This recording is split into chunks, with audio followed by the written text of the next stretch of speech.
nomads flying low in the search and rescue mission. Look at that. And you can hear gunshots in that video. You can hear the gunshots of the police, the villagers, the nomads shooting at these choppers which were flying low.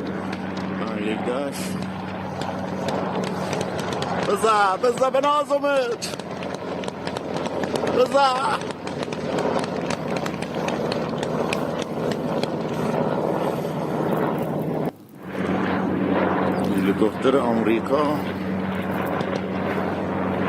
هم نیرو نظامی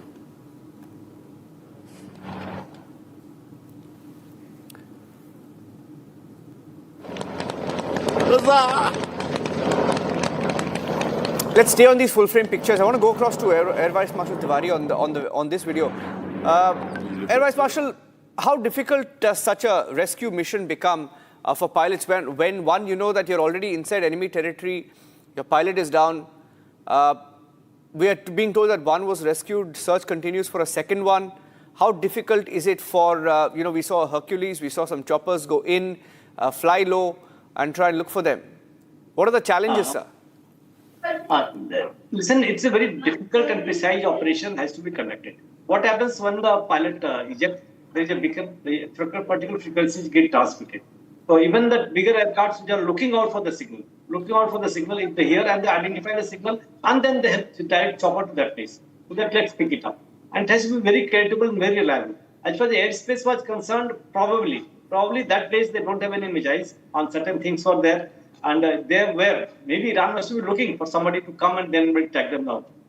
So now it is a very difficult operation. And one thing you have to appreciate about America, they don't leave the pilots or any other crew who has ejected out and leave them on the scene. They try their best to recover them. Israel is very capable and done number of times. Here also in this case of if the signal has been picked up by Hercules, signal has been picked up by such and rescue equipment, then helicopter is looking for that site. Moment helicopter identify that place, then they will certainly have a good plan how to drop, and they will airdrop certain people to safeguard them and to look after them, and after that recover from them. It's a very precise and very professional outcome, and they have to do it, and it has to be achieved with the minutest details has to be carried out. And let's hope. But what you have heard that they have shot on that helicopter also, I believe. And let's see what happens in the future. They will try, but I'm sure because everything, all the equipments with Americas are a very high standard. America's got mind. But the man behind the machines are not motivated. They're not very highly motivated. That's why America is suffering the loss. America is suffering the loss, and let's see what happens in the next one. Multiple pictures coming in. In fact, I want to stay on these pictures because these are the defining pictures of the war in the last 24 to 48 hours. That's the photo of the Chinook that was reportedly hit by an Iranian missile strike or a drone strike at a Kuwait base. Now, the estimated loss due to these attacks on different bases, different assets of America will exceed $10 billion. According to some estimates, that could be much more. But there are many, many pictures coming in. We can verify some, we can't verify others, but Iran claims that these are pictures from within. That's an F-15 that they claim was shot down. There was also the pilot's seat that was ejected in one of those pictures to confirm that, yes, a pilot had ejected. Different reports confirming that one pilot had been rescued, another, no idea about his condition. Search continues. Donald Trump himself has acknowledged that, yes, a jet was shot down in Iranian airspace, confirming that they did have a hit. Now, across the Gulf region, there are more and more attacks being carried out by Iran in Kuwait, in UAE, in Saudi. In the last 1 week, there have been multiple attacks that have been carried out. And it appears like the US and Israel have been almost helpless so far in stopping these attacks, given that they're running low on interceptors. And as many experts feel that China and Russia may also be giving some sort of tactical help to Iran at this stage. Air Vice Marshal, what is the possibility? You know, the question that I asked you, the fact that they're hitting these bases with ease, targeting these planes with ease, show that perhaps they may be getting external help. And when the Iranian Deputy Foreign Minister spoke to Republic, he didn't deny it. He did, of course, say that they have some sort of tactical understanding. But on the issue of missiles and ballistic missiles and drones, he said they're all indigenously manufactured. But he did say that they have a pact with Russia and China on some other fronts. See, for a long time, it has been a unipolar world. America has been dominating, trying to dominate and show the other power. Now, this time he has, in fact, tried to budge China and Russia both, because basically Iran was one of the main allies and the main refuel provider, main crude provider to the China. Now, what has happened? I'm talking from Iran point of view. Iran wanted to paralyze all the air bases in the Middle East. Basically, give an indication to all the Middle East countries who are paying billions of dollars to the Americans for their safety. They just wanted to prove that they cannot look after themselves. They cannot save themselves. So most of the bases, only I believe the Jordan and the Iraqs were the left, they have been started attacking now. Most of the bases in Saudi Arabia, Doha, Qatar and Oman have been really paralyzed. There's nothing left now. And except, now I tell you, I appreciate this thing, Israel is finding difficult, but Israel has been able to safeguard their all air bases from where the aircrafts are getting airborne. See, Israel has got about 10 air bases and fighter bases, 5. So they are very well guarded, and Iranian missile is not able to penetrate to them and cannot damage anything. But however, they're causing a heavy damage to the Tel Aviv and other cities and other Haifa and other infrastructure and the industries and the refineries. But here in this case, to hit the target with the precision, identifying the target is a vast airspace. Imagine, it's a very harsh airspace. Starting from Saudi Arabia, UAE, Oman, Jordan, Iraq, up to Iraq. It's a vast airspace. Keep a close lookout and monitor for entire space. It is not possible for one country as such.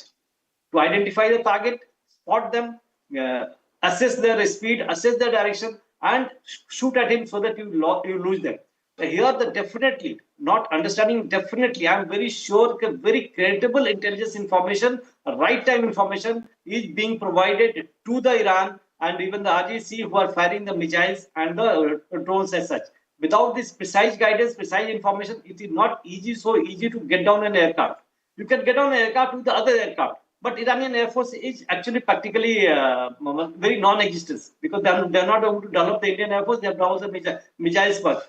So without any information, without any support, without any reliable input, without any technical support, it is not possible for Iran, who had been suffering the sanctions for so long and they have developed everything on their own. And this sort of help by China and maybe South Korea also, maybe Russia also, will definitely continue till the time US decides that we have hit a wrong, we have taken a very wrong decision fighting Iran at this time, and creating a trouble for all the countries, all over the countries, and where the problem is taking place. Now, this is all the indications, and it shows not only China and Russia, even other countries should not hesitate in providing a very credible information and help, so that to bring America onto the knees. And this will only happen once their army personnel, Air Force personnel, naval persons not decides, but they will say reluctance. How the America has reduced, how America has just removed the chief of staff. It means there must have been something against him. He realized that it is not going to fight or win this war other than the losses. Even American citizens should realize $15 billion have been lost for what purpose? Nothing. Just to satisfy a little bit of Israel. Israel is got their own target. They want to occupy southern part of Lebanon, sort of the Netali River, which is the area, which is the basin which provides a lot of agriculture products. And on the pretext of buffer zone, they are going to occupy and utilize this area. And they already almost succeeded in that. But losses of America is just not acceptable. It will not be acceptable to the public. A number of aircraft they have lost on the ground, in the air. On the ground, a number of them. So many refuelers have been lost. Even the AWACS, very expensive aircraft, America has lost because they could not save them. The radars they have lost. They have stopped detecting. Cannot detect. The missiles which are loaded with the air defense equipments also had come to the very nominal, and it's very difficult for America to replenish them. Getting from America and putting them to the bases, other things. it is impossible, and it's getting difficult for them to safeguard their own bases. Time, let's see what happens. What Donald Trump is giving maybe 1 week or 2 days or 3 days, 48 hours. It is not matter of time. I think now in this bargain, Iran has got upper hand. Iran has got upper hand. And another mistake Trump should not do by forcing their army jawans on the ground in the Iran area, because large portion of Iranian army, about 6 lakh to 7 lakh, they are waiting for such cases, and they will really, it will be so difficult for them to recover a single Jawan, US Army Jawan from there, the land in Iran. So I think that will not be. Sir, thank you for joining us, Air Vice Marshal Tiwari. Thank you for joining us on the broadcast today. I have some more breaking news coming in, pictures that came in from Tel Aviv. Iran has launched a direct missile strike on Tel Aviv. Different parts of Israel have been hit once again in the last 24 hours. An aerospace manufacturing facility near Tel Aviv was hit. The attack reportedly part of Iran's retaliatory response to Israeli action. And according to different reports coming in, Iran claims to have conducted a precision strike on the Mossad headquarters also in Tel Aviv, stating that the site was completely destroyed. The attack has resulted to damage of several buildings, injuries to multiple people. Reports indicating that at least one person was killed in Tel Aviv alone. Now, those are pictures of the hits that were suffered by Israel last night.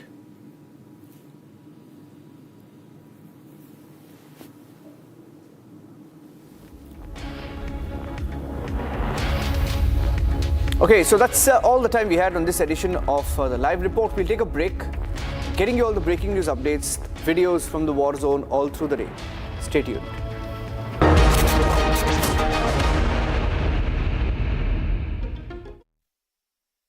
थोड़े में ज्यादा स्वाद ये तो है इसकी खास बात। वाओ मामा, क्या स्वाद है? अरे मेरे राजा, Amity has been ranked amongst the top 3% universities globally, a testimony to Amity's globally benchmarked quality. चमकी चाट से क्या बना है? आलू चाट या फ्रूट चाट, स्वाद बनाए चमकी चाट। क्या बात है? स्वादिष्ट पकोड़े और बरसान, अरे चमकी चाट है इसकी जान। असली स्वाद सिर्फ चमकी चाट।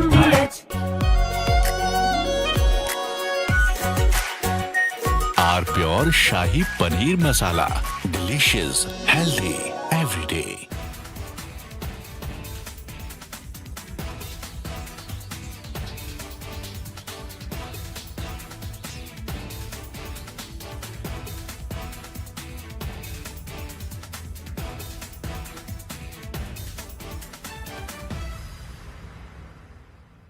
Three, two, one.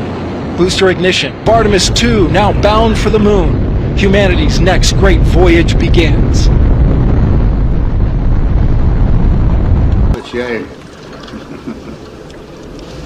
Okay, overboard dump coming up.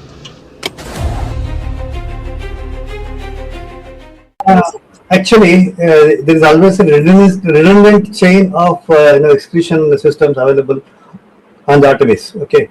It is not just the main chain, and it's a redundant chain is also available.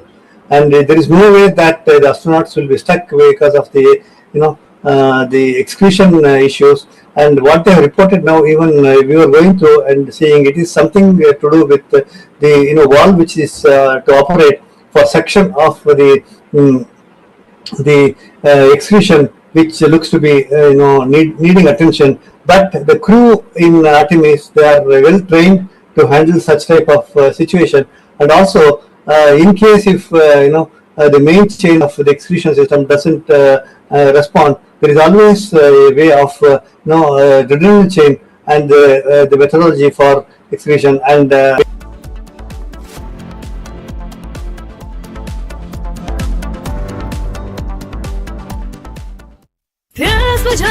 ठंडक लाए सबको भाई जीरा से MTH का जल जीरा जीरा से जीरा से असली रिफ्रेशिंग, असली स्वाद, असली मजा।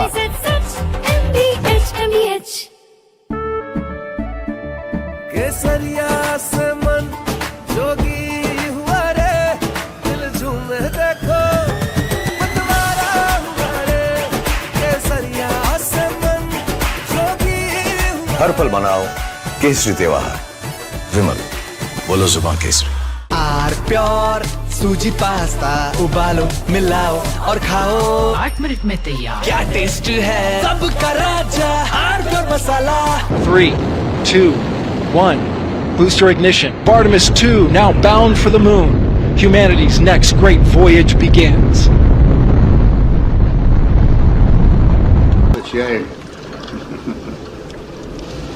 Okay, overboard dump coming up.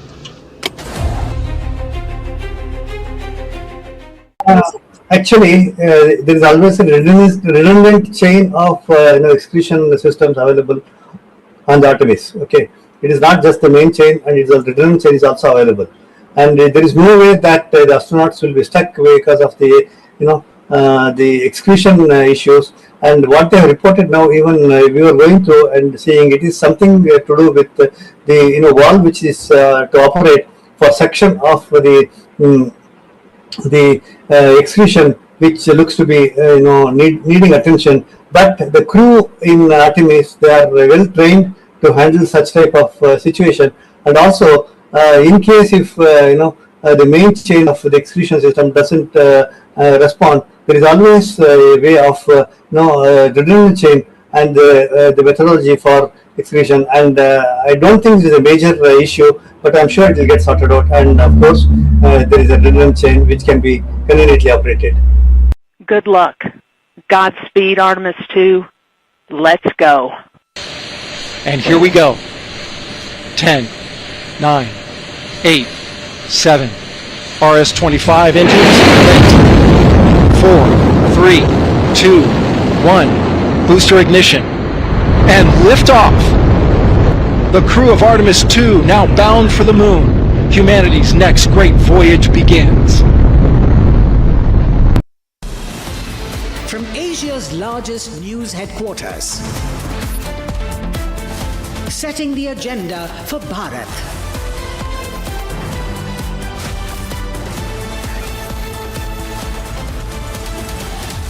You're watching Republic.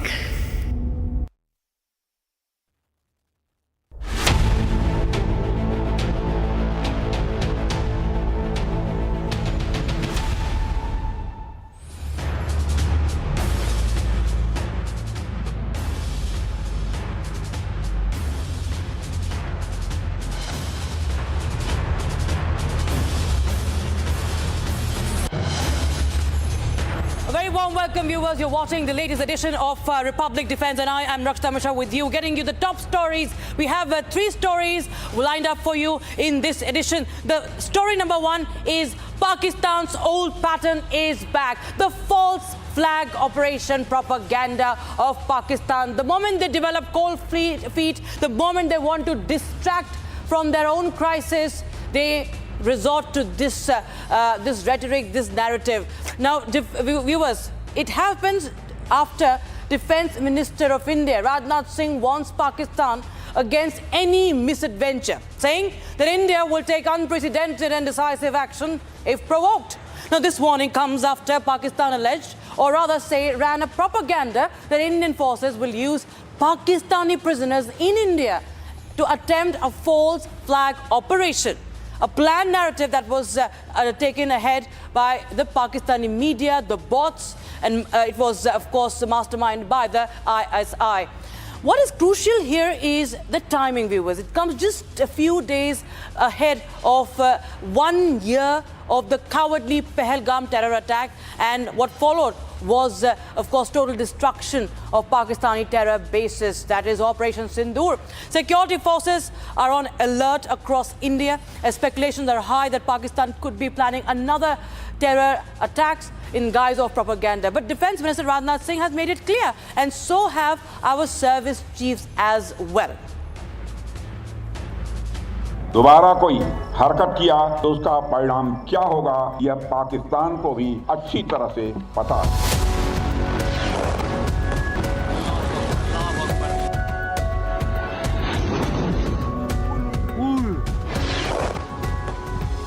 Operation सिंदूर अभी खत्म नहीं हुआ और अगली बार जरूरत पड़ी तो हो सकता है ओपनिंग हमारी नौसेना के द्वारा ही होगी।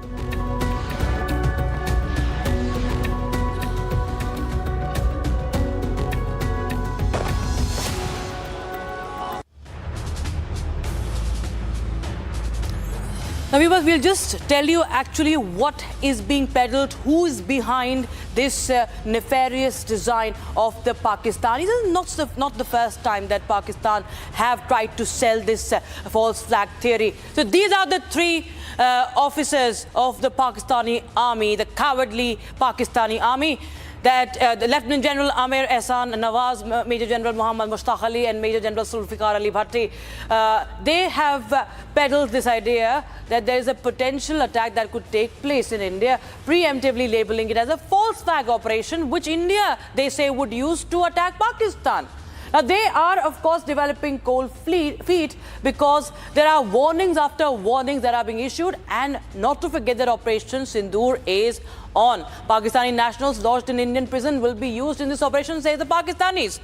And this is the team behind the narrative, and this is an ISI propaganda. We'll just show you what exactly has been, in fact, planned and said by the Pakistanis, viewers. And we'll just connect with our guests also.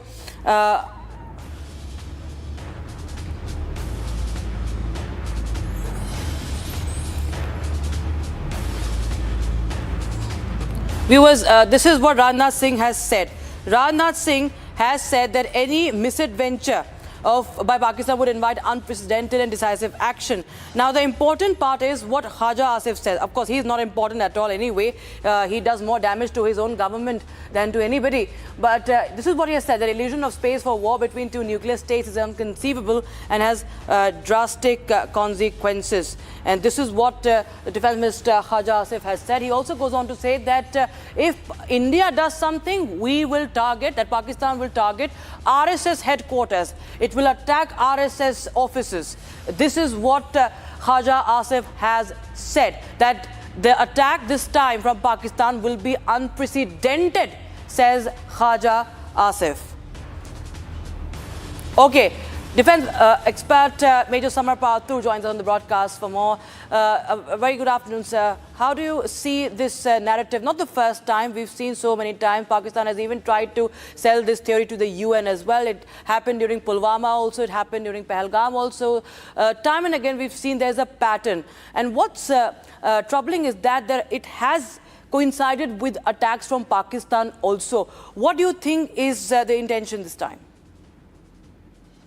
What I can anticipate is, Rakshita, that if they claim that there is some false flag operation or anything, whatever theories they're coming up with, I think they're most welcome to give us the information, give us the input or the intelligence, whatever that they have present on them. They can share it with the Indian authorities. They can share it with the United Nations and other international organizations or intelligence agencies with which we have a pact. And once that information is received by our agencies, we will definitely act upon it, number one. Number two, see, as far as false flag operations are concerned, Pakistan has mastered the art of it through ISI. They've done it ample number of times against the American forces in Afghanistan. Due to that and multiple attacks on the American forces by the ISI, the Americans actually had to leave Afghanistan and lose out on the war. So they are the masters in deception, in betrayal rather. And moreover, Rakshita, they've promised their troops to Saudi Arabia. They've promised their troops to the International Stabilization Force. Then they are already at war with Afghanistan. Last year, they've already suffered a lot of damages at the hands of the Indian Army during Op Sindoor. Within 88 hours, their whole air radar systems went blind and were destroyed. You know, and there are international journals which have been written which claim that Pakistan has actually suffered a very big blow, and none of the Chinese radars or air detection systems worked. So you see, it is imminent that Pakistan is very desperate that in case things do not go its way, it has to commit its soldiers to the war against Afghanistan. It has to commit its soldiers, approximately 1 lakh in number, with Saudi Arabia. It has to commit its soldiers to the American forces for any ground invasion from Pakistan into Iran. So they are already in a fix. So I think the cheapest bet that Pakistanis are thinking is that they should go in for another very short war with India as an excuse to not send their troops for war. But I insist that the Pakistanis send their troops to the Saudis. You've had a pact with the Saudi Arabians. You must, man up, level up, stick to your word, be a man enough, be man enough and send your troops to the Saudi Arabs so that the GCC countries can actually plan an attack against the Iranians, who've already spread a lot of terrorism and supporting 13 Shia terrorist groups in the Middle East. So I think Pakistan should contribute to the American forces also. It should dedicate its troops to the Americans as well to facilitate a ground offensive from the Pakistani border into Iran. And as far as China is concerned, very wise decision of making Pakistan and Taliban sit face to face together in China for a peace deal, which I certainly think it's very unlikely till there is a solution to the Durand line. So I think Pakistan is definitely in a fix. It already has its hands full, and probably it is so much underwater due to overcommitment that it is unable to come above the surface of water to take a breath, and they are just drowning into this debt. They have the Afghanistan border closed, they have the Iranian border closed, they have the Indian border closed. They do not have LPG gas coming in from Oman or the Middle East. They have the money which is stopped coming from the Arabs, and they have to pay $3 billion back to the UAE itself. And they have the inflation problem. They have the rise in fuel prices. They never had any plans for, creating reserves for their oil and natural resources. So it is in a fix. It's dire straits, dire consequences for Pakistan right now. It is in a fix. And the easiest and shortcut way that it is finding an excuse is that, India might go to war with Pakistan. Hence, Pakistan will not be able to commit its troops to anybody they promised, which I insist and implore is not the case. India is a country of peace. We do not intend to go to war with any nation. And we insist that Pakistan commits its troops to the Saudis and to the Americans and go in and fight against the Iranians, which is a fair and a just war against terrorism. Right. Stay on with us. We have, why Pakistan is also developing coalfield, because we are having the war mock drills also. A week ago, we had a lot of activities in Jaisalmer also when the sirens were being blared. And, I think it sent out, some sort of a message to Pakistan also, while we were just, working on our preparedness as any wise country would. But Pakistan be Pakistan, the cowardly Pakistan it is. Let's take a listen to what the Navy Chief has said about Operation Sindoor, what could have happened, how Indian Navy was ready, and also what the Army Chief had also said recently. It is now not a hidden fact that we were just minutes away from striking Pakistan from sea when they requested stoppage of kinetic action. Through swift and resolute actions during Sindoor, the Indian Navy reinforced the nation's confidence and trust in its capabilities. Besides Sindoor and the relentless operational tempo through the year, we were also very proud to showcase the breadth and depth of our operational capabilities to the Honorable Prime Minister during the historic 17 hours overnight embarkation with the Indian Navy on the Western Seaboard. At the same time, the Indian Navy upheld India's commitment as the first responder in the region. भाग्यशाली समझता हूँ कि आज मैं पूरी नगरी में आया और भगवान का आशीर्वाद प्राप्त किया।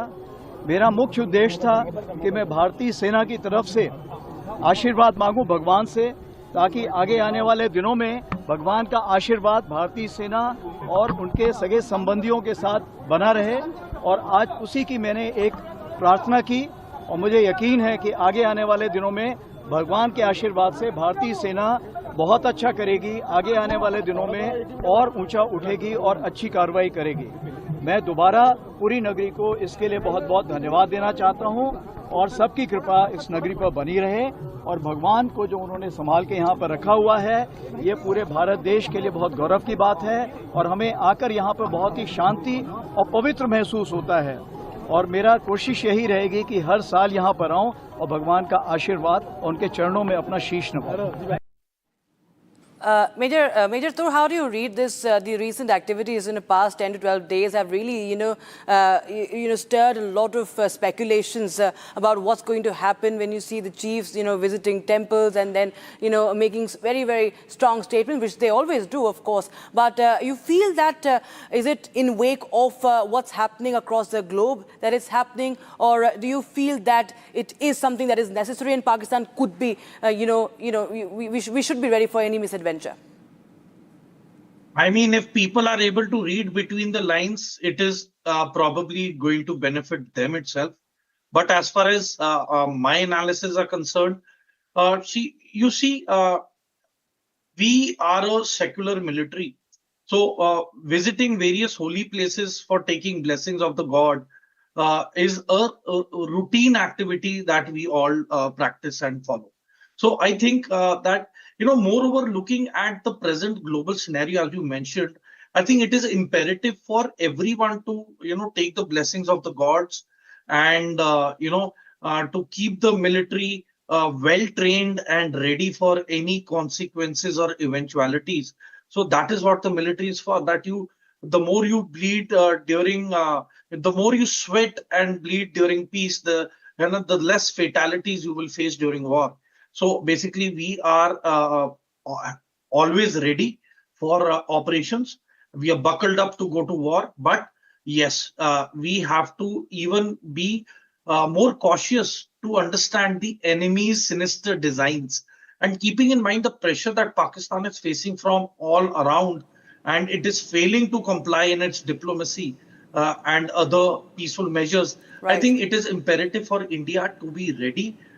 Just in case that Pakistan will try to create chaos and trouble in India, so that to find an excuse to go to war and avoid committing. Rightly pointed out to Major Samar Patur. Many thanks. Always a pleasure having you on Republic TV, viewers. Now we quickly shift to how India continues to prepare itself even in the deep sea. Well, this is the destroyer of enemies. It is INS Arindam that is going to be inducted, and we're going to talk about the reaction also that came in from the Defence Minister of India, Rajnath Singh, with that tweet that, of course, again, stirred a lot of speculations. This was about Arindam. Now, we're just going to tell you about INS Taragiri and INS Arindam. Now, it's a big boost to the Eastern Fleet. Indian Navy quietly commissioned its third nuclear-powered submarine, INS Arindam, and a BrahMos-ready stealth frigate, INS Taragiri.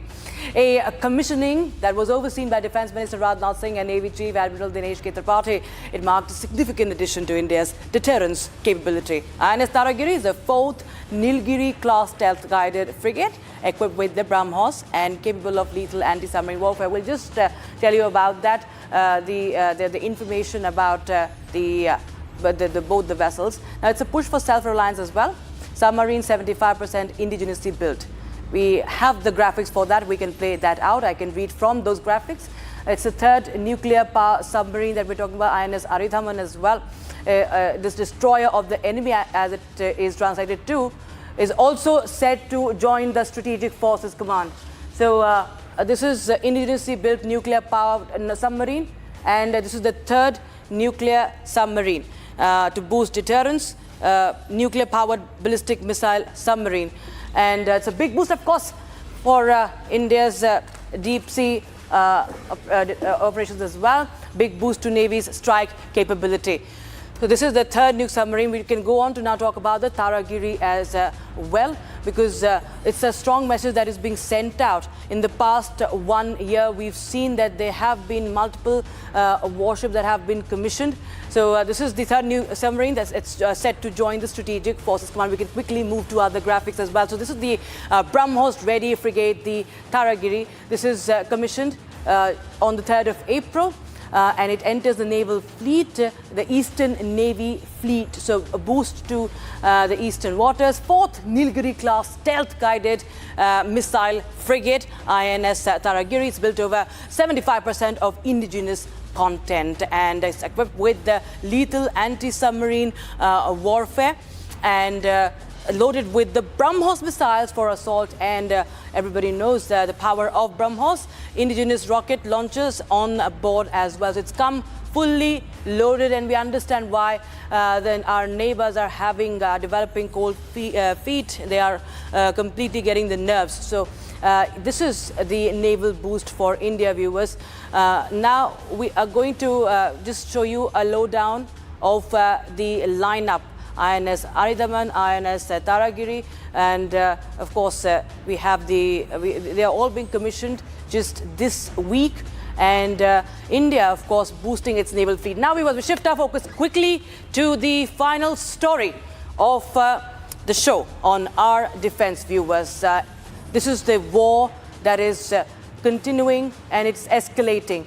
Iran has put out now pictures of American F-15s, claiming that it was shot down by the Iranians. Now, the wreckage shows the jet shattered. And not just this, the US-Iran war completes 5 weeks. Several US aircraft have been claimed shot down by Iran, from F-15s to A-10 Thunderbolt and the MQ-9 Reaper drones. US has lost its military assets, worth somewhere around $1.4 billion to $2.9 billion, while 13 US bases have reportedly come under Iranian attack. The big question is the Iranian military so capable, as opposed to what Americans claim, that they are back-to-back shooting down the American warplanes?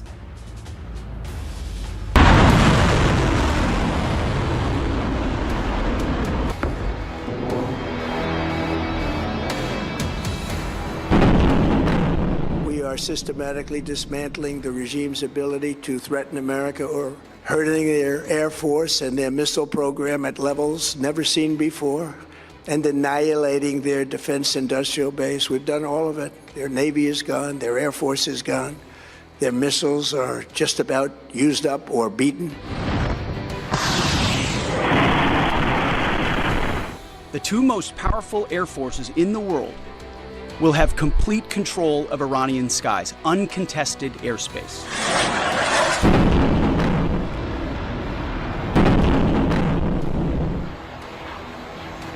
Oh my God.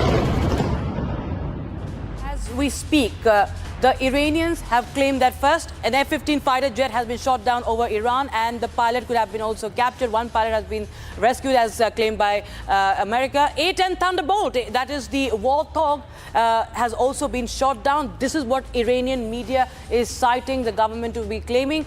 2 US choppers as well hit while searching for the pilot. So there was one Black Hawk as well that was conducting the search operation. The UH-60 Black Hawk helicopter has been hit. There are multiple videos that are doing the rounds. Around 10 MQ-9 Reaper drones also shot down in various engagements. We're just going back to the past ones as well. So 10 MQ-9 Reaper drones shot. Earlier, the F-15 has also been shot. F-15E in the latest, and F-16 has also been shot. And Iran claims that an F-35 earlier, a few days back, was also shot down. That was the first kill while the aircraft is in operation. So we'll just tell you about these are the Iranian claims. The United States, except for the F-15E, have not confirmed what has happened in the latest. The fact that one pilot has been captured is a really, really serious turn of events that has happened. So, viewers, we understand that the Pentagon is confirming the loss only of the F-15E. We have Wing Commander Pramod Malik, former fighter pilot, live from Delhi, joining us on the broadcast. Many thanks, Commander Pramod, for joining us on Republic TV, sir. You know, this is being speculated to be the turning point of this war, that a pilot is being looked for, is being searched for, and even the search helicopters are being shot by the Iranians. Two things here, sir. Do you feel that this is a serious escalation? What could happen? What could be the implication if the pilot is really captured by the Iranians? Number two, sir, you feel that this speaks volumes about what Iran's capabilities are? You know, Pentagon and Trump himself have been saying that their air defense have been completely decimated, that they don't have any anti-aircraft weapon. But the story seems to be completely opposite. So first thing that, you know, these helicopters were trying to evade the anti-aircraft guns and flying at ultra low levels. And thereby they were caught by the ground fire and they were shot down. And the fighter pilots who ejected after a hit, they were not rescued and probably captured by the Iranian regime. So it is a good tool for Iran to, you know, go ahead with the negotiations with America. And as far as, you know, Pentagon has gone wrong in so many ways. They are exposed. Firstly, they did not prepare. They did not expect that Iranians will have so much of firepower, and they will have their, you know, friends like Russia and China helping them all through. Pentagon yesterday only they said that they have, you know, decimated the air power of Iran. They are, you know, their aeroplanes are flying uncontested, and on the same day they have shot down F-15, A-10 and 2 helicopters. So their claims have been exposed to the public and in the world forum.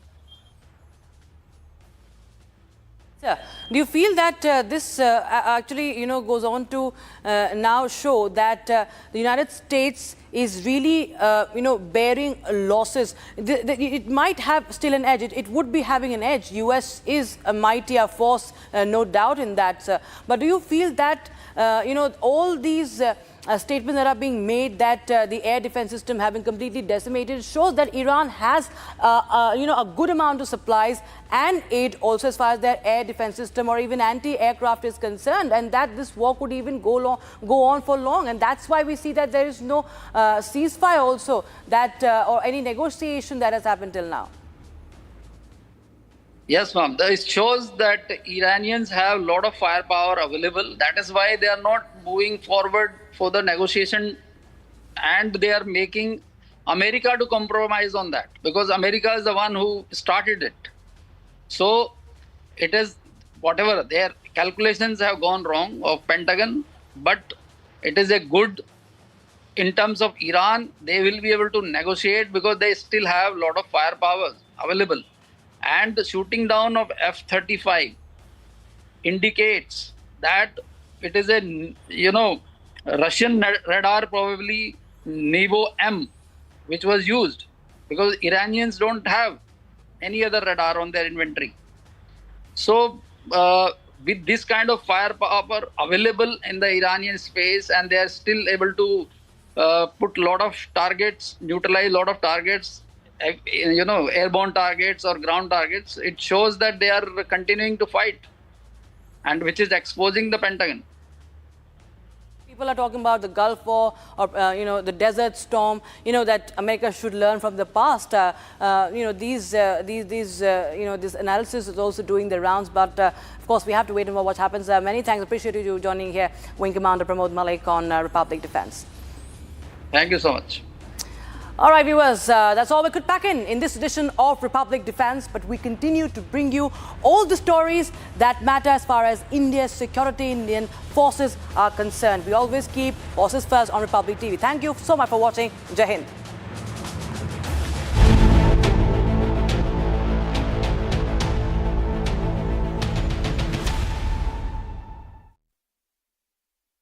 चमकी चाट से क्या बना है? Sandwich, लस्सी और छाछ। हर घूंट में चमकी चाट। ड्राई फ्रूट और दो ही बड़े। चंकी चाट से स्वाद बढ़े। असली स्वाद सिर्फ चंकी चाट। Amity has been ranked amongst the top 3% universities globally, a testimony to Amity's globally benchmarked quality. थोड़े में ज्यादा स्वाद, यही तो है इसकी खास बात। वाओ मामा, क्या स्वाद है? अरे मेरे राजा, मसाला।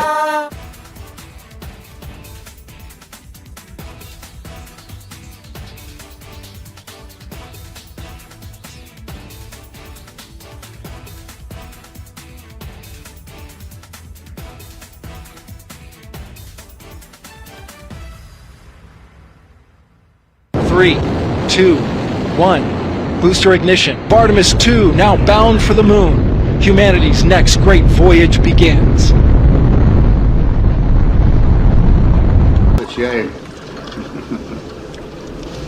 Okay, overboard dump coming up.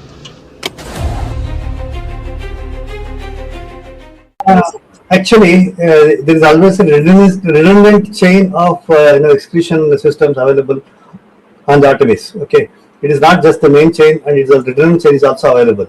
And there is no way that the astronauts will be stuck because of the the excretion issues. And what they have reported now, even we were going through and seeing, it is something to do with the valve which is to operate for section of the excretion, which looks to be needing attention. But the crew in Artemis, they are well trained to handle such type of situation. And also, in case if the main chain.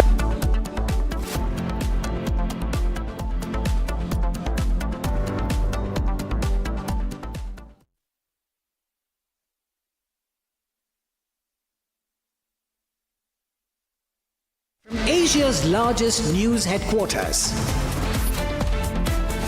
setting the agenda for Bharat.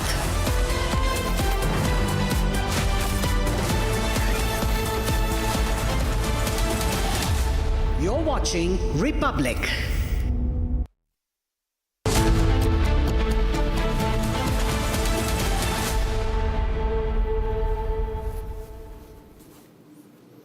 A very warm welcome, viewers. You're watching the Republic TV. This is Shivam Dutt Mehta, and we bring you someone who is far more than just an actor in our special presentation, a storyteller who breathes life into every character, a performer who commands the stage and the screen, a teacher who shares wisdom beyond the craft, and an inspiration to millions across generations, a recipient of some of India's highest honors, a global face of Indian cinema, and a journey that continues to motivate, evolve and leave a lasting impact. Don't miss this powerful and inspiring conversation with the legend Anupam Kher.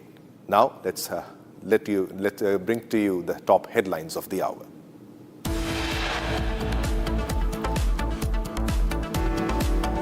Iran's parliament speaker suggests expansion of maritime blockade beyond Hormuz, hints at targeting Bab el-Mandeb Strait.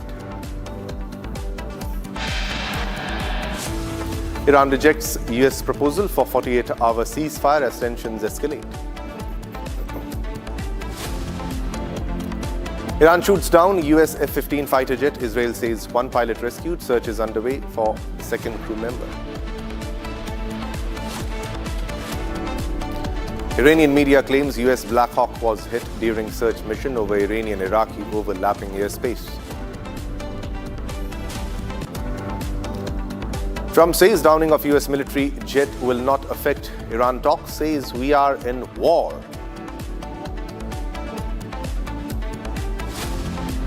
A car carrying multiple members of a family plunges into a roadside well in Nashik, 9 killed in mishap.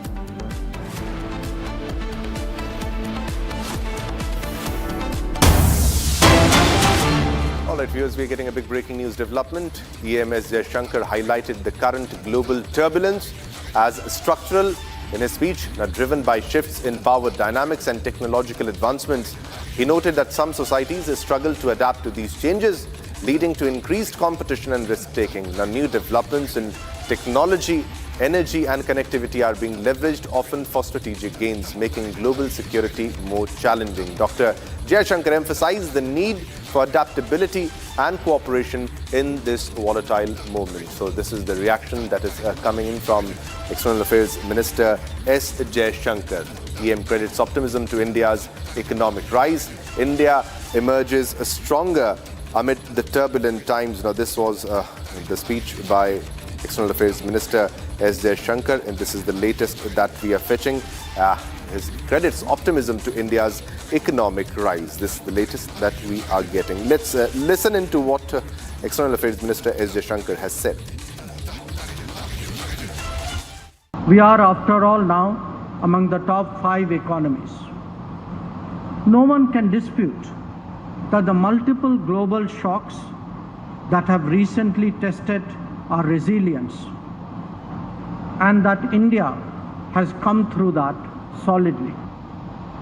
We have managed both domestic and external challenges fairly successfully.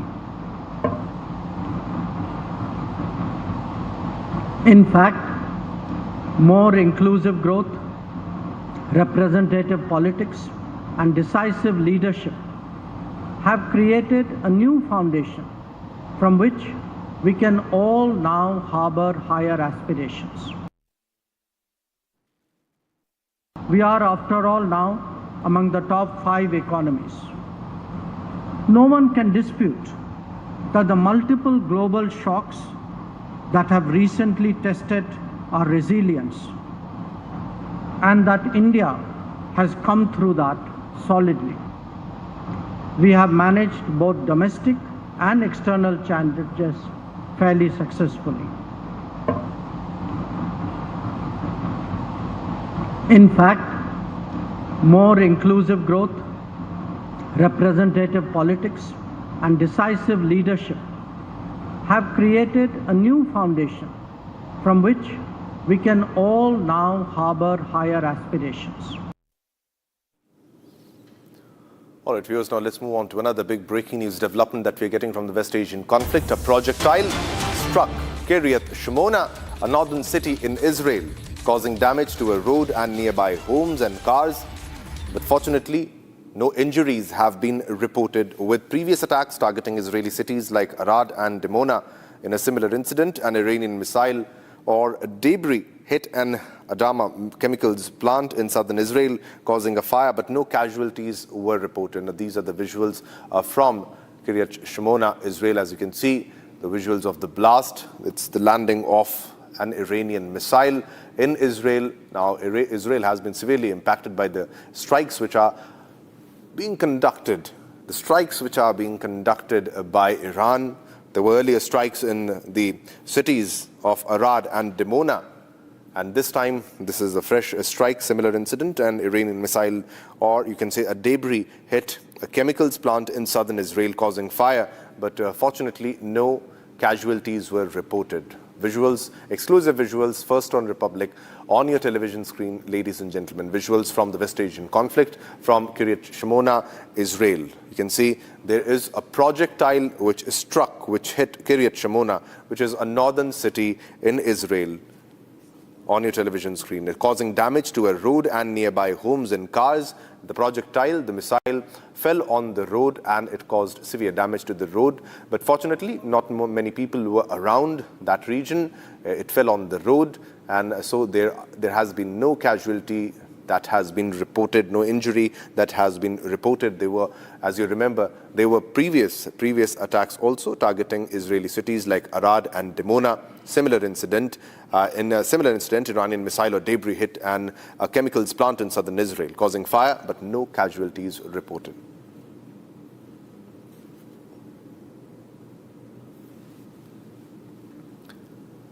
All right, viewers, now let's move on to another top story. Now, the Iranian military has claimed that its forces successfully targeted and shot down a US A-10 ground attack aircraft. The assertion comes suggesting that a US F-15E Strike Eagle fighter was shot down over Iran on Friday. Now, the US Air Force fighter jet was downed by the Islamic Revolutionary Guard Corps. Together, these developments have further escalated regional tensions as military activity intensifies. Watch this report. The plane was an A-10 along with an F-15E fighter which was crewed by a pilot and a weapons system officer in the backseat. The US media reported that one of the two crew on the plane had already been rescued by the US Special Forces, but that the search was ongoing for the second crew member. A search and rescue mission to retrieve the crew, consisting of a Warthog jet and 2 helicopters, came under fire, causing the Warthog's pilot to eject over the Persian Gulf, where they were recovered. The governor of Iran's southern Kogilyu has said that capturing any downed US crew alive was a priority. Iranian outlets have said that a reward of 10 billion tomans, which is around 50,000 pounds, has been set to find the intruder. Iranian attacks across the region have continued despite any US forces saying they had struck more than 12,300 targets. The downing of a US fighter jet comes just days after Donald Trump delivered a bellicose national address in which he claimed the US had beaten and completely decimated Iran, and the conflict was nearing completion. Trump had also said in a televised address on Wednesday that the US military had nearly completed its objectives, vowing to strike Iran extremely hard over the coming 2 or 3 weeks.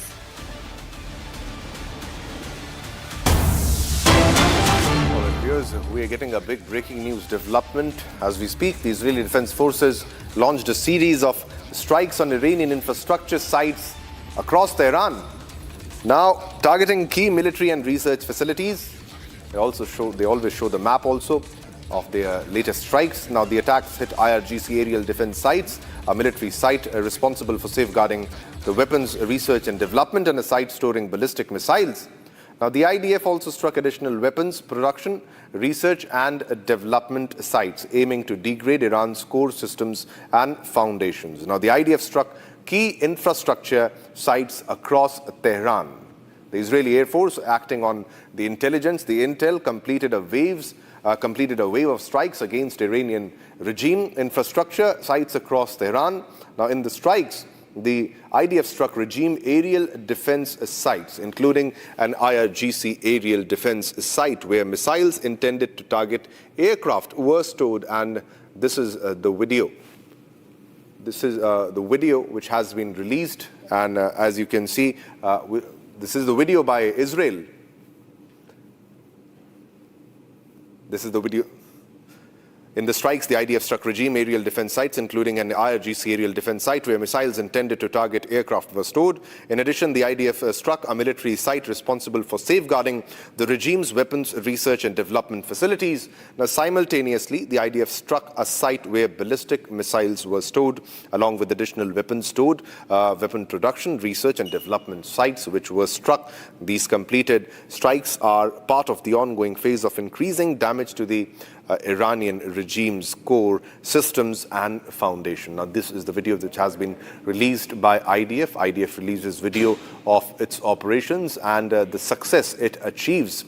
Now, this is the video of the success that IDF has achieved. Now, as per the IDF, as per the intel that IDF received, the IDF acted upon it and completed a wave of strikes against Iranian regime infrastructure across Tehran. Now, these are the visuals and these are the graphical representations that has been posted by IDF.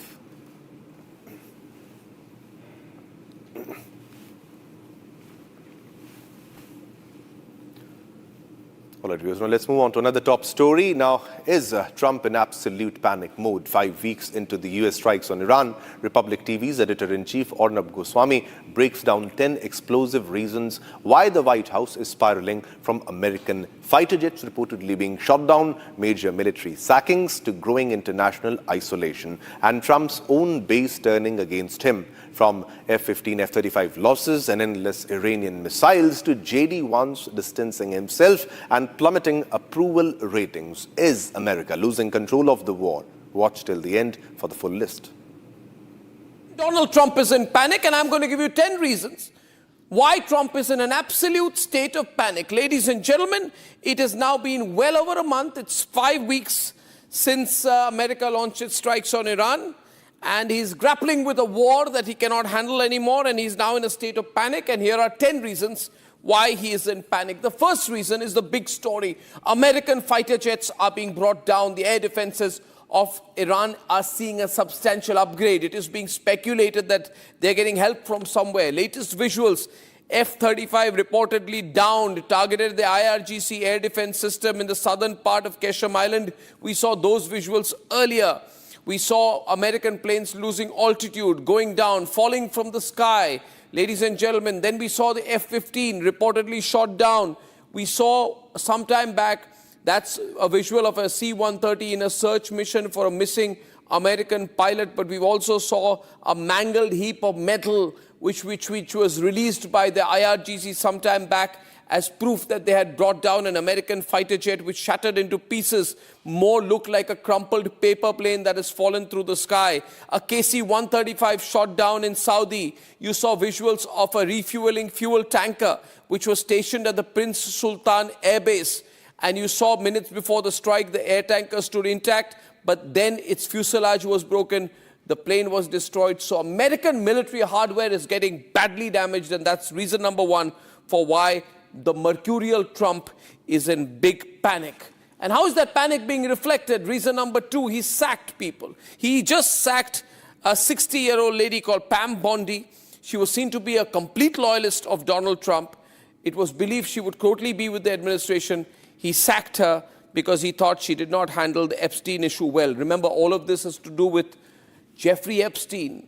Donald Trump fearing his name is going to come back in the Epstein file. So he sacked her, and the view is many more are on the line.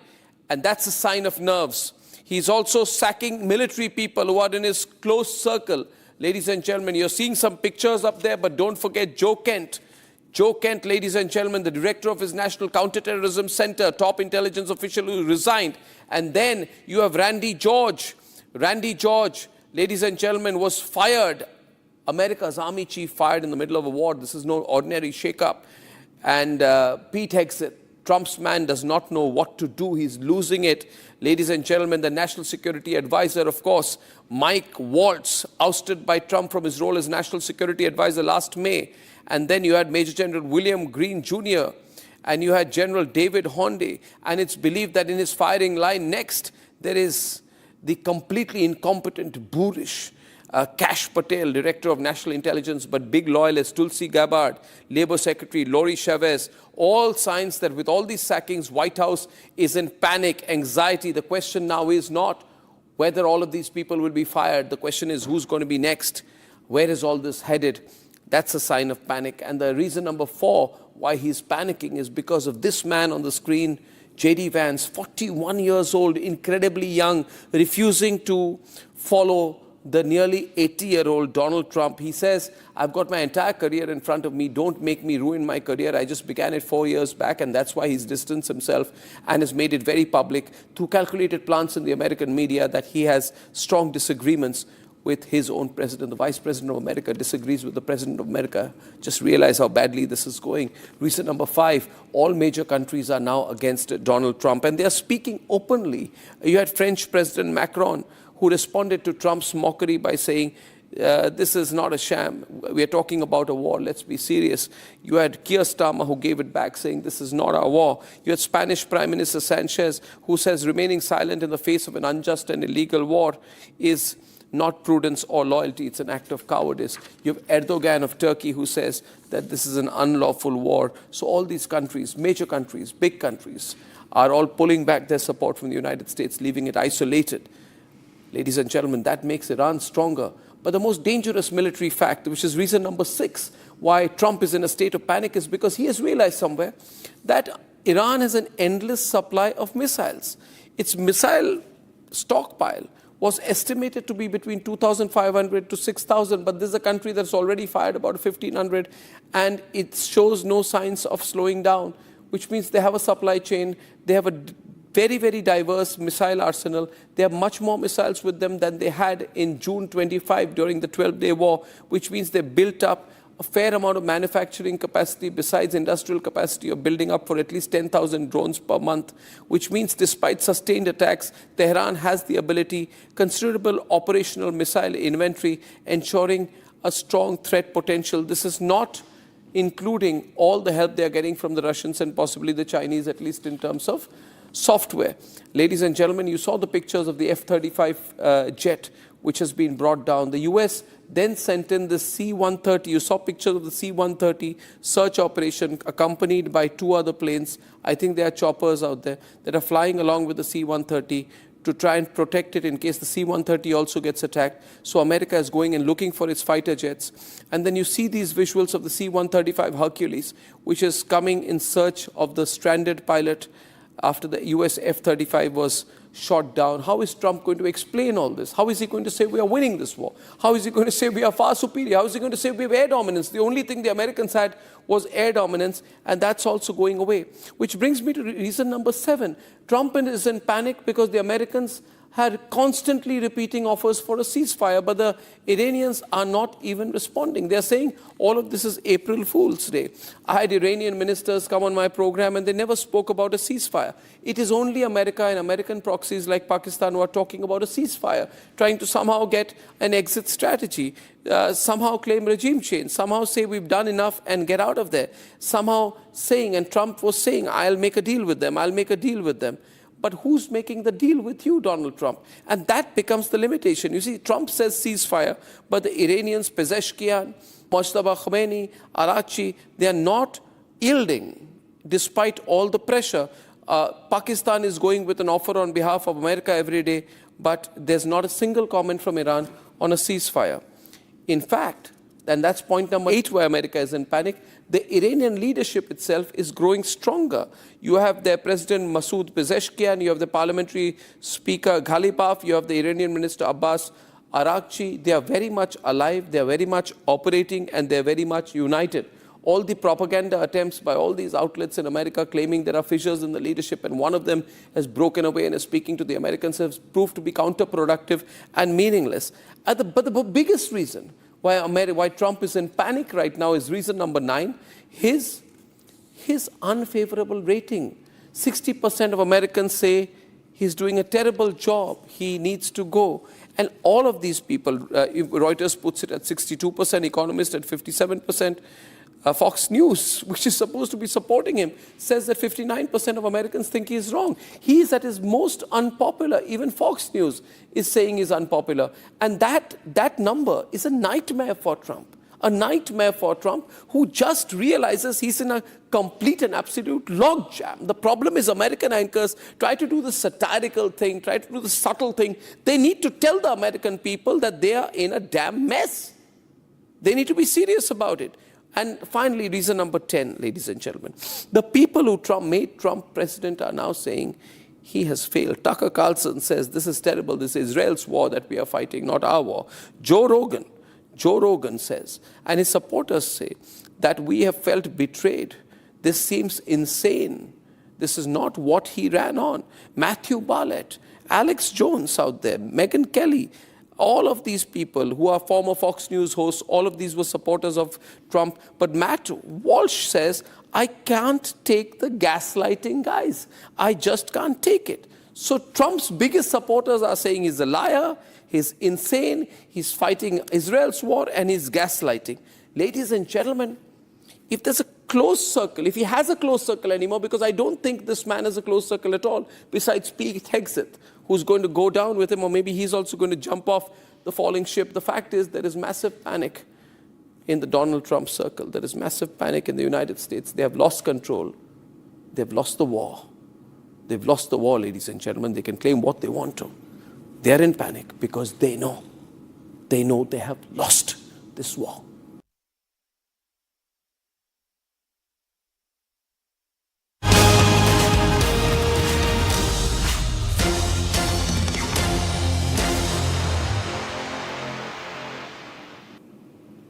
All right, viewers, now let's move on and get you a top political story. Big breaking news development coming in. Now it's that a scuffle broke out between TMC and Congress workers during the INC candidate Adhir Ranjan Chaudhary's campaign in Behrampur. We'll get you the visuals of that. Now, it's about a scuffle that broke out between the Congress workers and the TMC workers during Congress's Adhir Ranjan Chaudhary's campaign. And these are the visuals of the scuffle, the fight actually, which you can see on your screen, the scuffle which is happening.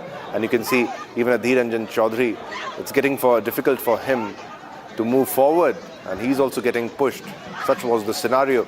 These are the visuals from Behrampur on your screens, ladies and gentlemen. Adhir Ranjan Chaudhary, while he was there campaigning and he was moving ahead, and you can see there were TMC workers also present there, and this led to a scuffle between both of them. Visuals on your screen. Adhir Ranjan also being pushed while he was going there for campaign. And it was a scuffle which broke out between TMC and Congress workers during INC candidate Adhir Ranjan Chaudhary's campaign in Behrampur. Visuals of the scuffle, as you can see on your screen. Visuals from Behrampur, ladies and gentlemen. There was a scuffle which broke out while Adhir Ranjan Chaudhary was campaigning in Behrampur.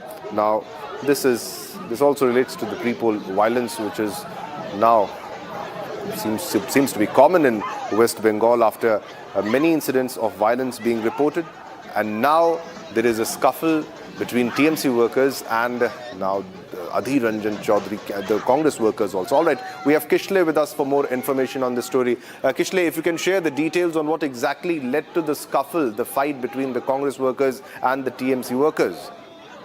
Well, the primary information that we are receiving right now, we know that Adhir Ranjan Chaudhary is contesting elections for Congress party in Baharampur constituency. Now, he has been campaigning very aggressively in the region, and there were multiple rallies and meetings that were scheduled today as well. A while back, when Adhir Ranjan Chaudhary was in Baharampur in a particular area where he was campaigning for his party and asking for votes, there was a section of TMC workers, a group of TMC workers who started sloganeering against them and started.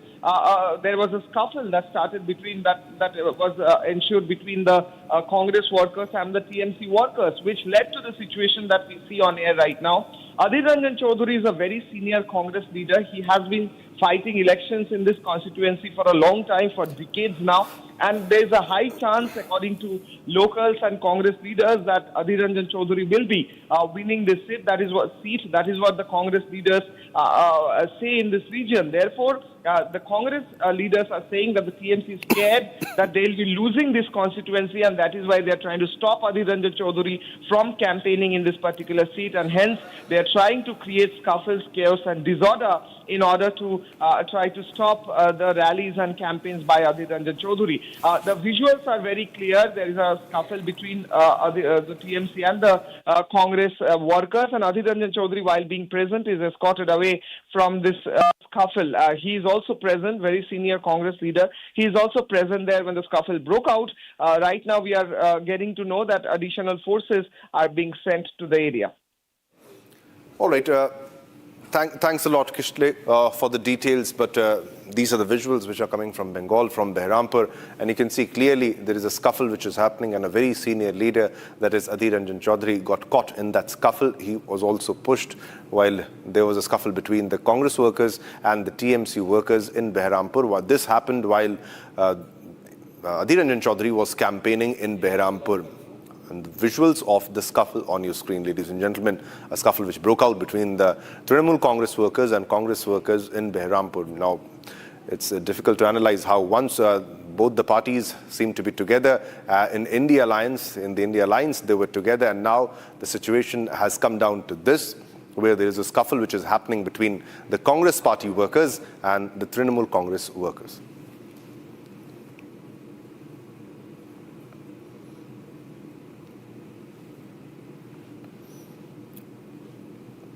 All right, viewers, it's now time to slip into a short commercial break, but don't go anywhere, because coming up next, ladies and gentlemen, Prime Minister Narendra Modi is set to visit Kerala today, ahead of local assembly elections in what will be the second visit within this week.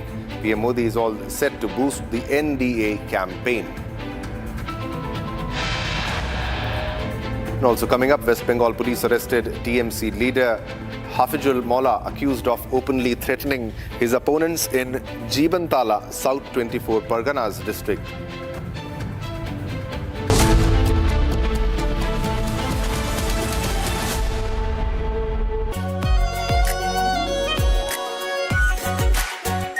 R Pure Shahi Paneer Masala. Delicious, healthy, every day. केसरिया से मन जोगी हुआ रे दिल झूमे देखो मतवारा हुआ रे केसरिया से मन जोगी हर पल मनाओ केसरी त्योहार। विमल, बोलो जुबान केसरी। चमकी चाट से क्या बना है? सैंडविच लस्सी और छाछ हर घूंट में चमकी चाट। अब बताओ स्वाद आया? असली स्वाद सिर्फ चमकी चाट।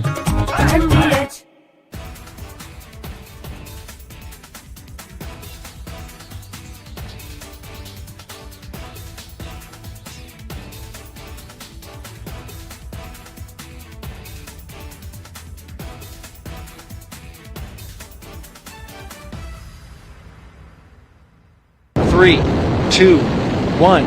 Booster ignition. Artemis 2 now bound for the moon. Humanity's next great voyage begins.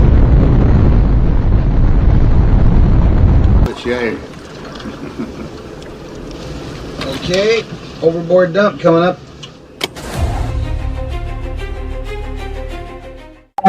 Actually, there is always a redundant chain of excretion systems available on the Artemis. Okay, it is not just the main chain, and its redundant chain is also available. And there is no way that the astronauts will be stuck because of the the excretion issues. And what they have reported now, even we were going through and seeing, it is something to do with the wall which is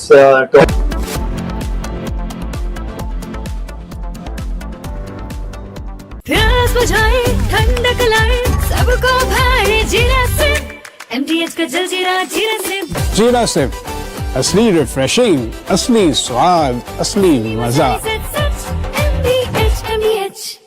Amity has been ranked amongst the top 3% universities globally, a testimony to Amity's globally benchmarked quality. R Pure सूजी pasta उबालो मिलाओ और खाओ 8 minute में तैयार। क्या taste है सबका राजा R Pure masala. 3, 2, 1. Booster ignition. Artemis 2 now bound for the moon. Humanity's next great voyage begins.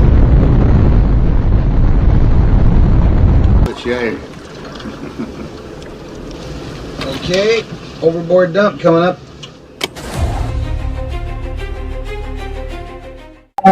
Actually, there is always a redundant chain of excretion systems available on the Artemis. Okay, it is not just the main chain, and its redundant chain is also available.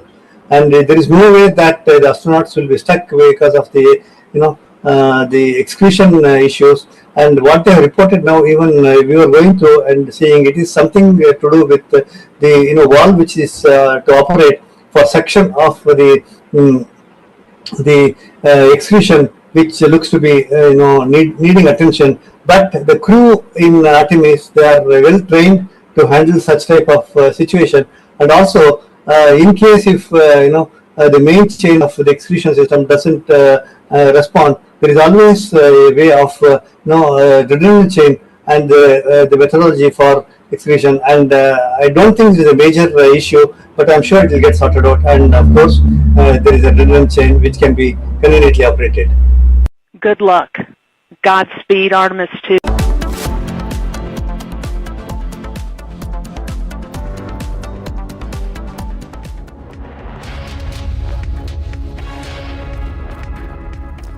Welcome viewers, you're watching Republic. I'm Raksha with you. Today we bring you someone who is far more than just an actor today, viewers. This is the broadcast of Legends, and it's going to feature Anupam Kher, a storyteller who breathes life into every character he plays, a performer who commands the stage and the screen, a teacher who shares wisdom beyond the craft, and an inspiration to millions across generations. A recipient of some of India's highest honors, a global face from Indian cinema, and a journey that continues to motivate, evolve, and leave a lasting impact. Don't miss this powerful and inspiring conversation with the legend Anupam Kher. Time for the headlines now.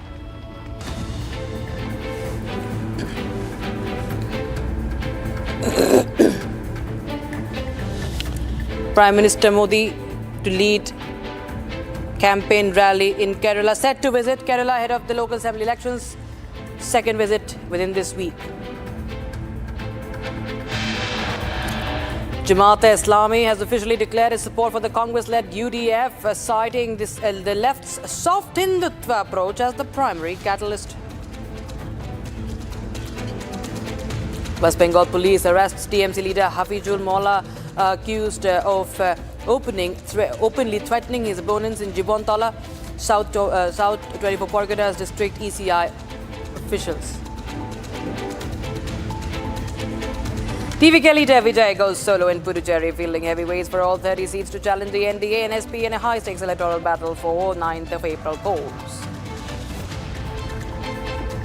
Tamil Nadu Chief Minister Stalin slams the CBSE new 3-language policy, slams the curriculum as Hindi opposition calls new policy threat to federalism.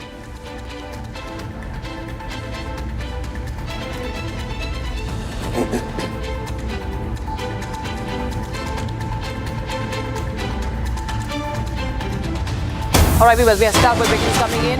Another instance of pre-poll disruptions in West Bengal. BJP says that another TMC goon, Hafizul Molla, Pradhan of Deoli Gram Panchayat, who was threatening voters, has been arrested and necessary legal action has been taken. 2 arrests of TMC leaders who attempted to intimidate voters clearly show that the Election Commission is taking a tough stand against such elements. Election Commission has also confirmed, says the BJP, that legal action is underway against TMC leaders arrested from South 24 Parganas. So this is the BJP pointing guns at the TMC. Now, what has happened, viewers, that Hafizul Molla, he openly threatened his opponents in Jibontala. He also threatened the ECI officials, intimidating voters. He is accused of intimidating voters. BJP alleges that he was intimidating the voters. TMC leader arrested for this the intimidation. We've seen that there has been a lot of violence in the run-up to the polls, and now we have the more disruptions in West Bengal, and Hafizul Molla now at the center of it. We'll just play that out, that statement, the incendiary statement from Hafizul Molla, who's the Pradhan of Deoli Gram Panchayat, just threatening voters. He's a TMC leader, and he has been now arrested, says the BJP.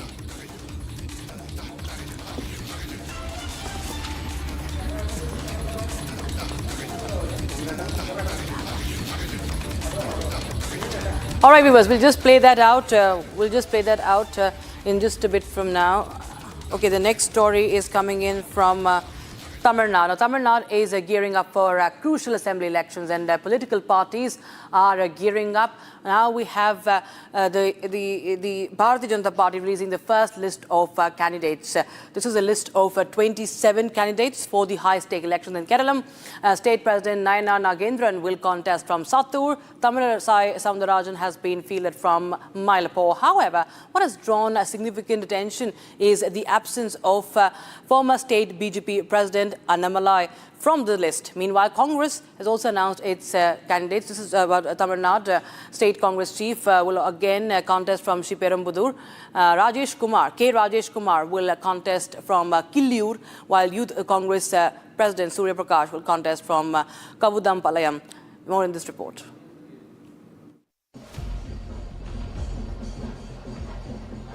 As Tamil Nadu gears up for upcoming assembly polls in the state, candidates' lists are being released who will become the face of the party in the upcoming polls. At first, BJP released its candidate list of 27 candidates for the high-stake assembly polls. State President Nayanar Nagendran will enter the fray from Sattur, while Tamilisai Soundarajan will contest from Mylapore. Union Minister L. Murugan has been fielded from Avinashi Reserved constituency, and Vanati Srinivasan will contest from Coimbatore North. But what caught the attention was the absence of former state BJP K. Annamalai's name from the list. BJP leader Tamilisai Soundarajan dismisses any talks of sidelining and said that BJP never sidelines its leader. Meanwhile, the Congress has also rolled out its candidate list. State Congress chief will once again contest from Shri Perembudur. K. Rajesh Kumar will enter from Kiliyur, while Youth Congress President Surya Prakash will contest from Kondapalayam. In Velachery, sitting MLA J.M.H. Asan Maulana has been renominated and Ruby Manoharan returns to the battleground in Nunganeri. With both BJP and Congress locking in their candidates, the battle lines are drawn and Tamil Nadu is now set for a high-voltage political showdown.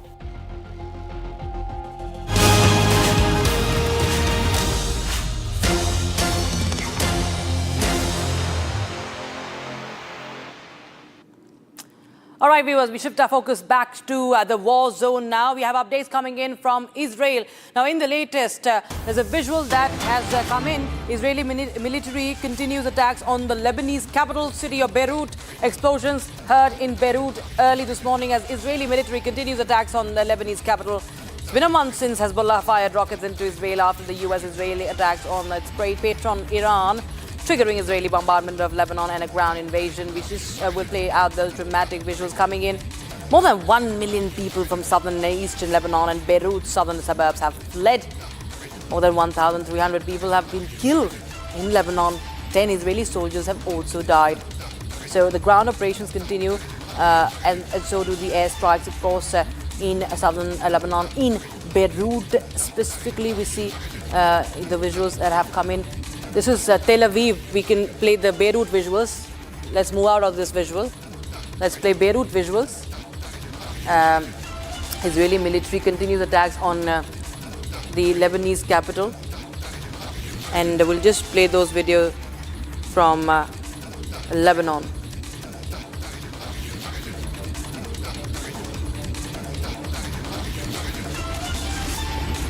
All right. And more big news coming in, viewers. The IRGC has said, and I quote, the attack on the US embassy in Riyadh has nothing to do with us. While condemning this move, we announced that this incident has absolutely no connection to the Iranian armed forces, and considering the Zionist enemy strategy in the region, this action is definitely taken by the Zionists. The goals of the Iranian armed forces have been clearly stated from the beginning, and necessary warnings have been given to neighboring and Muslim countries regarding the Zionist regime's provocations in the region. The countries of the West Asia region must be vigilant against the American Zionist current provocation to destabilize and destroy the region, viewers. So IRGC now saying that it has nothing to do with what has happened at the US embassy in Riyadh, and because the reports doing the round are that Iranian strike has caused damage in the US embassy in Saudi Arabia, and that there has been a significant damage in this drone attack. But the IRGC puts the blame on Israel, saying that it is a plot, it's a conspiracy by the Israelis, that they've denied that their role in the attack on the US embassy in Riyadh.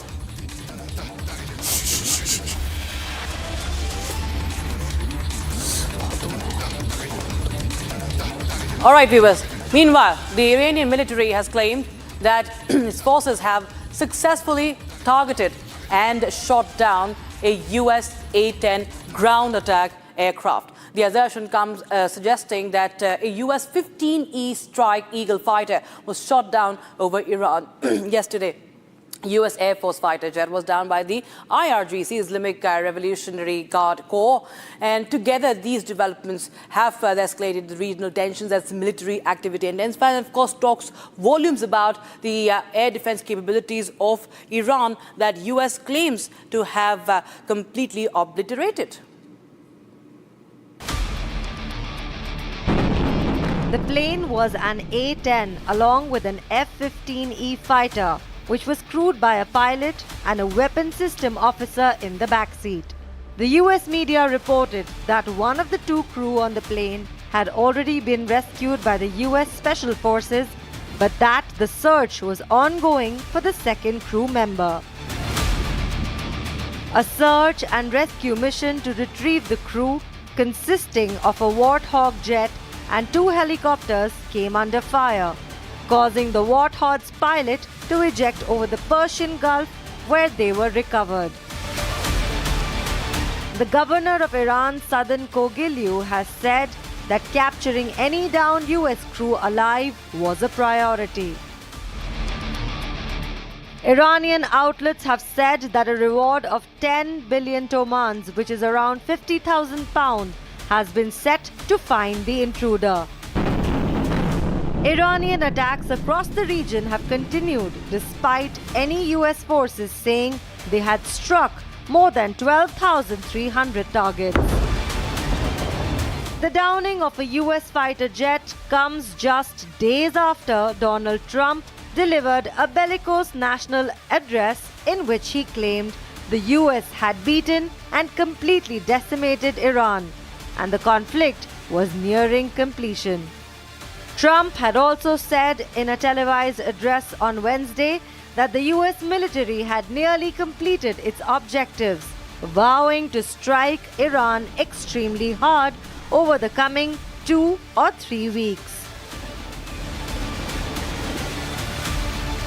Meanwhile, Israeli Prime Minister Benjamin Netanyahu says that Israel will continue its offensive against Iran. Now, as the conflict between the two countries enters the 6th week, this is now triggering a further rise in global oil prices and the mounting casualties as well across the region. It's more in this report.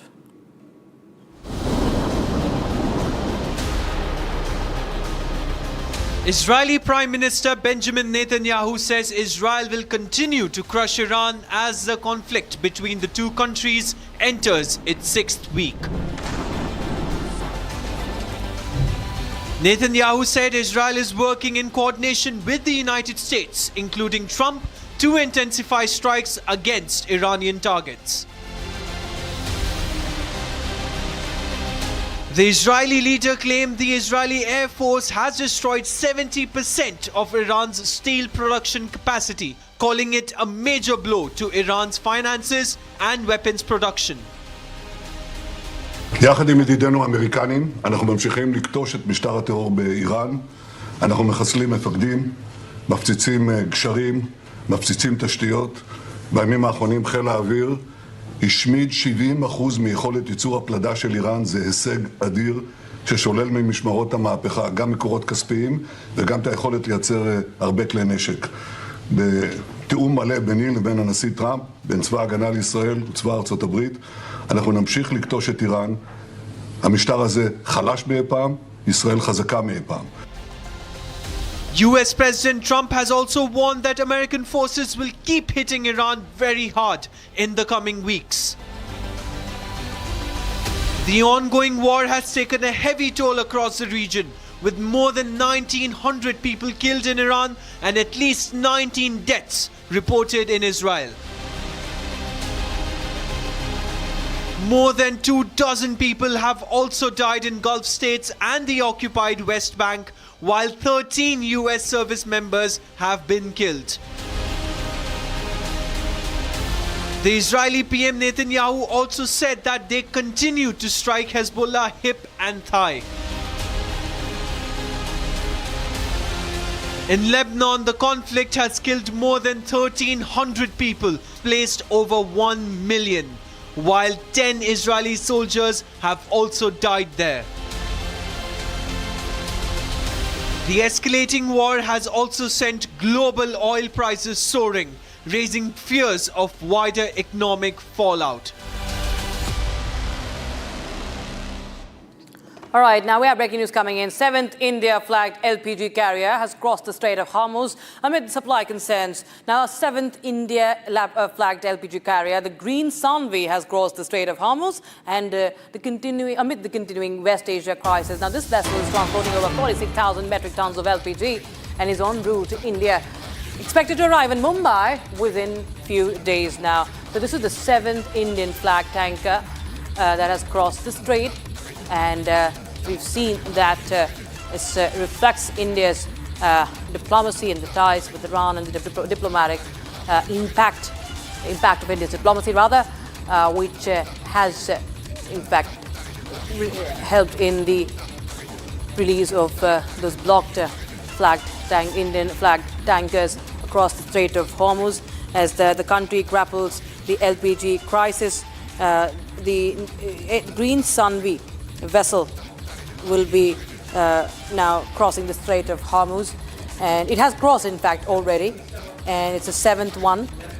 And my colleague Shivam will be joining us from the newsroom. Shivam, tell us more details. It comes as a relief, of course. It's only the 7th one that has crossed the Strait of Hormuz. Yeah, it's a very big development of another ship that is coming in to India after many ships that have been allowed because of the virtual blockade that was there in the Strait of Hormuz, and IRGC still continues to that blockade, but it is allowing friendly nations to pass through that location. So it is a big sigh of relief. Many other shipping tankers, big vessels have already passed, like the Pine Gas, Jagwasant, and the others, BWELM, have reached India. Now, Indian Navy is also constantly monitoring the situation, and at many instances, in many cases, Indian Navy is escorting the vessels so that there is a safe passage, so there is no threat to them, especially the oil tankers. Now, it's not just that this ship is coming. There are many vessels which are in line. They are waiting. Around 16 to 17 vessels are still waiting to cross the strait. Many will be coming in the near future, and because of the continuous strain that we have on our oil reserves and the continuous demands, because we need a lot of oil and the supply has severely been affected. Now, this other vessel coming in will be definitely a big relief for the oil supplies. However, we are better placed when it comes to we do a comparative analysis of our neighboring states, including Sri Lanka or Pakistan. There is mayhem there, there is chaos there, but things are pretty much in control, especially when it comes to crude. Now, this is the 7th India-flagged LPG tanker, which has successfully crossed the Strait of Hormuz, will reach soon. The name is Green Sunvi. It is carrying around 44,000 to 60,000 tons of LPG, very huge amount, but it will be around less than a day or so of the requirement that India needs. So Rakshita, we need every day we need a new ship. In that case, if you can do the calculation, if you can do the maths of how much of LPG is required, because you can't store LPG for a very long duration. Now, this has been already conveyed. Now, Strait of Hormuz continues to be a very critical choke point. Now, IRGC has warned of another choke point, Babel and Mandeb, that they will be blocking. They will be putting a blockade in that location also. So it's quite critical. It's quite important, and it's a big sigh of relief, because India imports around 60% of the LPG which comes through the Strait of Hormuz. Another tanker coming, and more than 16 to 17 LPG tankers being lined up is a big sigh of relief. And there must be no big issues will be there for the release of the other tankers also, and they also might reach India soon. Yeah, what we're picking up is, as per report, at least 2 more are in line to cross the Strait of Hormuz. There are a dozen still left to cross the Strait of Hormuz also. But thanks so much for joining us, Shivam. Viewers, now we have a new update coming in. The IRGC has appointed a new spokesperson after Brigadier General Hussain Mohabi was appointed as the new spokesman. He has replaced, of course, Naini, who was killed in an airstrike last month. So that's the breaking news we have. The update coming in as far as the IRGC is concerned. So a new spokesperson, Sardar Mohabi, has been appointed as the acting head of the Public Relations Department and spokesperson of the IRGC, as Naini has been killed. And a new spokesperson has been now appointed. We'll try and get more update about him.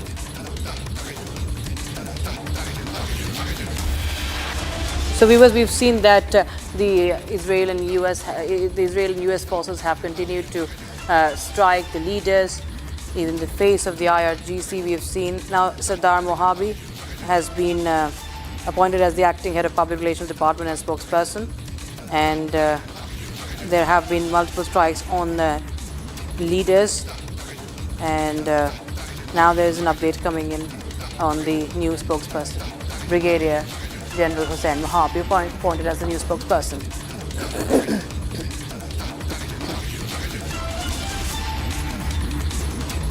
Meanwhile, viewers, Pakistan is witnessing a massive fuel shock, with petrol and diesel prices rising sharply amid soaring global oil prices linked to tensions in West Asia. The steep hike has triggered concerns over rising living costs in the country, already battling high inflation. Here's more.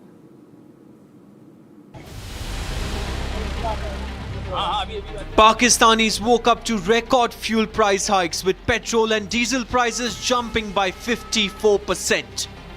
The increase comes amid surging global oil prices driven by rising tensions in West Asia, piling more pressure on a country already battling high inflation.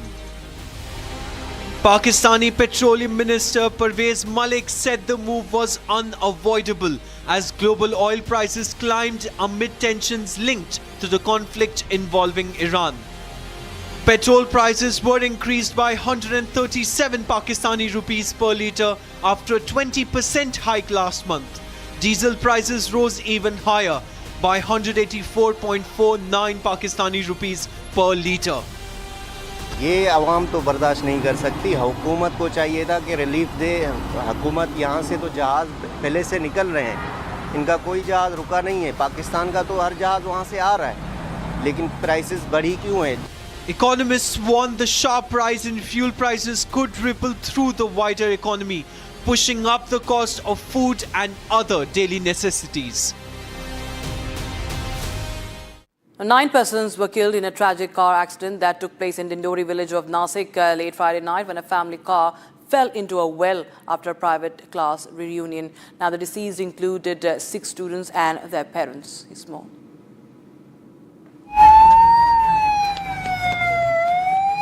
A private class organized a reunion and appreciation ceremony at Rajay Banquet Hall in Dindori town, Nashik, on Friday evening.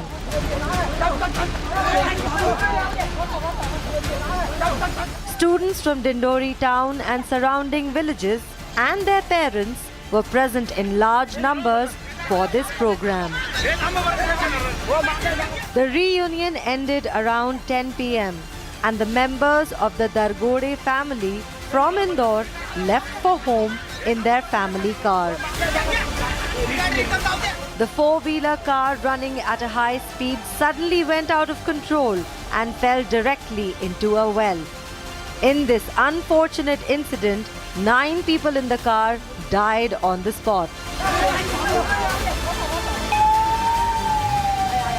As soon as the accident happened, the citizens of the area rushed to the spot due to a loud noise.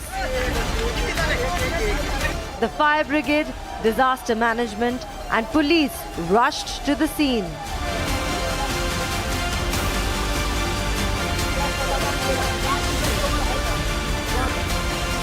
During the rescue operation, the car was pulled out of the well with the help of a crane. The search operation was delayed due to high water level in the well and darkness. Although everyone was rescued, no one could be saved. The incident has spread grief throughout the village and has left relatives in a state of shock.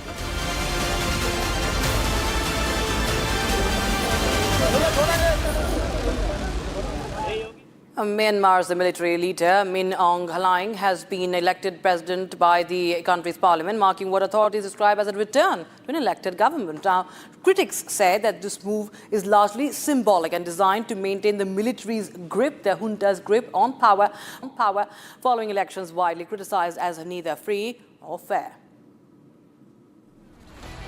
Myanmar's parliament has elected military leader Min Aung Hlaing as the country's president. The 69-year-old general seized power in the 2021 Myanmar coup, overthrowing the elected government led by Aung San Suu Kyi. He has effectively ruled the country since then. The election is being described by the military leadership as a transition back to civilian governance. Meanwhile, opponents and independent observers also say the process was neither free nor fair. Min Aung Hlaing was one of the 3 nominees for the presidency. However, his victory was widely expected because lawmakers from military-backed parties, along with army-appointed members, hold a dominant majority in parliament. Min Aung Hlaing secured 429 out of 584 votes. The other two candidates finished as vice presidents. Before assuming the presidency, Min Aung Hlaing stepped down as commander-in-chief of Myanmar's armed forces, a position he had held since 2011. Since the president cannot simultaneously hold the country's top military post under the constitution. Even before the coup, Min Aung Hlaing wielded significant power under Myanmar's military-drafted constitution. Parliament members who voted in the presidential election had themselves been elected in 3 phases during December and January. However, several major opposition parties were either barred from contesting or refused to participate in what they described as unfair election conditions. Suu Kyi, who was removed from power in the 2021 coup, has remained largely isolated from the outside world since her detention. With major opposition parties sidelined and former leader Aung San Suu Kyi still in detention, questions remain over the legitimacy of the process and the future of democratic governance in the country. It was time for a short break, but we get you the latest coming in from West Bengal, where TMC leader Hafizul Mullah has been arrested for openly threatening his opponents in Dimantala.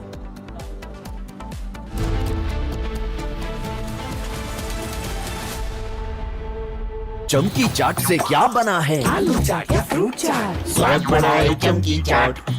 क्या बात है? स्वादिष्ट पकोड़े और फरसान, अरे चमकी चाट है इसकी जान। असली स्वाद सिर्फ चमकी चाट।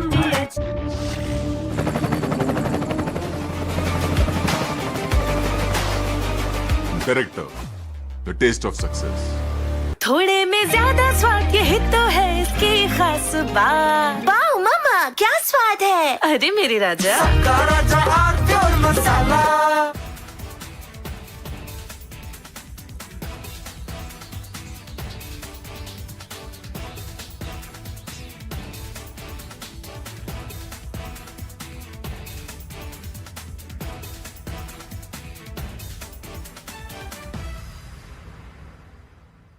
Three, 2, 1.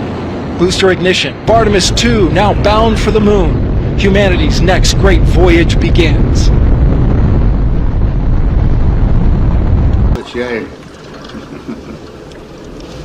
Okay, overboard dump coming up.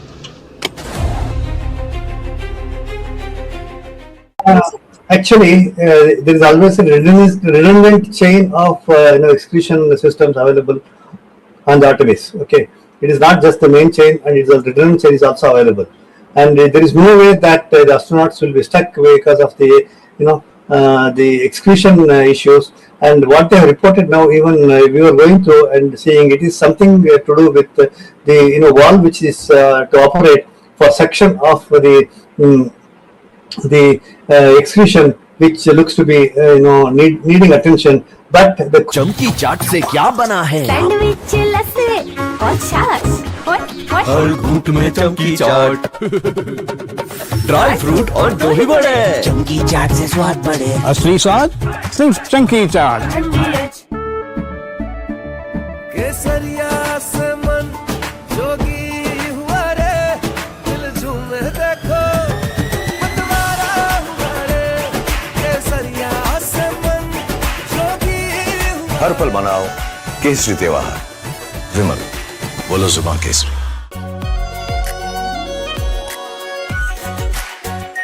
Are pure shahi paneer masala, delicious, healthy everyday. 3, 2, 1. Booster ignition. Artemis II now bound for the moon. Humanity's next great voyage begins. From Asia's largest news headquarters, setting the agenda for Bharat.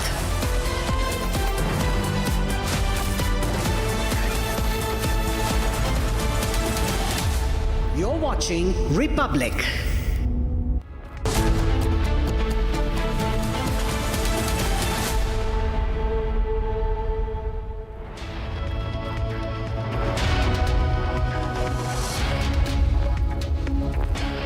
Hello and a very warm welcome. You're watching Republic TV. I'm Gesu Bharadwaj, and 2 of US's jets have been downed by Iran. 2 fighter pilots have been rescued by the US military, while 1 remains missing. Now remember, comes closely as Iran claims that they have held a US fighter pilot as a prisoner of war and captured him alive. Getting you all the details on that starking story. But first, here's a check on your headlines for the hour. Take a look.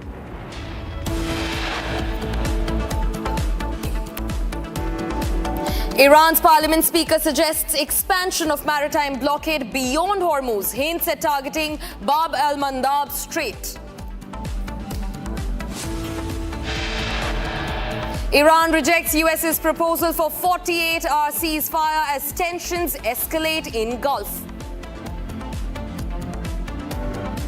Iran shoots down US's F-15 fighter jet. Israel says 1 pilot rescued. Searches underway for the 2nd crew member. Iranian media claims US Black Hawk was hit during search mission over the Iranian-Iraqi overlapping airspace. Trump says downing of US military jet will not affect the Iran talks, says we're in war.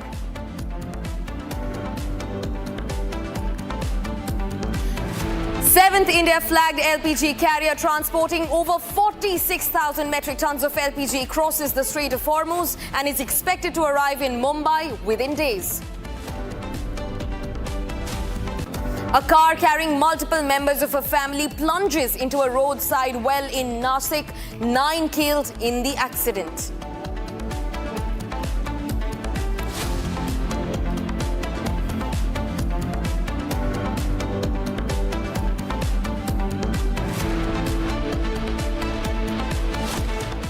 Viewers, now starting first with the impact of the war in India. Now, the Indian government has made it very clear that there are no reports of payment issues with the Iranian crude imports. Now, they've also stated that the country's oil supply is secure. Now, remember, the Indian government maintaining its resolve since the beginning of the war that India's crude oil supply, its energy stock, remains critical because of the Strait of Hormuz. But India has diversified its supply partners, and because of that very reason, the country's oil and energy supply remains secure. Now, the Ministry of Petroleum and Natural Gas clarified once again that India imports crude oil from over 40 partners, and companies have the flexibility to source oil based on commercial considerations. Now, amid the West Asia supply disruptions, Indian refineries have secured crude oil requirements, including from Iran. Now, remember, India remains one of the very few countries whose vessels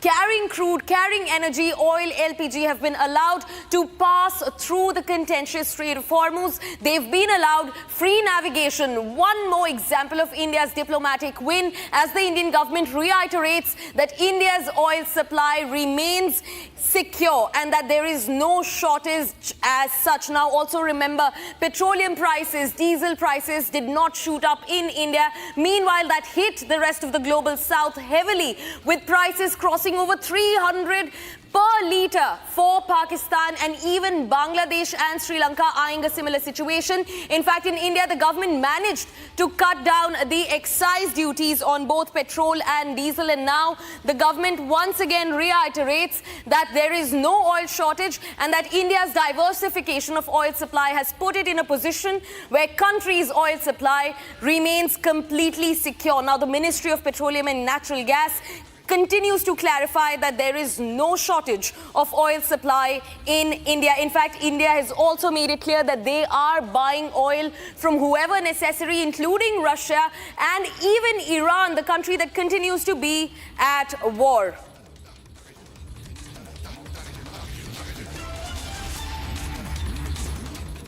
Viewers, now shifting focus to the escalating tensions in the war. Now, Iranian military has once again struck multiple targets inside the Israeli capital, Tel Aviv. In fact, videos and visuals will show you how structures have been damaged. And once again, civilian infrastructure has come under the huge threat of Iranian missiles as the strikes and counterstrikes continue to be exchanged between Israel, Iran, and the United States. Take a look at what unfolded in the Israeli capital of Tel Aviv.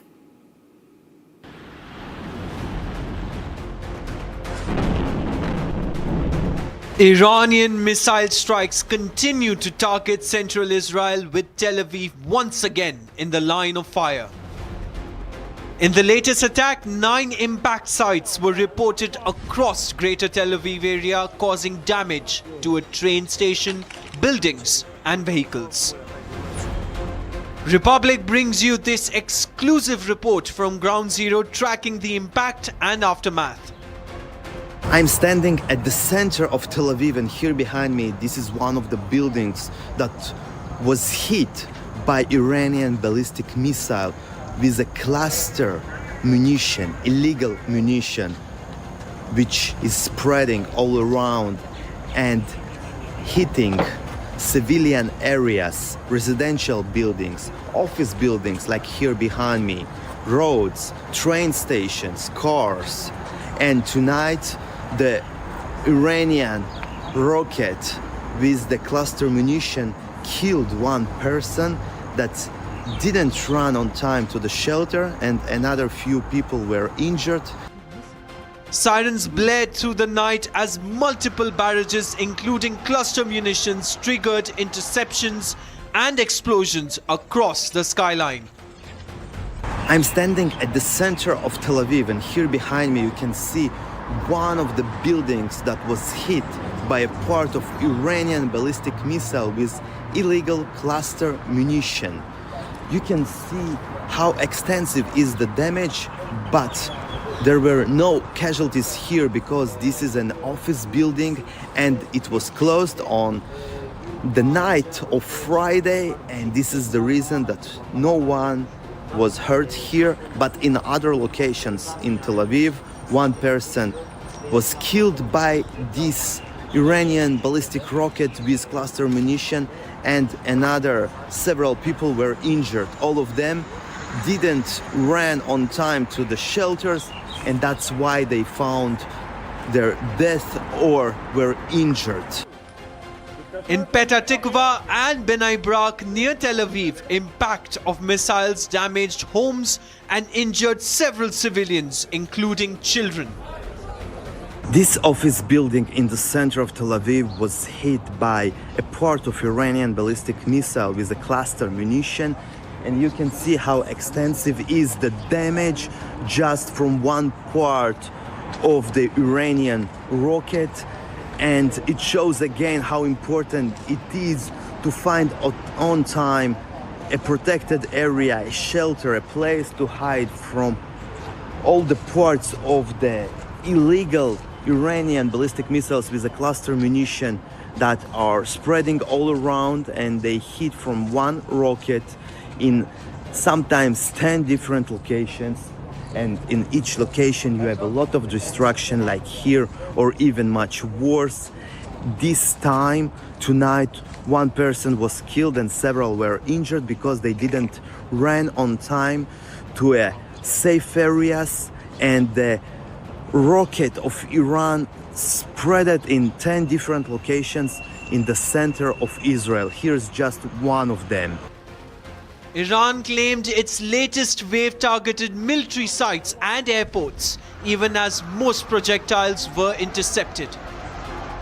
But falling debris and partial impacts continue to cause damage on ground, highlighting the intensity of the barrages. With residents forced into shelters and sirens becoming a daily reality, Tel Aviv remains under constant threat as the conflict shows no signs of easing.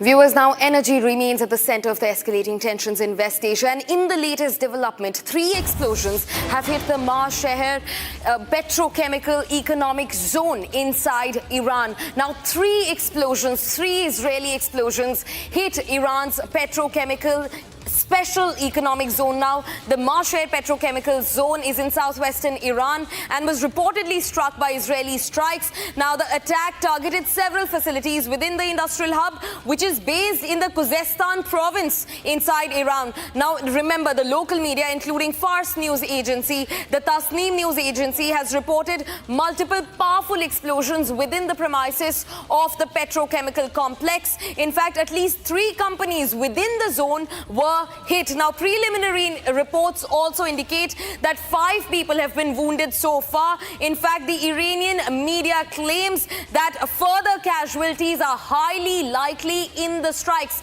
5 reported injuries as of now in the strikes in the petrochemical zone that has managed to hit 3 companies, 3 Iranian strikes that hit 3 different companies.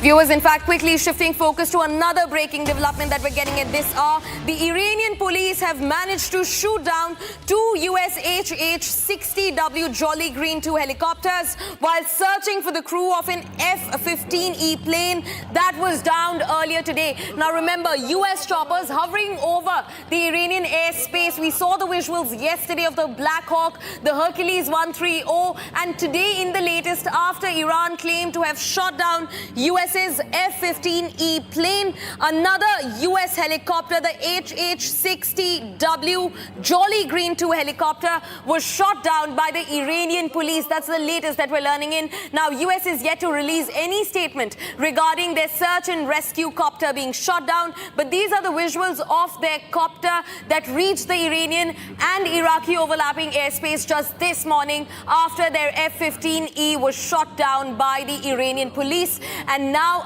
this search and rescue copter was also shot down by the Iranian police. That's the latest that we're learning in. Now remember, the US remains tight-lipped on the shooting down of their search and rescue copter. These are the visuals on your screens.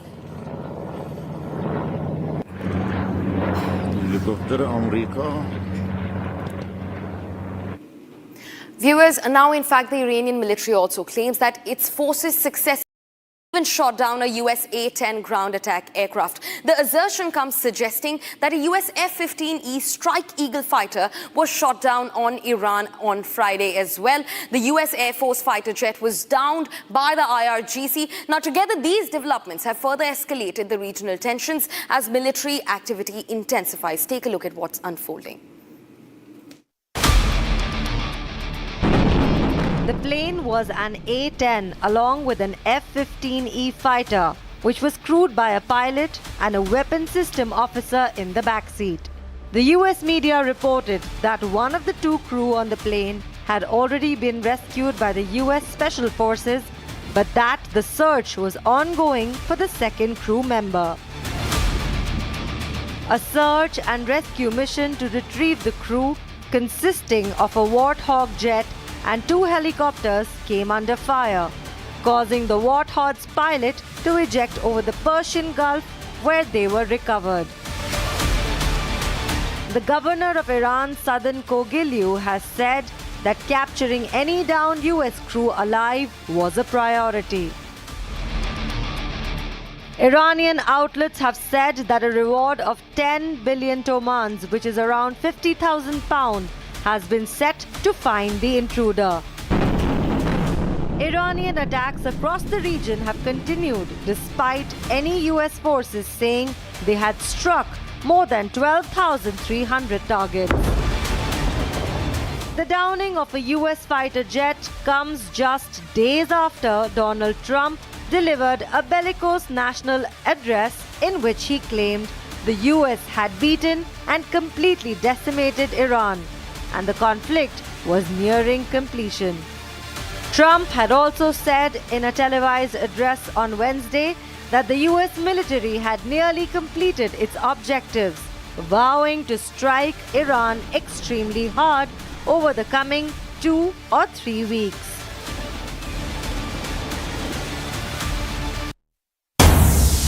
In a fresh breaking development, now Raghav Chadha has issued another response, responding to the allegations that have been leveled by the Aam Aadmi Party. Now remember, yesterday he responded by saying that he's been silenced but not defeated, and this comes as the party first removed him as the Rajya Sabha leader for the Aam Aadmi Party, in fact replacing him with Ashok Mittal, and today he's released another video taking a jibe at the Aam Aadmi Party. Listen in to Raghav Chadha. एक scripted campaign चलाया जा रहा है, same भाषा, same बातें, same आरोप। ये कोई कोइंसिडेंस नहीं है, बल्कि एक कोऑर्डिनेटेड अटैक है। पहले मैंने सोचा कि मुझे इसका जवाब नहीं देना चाहिए, फिर लगा कि कहीं एक झूठ को 100 बार बोला जाए तो कुछ लोग मान ना लें, इसलिए मैंने सोचा कि जवाब दूं। आम आदमी पार्टी ने 3 आरोप लगाते हुए यह कहा कि इन 3 आरोपों की वजह से हम राघव चड्ढा को पार्लियामेंट में बोलने का मौका नहीं देंगे। राघव चड्ढा के पार्लियामेंट में बोलने पर रोक इसलिए लगाई गई क्योंकि उन्होंने ये 3 गलतियां करी। मैं एक एक करके इन तीनों पर आपसे बात करना चाहूंगा। पहला आरोप कि जब ऑपोजिशन पार्लियामेंट से वॉकआउट करता है, सदन से वॉकआउट करता है, तो राघव चड्ढा वहीं बैठे रहते हैं, वो वॉकआउट नहीं करते। यह सरासर झूठ है, सफेद झूठ। मैं चुनौती देता हूं, एक इंस्टेंस, एक दिन ऐसा बताइए जब ऑपोजिशन ने वॉकआउट किया हो और मैंने उनका साथ ना दिया हो, मैं साथ में वॉकआउट नहीं किया हो। और पार्लियामेंट में तो हर जगह सीसीटीवी कैमरा है, आप सीसीटीवी कैमरा निकालकर दिखा दीजिए, दूध का दूध और पानी का पानी हो जाएगा। दूसरा आरोप लगाया कि राघव चड्ढा ने चीफ इलेक्शन कमिश्नर के इंपीचमेंट मोशन पर, यानी कि मुख्य चुनाव आयुक्त को हटाने वाली जो याचिका थी, उस पर साइन करने से मना कर दी। दूसरा सफेद झूठ। ना मुझे आम आदमी पार्टी के किसी भी नेता ने इस मोशन पर साइन करने के लिए कहा, ना औपचारिक तौर पर कहा, ना अनौपचारिक तौर पर कहा। और आम आदमी पार्टी के राज्यसभा में कुल 10 सांसद हैं, जिनमें से 6 या 7 सांसदों ने इस मोशन पर खुद ही साइन नहीं किया। तो भला इसमें मेरी क्या गलती? खाली सारा दोष मुझ पर ही क्यों मढ़ा जा रहा है? और इस मोशन के लिए राज्यसभा में कुल 50 सिग्नेचर चाहिए होते हैं, यानी कि 105 विपक्षी सांसदों में से मात्र 50 सिग्नेचर से ये याचिका पूरी हो जाती। तो इतना शोर क्यों? और तीसरा आरोप जो मुझ पर लगाया गया वो ये था कि राघव चड्ढा डर गए हैं और इसलिए वो बेकार मुद्दे उठाते हैं। पहली बात मैं बता दूं कि मैं पार्लियामेंट में शोर मचाने, चीखने, चिल्लाने, माइक तोड़ने या गाली देने नहीं गया। मैं वहां पर जनता के मुद्दे उठाने गया हूं, लोगों की बात करने गया हूं। और मैंने कौन सा मुद्दा नहीं उठाया?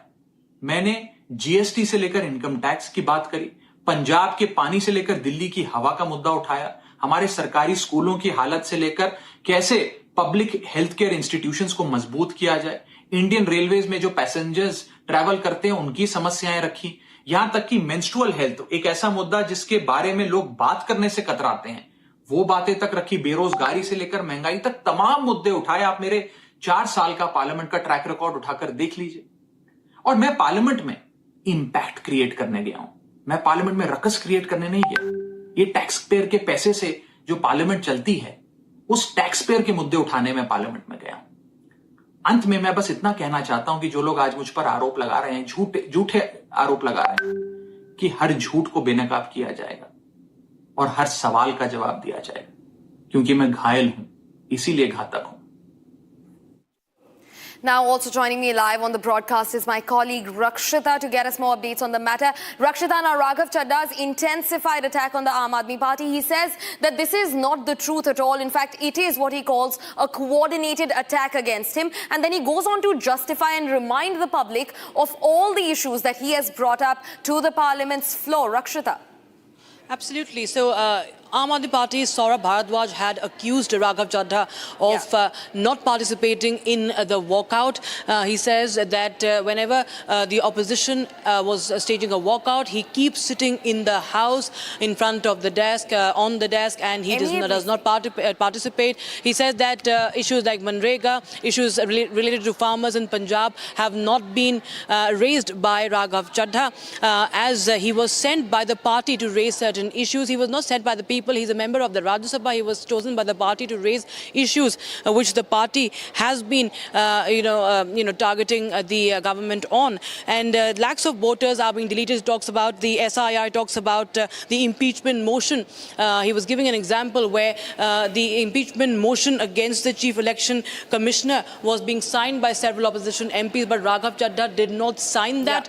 Now, that is now, we see that one after the other, Raghav Chadha is releasing videos to counter the claim that have been made by the Aam Aadmi Party leaders who accuse him of, indulging in soft PR. And they've also gone on to say that he's compromised, that he has links with the BJP. He could be going to the BJP, and that's why he is not attacking the government. He's not attacking the BJP. Even forget not taking the name of the Prime Minister. He does not even mention BJP in any of his tweets. That is what Aam Aadmi Party leadership is saying right now. Raghav Chadha says that I'm not here to create ruckus. I am there in the House, in the Assembly, in the Rajya Sabha as a member to raise issues that connect with the people, to raise a voice for the common man and not to create a ruckus or disrupt the proceedings of the House. That is what Raghav Chadha has now come up with as a counter. Yeah.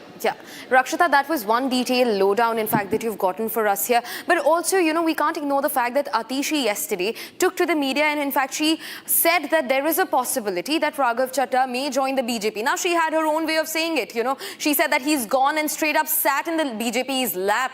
And that is a very detrimental way of, in fact, describing somebody from your own party. But that's what happened. So, what are the allegations about him joining the BJP? And how far are we seeing that to become true in the coming times, Rakshita?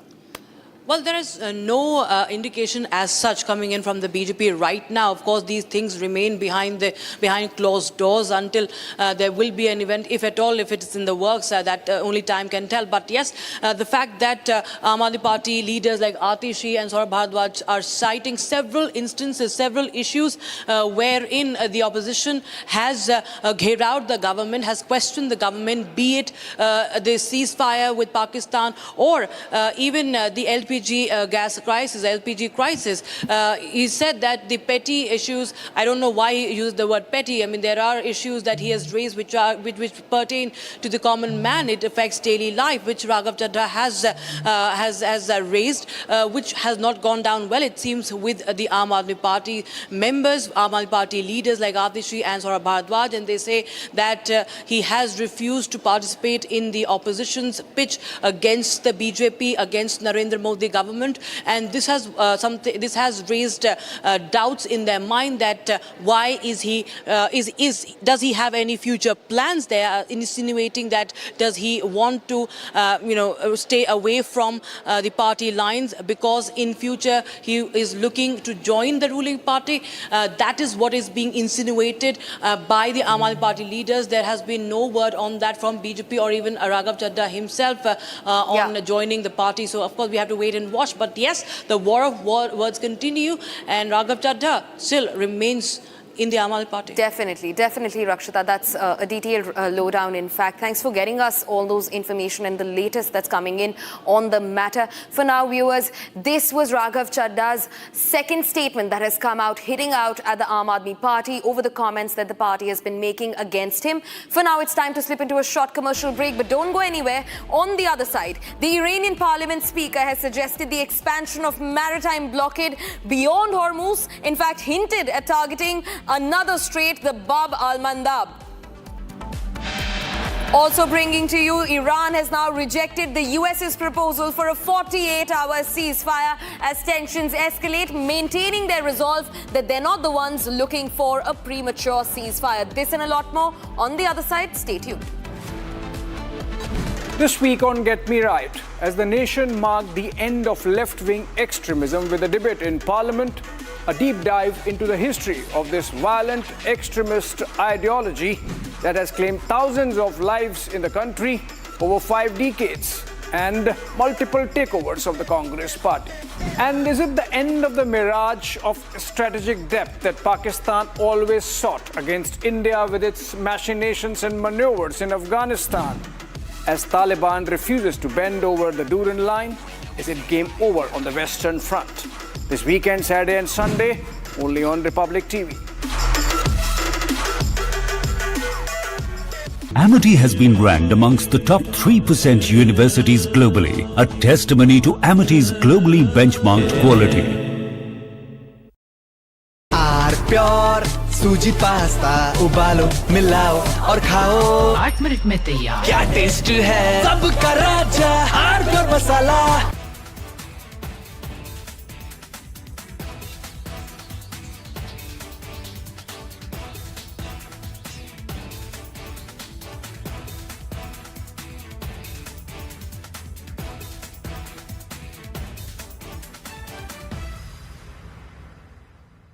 Three, 2, 1. Booster ignition. Artemis II now bound for the moon. Humanity's next great voyage begins.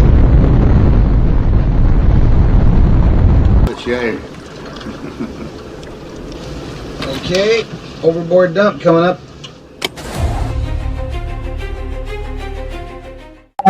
Actually, there is always a redundant chain of excretion systems available on the Artemis. Okay, it is not just the main chain, and it's a redundant chain is also available. And there is no way that the astronauts will be stuck because of the the excretion issues.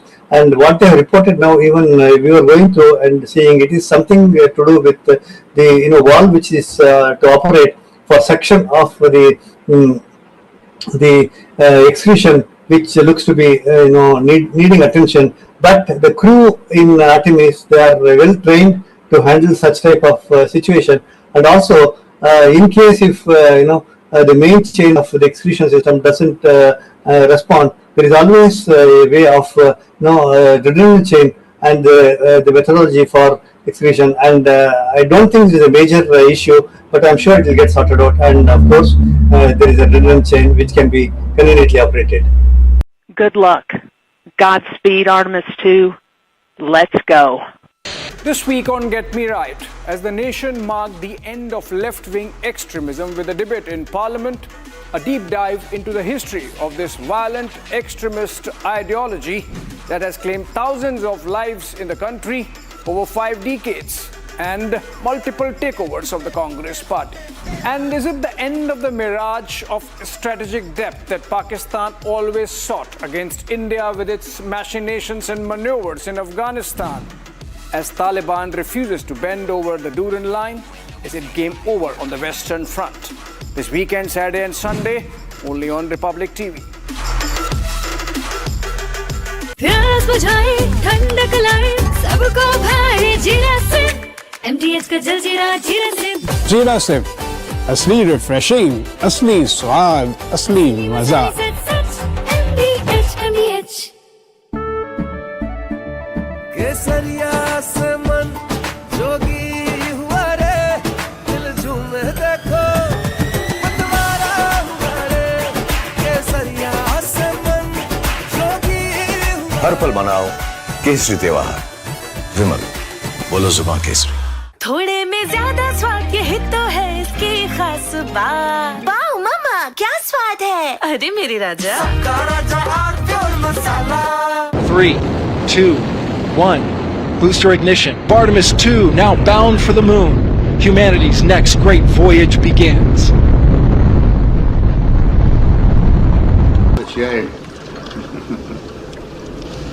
Okay, overboard dump coming up.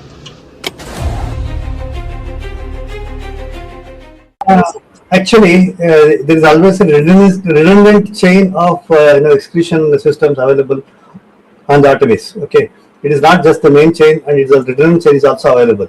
And there is no way that the astronauts will be stuck because of the the excretion issues. And what they have reported now, even we were going through and seeing, it is something to do with the valve which is to operate for section of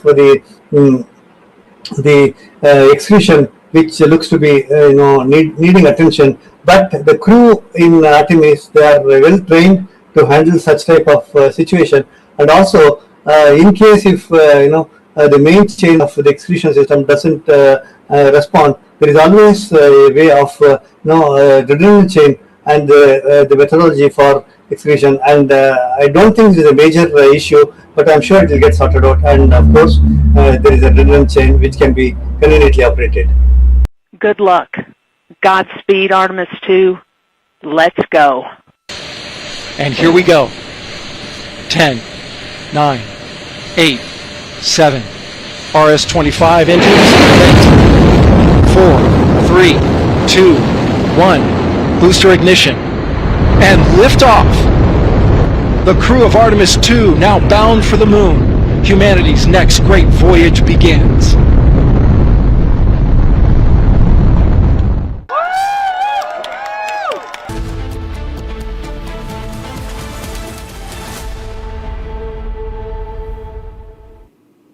Hello and a very warm welcome. You're watching Republic TV. I am Gesu Bharadwaj. And viewers, we bring you someone who is far more than just an actor.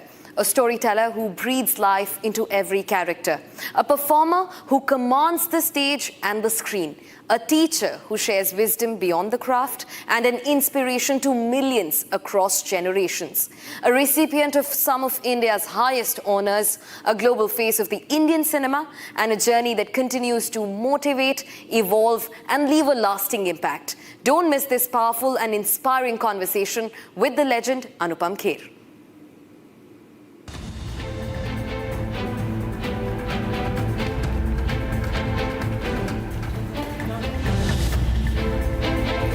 Prime Minister Modi is set to visit Kerala today ahead of local assembly elections in what will be the second visit within this week. Prime Minister Modi is all set to boost the NDA's campaign. Jamaat-e-Islami has officially declared its support for the Congress-led United Democratic Front, citing the left's soft Hindutva approach as the primary catalyst. West Bengal police arrested TMC leader Hafizul Mullah, accused of openly threatening his opponents in Jabantala, South 24 Praganas district, as per the ECI officials. TVK leader Vijay goes solo in Puducherry, fielding heavyweights for all 30 seats to challenge the NDA and SPA in a high-stakes electoral battle for the 9th of April polls. Tamil Nadu Chief Minister Stalin slams CBSE's new 3-language policy. Stalin slams CBSE's curriculum as Hindi impository and calling the new policy a threat to federalism.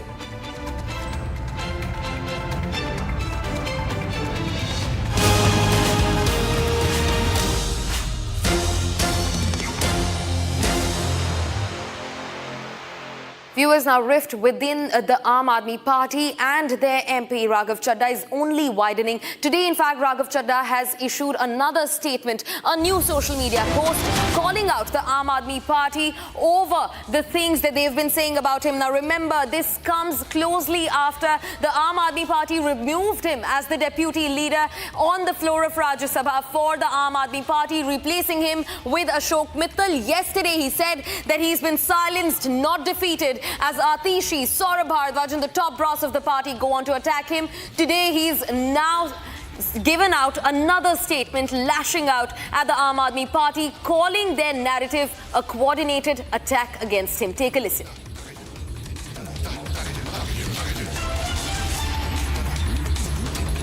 कल से मेरे खिलाफ एक scripted campaign चलाया जा रहा है। Same भाषा, सेम बातें, सेम आरोप। ये कोई कोइंसिडेंस नहीं है, बल्कि एक कोऑर्डिनेटेड अटैक है। पहले मैंने सोचा कि मुझे इसका जवाब नहीं देना चाहिए, फिर लगा कि कहीं एक झूठ को 100 बार बोला जाए तो कुछ लोग मान ना लें, इसलिए मैंने सोचा कि जवाब दूं। आम आदमी पार्टी ने 3 आरोप लगाते हुए यह कहा कि इन 3 आरोपों की वजह से हम राघव चड्ढा को पार्लियामेंट में बोलने का मौका नहीं देंगे। राघव चड्ढा के पार्लियामेंट में बोलने पर रोक इसलिए लगाई गई क्योंकि उन्होंने ये 3 गलतियां करी। मैं एक एक करके इन तीनों पर आपसे बात करना चाहूंगा। पहला आरोप कि जब ऑपोजिशन पार्लियामेंट से वॉकआउट करता है, सदन से वॉकआउट करता है, तो राघव चड्ढा वहीं बैठे रहते हैं, वो वॉकआउट नहीं करते। यह सरासर झूठ है, सफेद झूठ। मैं चुनौती देता हूं, एक इंस्टेंस, एक दिन ऐसा बताइए जब ऑपोजिशन ने वॉकआउट किया हो और मैंने उनका साथ ना दिया हो, मैं साथ में वॉकआउट नहीं किया हो। Now, we're also being joined by Tuhin Sinha, who is the BJP's national spokesperson, to talk to us about what's unfolding in the Aam Aadmi Party. Now, Mr. Sinha, thanks very much for speaking to Republic. I want to understand from you, there are allegations that are being leveled against Raghav Chadha, and it's being said that he never took the side of the opposition in campaigning against the leading party, specifically the BJP. They said that he's gone and he's now sat in the lap of the BJP. What's your first comment to a derogatory, statement like this that has come against Raghav Chadha in relation with the BJP? We have nothing to do either with Aam Aadmi Party or with Raghav Chadha. But point is, Aam Aadmi Party is not known to speak the truth. Aam Aadmi Party is a party which has always known to espouse falsehood. Arvind Kejriwal being the biggest example of spreading lies all the time.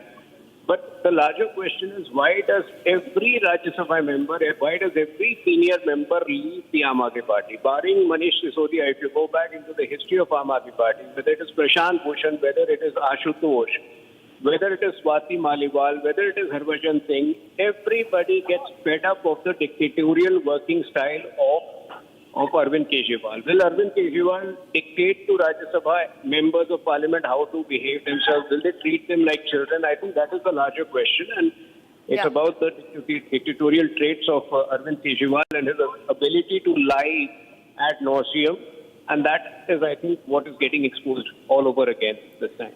Definitely. In fact, Mr. Sinha, also want to understand from you, these allegations that are being leveled against Raghav Chadha from the Aam Aadmi Party, though, yes, that is a different party, but politically, this is not a sound thing to do. At least that's what it comes across as publicly. Atishi or Saurabh Bharadwaj saying such derogatory things about their own MP right after he was replaced as their Rajya Sabha leader on the floor for Aam Aadmi Party, and these derogatory statements are being made against him. And then he goes on to expose the party. He says that this rhetoric is far from the truth. In fact, he says that if anything, this is a coordinated attack against him from the Aam Aadmi Party. So rifts are definitely emerging in a party that has already lost its stronghold, Delhi. What do you have to say about that? Your first comments on this? I have already commented on it. There is not much that I want to go ahead commenting because, like I said, Aam Aadmi Party's antics, their gimmicks, their cheap behavior does not deserve to be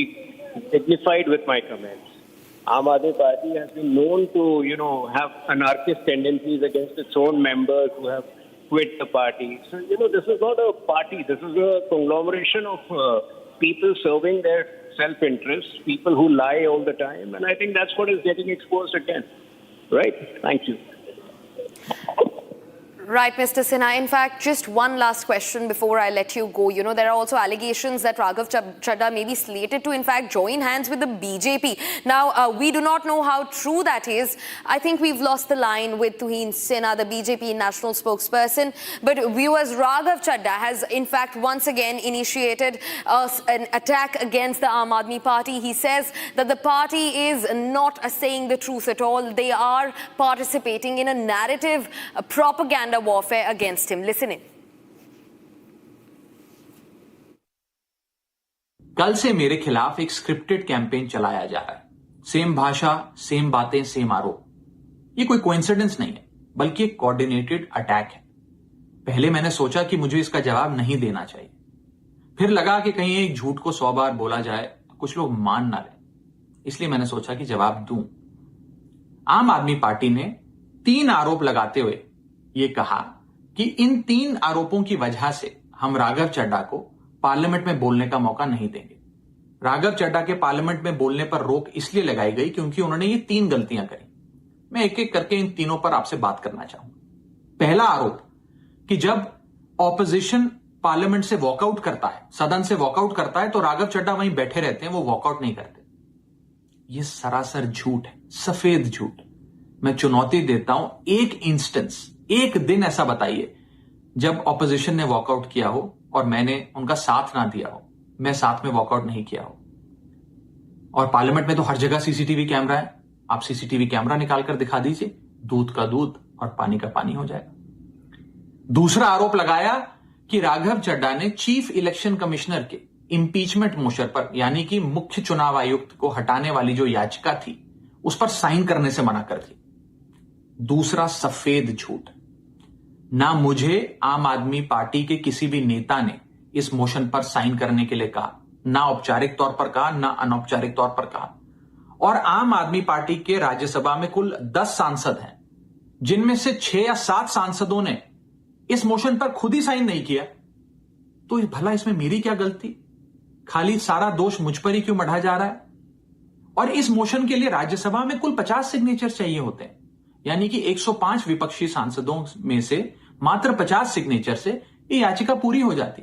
तो इतना शोर क्यों? और तीसरा आरोप जो मुझ पर लगाया गया वो ये था कि राघव चड्ढा डर गए हैं और इसलिए वो बेकार मुद्दे उठाते हैं. पहली बात मैं बता दूं कि मैं पार्लियामेंट में शोर मचाने, चीखने, चिल्लाने, माइक तोड़ने या गाली देने नहीं गया. मैं वहां पर जनता के मुद्दे उठाने गया हूं, लोगों की बात करने गया हूं। और मैंने कौन सा मुद्दा नहीं उठाया? मैंने जीएसटी से लेकर इनकम टैक्स की बात करी, पंजाब के पानी से लेकर दिल्ली की हवा का मुद्दा उठाया, हमारे सरकारी स्कूलों की हालत से लेकर कैसे पब्लिक हेल्थ केयर इंस्टीट्यूशंस को मजबूत किया जाए, इंडियन रेलवेज में जो पैसेंजर्स ट्रैवल करते हैं उनकी समस्याएं रखी, यहां तक कि मेंस्ट्रुअल हेल्थ, एक ऐसा मुद्दा जिसके बारे में लोग बात करने से कतराते हैं, वो बातें तक रखी। बेरोजगारी से लेकर महंगाई तक तमाम मुद्दे उठाए। आप मेरे 4 साल का पार्लियामेंट का ट्रैक रिकॉर्ड उठाकर देख लीजिए। और मैं पार्लियामेंट में इंपैक्ट क्रिएट करने गया हूं, मैं पार्लियामेंट में रकस क्रिएट करने नहीं गया।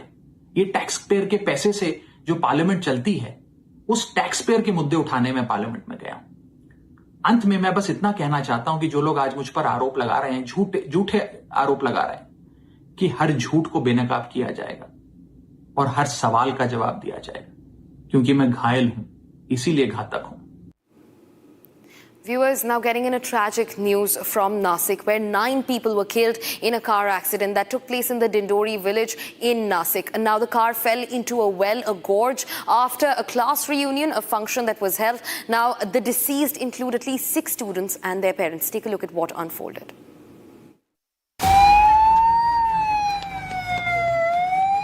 A private class organized a reunion and appreciation ceremony at Rajay Banquet Hall in Dindori town, Nashik, on Friday evening.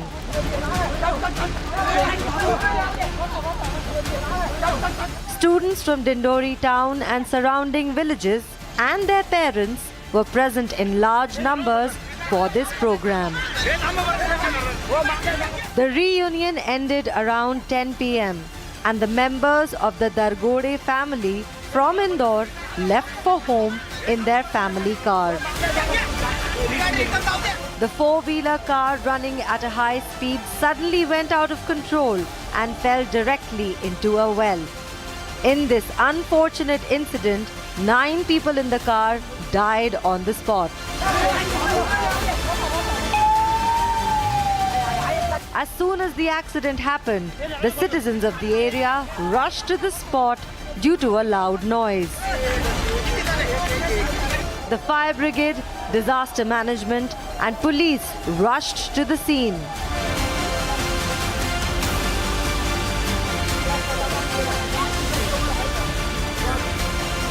During the rescue operation, the car was pulled out of the well with the help of a crane. The search operation was delayed due to high water level in the well and darkness. Although everyone was rescued, no one could be saved. The incident has spread grief throughout the village and has left relatives in a state of shock.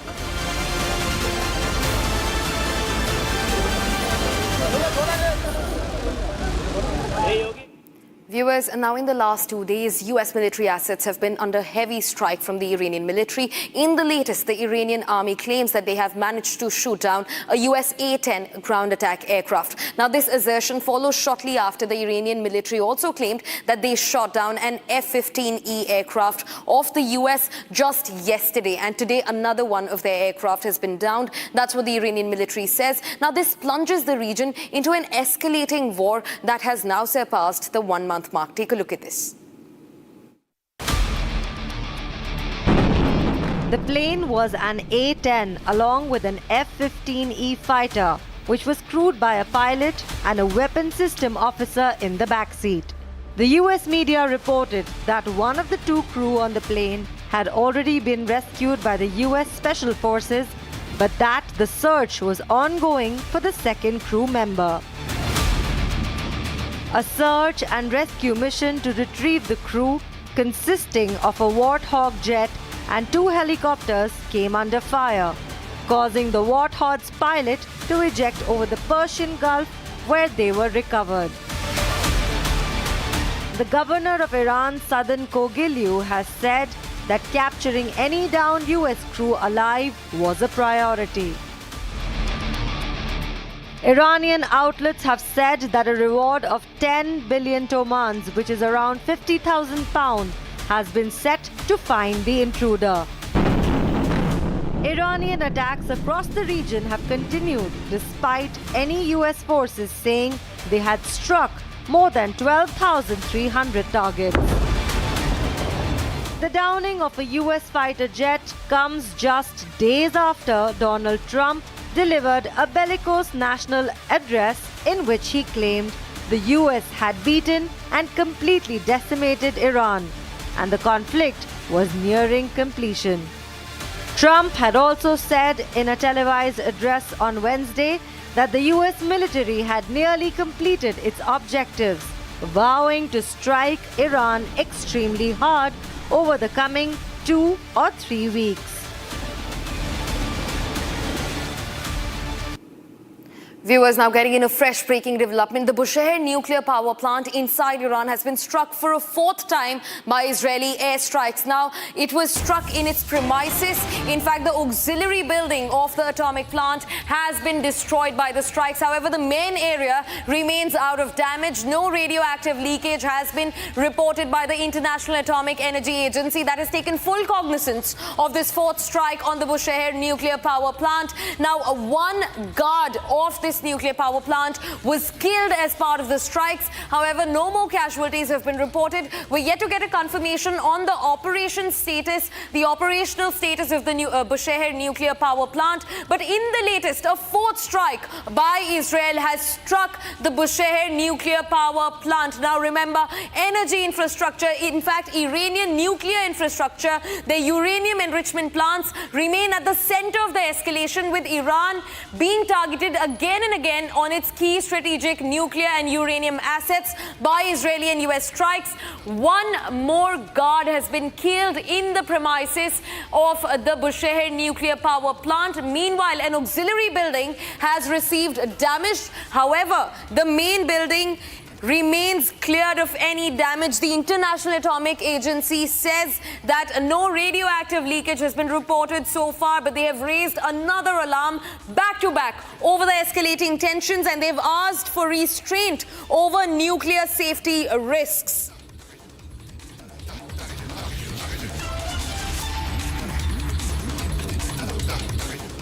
Viewers, now shifting focus. Just yesterday we saw that a bridge inside Iran was struck by the US military. In fact, joint US-Israeli strikes. And now today, at least 8 people have been killed. Some casualties were reported yesterday. And if you remember clearly, the Iranian authorities said that the toll will mount. Today, the casualties have mounted to 8. At least 95 others have been injured in what is the tallest bridge inside Iran that was struck by the United States and Israel in a coordinated strike on the Iranian territory. Take a look at this. Schools, universities, monuments, and now bridges.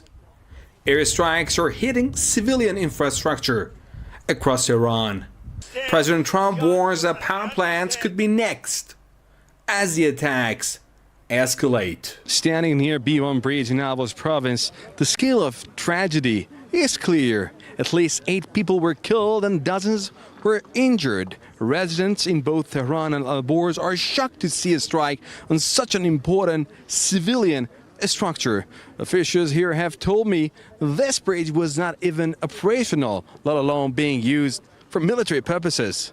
شما می‌بینید این پروژه اصلا بهره برداری نشده، چه برسه که کاربرد نظامی. این پروژه قرار بود که مشکل 17 تا استان شمال شرق کشور، مشکل شمال غرب کشور و مشکل ترافیکشون حل کنه.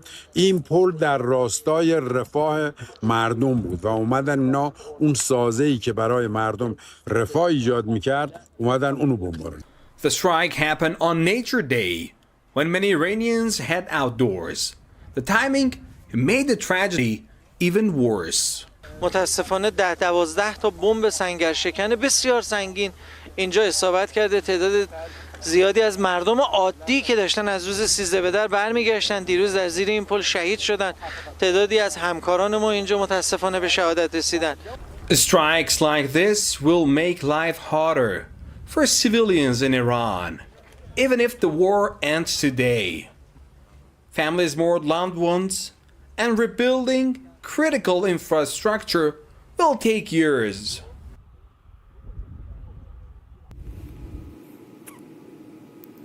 Viewers, now just as Tamil Nadu is all set to go to polls, a war has broken out between the BJP and the DMK over the language row. Now, BJP spokesperson Narayana Tirupati has accused the DMK leader and the chief minister of this state, M.K. Stalin, of spreading false propaganda over the language debate. In fact, this comes closely after the DMK chief said that the CBSE curriculum is going to limit the language and impose Hindi on the Tamil-speaking state. Now, he has leveled major allegations against the DMK chief and the state's chief minister. In fact, he also says that Stalin is doing nothing but peddling a propaganda to create a language divide in the state. Listen in.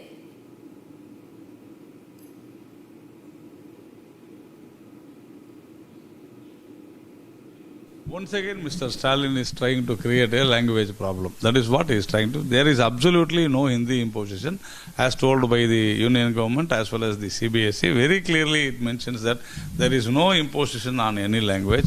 All the 22 official languages should be followed, and any two of the Indian languages. It mentions very clearly.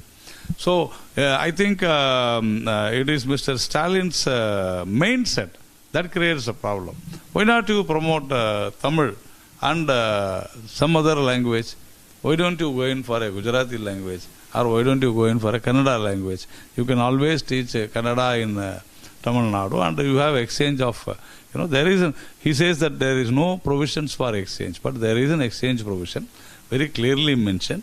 And it is for, the state government or the Dravida model DMK to give more Tamil teachers, which you never do that. So you don't grow Tamil. That is what. Because these people are anti-Tamils. That is why we are saying, we have made it very clear, the government and the CBSE made it very clear, no imposition of any language on any state. Mr. Stalin doesn't understand. Of course, I understand that Mr. Stalin is not in knowledge of Hindi. But it is mentioned in English also. Why you people don't understand that? So this is trying to do silly and very dirty politics. And three language formula is very clear. English and two other language in Indian language. So what is your problem? Why do you think that? See, it is the mindset that Mr. Stalin only thinks there is only one language, that is Hindi. There are 22 languages. That is what that is printed out very clearly. So you are trying to do unnecessary politics here. So I think Mr. Stalin should resist from doing this. This divisive politics is not going to work.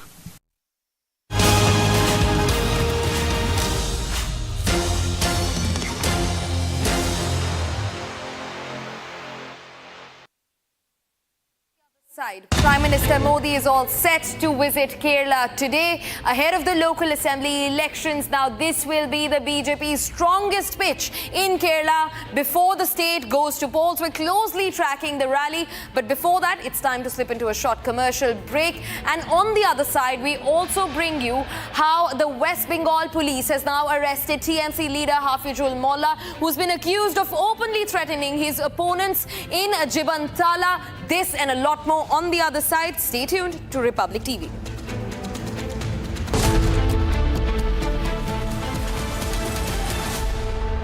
चमकी चाट से क्या बना है? Sandwich, लस्सी और छाछ। हर घूंट में चमकी चाट। अब बताओ, स्वाद आया? आया।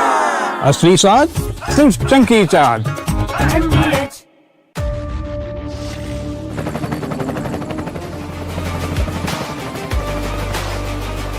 Character, the taste of success.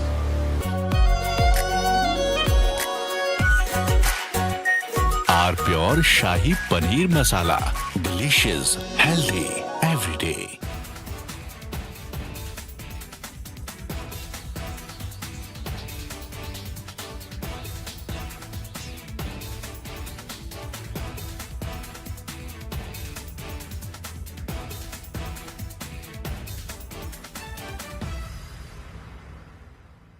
Three, 2, 1. Booster ignition. Artemis II now bound for the moon. Humanity's next great voyage begins.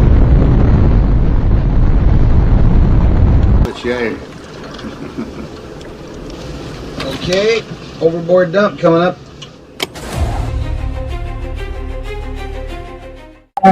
Actually, there is always a redundancy.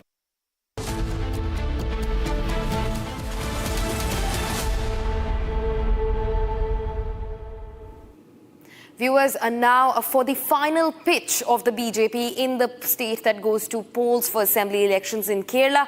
Prime Minister Narendra Modi will hold a 1.5-kilometer long roadshow in Thiruvananthapuram. Not just that, he's also slated to hold a public meeting at the Thiruvalla Assembly constituency to ramp up the BJP's election pitch in the state that goes to poll just shortly. Take a look at this.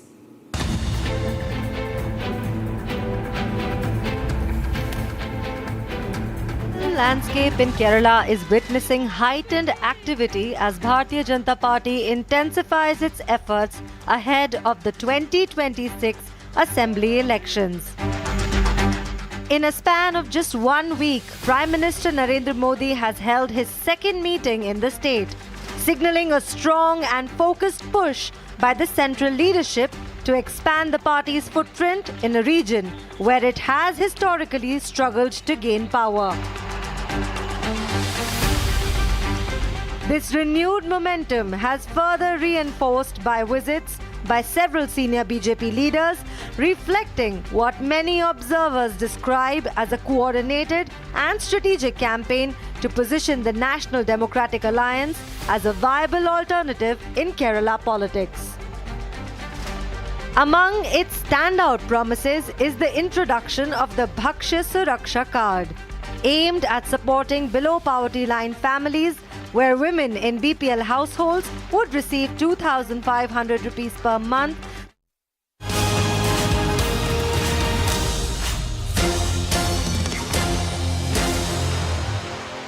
प्यास बुझाए ठंडक लाए सबको भाई जीरा से MTH का जलजीरा जीरा से जीरा से असली रिफ्रेशिंग, असली स्वाद, असली मजा। MTH केसरिया से मन जोगी हुआ रे, दिल झूमे देखो मतवारा हुआ रे। केसरिया से मन जोगी हुआ। हर पल मनाओ केसरी त्योहार। विमल, बोलो जुबान केसरी। आर प्योर सूजी पास्ता उबालो मिलाओ और खाओ 8 मिनट में तैयार। क्या टेस्ट है सबका राजा R pure masala. 3, 2, 1. Booster ignition. Artemis II now bound for the moon. Humanity's next great voyage begins.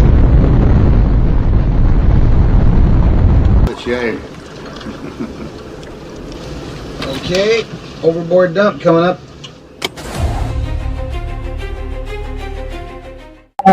Actually, there is always a redundant chain of excretion systems available on the Artemis. Okay, it is not just the main chain, and it's a redundant chain is also available. And there is no way that the astronauts will be stuck because of the the excretion issues. And what they have reported now, even we were going through and seeing, it is something to do with. From Asia's largest news headquarters, setting the agenda for Bharat.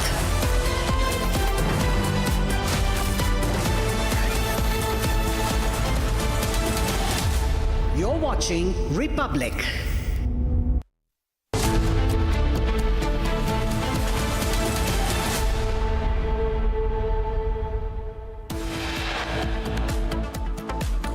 Iran's parliament speaker suggests expansion of maritime blockade beyond Hormuz, hints at targeting the Bab al-Mandeb Strait. Iran rejects US proposal for 48-hour ceasefire as tensions escalate. Iran shoots down US F-15 fighter jet. Israel says one pilot rescued. Search is underway for the second crew member. Iranian media claims US Black Hawk helicopter hit during search mission over Iranian-Iraqi overlapping airspace. Trump says downing of US military jet will not affect Iranian talks with Iran, says we are in war.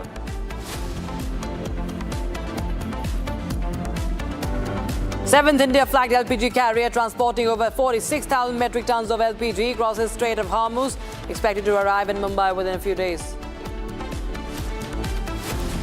And a car carrying multiple members of a family plunges into a roadside well in Nasik, 9 killed.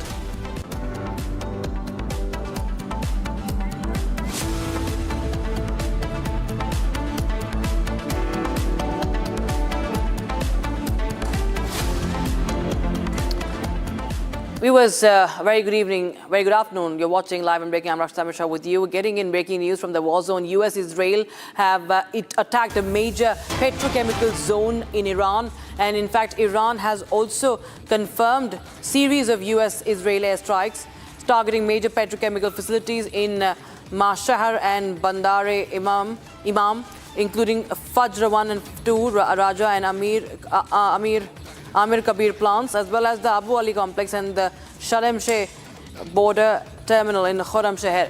So petrochemical zones of Iran being hit by Israeli strikes, US-Israeli strikes. Now, what's happening is that America said it's going to target more infrastructure, civil infrastructure hit.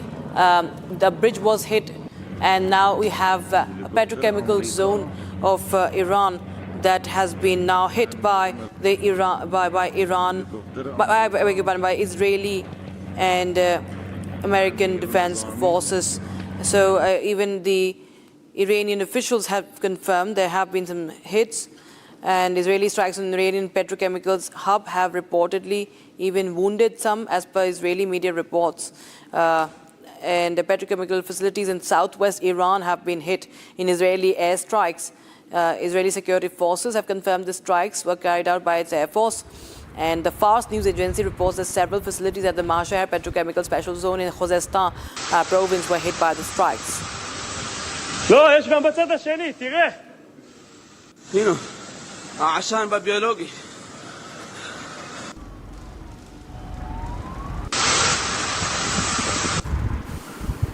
So critical energy infrastructure in Iran is now under attack.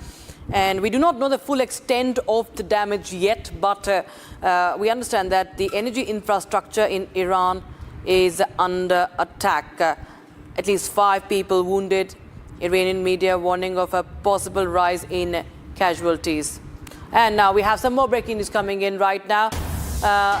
This is Iran issuing a warning to Israel against attacking diplomatic missions. Now, Iran's Khatm al-Anbiya central headquarters warns that any attack on Iranian embassies will trigger strikes on all Israeli diplomatic posts in the region, emphasizing, and I quote what Iran has said, "Do not forget what we say, we act on with speed and force," unquote. So it's a warning from Iran against a warning from Iran to Israel, saying that any diplomatic mission, if it's hit, that belongs to Iran, will be countered with all Israeli diplomatic posts in the region being taken on target. That's what Iran has warned in the latest that's coming in. So the war on ground escalates, and so do the war of words as well, from both sides, from all the sides, as we see that the energy infrastructure, civil infrastructure has all been targeted. And now we have, of course, the diplomatic missions have also been on the target. Entire Gulf region has witnessed that, and now Iran is saying that it will not tolerate, it will not let any such attack go unspared. And some more breaking news coming in right now. Viewers, damage caused to residential buildings in central cities of the Banai Barak and Ramat Gan by submunitions from Iranian ballistic missile carrying a cluster bomb warhead. This is a strike conducted by Iran, reportedly in Israel, and these are the central cities that have been targeted. Cluster munition have been one of the we've seen that has been widely used by the Iranians in this war, and central cities have been hit by the lethal cluster munitions, and multiple cluster munitions have been fired once again by Iran, and it of course causes even injuries. You can see the damage in one of the buildings in Banai Barak of Israel. So viewers, while we see that the strikes and counter strikes continue, what's worrying for US is that its warplane has been hit and one pilot is now captured, at least as per Iranian reports. Now, Iranian military has claimed that its forces successfully targeted and shot down a US A-10 ground attack aircraft. Now, the assertion comes suggesting that a US F-15E Strike Eagle fighter was shot down in Iran by Iran, and the US Air Force fighter jet was down by the IRGC. Now, together these developments have further escalated the regional tensions, and military activity also intensifies. Of course, important to remember is that US continues to maintain that the air defense system has been obliterated as far as Iran is concerned, but clearly what is happening on ground tells a different picture.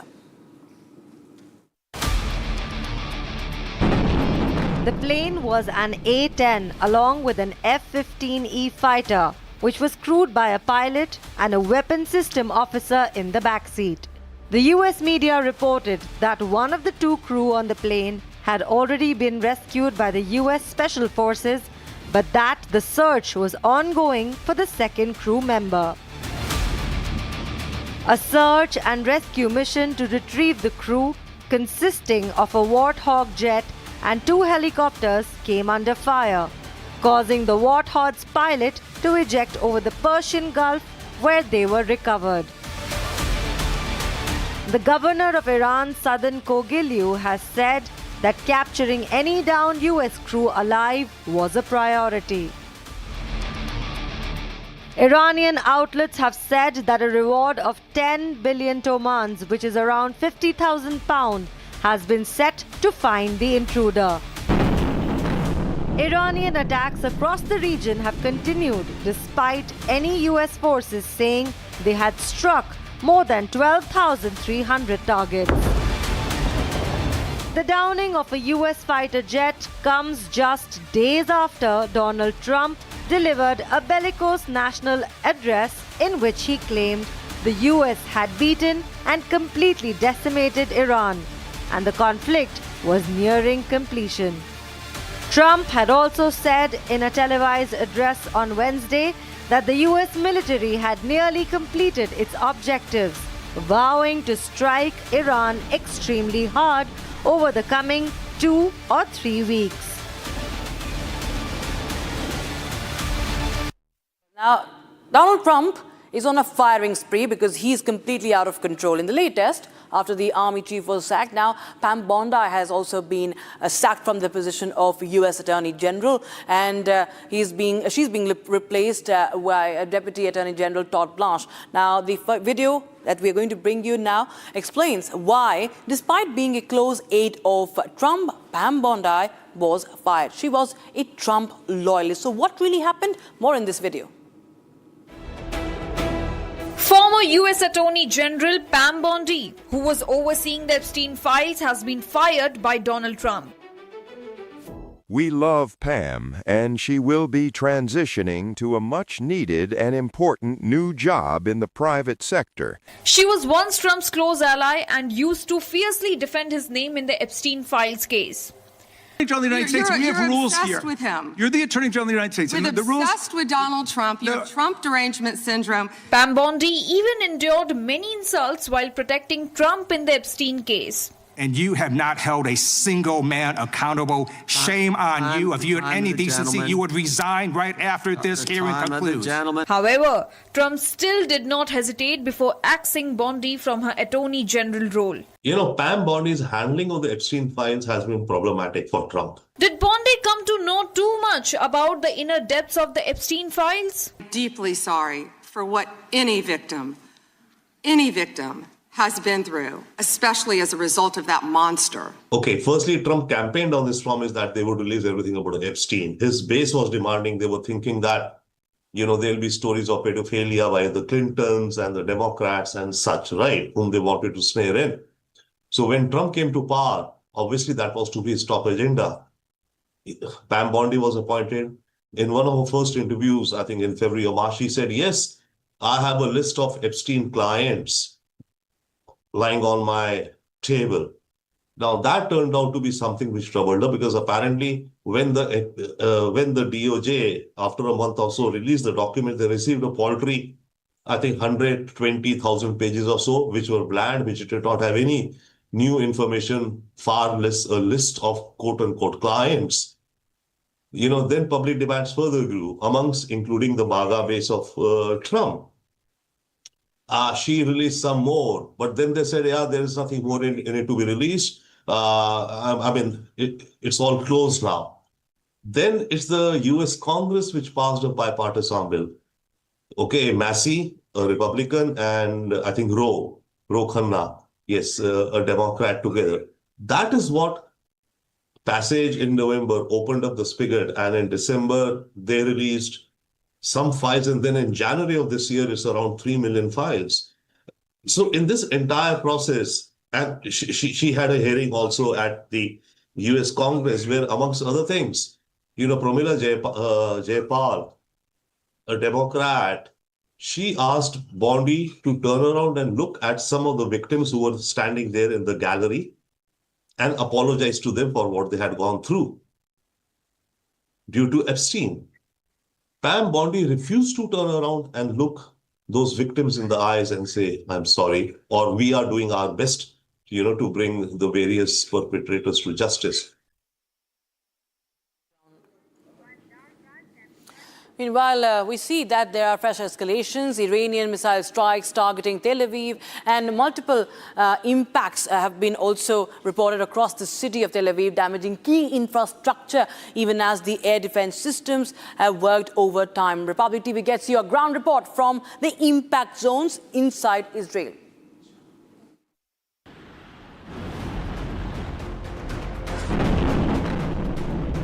Iranian missile strikes continue to target central Israel, with Tel Aviv once again in the line of fire. In the latest attack, 9 impact sites were reported across Greater Tel Aviv area, causing damage to a train station, buildings and vehicles. Republic brings you this exclusive report from Ground Zero, tracking the impact and aftermath.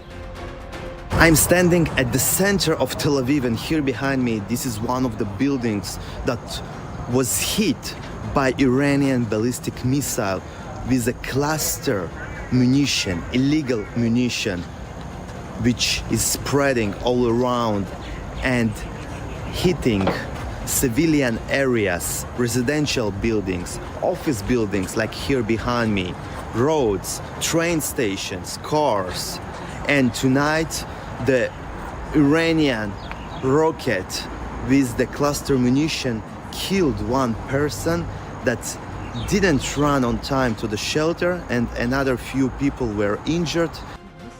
Sirens blared through the night as multiple barrages, including cluster munitions, triggered interceptions and explosions across the skyline. I'm standing at the center of Tel Aviv, and here behind me you can see one of the buildings that was hit by a part of Iranian ballistic missile with illegal cluster munition.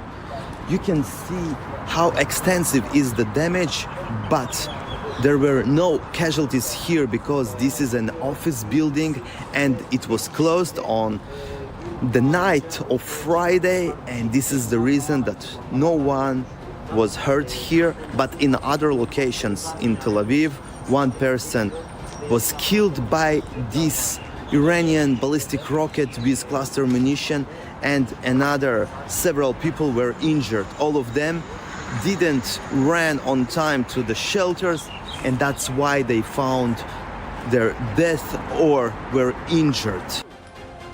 In Petah Tikva and Bnei Brak near Tel Aviv, impact of missiles damaged homes and injured several civilians, including children. This office building in the center of Tel Aviv was hit by a part of Iranian ballistic missile with a cluster munition, and you can see how extensive is the damage just from one part of the Iranian rocket. And it shows again how important it is to find on time a protected area, a shelter, a place to hide from all the parts of the illegal Iranian ballistic missiles with a cluster munition that are spreading all around, and they hit from one rocket in sometimes 10 different locations, and in each location you have a lot of destruction like here, or even much worse. This time, tonight, one person was killed and several were injured because they didn't run on time to safe areas, and the rocket of Iran spread it in 10 different locations in the center of Israel. Here's just one of them. Iran claimed its latest wave targeted military sites and airports, even as most projectiles were intercepted. But falling debris and partial impacts continue to cause damage on ground, highlighting the intensity of the barrages. With residents forced into shelters and sirens becoming a daily reality, Tel Aviv remains under constant threat as the conflict shows no signs of easing. And we have fresh updates coming in right now. There are more strikes reported from a northern city in Israel. The city of Kiryat Shimona has witnessed a projectile being hit in one of the areas. Damage to a road and nearby homes and cars has been reported, but fortunately no injuries reported in this strike. You can see the visual that has come in from Kiryat Shimona in Israel. With previous attacks targeting Israeli cities like Arad and Dimona, now you have the Kiryat Shimona. And in a similar incident, Iranian missile, debris of that hit Adama chemical plant in southern Israel. It caused a fire. No casualties reported. There you have this dramatic visual that has come in. It shows the from perhaps one of the CCTVs that a part of northern city of Kiryat Shimona has been hit in Israel.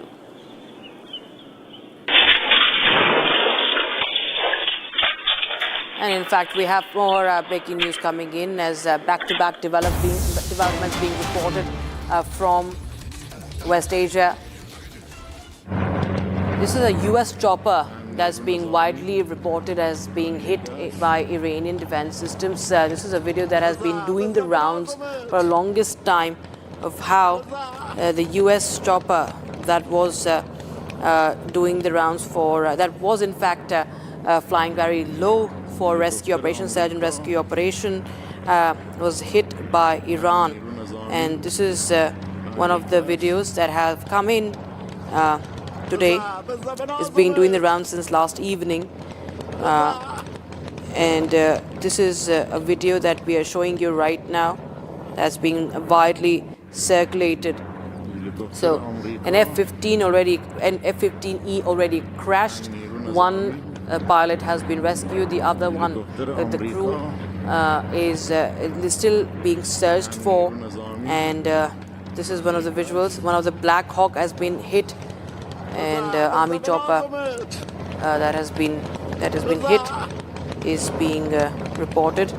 It's a US Black Hawk that has been hit by the Iranians.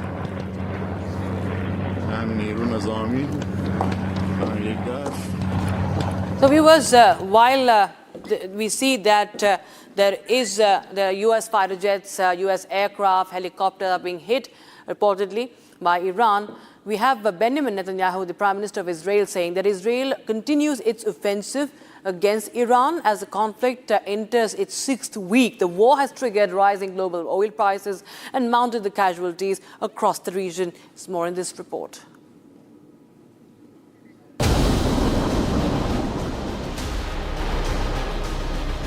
Israeli Prime Minister Benjamin Netanyahu says Israel will continue to crush Iran as the conflict between the two countries enters its 6th week. Netanyahu said Israel is working in coordination with the United States, including Trump, to intensify strikes against Iranian targets.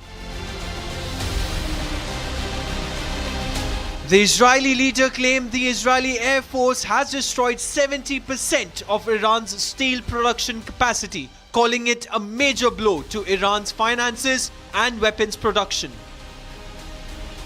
יחד עם ידידינו האמריקנים, אנחנו ממשיכים לקטוש את משטר הטרור באיראן. אנחנו מחסלים מפקדים, מפציצים גשרים, מפציצים תשתיות. בימים האחרונים חיל האוויר השמיד 70% מיכולת ייצור הפלדה של איראן, זה הישג אדיר ששולל ממשמרות המהפכה גם מקורות כספיים וגם את היכולת לייצר הרבה כלי נשק. בתיאום מלא ביני לבין הנשיא טראמפ, בין צבא ההגנה לישראל וצבא ארצות הברית, אנחנו נמשיך לקטוש את איראן. המשטר הזה חלש מאי פעם, ישראל חזקה מאי פעם. US President Trump has also warned that American forces will keep hitting Iran very hard in the coming weeks. The ongoing war has taken a heavy toll across the region, with more than 1,900 people killed in Iran and at least 19 deaths reported in Israel. More than 24 people have also died in Gulf states and the occupied West Bank, while 13 US service members have been killed. The Israeli PM Netanyahu also said that they continue to strike Hezbollah hip and thigh. In Lebanon, the conflict has killed more than 1,300 people, placed over 1 million, while 10 Israeli soldiers have also died there.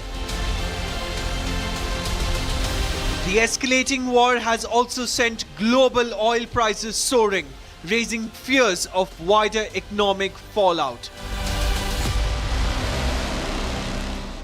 Now, what's New Delhi saying in all of this?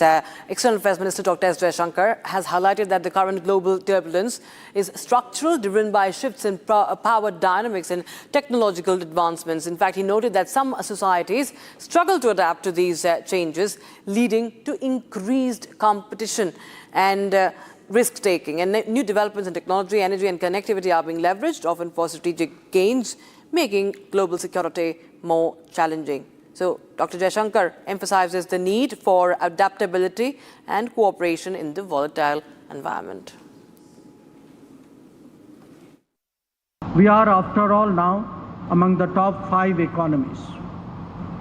No one can dispute that the multiple global shocks that have recently tested our resilience, and that India has come through that solidly.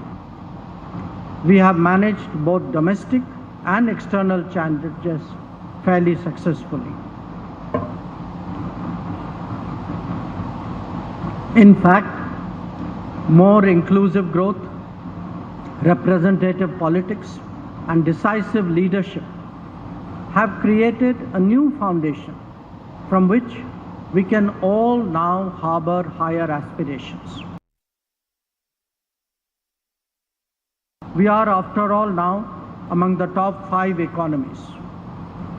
No one can dispute that the multiple global shocks that have recently tested our resilience, and that India has come through that solidly. We have managed both domestic and external challenges fairly successfully. In fact, more inclusive growth, representative politics, and decisive leadership have created a new foundation from which we can all now harbor higher aspirations. Well, that's a wrap on this edition, viewers. But on the other side, we continue to get you updates from the war zone. In fact, Iran has rejected the 48-hour ceasefire proposal from the United States as tensions escalate. Get you more on that. Stay tuned. I'll be right back.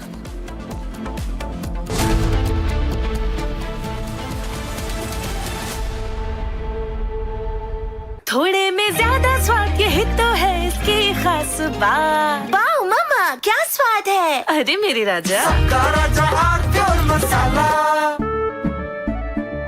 केसरिया से मन जोगी हुआ रे, दिल झूमे देखो मतवारा हुआ रे, केसरिया से मन जोगी हुआ। हर पल मनाओ केसरी त्योहार। विमल, बोलो जुबान केसरी। चमकी चाट से क्या बना है? आलू चाट या फ्रूट चाट, स्वाद बनाए चमकी चाट। क्या बात है? स्वादिष्ट पकोड़े और परेशान, अरे चमकी चाट है इसकी जान। असली स्वाद सिर्फ चमकी चाट।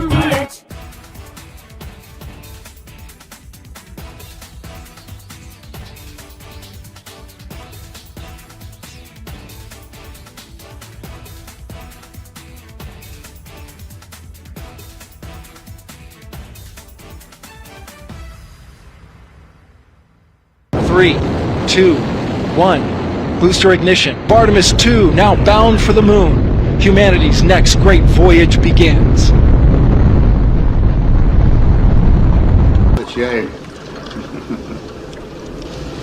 Okay, overboard dump coming up.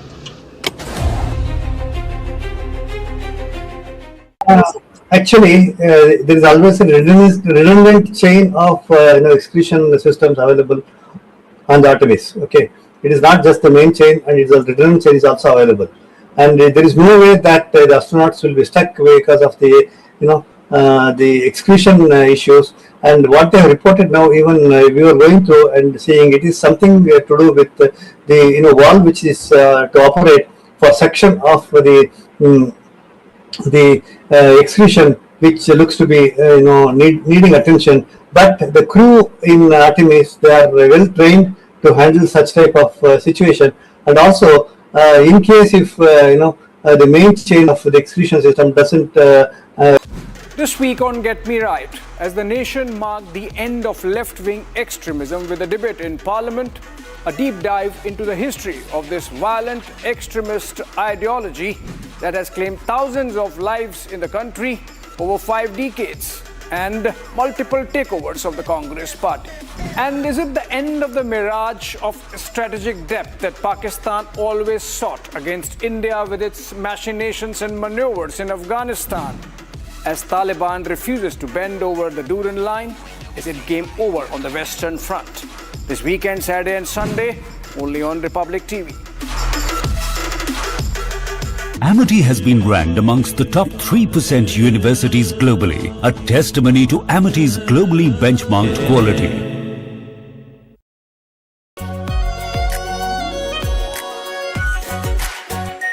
Our pure Shahi Paneer Masala.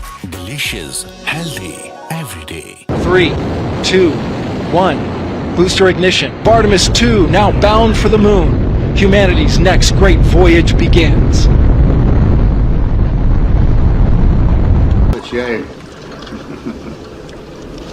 Okay, overboard dump coming up.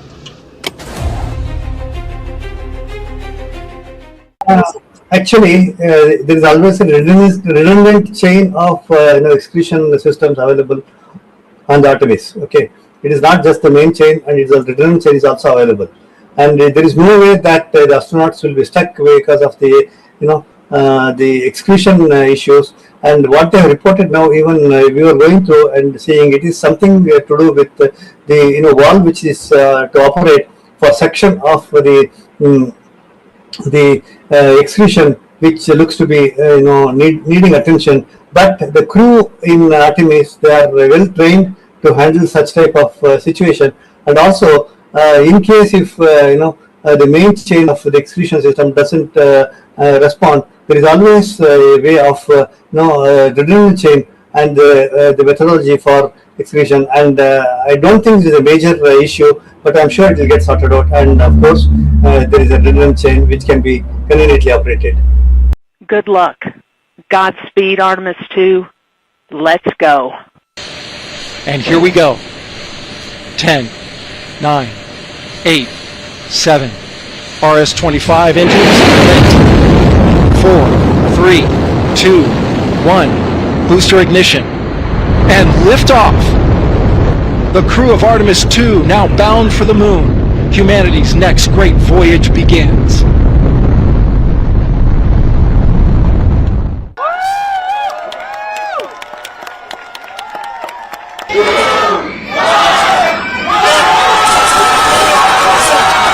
First time it was canceled in February 8th. After that March, we make all the plans, we have all the hype, and it was canceled again.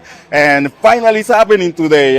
So we are gonna celebrate a new milestone for everybody, not only for...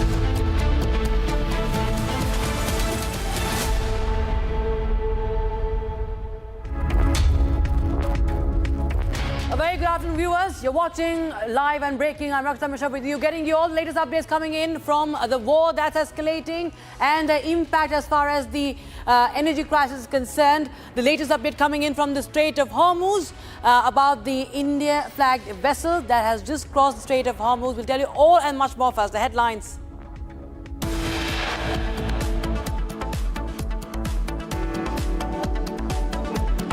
Iran's parliament speaker suggests expansion of a maritime blockade beyond Hormuz, hints at targeting Bab el-Mandeb Strait.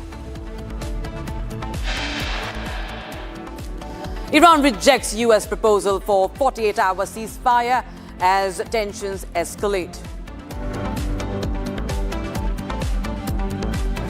Iran shoots down US F-15 fighter jet. Israel says one pilot rescue search is underway for a second.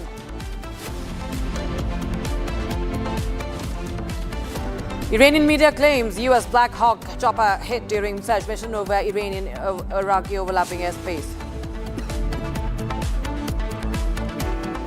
Trump says downing of a US military jet will not affect Iran talks, says we are in war. Meanwhile, Iran rejects the 48-hour ceasefire proposal. Seventh India-flagged LPG carrier transporting over 46,000 metric tons of LPG crosses the Strait of Hormuz, expected to arrive in Mumbai within a few days. And a car carrying multiple members of families plunges into a roadside well in Nasik, 9 killed.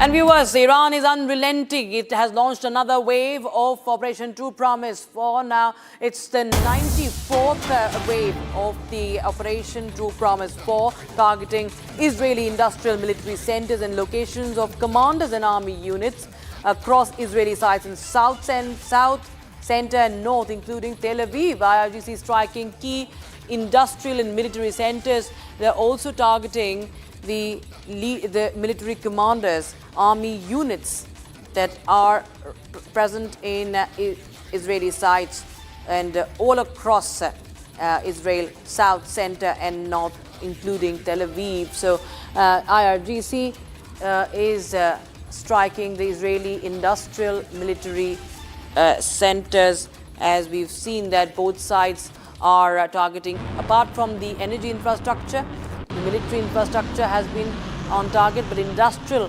centers also increasingly on target, both sides. And in fact, viewers, with that, we have more updates coming in from the war zone. Now, IAEA, that's the Nuclear Watchdog, International Atomic Energy Agency, has been informed by Iran that a projectile struck close to the premises of Bushehr NPP this morning, the fourth such incident in recent weeks. Iran informed the IAEA that one of the site's physical protection staff members was killed by a projectile fragment, and that a building on site was affected by shock waves and fragments. No increase in radiation levels has been reported so far, but the information has been given to the IAEA by the Iranians about the strikes in Bushehr NPP, and that is the nuclear power plant, Bushehr nuclear power plant, and it has led to the death of one individual, at Iran says. This is the Iran's Bushehr nuclear facility, killing one person.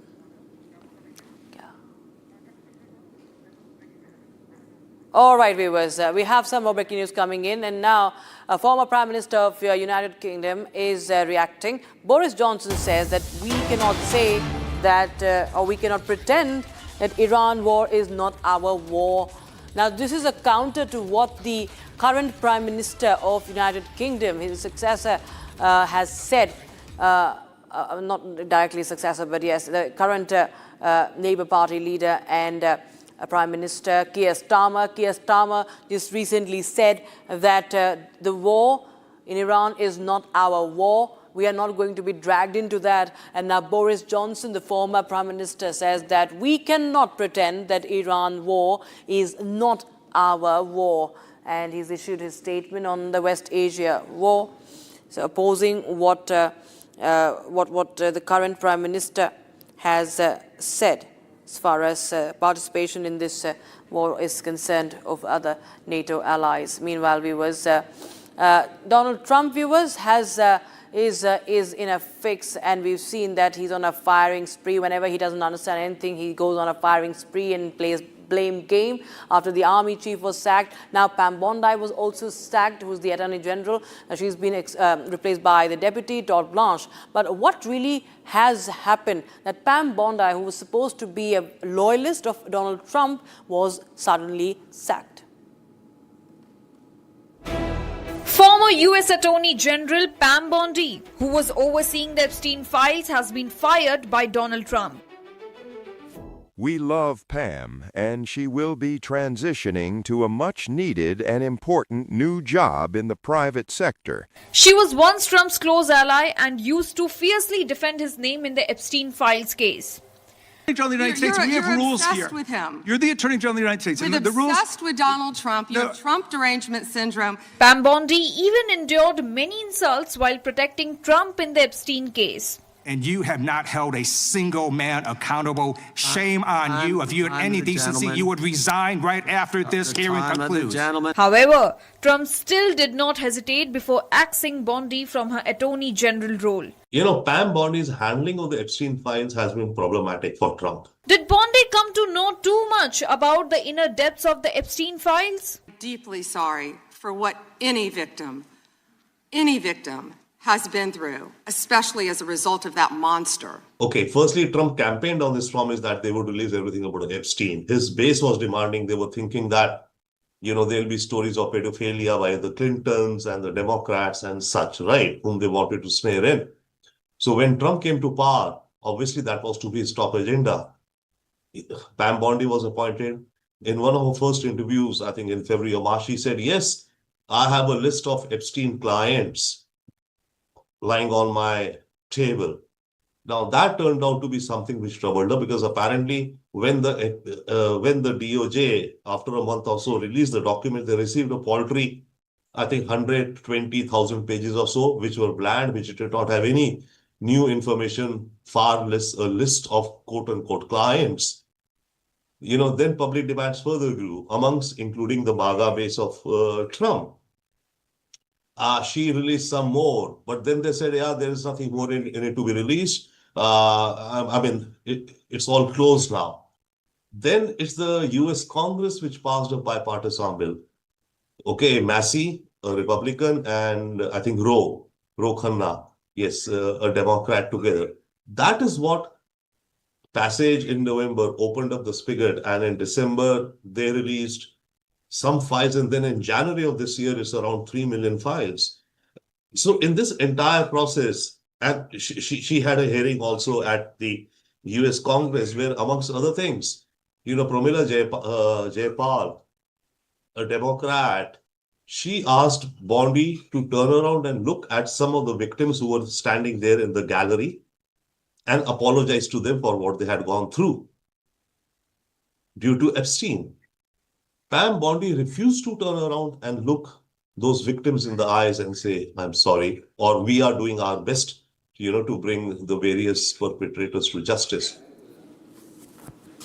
Shifting focus back to the visuals that have come in from the war zone, Iran launched another wave of missile attacks on Israel and targeted Tel Aviv yet again. The metropolitan area was also struck. A key industrial site was also hit in these strikes, and dramatic visuals actually show how multiple submunitions dispersed mid-air. Republic TV brings you a ground report.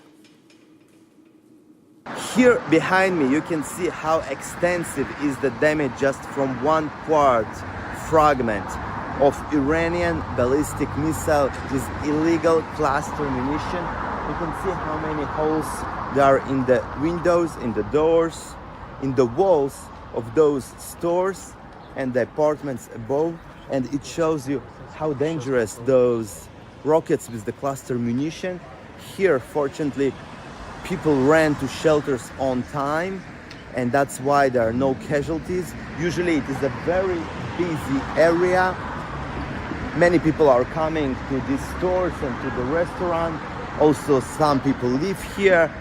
But because it was a night from Friday to Saturday, not so many people were here, and that's why there are no casualties. And also Israelis have 15 minutes from the alert of the Israeli army until the rockets starting to fall, and that's why they have enough time to find shelter. But people that are not going to shelters but instead trying to film how the rockets are coming and how they are intercepted by Israeli army, putting themselves in a lot of danger. And unfortunately, one person was killed because of that in Tel Aviv today, and some others were injured. And here is just one place that was damaged by the 90 barrage of rockets from Iran. And there are many more locations like this one, and you can see how dangerous is that. And once again, this is a civilian area which is targeted by Iranian ballistic missiles. Nicole Yochin reporting from the center of Israel. Nicole Yochin, the center of Israel.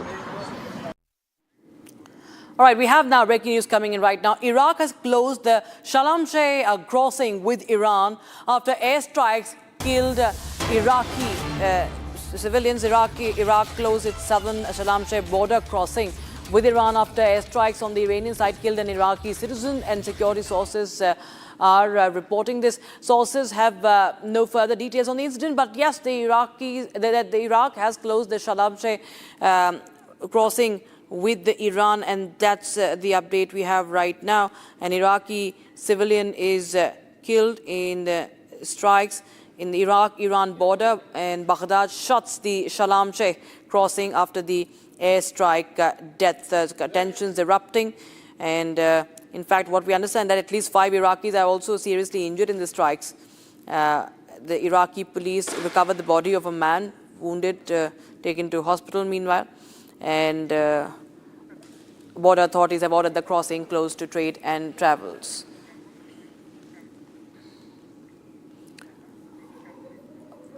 All right, viewers, now we have more breaking news coming in. A power cut has halted the Mashahar petrochemicals after strikes electricity to all petrochemical facilities. Okay, so power outages have been reported in Mashahar of Iran. Power cut has halted Mashahar petrochemicals after strikes. Electricity to all petrochemical facilities in Mashahar was cut after strikes hit Fajr units 1 and 2. Managers at Persian Gulf Fajr Energy says that turbines at the units were knocked offline, halting power supply, affecting plants that provide key feedstock and fuel. Disruption follows earlier U.S. warnings that it could expand its targets if Iran continued to disrupt shipping through the Strait of Hormuz. So this counter attacks in exchange of strikes continues in now the petrochemical areas, and the Mashahar petrochemicals has been also hit in these strikes, and power cut now being reported. Meanwhile, viewers, in some more news coming in from the war zone, we now bring our focus to Tehran again. Azadi Sports Complex in Tehran. That's a symbol of Iranian sport and culture. Let's go to the other story that we're tracking. Moving on, viewers. This is the story coming in from Tehran. Azadi Sports Complex in Tehran is a symbol of Iranian sport and culture. It lies in ruins now after being hit in the early days of the US-Israeli war. Sefer Seremi reports from the scene. Once a vibrant hub for athletes and fans, the Azadi Sports Complex now bears the heavy toll of conflict. Ahmad Donyamali, Iran's sport minister, said the arena was empty at the time of the strike, firmly rejecting claims by some Israeli media that it was used for military purposes. For Iranians, the loss of this iconic venue has been heartbreaking. This space used to bring together thousands of fans, but as you see now, much of it has been reduced to rubble. I talked to some athletes and sport managers. They are all devastated and shocked by what they are seeing here. و آنجا زیرساخت‌هایی هست که کلی آدم و کلی ورزشگاه ازش استفاده می‌کنن. تمام بازی‌های بین‌المللی والیبال، بسکتبال بازی می‌کنن اینجا برگزار شد. کلی خاطره داریم با این سالن. و همه خاطرات جوانی تو این استادیوم رقم می‌خوره و امروز وقتی همچین صحنه رو دیدم واقعا دلم شکست و خیلی ناراحت شدم و این واقعا یک جنایت جنگیه که قابل بخشش نیست. Built for the 1974 Asian Games, the complex has hosted decades of major sporting events, from football to wrestling and volleyball. For many, the damage goes beyond bricks and steel. This place has long been a fixture of national pride and collective memory.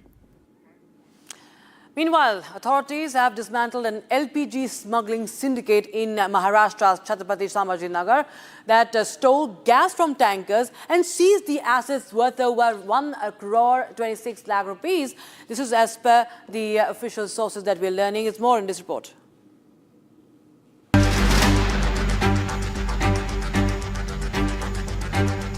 Acting on inputs, a team from the Maharashtra state-level vigilance cell carried out a raid at a secluded spot in the Chhatrapati Sambhajinagar area late on the night of April 2nd. Upon reaching the scene, 2 massive capsule tankers belonging to HP Company were found parked there, and the illicit extraction of gas from them was actively underway. During the investigation, officials discovered that these 2 tankers contained 17,590 kilogram and 17,630 kilogram of LPG gas respectively, totaling to 35,220 kilograms. The following items were recovered from 2 massive gas tankers: 17 filled commercial cylinders, 1 domestic cylinder, several small cylinders, total estimated value of approximately 1.26 crore rupees. In connection with this case, the police have arrested 2 suspects red-handed. The process of registering a formal case against these accused individuals has been initiated at the MIDC Valuj police station.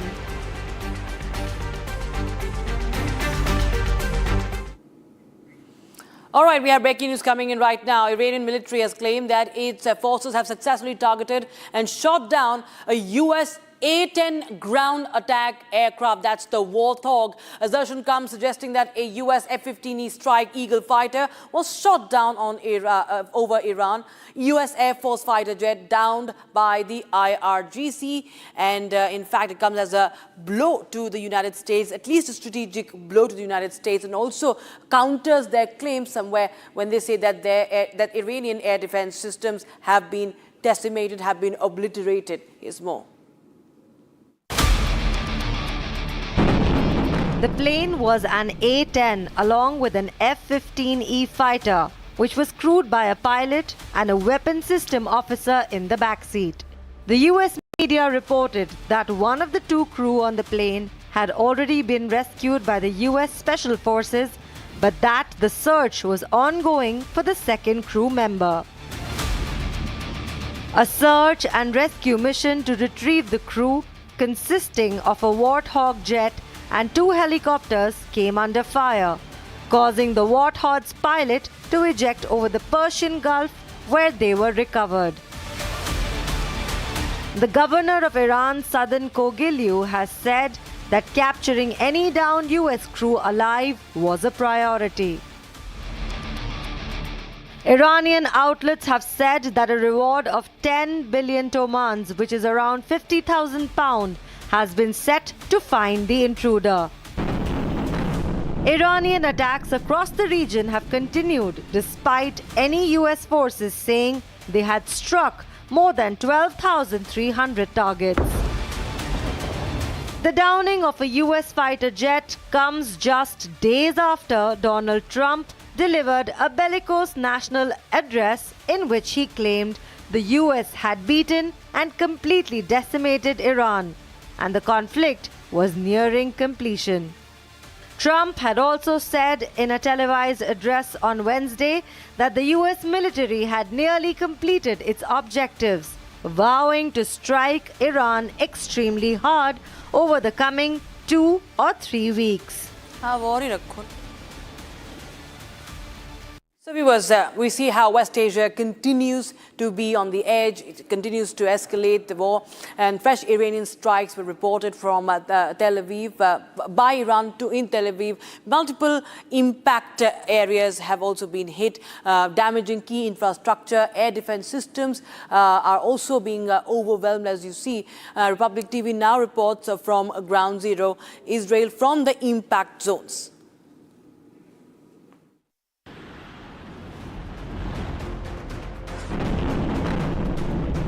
Iranian missile strikes continue to target central Israel, with Tel Aviv once again in the line of fire.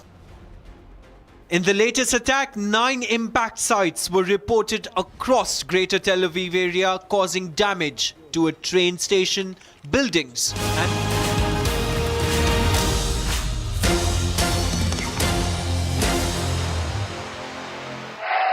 and Namaskaram. सर्वप्रथम मैं भगवान श्री वल्लभन के चरणों में प्रणाम करता हूं।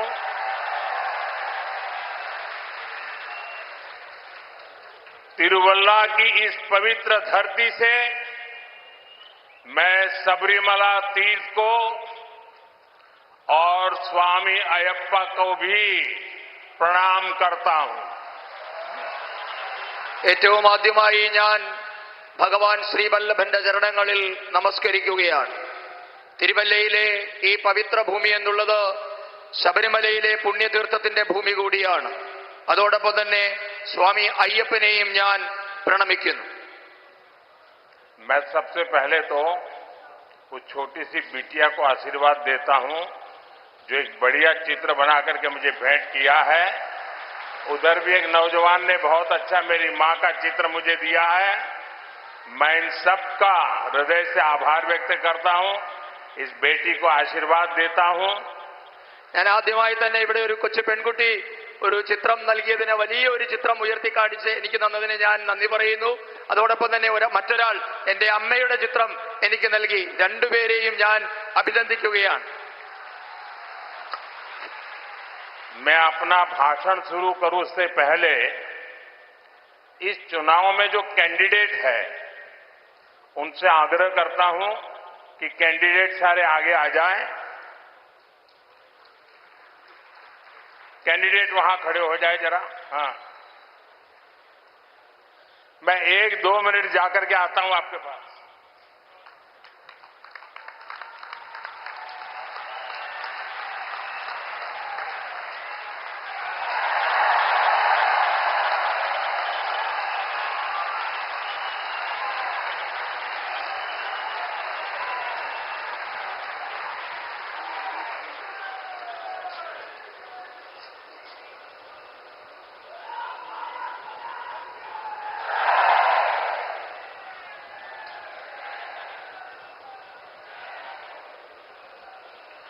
आज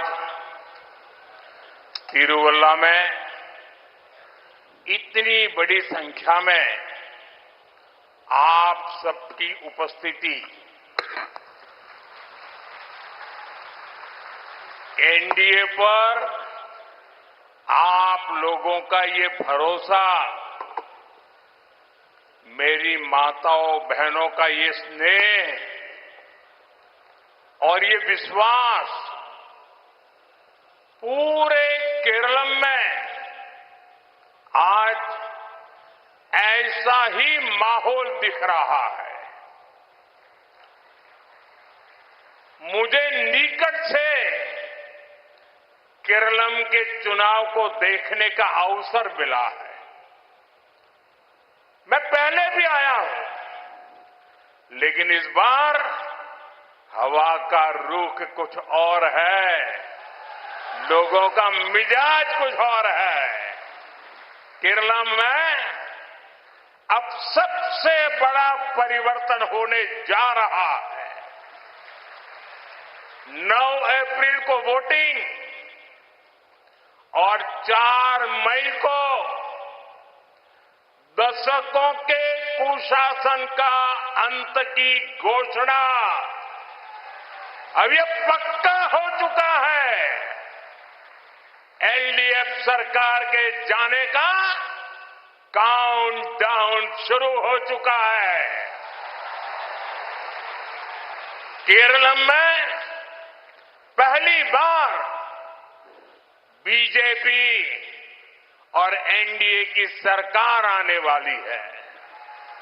പ്രിയപ്പെട്ടവരെ, ഇന്ന് തിരുവല്ലയിൽ തടിച്ചുകൂടിയിരിക്കുന്ന ഇത്രയും വലിയ സംഖ്യ, നിങ്ങൾ ദേശീയ ജനാധിപത്യ സഖ്യത്തിൽ നിങ്ങൾ അർപ്പിക്കുന്ന വിശ്വാസം, എന്റെ അമ്മമാരുടെ സഹോദരിമാരുടെ സ്നേഹം, വിശ്വാസം, ഇതൊക്കെ ഈ കേരളം മുഴുവൻ ഇന്ന് എനിക്ക് കാണാൻ സാധിക്കുന്നുണ്ട്. ഞാൻ പലതവണ കേരളത്തിൽ വന്നിട്ടുണ്ട്, പല തിരഞ്ഞെടുപ്പുകളിലും കേരളത്തിൽ എത്തിയിട്ടുണ്ട്. പക്ഷേ ഇത്തവണത്തെ കാറ്റ് മറ്റെല്ലാ തവണത്തേക്കാളിലും വ്യത്യസ്തമാണ്. മറ്റൊരു തരത്തിലുള്ള കാറ്റാണ് ഇന്ന് കേരളത്തിലുള്ളത്. ഇന്ന് കേരളത്തിലെ ചരിത്രത്തിലെ ഏറ്റവും വലിയ മാറ്റമുണ്ടാകാൻ പോവുകയാണ്. ഏപ്രിൽ 9 വോട്ടെടുപ്പും മെയ് 4 ദശകങ്ങളായി തുടരുന്ന ഈ ദുർഭരണത്തിന്റെ അന്ത്യം കുറിച്ചുള്ള പ്രഖ്യാപനവും ഉണ്ടാകും. ഇടതു സർക്കാരിന്റെ പതനത്തിന്റെ നാളുകൾ എണ്ണപ്പെട്ടിരിക്കുന്നു. കേരളത്തിൽ ആദ്യമായി ബിജെപിയുടെ നേതൃത്വത്തിൽ ദേശീയ ജനാധിപത്യ സഖ്യത്തിന്റെ സർക്കാർ ഉണ്ടാകാൻ പോകുന്നു. इस चुनाव में केरलम का तो एक फायदा होने वाला है, लेकिन मेरा बड़ा निजी नुकसान होने वाला है। आपको लगता होगा कि ऐसी क्या बात है, केरलम को फायदा होगा और मोदी का नुकसान होगा?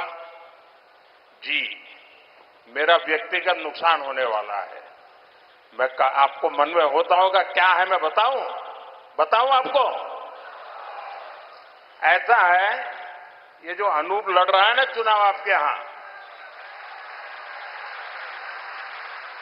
ये पिछले 5 साल से मेरे साथ काम करता है और देश भर में घूम करके चीजें खोज करके लाता है। यानी एक प्रकार से मेरा डेडिकेटेड साथी रहा है। एक प्रकार से ऐसे कामों के लिए वो मेरा बायां हाथ बन गया है। और कभी भी शायद यहां भी लोगों को पता नहीं होगा कि अनूप मेरे साथ इतने सालों से है, कभी बोलता नहीं है और मैंने इसकी शक्तियों को जाना है। चुपचाप काम करना, अपने काम के लिए दिन रात जुटे रहना। मैंने ऐसा नौजवान मुझे मिला, मेरा बहुत काम हो गया। लेकिन मैंने देखा कि जब केरलम को इस नौजवान की सेवाओं को फायदा होगा तो मैंने कहा मेरा भले ही नुकसान हो जाए, लेकिन मैं आज अनूप को आपको सुपुर्द करने के लिए आया हूं। ഈ തെരഞ്ഞെടുപ്പ് കേരളത്തിന് വലിയ പ്രയോജനമുണ്ടാകാൻ പോകുന്ന ഒരു തെരഞ്ഞെടുപ്പാണ്. പക്ഷേ എനിക്ക് ഒരു പ്രയാസമുണ്ട്. അപ്പോൾ നിങ്ങൾ വിചാരിക്കും കേരളത്തിന് പ്രയോജനം കിട്ടാൻ പോകുമ്പോൾ മോദിക്ക് എന്താണ് പ്രയാസമെന്ന്. നിങ്ങൾക്ക് അതിൽ അമ്പരപ്പുണ്ടാകേണ്ട കാര്യമില്ല, ഞാൻ പറയാം. ഇവിടെ ഇരിക്കുന്ന ഈ അനൂപ് കഴിഞ്ഞ 5 വർഷമായി എനിക്കൊപ്പം ജോലി ചെയ്യുന്നയാളാണ്. രാജ്യം മുഴുവൻ സഞ്ചരിച്ച് എനിക്ക് വേണ്ടി അദ്ദേഹം ജോലി ചെയ്തിട്ടുണ്ട്. യഥാർത്ഥത്തിൽ പറഞ്ഞാൽ വളരെ ഡെഡിക്കേറ്റഡ് ആയിട്ടുള്ള, സമർപ്പിതനായിട്ടുള്ള ഒരു യുവാവാണ് അനൂപ്. മറ്റൊരു തരത്തിൽ പറഞ്ഞാൽ എന്റെ വലം കൈയായി അദ്ദേഹം കുറെ കാലമായി പ്രവർത്തിക്കുന്നു. ഒരുപക്ഷെ അത് നിങ്ങൾക്ക് ആർക്കും ഇവിടെ അറിയില്ല, ആരോടും അദ്ദേഹം പറഞ്ഞിട്ടുമില്ല. അദ്ദേഹത്തിന്റെ ശക്തിയെപ്പറ്റി എനിക്കറിയാം. നിശബ്ദമായി രാത്രിയെന്നോ പകലെന്നോ ഇല്ലാതെ പ്രവർത്തിക്കുന്ന ഒരു യുവാവാണ്. सूजी पास्ता उबालो, मिलाओ और खाओ, 8 मिनट में तैयार। क्या टेस्ट है, सबका राजा आर-प्योर मसाला। केसरिया से मन जोगी हुआ रे, दिल झूमे देखो मतवारा हुआ रे। केसरिया से मन जोगी हुआ। हर पल मनाओ केसरी त्योहार। विमल, बोलो जुबान केसरी। थोड़े में ज्यादा स्वाद, यही तो है इसकी खास बात। वाओ मामा, क्या स्वाद है। अरे मेरे राजा, सबका राजा आर-प्योर मसाला।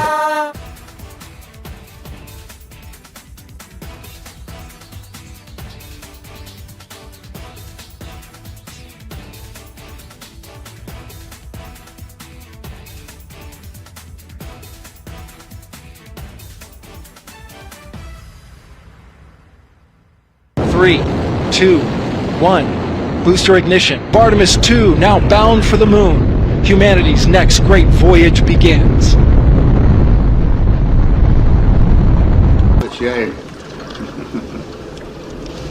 Okay, overboard dump coming up.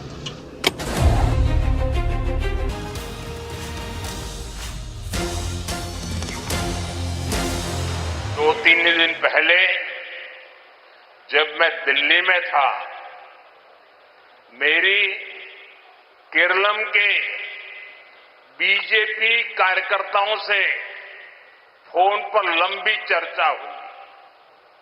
मेरा बूथ सबसे मजबूत कार्यक्रम में 5000 से ज्यादा शक्ति केंद्र, इतने छोटे से केरला में 5000 से ज्यादा शक्ति केंद्र में बीजेपी के 1,25,000 से ज्यादा कार्यकर्ता मेरे साथ फोन पर जुड़े थे और 30-40 मिनट इस चर्चा में मैंने देखा, साफ साफ दिखा कि केरलम की जनता ने एलडीएफ सरकार की विदाई पक्की कर ली है। इस चुनाव में मेहनत कर रहे सभी बीजेपी एनडीए कार्यकर्ताओं की मैं हृदय से सराहना करता हूं, उनका बहुत बहुत अभिनंदन करता हूं। പ്രിയപ്പെട്ടവരെ, 2-3 ദിവസങ്ങൾക്ക് മുൻപ് ഞാൻ ടെലിഫോൺ വഴി കേരളത്തിലെ ഭാരതീയ ജനതാ പാർട്ടിയുടെ പ്രവർത്തകരുമായി ദീർഘനേരം ചർച്ച നടത്തുകയുണ്ടായി. എന്റെ ബൂത്ത് ഏറ്റവും ശക്തം എന്ന പരിപാടിയുമായി ബന്ധപ്പെട്ട ചർച്ചയായിരുന്നു ഇത്. ഏകദേശം 30-40 മിനിറ്റോളം നേരം ഞാൻ പ്രവർത്തകരുമായി സംവദിച്ചു. ഇത്രയും ചെറിയ കേരളത്തിൽ നിന്ന് 5000-ഓളം ശക്തി കേന്ദ്ര ഇൻചാർജുമാരും 1.25 ലക്ഷത്തിലധികം പ്രവർത്തകരുമാണ് ഫോൺ വഴി ഞാൻ സംസാരിച്ചത്. ആ ചർച്ചയിൽ, സുദീർഘമായ ചർച്ചയിൽ നിന്നും എനിക്ക് മനസ്സിലായത്, കേരളത്തിലെ ഇടത് സർക്കാരിന് വിട നൽകാൻ കേരളത്തിലെ പ്രവർത്തകർ തയ്യാറായി എന്നാണ് എനിക്ക് മനസ്സിലായത്. ഈ തെരഞ്ഞെടുപ്പ് വിജയത്തിന് വേണ്ടി അത്യധ്വാനം ചെയ്യുന്ന ഭാരതീയ ജനതാ പാർട്ടിയുടെ എല്ലാ പ്രവർത്തകരെയും ഞാൻ ഹൃദയത്തിൽ നിന്ന് അഭിനന്ദിക്കുകയാണ്. एनडीए सुहृदगणे, मैं केरलम की ताकत को देख रहा हूं। अभी जहां हमारा हेलीकॉप्टर लैंड हुआ, हेलीपैड से मैं यहां तक आया, जितने लोग यहां है ना, उससे ज्यादा लोग रोड शो में वहां खड़े थे। मेरे लिए बड़ा सरप्राइज था, रोड शो का कार्यक्रम नहीं था, लेकिन पूरे रास्ते भर मैं देख रहा था, लोग ह्यूमन चेन की बात करते हैं लेफ्ट के लोग, आज यहां के लोगों ने ह्यूमन वॉल बना करके दिखा दिया। പ്രിയപ്പെട്ടവരെ, കേരളത്തിന്റെ ശക്തി ഇന്നും ഞാൻ കണ്ടു. ഞാൻ ഹെലിപ്പാഡിൽ നിന്നും ഇറങ്ങി കാറിൽ, ഹെലികോപ്റ്ററിൽ നിന്ന് ഇറങ്ങി കാറിൽ ഇങ്ങോട്ടേക്ക് വരുമ്പോൾ റോഡിന്റെ ഇരുവശങ്ങളിലും ഇവിടെ ഇരിക്കുന്ന ഇത്രയും ജനങ്ങളെക്കാൾ കൂടുതൽ ജനങ്ങൾ റോഡിന്റെ ഇരുവശങ്ങളിലുമായി റോഡ് ഷോയ്ക്ക് എന്ന പോലെ അവിടെ അണിനിരന്നിരുന്നു. പ്രിയപ്പെട്ടവരെ, അങ്ങനെ ഒരു റോഡ് ഷോ നാം പ്ലാൻ ചെയ്തിട്ടില്ലായിരുന്നു. പക്ഷേ റോഡിന്റെ ഇരുവശങ്ങളിലുമായി വലിയ മനുഷ്യ മതിൽ തീർത്ത് അവർ അവിടെ അണിനിരന്നിട്ടുണ്ടായിരുന്നു. एंडे सुहृदगणे, हमारे केरलम को ईश्वर ने अपार संसाधन और संभावनाएं दी है। यहां समंदर में ब्लू इकोनॉमी के असीम अवसर है, यहां उद्योगों के लिए संभावनाएं हैं। पर्यटन के क्षेत्र में कितना बड़ा पोटेंशियल है, लेकिन फिर भी केरलम विकास की दौड़ में बाकी राज्यों से लगातार पिछड़ रहा है, पीछे होता जा रहा है। പ്രിയപ്പെട്ടവരെ, നമ്മുടെ കേരളത്തിന് ഈശ്വരൻ അനന്തമായ വിഭവങ്ങളും സാധ്യതകളുമാണ് നൽകിയിട്ടുള്ളത്. നമ്മുടെ വിശാലമായ തീരപ്രദേശങ്ങൾ നമ്മുടെ ബ്ലൂ ഇക്കോണമിക്ക് ഏറ്റവും അനുയോജ്യമായതാണ്. കേരളത്തിൽ വ്യവസായങ്ങൾക്ക് അനന്ത സാധ്യതയാണ് ഉള്ളത്. വ്യവസായങ്ങൾക്ക് ഇവിടെ അവസരമുണ്ട്. വിനോദസഞ്ചാര മേഖലയ്ക്ക് വൻ സാധ്യതയുണ്ട്. പക്ഷേ എന്നിട്ടും കേരളം വികസനത്തിന്റെ കാര്യത്തിൽ മറ്റു സംസ്ഥാനങ്ങളെക്കാൾ വളരെ വളരെ വളരെ പിറകിലാണ്. एनडीए सुहृदगणे, एलडीएफ यूडीएफ की सरकारों ने कभी भी इस क्षेत्र की परवाह नहीं की. यहां कनेक्टिंग रोड्स का हाल बेहाल है. मुझे आपके ही साथी बता रहे थे, यहां कई वर्षों से एक भी बड़ा पुल नहीं बना है. कोट्टयम में मेडिकल कॉलेज की हालत इतनी खराब है कि उसका वर्णन करना मुश्किल है. जहां बेसिक इंफ्रास्ट्रक्चर की ऐसी कमी हो, वहां आपकी क्वालिटी ऑफ लाइफ कैसी होगी, इसका अंदाजा हर कोई लगा सकता है. പ്രിയപ്പെട്ടവരെ, കേരളത്തിലെ രണ്ട് മുന്നണികൾക്ക്, ഇടത് വലത് മുന്നണികൾക്ക് ഇക്കാര്യങ്ങളിലൊന്നും വലിയ ശ്രദ്ധ നൽകിയിട്ടില്ല.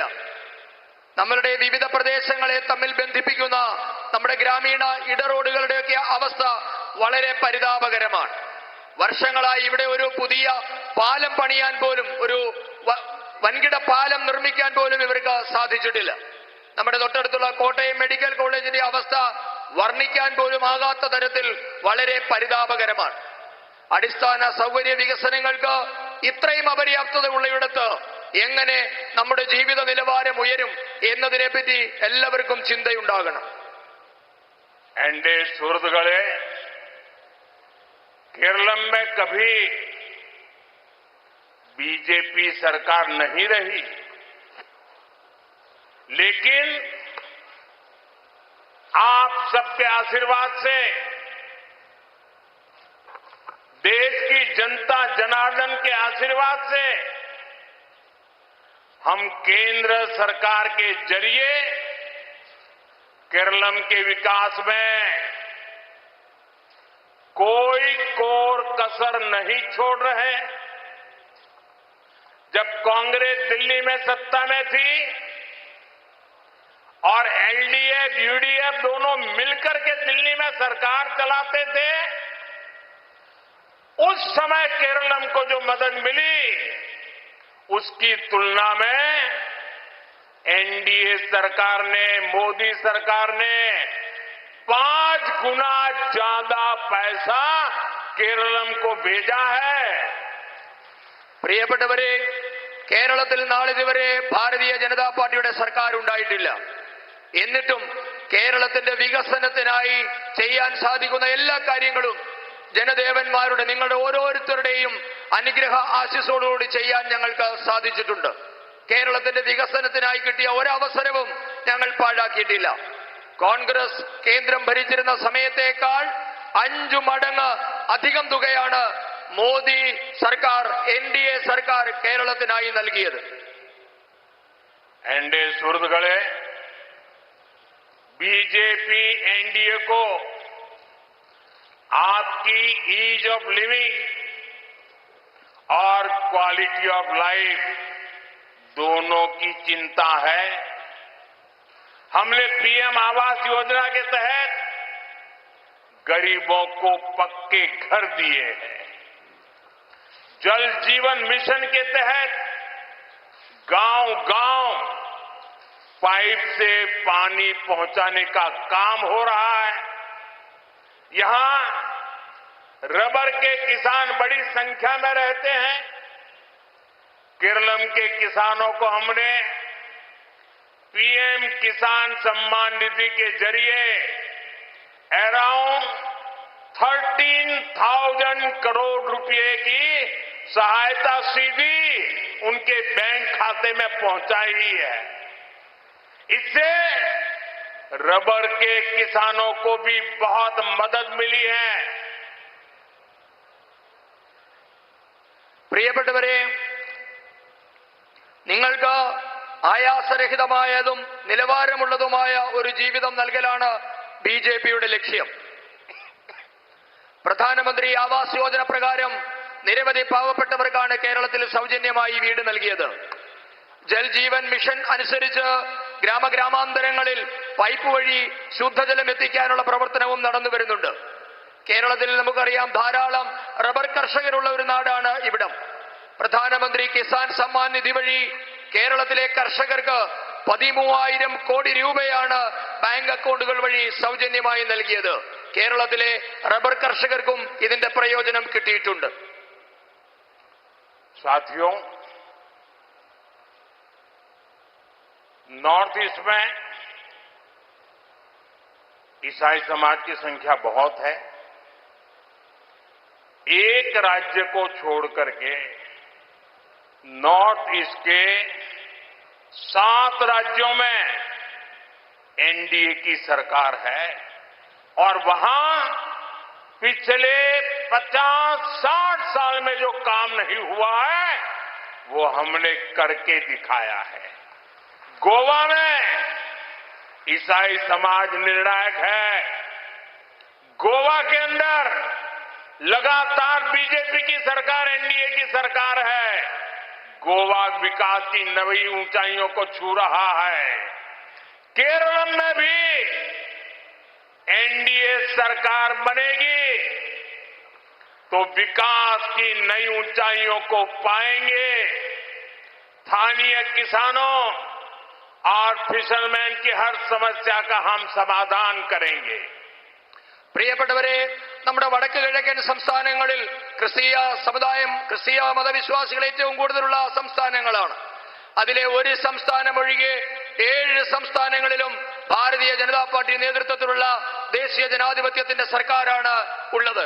അവിടങ്ങളിൽ കഴിഞ്ഞ 50-60 വർഷം കൊണ്ട് നടക്കാത്ത പലതും ഭാരതീയ ജനതാ പാർട്ടിയുടെ സർക്കാർ ചെയ്തു കാണിച്ചിട്ടുണ്ട്. നമ്മുടെ ഗോവ എല്ലാവർക്കും അറിയാം, ക്രിസ്ത്യൻ വിഭാഗങ്ങൾക്ക് നിർണായകമായ സ്വാധീനമുള്ള ഒരു സ്ഥലമാണ് ഗോവ. അവിടെ തുടർച്ചയായി ഭാരതീയ ജനതാ പാർട്ടിയാണ് ഭരിക്കുന്നത്. ഇന്ന് ഗോവ വികസനത്തിന്റെ പുതിയ ഉയരങ്ങൾ തേടുകയാണ്. കേരളത്തിലും എൻഡിഎയുടെ സർക്കാർ വരും. കേരളം വികസനത്തിന്റെ പുതിയ ചക്രവാളങ്ങൾ തൊടുമെന്ന കാര്യം എനിക്കുറപ്പാണ്.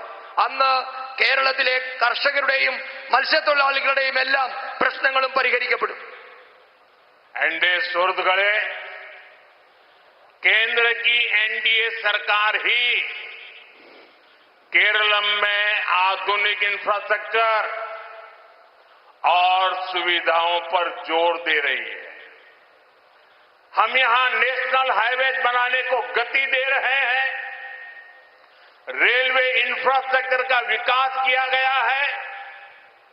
यहां रेलवे लाइनों की डबलिंग का काम भी पूरा हो गया है. कोट्यम से अब हाई स्पीड आधुनिक वंदे भारत ट्रेन भी चलाई जा रही है.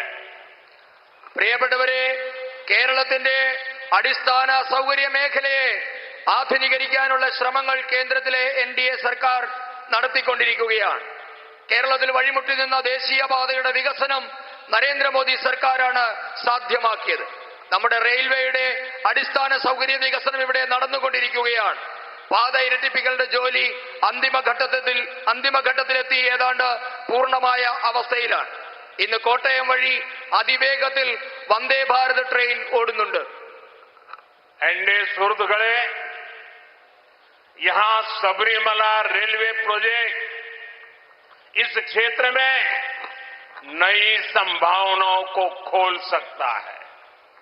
इससे सबरीमला तक सीधी कनेक्टिविटी बढ़ेगी. श्रद्धालुओं की यात्रा आसान होगी. स्थानीय व्यापार को नई गति मिलेगी और मेरे नौजवान मित्रों को, मेरे युवा साथियों को, उनके लिए रोजगार के नए नए रास्ते खुलेंगे. लेकिन साथियों, आपको ये बात हमेशा याद रखनी है, यहां प्रदेश सरकार ने इस प्रोजेक्ट को आगे बढ़ाने की जगह उसको लटकाए रखा. तिरुवल्ला को इसका बहुत बड़ा नुकसान हो रहा है. जब बीजेपी की डबल इंजन सरकार आएगी तो ऐसी सभी रुकावटें हटेगी और ये मोदी की गारंटी है। एनडीए की राज्य सरकार में केरलम तेज गति से विकास की राह पर आगे बढ़ेगा। एनडीए सरकारिनो किडिल केरलम विकसनत्ते पातईल അതിവേഗം മുന്നേറും. പ്രിയപ്പെട്ടവരെ, ശബരി റെയിൽ പദ്ധതി വരുന്നതോടുകൂടി നിരവധി പുതിയ അവസരങ്ങളാണ് തുറക്കാൻ പോകുന്നത്. ഇതുമൂലം ശബരിമലയിലേക്ക് നേരിട്ടുള്ള യാത്രാ സൗകര്യമുണ്ടാകും. തീർത്ഥാടനം അനായാസമാകും. പ്രാദേശികമായ കച്ചവടക്കാർക്ക് പുതിയ വഴി തെളിഞ്ഞു കിട്ടും. എന്റെ യുവ സുഹൃത്തുക്കൾക്ക്, യുവ സഹോദരങ്ങൾക്ക് പുതിയ തൊഴിലവസരത്തിന്റെ പാതകൾ തുറക്കപ്പെടും. എന്നാൽ നിങ്ങൾ ഒരു കാര്യം എപ്പോഴും ഓർക്കണം, കേരളത്തിലെ ഈ സർക്കാരുകൾ ഈ പദ്ധതി നടപ്പാക്കാതിരിക്കാനുള്ള കാര്യങ്ങളാണ് ചെയ്തുകൊണ്ടിരിക്കുന്നത്.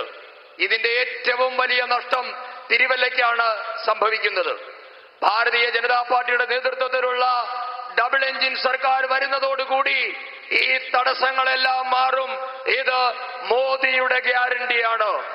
കേരളത്തിലെ എൻഡിഎ സർക്കാർ കേരളത്തെ അതിവേഗം വികസന പാതയിലേക്ക് കൈപിടിച്ച് നടത്തിക്കും. एनडीए सुहृदुक्കളെ, एनडीए की नीतियां का सबसे बड़ा लाभ अगर किसी वर्ग को होता है तो वो मेरी माताएं बहनें महिलाओं को होता है. महिलाओं का सशक्तिकरण, महिलाओं का प्रतिनिधित्व, ये हमारी प्राथमिकता है. हमने महिलाओं के जीवन से जुड़ी हर समस्या के समाधान का प्रयास किया है. हमने घर घर शौचालय बनवाए, जनधन खाते खुलवाए, महिलाओं के नाम, उनके घर महिलाओं के नाम पर बनवाए. मुद्रा लोन के जरिए अपना खुद का कारोबार शुरू करने वालों में बड़ी हिस्सेदारी महिलाओं की है. उनको बैंक से पैसा मिला है.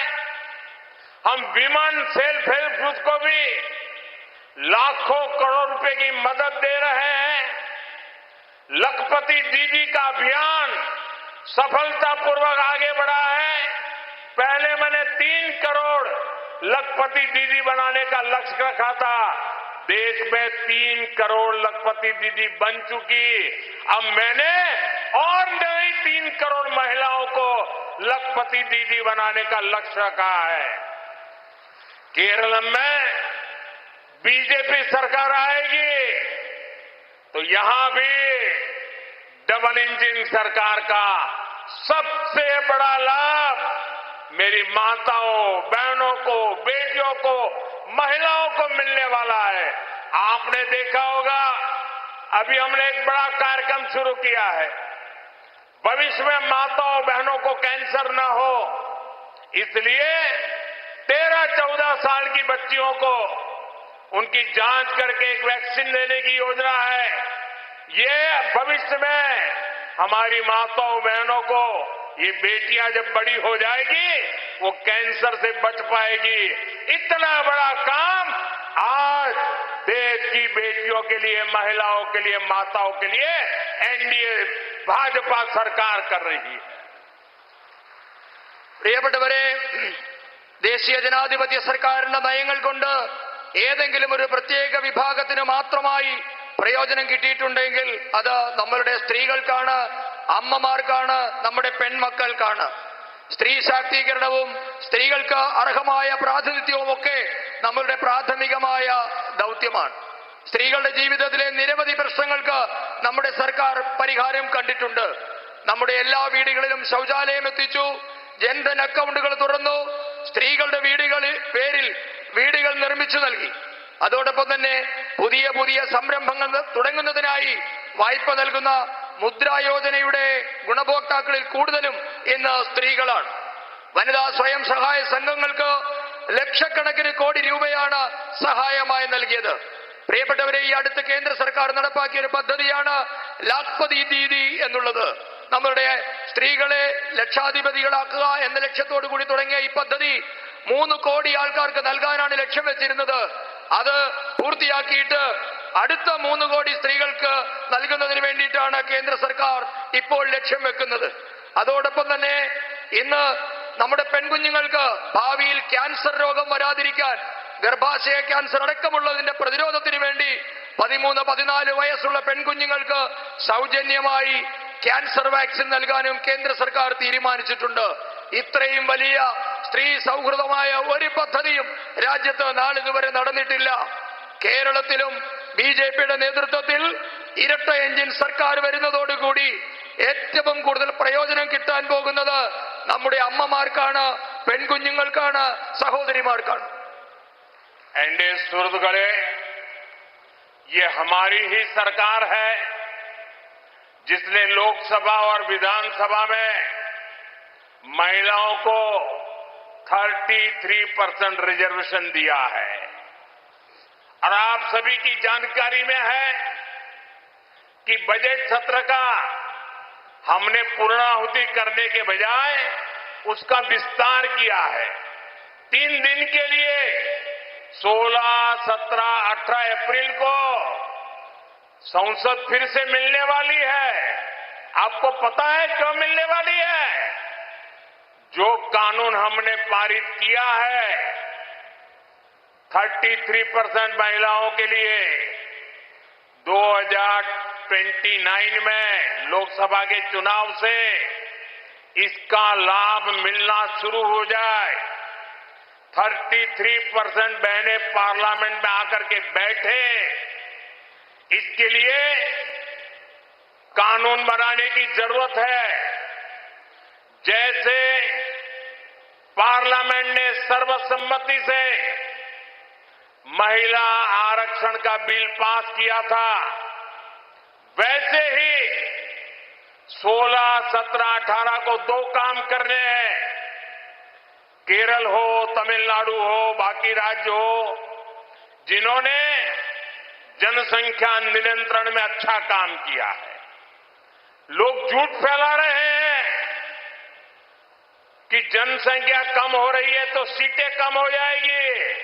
हम इस बार पार्लियामेंट में पक्का करना चाहते हैं, पार्लियामेंट में कानून पे थप्पा लगाना चाहते हैं कि केरल हो, तमिलनाडु हो, कर्नाटक हो, आंध्र हो, गोवा हो, तेलंगाना हो, कहीं पर भी लोकसभा की सीटें कम न हो, इसका थप्पा लगाने के लिए।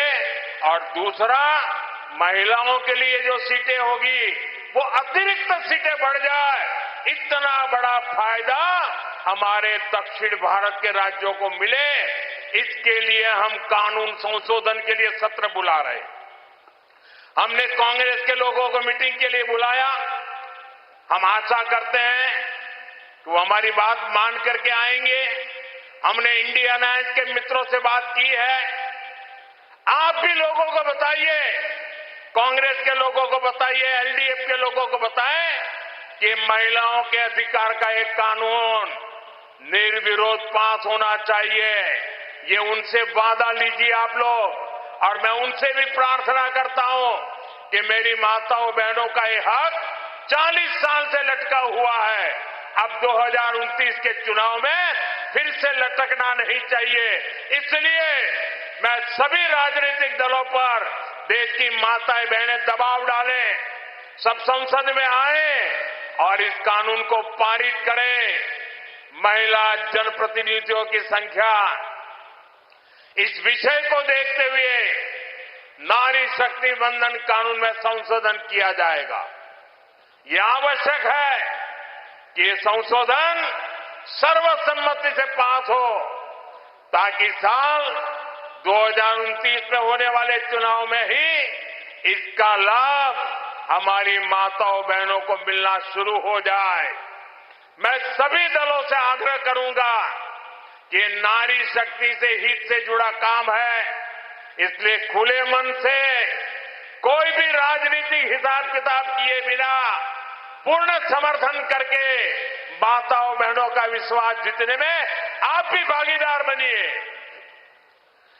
പ്രിയപ്പെട്ടവരെ, നമ്മുടെ രാജ്യത്ത് രാഷ്ട്രീയത്തിൽ സ്ത്രീകൾക്ക് 33% സംവരണം ഏർപ്പെടുത്തിയത് നമ്മുടെ സർക്കാരാണ്. ഈ 33% സംവരണ നിയമം കൊണ്ടുവന്നത് മൂലം ഇനി 2029 നടക്കാൻ പോകുന്ന ലോക്സഭാ തെരഞ്ഞെടുപ്പിലടക്കം ഇതിന്റെ മാറ്റമുണ്ടാകും. ഇപ്പോൾ നടന്നു വന്നിരുന്ന ബജറ്റ് സെഷൻ നമ്മൾ 3 ദിവസത്തേക്ക് കൂടി ദീർഘിപ്പിച്ച വിവരം ഒരുപക്ഷെ നിങ്ങൾ എല്ലാവരും അറിഞ്ഞിട്ടുണ്ടാകും. ഏപ്രിൽ മാസം 16, 17, 18 തീയതികളിൽ നമ്മളുടെ വനിതാ സംവരണ ബില്ലിന്മേൽ സ്ത്രീകൾക്ക് പാർലമെന്റിൽ എത്ര സീറ്റ് ഉണ്ടാകണം എന്ന വിഷയത്തിന്മേൽ ചർച്ച നടക്കാൻ പോവുകയാണ്. രാജ്യത്ത് വനിതാ ജനപ്രതിനിധികൾ എത്ര വേണമെന്നത് സംബന്ധിച്ച് നാരി ശക്തി വന്ദൻ നിയമത്തിന്മേലാണ് ചർച്ച നടക്കാൻ പോകുന്നത്. 2029 നടക്കാൻ പോകുന്ന തിരഞ്ഞെടുപ്പ് മുതൽ നടപ്പാക്കാൻ പോകുന്ന ഈ നിയമം ഏകകണ്ഠമായി പാസാക്കേണ്ടത് വളരെ അത്യാവശ്യമാണ്. ചിലർ ചില വ്യാജ പ്രചരണങ്ങൾ നടത്തുന്നുണ്ട്. ജനസംഖ്യാ നിയന്ത്രണത്തിൽ കേരളവും തമിഴ്നാടും അടക്കമുള്ള ചില ദക്ഷിണേന്ത്യൻ സംസ്ഥാനങ്ങൾ മികച്ച രീതിയിൽ പ്രകടനം നടത്തുന്നത് കൊണ്ട് അവരുടെ ലോക്സഭാ സീറ്റുകൾ കുറയുമെന്ന രീതിയിലുള്ള പ്രചരണം നടക്കുന്നുണ്ട്. എന്നാൽ അത് വ്യാജ പ്രചരണമാണ്, കള്ളപ്രചരണമാണ്. ഈ നിയമം ഉറപ്പാക്കുന്നു ദക്ഷിണേന്ത്യയിലെ ഒരു സംസ്ഥാനത്തെയും ലോക്സഭാ സീറ്റുകൾ കുറയാൻ പോകുന്നില്ല എന്ന കാര്യം ഈ നിയമം ഉറപ്പാക്കും. അതോടൊപ്പം തന്നെ കോൺഗ്രസിന്റെ നേതാക്കന്മാരെ, ഇടതുപക്ഷത്തിന്റെ നേതാക്കന്മാരെ, ഇന്ത്യ സഖ്യത്തിന്റെ നേതാക്കന്മാരെ ഒക്കെ ഞങ്ങൾ ചർച്ചയ്ക്ക് വിളിച്ചിട്ടുണ്ട്. അവർ വരുമെന്നാണ് ഞങ്ങൾ പ്രതീക്ഷിക്കുന്നത്. അവരോട് നിങ്ങളും പറയണം, എതിർപ്പില്ലാതെ ഈ നിയമം പാസ്സാക്കണം. കഴിഞ്ഞ 40 വർഷമായി ഈ നിയമം നമ്മുടെ പാർലമെന്റിന്റെ വിവിധ ഇടങ്ങളിലായി കുടുങ്ങിക്കിടക്കുകയാണ്, തടസ്സപ്പെട്ട് കിടക്കുകയാണ്. ഇനിയും അത് തടസ്സപ്പെടാൻ അനുവദിച്ചുകൂടാ. അതുകൊണ്ട് ഈ രാജ്യത്തെ എല്ലാ കക്ഷികളോടും ഞാൻ അഭ്യർത്ഥിക്കുന്നു, നിങ്ങളും അഭ്യർത്ഥിക്കണം. നമ്മളുടെ നാരീ ശക്തിയെ, അമ്മമാരുടെ സ്ത്രീ പ്രാതിനിധ്യം, സ്ത്രീകളുടെ പ്രാതിനിധ്യം കൂട്ടുക എന്ന ലക്ഷ്യത്തോടു കൂടിയുള്ള പാർലമെന്റിലും നിയമസഭകളിലും സ്ത്രീകളുടെ സീറ്റ് കൂട്ടുക എന്ന ലക്ഷ്യത്തോടു കൂടിയുള്ള നിയമം ഏകകണ്ഠമായി പാസാക്കാൻ, എതിർപ്പില്ലാതെ പാസാക്കാൻ തുറന്ന മനസ്സോടുകൂടി എല്ലാവരും സഹകരിക്കണമെന്ന് ഞാൻ അഭ്യർത്ഥിക്കുകയാണ്. एनडीए सुहृदगणे, आज केरल में युवाओं का पलायन सबसे बड़ी चिंता बन चुका है. केरल में रोजगार के लिए यहां इंडस्ट्री लगाने की जरूरत है. रोजगार के लिए जरूरी है कि यहां सर्विस सेक्टर बढ़े, स्टार्टअप्स को जगह मिले, स्किल को सही वैल्यू मिले. लेकिन इन सब के आगे केरल में सबसे बड़ी दीवार है करप्शन और दूसरी दीवार है कम्युनलिज्म. जब यहां करप्शन और कम्युनलिज्म की दीवार टूटेगी तभी केरल का विकास होगा. और इसके लिए आपको एलडीएफ, यूडीएफ दोनों को हराना होगा. പ്രിയപ്പെട്ടവരെ, ഇന്ന് നമ്മുടെ യുവാക്കൾ തൊഴിലന്വേഷിച്ച് കേരളം വിട്ടുപോകുന്നത് വളരെയധികം ആശങ്കയുണ്ടാക്കുന്ന സംഗതി ആണ്. ജോലി തേടി കേരളം വിട്ടുപോകുന്നവരുടെ എണ്ണം ഇന്ന് കേരളത്തിൽ വളരെയധികം കൂടുതലാണ്. കേരളത്തിൽ തൊഴിലവസരങ്ങൾ ഉണ്ടാകണമെങ്കിൽ വ്യവസായങ്ങൾ വളരണം, സേവന മേഖല വളരണം, സ്റ്റാർട്ടപ്പ് സംരംഭങ്ങൾക്ക് അവസരം കിട്ടണം, യുവാക്കളുടെ കഴിവുകൾക്ക് യഥാർത്ഥ മൂല്യം കിട്ടണം. എന്നാൽ ഇതിനെല്ലാം തടസ്സമായി നിൽക്കുന്നത് ഇവിടുത്തെ അഴിമതിയും വർഗീയതയുമാണ്. അഴിമതിയുടെയും വർഗീയതയുടെയും മതിലുകൾ തകരുമ്പോൾ മാത്രമേ കേരളം വികസിക്കുകയുള്ളൂ.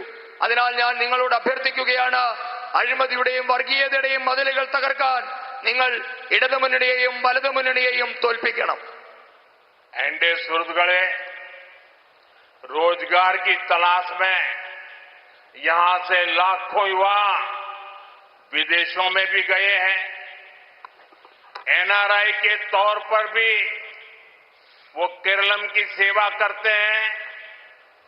यहां अपनी आय का बड़ा हिस्सा रेमिटेंस के तौर पर भेजते हैं, इसी का परिणाम है ये क्षेत्र बैंकिंग कैपिटल बनकर उभरा है।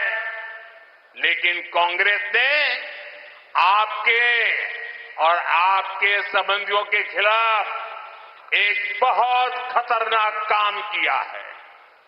मैं विस्तार से आपको ये बात आज बताना चाहता हूं। പ്രിയപ്പെട്ടവരെ, ഇവിടെ നിന്ന് തൊഴിലന്വേഷിച്ച് ലക്ഷക്കണക്കിന് ചെറുപ്പക്കാരാണ് വിദേശത്തേക്ക് പോയിട്ടുള്ളത്. അവർ വിദേശത്തിരുന്നും കേരളത്തെ സേവിക്കുന്നുണ്ട്. അവരുടെ വരുമാനത്തിന്റെ വലിയൊരു പങ്കും അവർ നാട്ടിലേക്ക് ബാങ്കുകൾ വഴി അയക്കുകയാണ്. ഇതിന്റെ ഫലമായി നമ്മളുടെ പ്രാദേശിക ബാങ്കുകളുടെ മൂലധനം കൂടിയിട്ടുണ്ട്. ഈ പ്രദേശം ഒരു ബാങ്കിംഗ് തലസ്ഥാനമായും മാറിയിട്ടുണ്ട്. എന്നാൽ കോൺഗ്രസുകാർ നിങ്ങളോടും നിങ്ങളുടെ ബന്ധുക്കൾക്കുമെതിരെ ചെയ്ത വലിയ അപകടകരമായ ഒരു കാര്യം ഞാൻ നിങ്ങളോട് വിശദമായി ഇനി ചർച്ച ചെയ്യാം. एंडे सुहृदगणे, वेस्ट एशिया के युद्ध संकट ने कांग्रेस और उसके साथी दलों के मंसूबों को एक्सपोज कर दिया है। आज पूरा देश देख रहा है खाड़ी के देशों में कैसे हालात बने हुए हैं और वहां हमारे लाखों लोग, केरल के मेरे भाई बहन वहां काम कर रहे हैं। लेकिन कांग्रेस के बड़े बड़े नेता जानबूझकर ऐसे बयान देते हैं, ऐसे बयान देते हैं जिनसे वेस्ट एशिया में रहने वाले भारतीयों की सुरक्षा खतरे में पड़ जाए, वहां के लोगों के बीच में अविश्वास पैदा हो जाए। वहां की सरकार, ये तो हमारी दोस्ती अच्छी है कि गल्फ की सभी सरकारें हमारे सभी भारतीयों को अपने ही परिवार मान करके उनकी रक्षा कर रहे हैं। लेकिन यहां से ऐसी ऐसी भाषा बोली जा रही है, ऐसी भड़काऊ बातें हो रही है, मैं उनको कह करके थक गया। ये बोलने का समय नहीं है।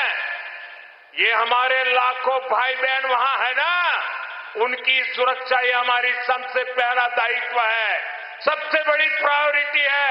कृपा करके अनाप शनाप बोलना बंद करो ताकि हमारे नौजवानों को, हमारी बेटियों को वहां कोई तकलीफ ना हो।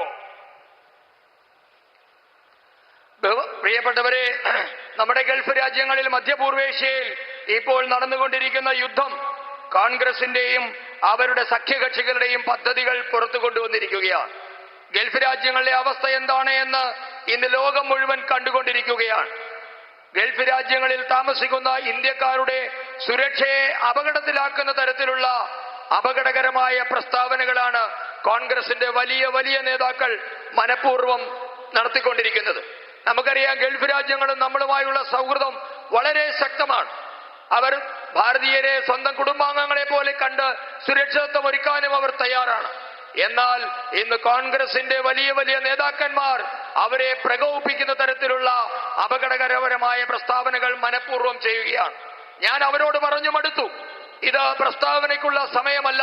നമുക്ക് ഏറ്റവും പ്രധാനം നമ്മളുടെ യുവാക്കളുടെ, ചെറുപ്പക്കാരുടെ, അമ്മമാരുടെ, നമ്മുടെ മക്കളുടെ ഒക്കെ സുരക്ഷയാണ് പ്രധാനം. ദയവ് ചെയ്ത് അനാവശ്യ പ്രസ്താവനകൾ നടത്തരുത് എന്ന് ഞാൻ അവരോട് പറയുകയാണ്. एनडीए सुहृदगणे, कांग्रेस चाहती है कि वेस्ट एशिया के देश भारत को अपना दुश्मन समझ ले। हम यहां कोई ऐसी गलती कर दे, कुछ ऐसा बयान कर दे और गल्फ कंट्री से भारतीयों को वहां से बाहर निकलने के लिए मुसीबत आ जाए। इसलिए कांग्रेस गल्फ कंट्रीज को नाराज करने वाले बयान दे रही है। कांग्रेस चाहती है कि पैनिक फैले और उसे मोदी को गाली देने का मौका मिल जाए। अरे कांग्रेस के लोगों, एलडीएफ के लोगों, यूडीएफ के लोगों, अरे राजनीति अपनी जगह पे है, अरे चुनाव आते जाते रहेंगे, लेकिन मेरे केरलम के लाखों भाई बहन वहां है, मेरे लिए उनकी सुरक्षा ये सबसे बड़ा काम है और मैं इसके लिए कमिटेड हूं. പ്രിയപ്പെട്ടവരെ, ഗൾഫ് രാജ്യങ്ങൾ ഭാരതത്തെ ശത്രു രാജ്യമായി കണ്ട് ഭാരതീയരെ പുറത്താക്കണമെന്നാണ് കോൺഗ്രസ് നേതാക്കളുടെ ആഗ്രഹം. ഇതിനായി അവർ ഗൾഫ് രാഷ്ട്രത്തലവന്മാരെ പ്രകോപിപ്പിക്കുന്ന തരത്തിലുള്ള പ്രസ്താവനകൾ മനഃപൂർവ്വം നടത്തുകയാണ്. അവരാഗ്രഹിക്കുന്നത് ഇത്തരത്തിലുള്ള ഒരു സംഭ്രമം സൃഷ്ടിച്ചാൽ, അവരെ പ്രകോപിതരാക്കിയാൽ മോദിയെ വിമർശിക്കാൻ അവസരം കിട്ടുമെന്നാണ് അവർ കരുതുന്നത്. ഇടതുപക്ഷത്തിന്റെയും വലതുപക്ഷത്തിന്റെയും കോൺഗ്രസിന്റെയും ഒക്കെ നേതാക്കന്മാരോട് പറയാനുള്ളത്, തിരഞ്ഞെടുപ്പ് വരും പോകും, അതൊന്നുമല്ല പ്രശ്നം. നമ്മളുടെ ജനങ്ങളുടെ സുരക്ഷിതത്വമാണ് പ്രശ്നം. കേരളത്തിലെ ജനങ്ങളുടെ സുരക്ഷിതത്വത്തിനായി മോദി പ്രതിജ്ഞാബദ്ധമാണ്. എല്ലാവരുടെയും സുരക്ഷിതത്വം ഞാൻ ഉറപ്പാക്കുകയും ചെയ്യും. चुनाव जीतने के लिए, मोदी को गाली देने के लिए कांग्रेस 1 करोड़ प्रवासियों का जीवन संकट में डालने को तैयार बैठी है. उधर ईरान में हमारे फिशरमैन केरल के हैं, तमिलनाडु के हैं, गोवा के हैं, आंध्र तेलंगाना के हैं, पुडुचेरी के हैं, उनकी जिंदगी खतरे में. हम वहां के संकट में से उनको बाहर ले आ रहे हैं. आज सैकड़ों की तादाद में मेरे मछुआरे भाई बहन भारत लौटने वाले हैं. हमारे लिए उनकी जिंदगी बचाना ये महत्वपूर्ण है. बयानबाजी करने के लिए अरे बहुत मौके आएंगे. अभी तो हमारे लोगों की, हमारे मछुआरे भाई बहनों को हमें जिंदा वापस लाना है. कांग्रेस को इन सारी चीजों से कोई लेना देना नहीं. बस चुनाव चुनाव चुनाव. क्या देश के लोगों की चिंता नहीं करोगे? कांग्रेस को इस स्वार्थी सियासत के लिए केरलम के लोगों से माफी मांगनी चाहिए. पाप कर रहे हो. പ്രിയപ്പെട്ടവരെ, ഇന്ന് തിരഞ്ഞെടുപ്പ് വിജയിക്കാൻ, മോദിയെ വിമർശിക്കാൻ നമ്മുടെ രാജ്യത്തെ 1 കോടിയോളം വരുന്ന പ്രവാസികളായ ഭാരതീയരുടെ ജീവൻ കോൺഗ്രസുകാർ അപകടത്തിലാക്കുകയാണ്. ഇറാനിൽ നമ്മളുടെ മത്സ്യത്തൊഴിലാളികൾ, കേരളത്തിലെ, തമിഴ്നാട്ടിലെ, ആന്ധ്രയിലെ, ഗോവയിലെ, തെലങ്കാനയിലെ ഒക്കെ മത്സ്യത്തൊഴിലാളികളുടെ ജീവൻ അപകടത്തിലാകുന്ന ഒരു സാഹചര്യമുണ്ടായിരുന്നു. അവരെ ജീവനോടെ പുറത്തെത്തിക്കാൻ ഭാരത സർക്കാർ വലിയ കഷ്ടപ്പാടുകളും പ്രയത്നങ്ങളും നടത്തിക്കൊണ്ടിരിക്കുകയായിരുന്നു. അവരെ ജീവനോടെ തിരിച്ചു കൊണ്ടുവരിക എന്നതാണ് നമ്മളുടെ പരമപ്രധാനമായ ലക്ഷ്യം. ഞാൻ കോൺഗ്രസിന്റെ നേതാക്കന്മാരോട് പറയുന്നു, നിങ്ങൾക്ക് പ്രസ്താവനകൾ നടത്താൻ ഇനിയും അവസരം കിട്ടും. പക്ഷേ നമ്മളുടെ ആദ്യ പരിഗണന എന്നുള്ളത് നമ്മളുടെ സഹോദരങ്ങളെ ജീവനോടെ തിരികെ കൊണ്ടുവരിക എന്നുള്ളതാണ്. എന്നാൽ അവർക്ക് ഇതേപ്പറ്റിയൊന്നും യാതൊരു ആലോചനയുമില്ല. ഇതിനോട് അവർക്ക് യാതൊരു ചിന്തയുമില്ല. തിരഞ്ഞെടുപ്പ് തിരഞ്ഞെടുപ്പ് തിരഞ്ഞെടുപ്പ് എന്ന ചിന്ത മാത്രമാണ് കോൺഗ്രസിനുള്ളത്. ഈ സ്വാർത്ഥ രാഷ്ട്രീയത്തിന്റെ പേരിൽ നമ്മുടെ രാജ്യത്തെ ജനങ്ങളുടെ ജീവൻ കുരുതി കൊടുക്കുന്ന പ്രസ്താവനകളുടെ പേരിൽ കേരളത്തിലെ ജനങ്ങളോട് കോൺഗ്രസ് മാപ്പ് ചോദിക്കണമെന്ന് ഞാൻ ആവശ്യപ്പെടുകയാണ്. अंडे सुरदगले, युद्ध की इन परिस्थितियों में मैं आप सबकी चिंता समझता हूं. इसलिए गल्फ कंट्रीज के नेताओं से मैं लगातार संपर्क में हूं. वहां की सरकारों से हम लगातार बात कर रहे हैं. मैं आप सभी परिजनों को आश्वस्त करता हूं, आपका बेटा, आपकी बेटी, आपके परिवारजन भले ही आपसे दूर हो, लेकिन वो अकेले नहीं है. भारत सरकार इन देशों में रह रहे हर भारतीय के साथ है. युद्ध के बीच भी हम लोगों के, भारत के लोगों को हर संभव मदद पहुंचा रहे हैं. പ്രിയപ്പെട്ടവരെ, ഈ യുദ്ധം നടക്കുന്ന സമയത്ത് നിങ്ങളുടെ മലയാളികളായ നിങ്ങളുടെയൊക്കെ ആശങ്കകൾ ഞാൻ മനസ്സിലാക്കുന്നുണ്ട്.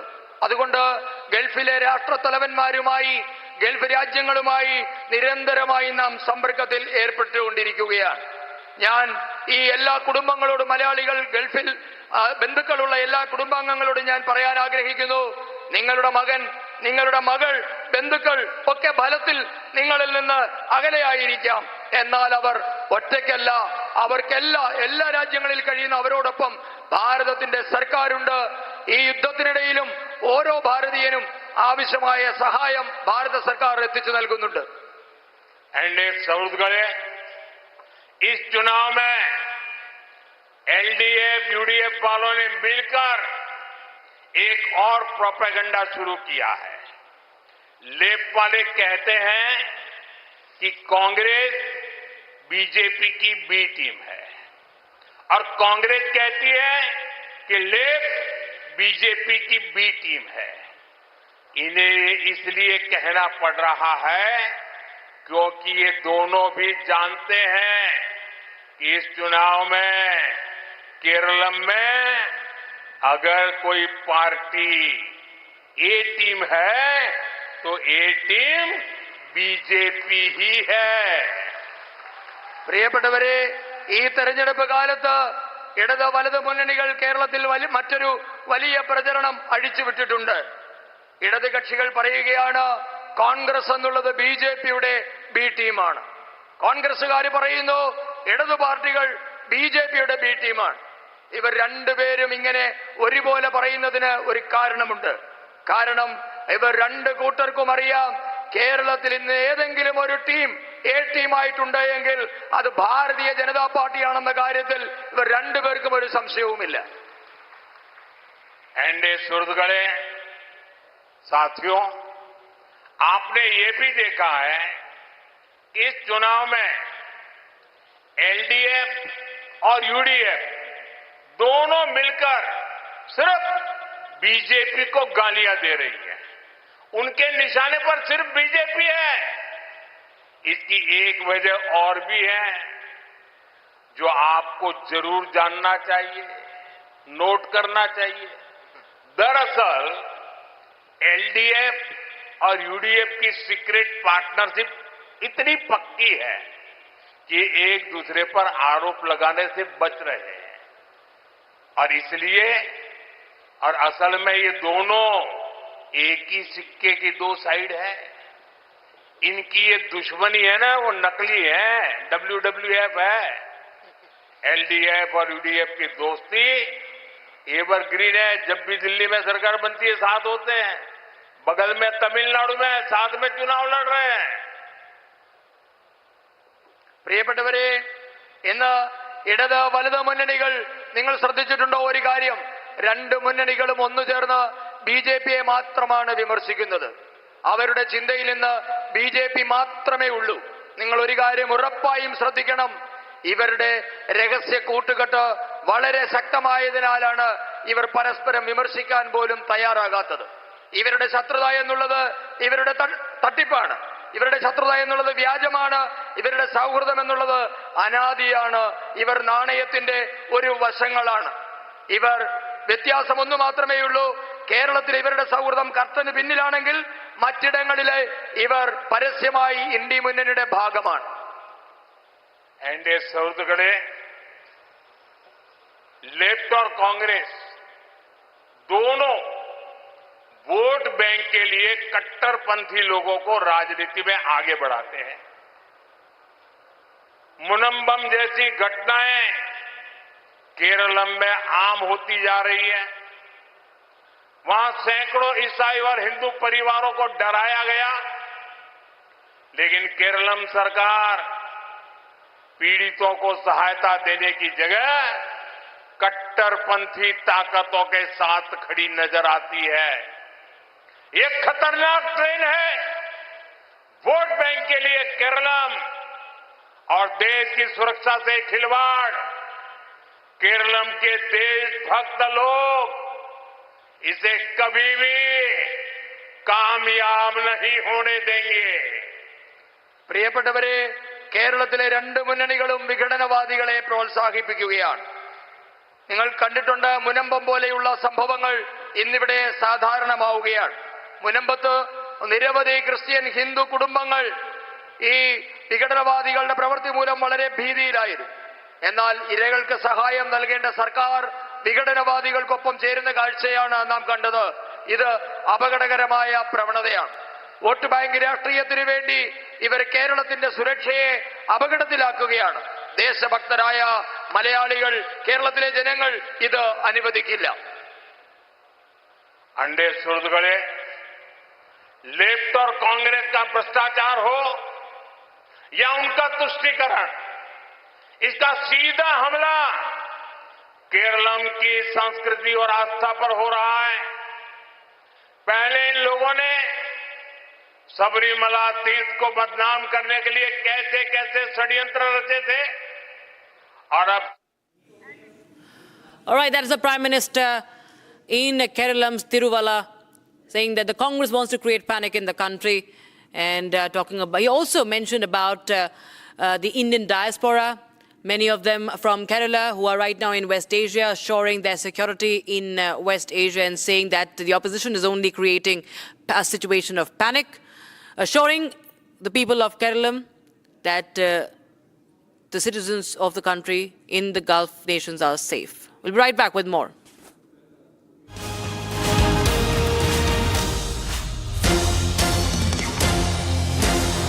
चमकी चाट से क्या बना है? सैंडविच, लस्सी और छाछ।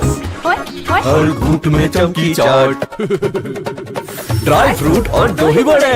चमकी चाट से स्वाद बढ़े। असली स्वाद सिर्फ चमकी चाट। केसरिया से मन जोगी हुआ रे, दिल झूमे देखो मतवारा हुआ रे। केसरिया से मन जोगी हुआ। हर पल मनाओ केसरी त्योहार। विमल, बोलो जुबान Kesari.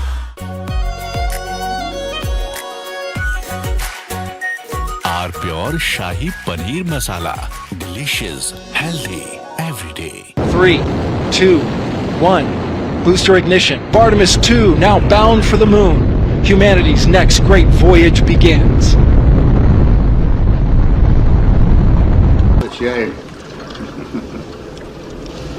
Okay, overboard dump coming up.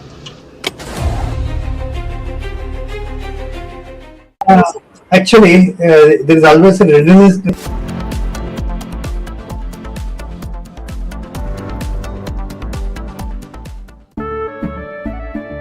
केसरिया से मन जोगी हुआ रे, दिल झूमे देखो मतवारा हुआ रे।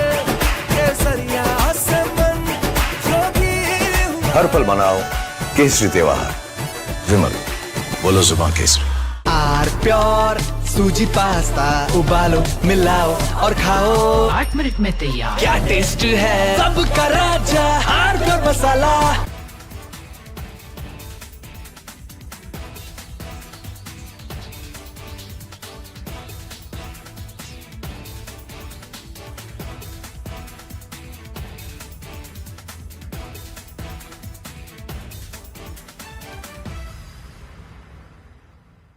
Three, 2, 1. Booster ignition. Artemis II now bound for the moon. Humanity's next great voyage begins.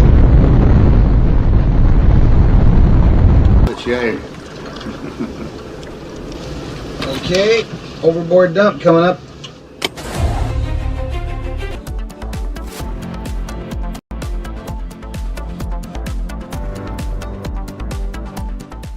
प्यास बुझाए, ठंडक लाए, सबको भाए जीरा से।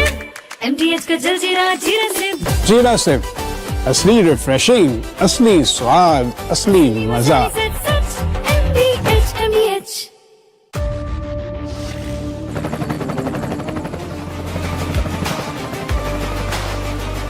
Corrector, the taste of success. थोड़े में ज्यादा स्वाद, यही तो है इसकी खास बात। वाओ मामा, क्या स्वाद है? अरे मेरे राजा। 3, 2, 1. Booster ignition. Artemis II now bound for the moon. Humanity's next great voyage begins.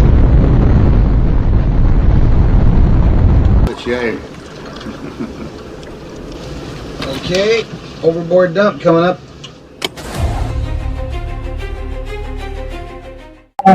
Actually, there is always a redundant chain of excretion systems available on the Artemis. Okay, it is not just the main chain, and it's a redundant chain is also available. And there is no way that the astronauts will be stuck because of the the excretion issues. And what they have reported now, even we were going through and seeing, it is something to do with the valve which is to operate for section of the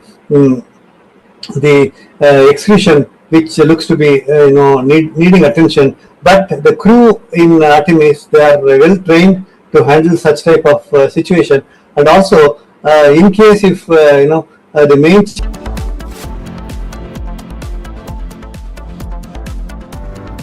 चमकी चाट से क्या बना है? Sandwich लस्सी और छाछ हर घूंट में चमकी चाट। अब बताओ स्वाद आया? आया। असली स्वाद सिर्फ चंकी चाट।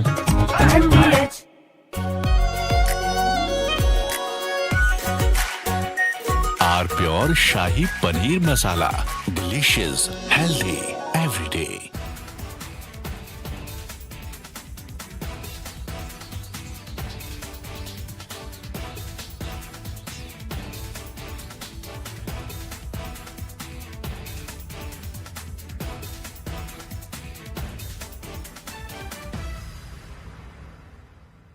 Three, two, one. Booster ignition. Artemis II now bound for the moon. Humanity's next great voyage begins.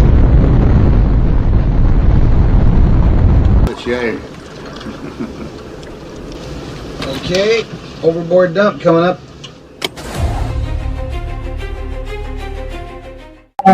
Actually, there is always a redundant chain of excretion systems available on the Artemis. Okay, it is not just the main chain, and it's a redundant chain is also available. And there is no way that the astronauts will be stuck because of the the excretion issues. And what they have reported now, even we were going through and seeing, it is something to do with the valve which is to operate for section of the excretion, which looks to be needing attention. But the crew in Artemis, they are well trained to handle such type of situation. And also, in case if the main chain of the excretion system doesn't respond, there is always a way of redundant chain and the methodology for excretion. And I don't think this is a major issue, but I'm sure it will get sorted out. And of course, there is a redundant chain which can be conveniently operated. Good luck. Godspeed, Artemis II. Let's go.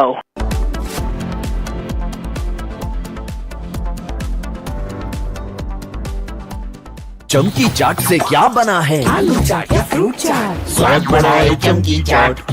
क्या बात है? स्वादिष्ट पकोड़े और फरसान, अरे चमकी चाट है इसकी जान। असली स्वाद सिर्फ चंकी चाट।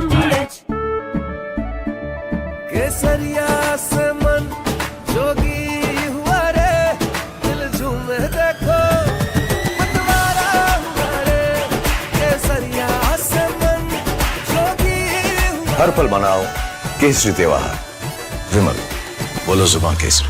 आर प्योर सूजी पास्ता, उबालो मिलाओ और खाओ, 8 मिनट में तैयार। क्या टेस्ट है सबका राजा, R pure masala. 3, 2, 1.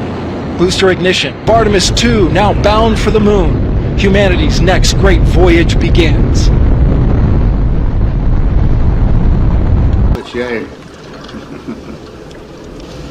Okay, overboard dump coming up.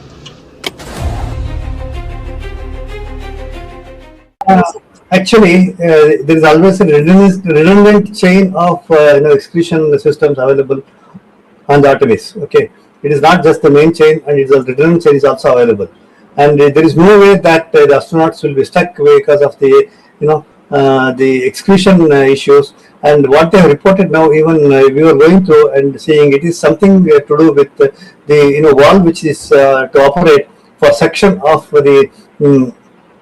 the excretion, which looks to be needing attention. But the crew in Artemis, they are well trained to handle such type of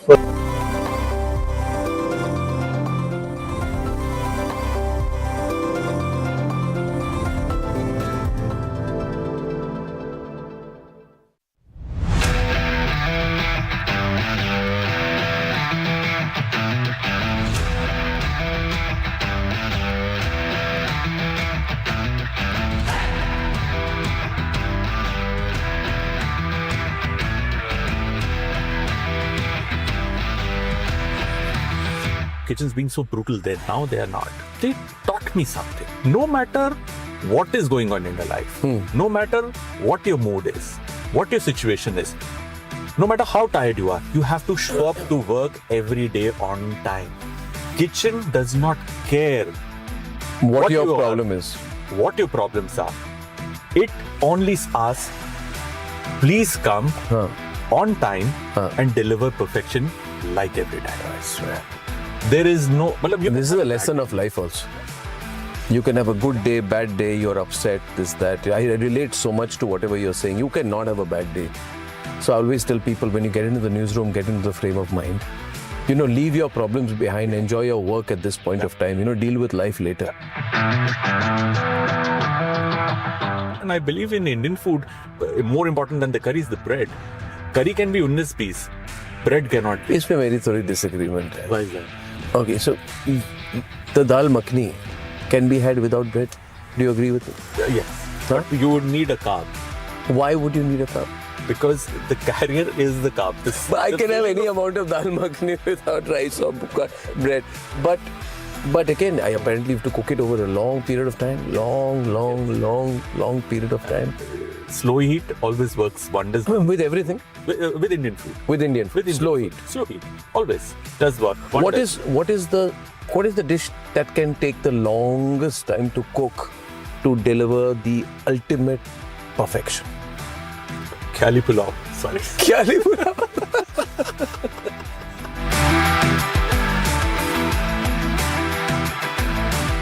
I'm from Guwahati. Used to go back for holidays. My paternal grandmother, there were 5 or 6 wood stoves on the ground. And there used to be one room full of ghee and dalda. My grandmother would look down on cooking on the gas. There was a separate kitchen kept away for gas cooking. But that was supposed to be not at the same level as cooking, So my greatest and earliest memories of food were of puris, in Assam, puris, luchis being made and served on a huge handis mein 100 puris, and everybody would sit and enjoy puri, mutton, dal, and cooked in the original way. So I think we all carry some childhood memories with all of us, all the time.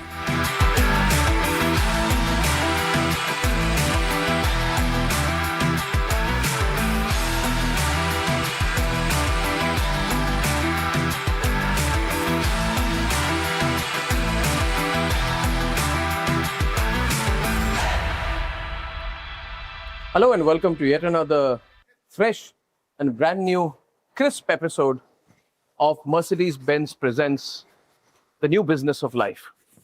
Ladies and gentlemen, in the course of this series, I've met entrepreneurs who are founders of tech companies. We've spoken to great musicians like Ricky Cage. We've spoken to self-made businessmen. And today, we bring you someone who is at the cutting edge of food. Now, food is something, of course, I enjoy, I know nothing about.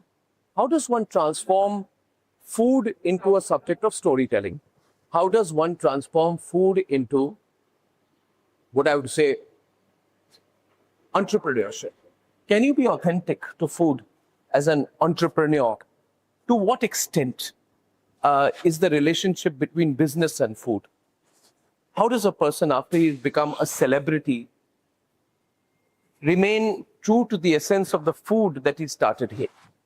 And my guest is someone who has started out by making a big splash on the television screen some 16 years back when he stormed into MasterChef. And what a change it's been in 16 to 17 years. Today, he's at the cutting edge of food. He's an entrepreneur. He's a huge, huge influence in the area of food.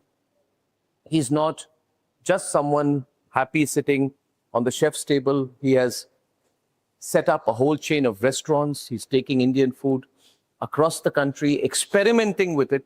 But more than anything else, ladies and gentlemen, because we as a network always say nation first, he takes pride in original Indian food, what you would say, what I would call Bharatiya cuisine, which I think is going to create waves around the world. So I'm delighted to welcome Chef Kunal Kapoor. Chef, hi. What a pleasure. All mine. Thank you and great to see you. Thank you. And behind thank you for the table. that generous introduction you gave. Thank you so much. Very I kind. meant every word. I like to meet people who do their own thing. I like to meet people who experiment. And, I think your story is remarkable. Thank you. Remarkable. And I always feel in this driving around that we're going to do, that if you can be as authentic and tell people about your life, about your journey. Absolutely. And I think about sharing some lessons that people can take, because business is not just about money. Business is about creativity, isn't it? So maybe you can start with telling us your thoughts about the business of life as you see it. I think I'm into a business where it's all about satisfying the soul. They say, somebody who's not fed well can't think well, can't do well. So the energy, the core is over here. And if somebody satisfies this along with a little bit of your heart, I think that's the fuel for any kind of innovation or any kind of progress that you want to make. And for me, food is prime because, in our country, we say that food is another interpretation of God. And I'm somebody who is to the core a chef who loves to get his hands dirty, who does not shy away from making mistakes when I'm cooking. And I believe the more mistakes you make while you're cooking, the better chef you become. Yeah. Some people are born with that skill that they'll boil water, it's tasty. I was not one of them. I've learned the hard way. I've made mistakes, and a lot of times repetitiveness in a dish or making mistakes makes you realize, like 10 times I've made 10 new mistakes. I've realized what not to do with this dish in order to get to perfection. So the more mistakes you make as a chef in your kitchen, the better chef and the better dish that you deliver. Yeah. Always. Are you a big foodie? Absolutely. I love it. Oh, yeah. Like absolutely. Good Punjabi hardcore foodie. Yeah. 3 times a day. 3 times a day? Minimum. No intermittent fasting for you? No. How do you remain so fit then? I figured out a balance. I mean, I've realized, and in my trade, I've seen my bosses, my ustad that I'd learned the trade from. Most of them had major illness and they passed away very early on in life, because food is a blessing that you have so much of food on your plate, but too much of that is also a curse. And you kind of have to balance that. What you eat is what you burn. I've always lived with that mantra. Arey, aaj aapne itna calorie khaya, so itna calorie you have to burn. Otherwise, it doesn't help. You have to. You maintain a chart of that. Absolutely, I do.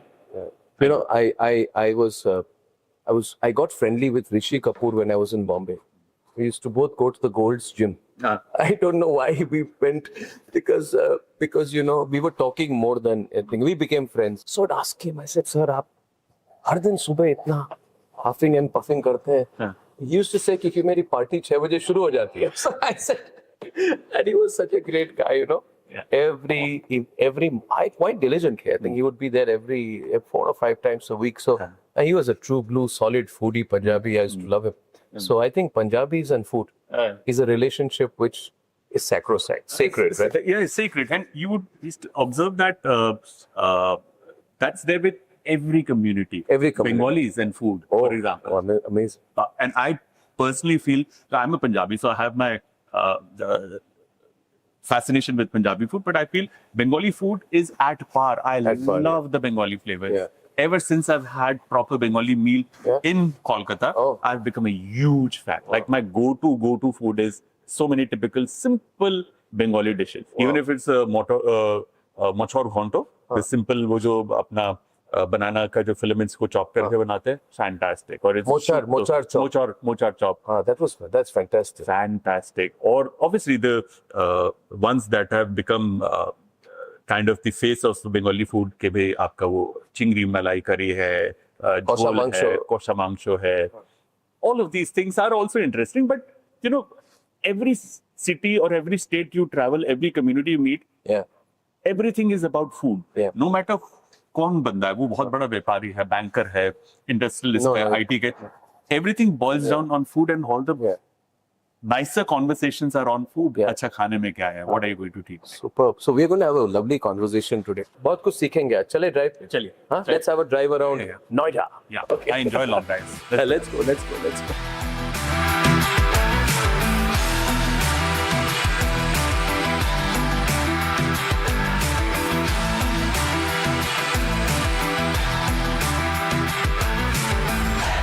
It's a nice car. That looks good. Huh? It's a nice car. It's a good, what do you call it? A good display. Very easy, almost noiseless. And electric, which is what is happening these days. Yeah, future. Future is all electric, right? Even cooking is going futuristically electric. Don't tell me. Yeah. That's because, is it? Yeah. Half of my equipment now have turned into electric. Okay, so now we're driving around the Republic campus. We'll leave this soon. I don't know how much of Noida you know, but we'll walk around, we'll drive around a bit of Noida. Sure. So this campus, let me tell you about it. This was set up 1.5 years back. It's the largest news campus in the country with 7-8 studios, 8 production control rooms, and domestic, global news, and all the stuff that is going to put India in the rankings of global news is going to be done from this campus. And we've been finishing up this campus for a while.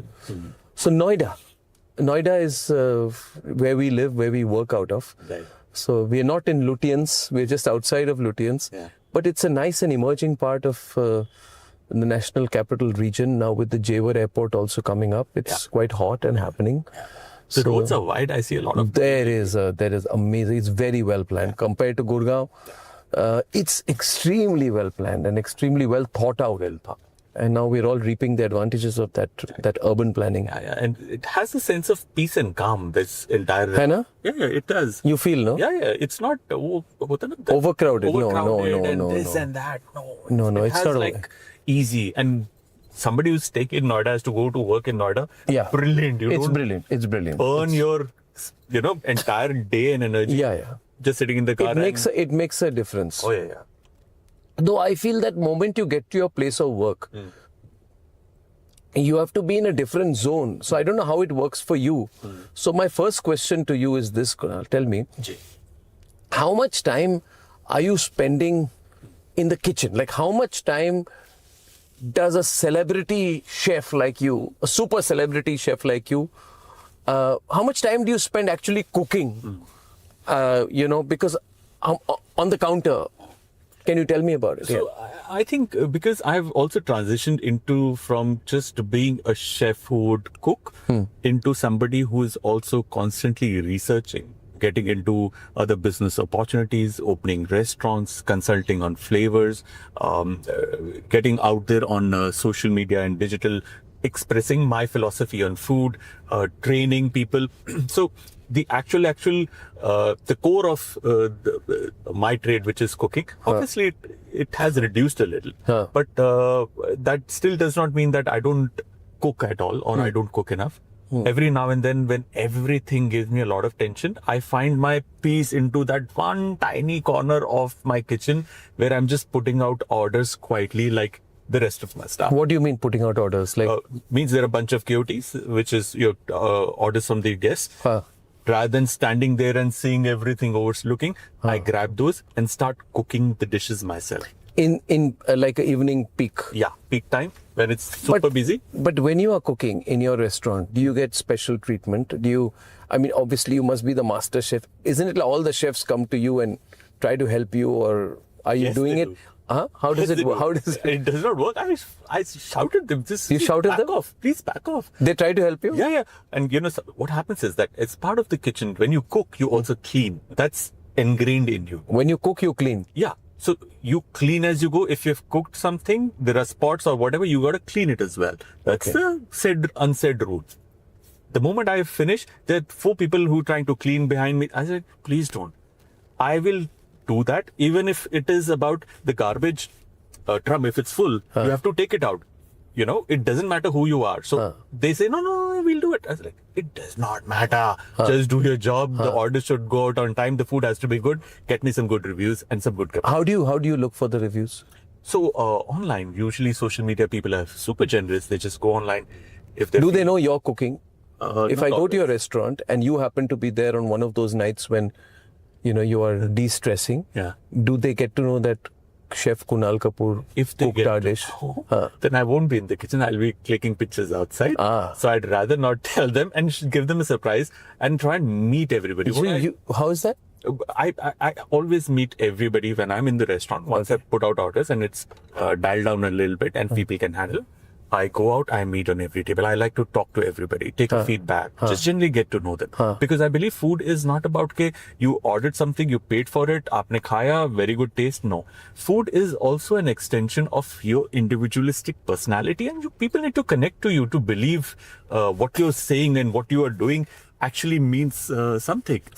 So let's say if I say I'm somebody who believes in fresh and seasonal food, or I would talk about nutrition or talk about this old charm about food and stories of how my grandmother used to do this. जब मैं पापा के साथ जाता था, वहाँ पे हम खाते थे.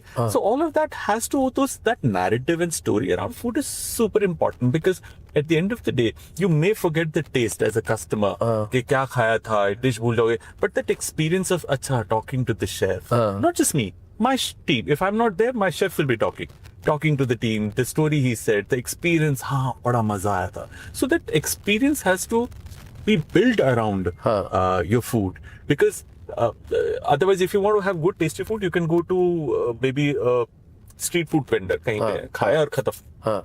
There is no story he's telling you. He's not in, there's no time for him from his side to talk to you also.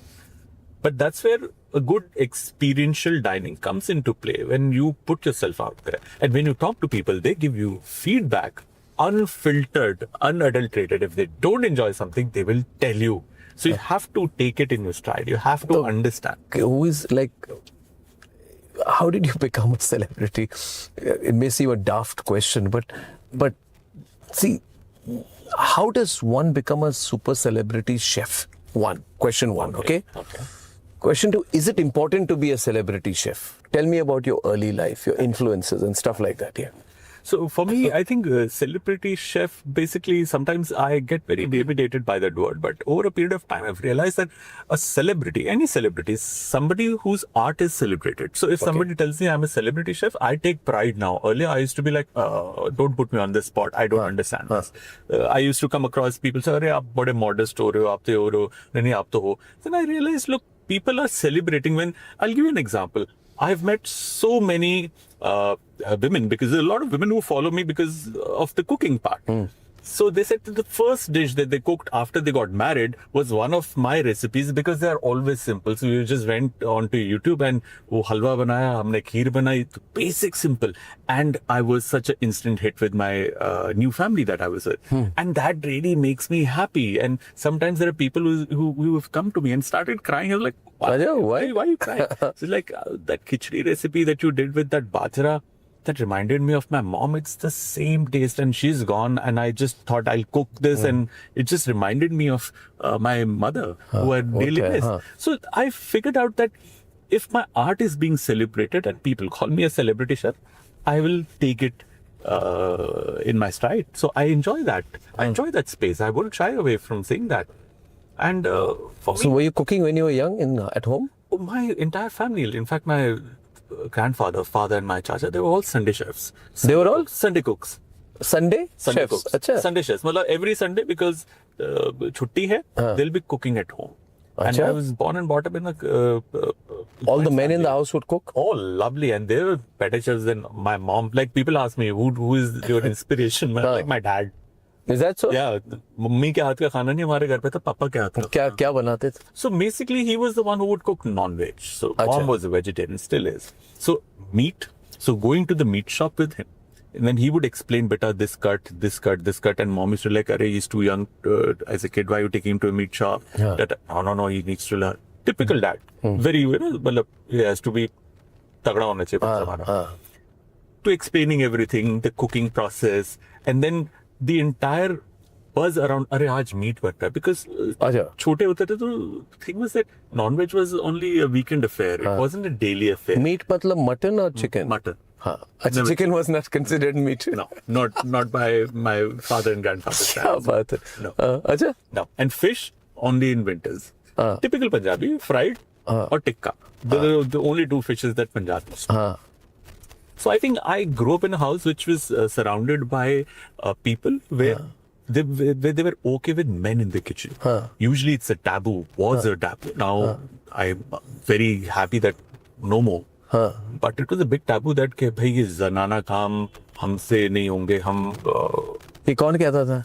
So many people have told me कि अरे my kid is very interested in cooking. ये बनाने वाले काम please tell him कि कौन करता है. शौक होगा तो weekend पे घर पे बना ले चुपचाप. So there has been a huge transition in the way people perceive this trade as well.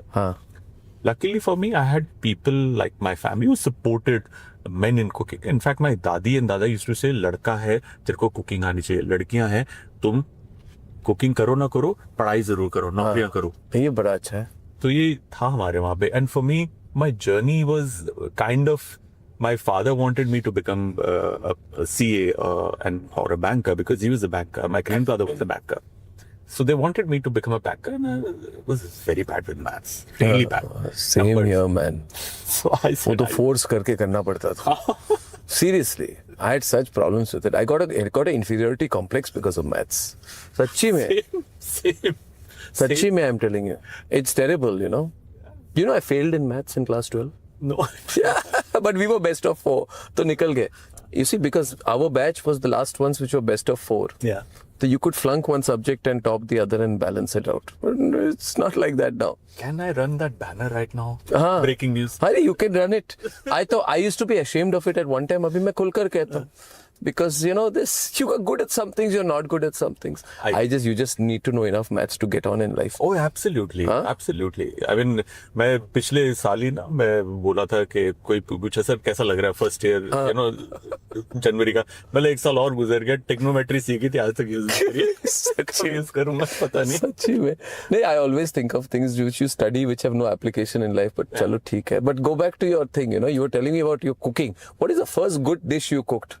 I think the first bad dish I cooked was bad dish. Chai at home. Chai. I must be 14. So I told mom that I'll make chai. Nobody drank because it is overboiled and bitter and barbad. But you know, I'm a firm believer that any performing art, which includes cooking also, sometimes you're just born with it.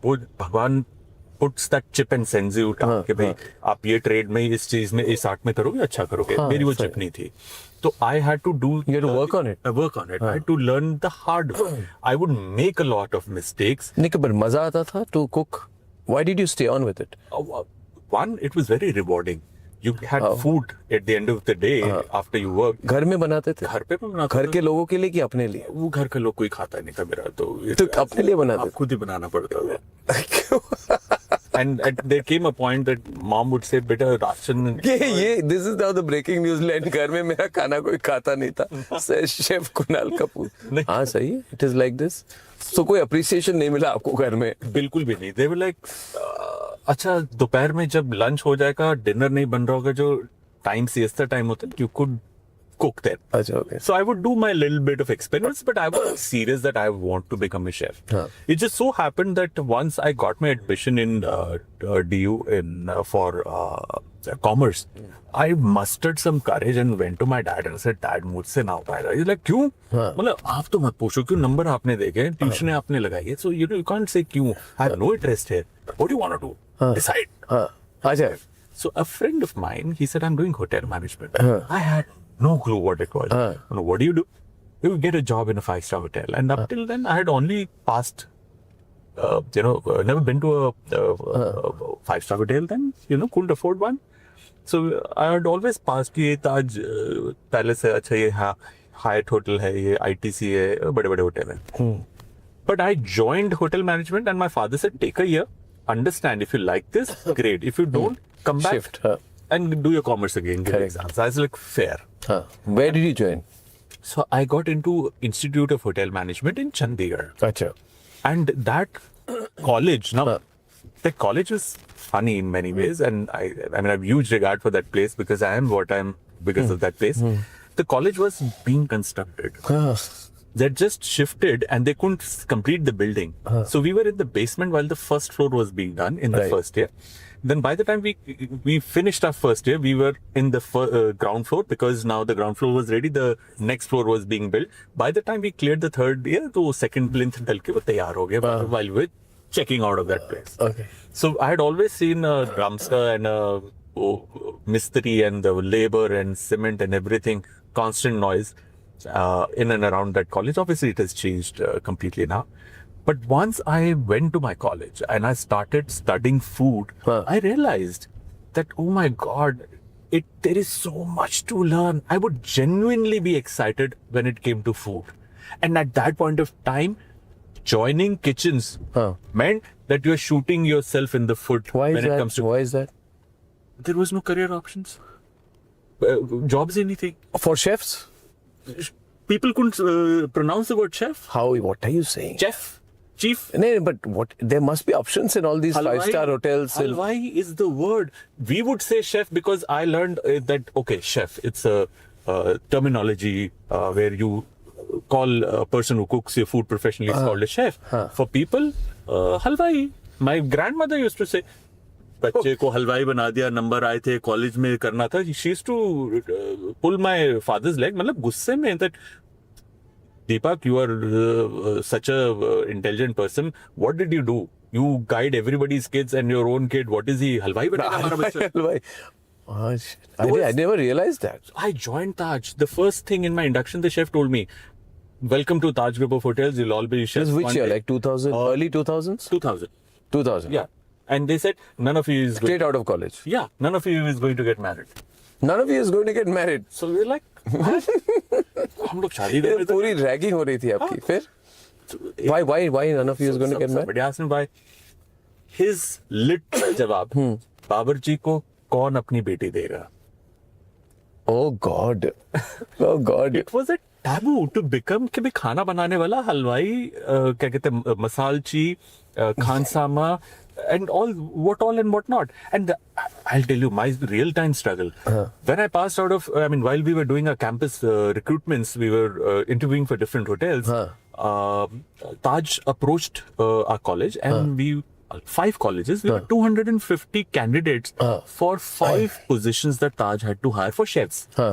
And the salary was 3,500 rupees per month. This is 2000? Yes, year 2000. 3,500 rupees. Wow. That is if you manage to beat 250 students sitting for that interview, 5 seats on your bus. And for me, that was like, oh my God, I will never get through. I'll never get through. I'm not the brightest. I'm not this. I'm not that. And for that, the salary was 3,500. Yeah. 3,500. 2000 mein. In 2000, yeah. 2000. I started a few years earlier as a journalist. My salary, I think, was also 3,500 or 4,000. But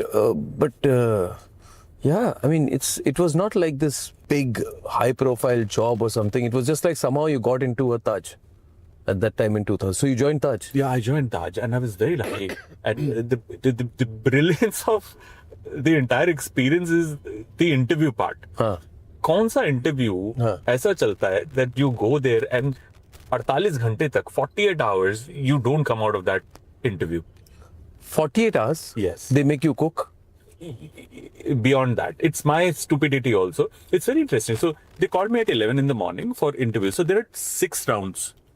Okay. So you have to clear at Taj. Yeah. That time, मतलब in order to prove yourself, पहले तो group discussion. उसमें आपको बोलना है. Then there is a written exam. Then there is a one-on-one. Then there is a one with the GM and the HR. And then is a trade test where you have to cook a 3-course meal.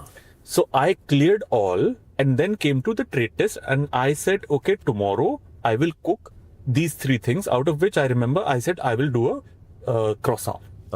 अब मैं बोल दिया रात को 8 बजे क्योंकि सुबह का आया हुआ था, इंटरव्यूज खत्म हुए रात को 8 बजे, I was shortlisted.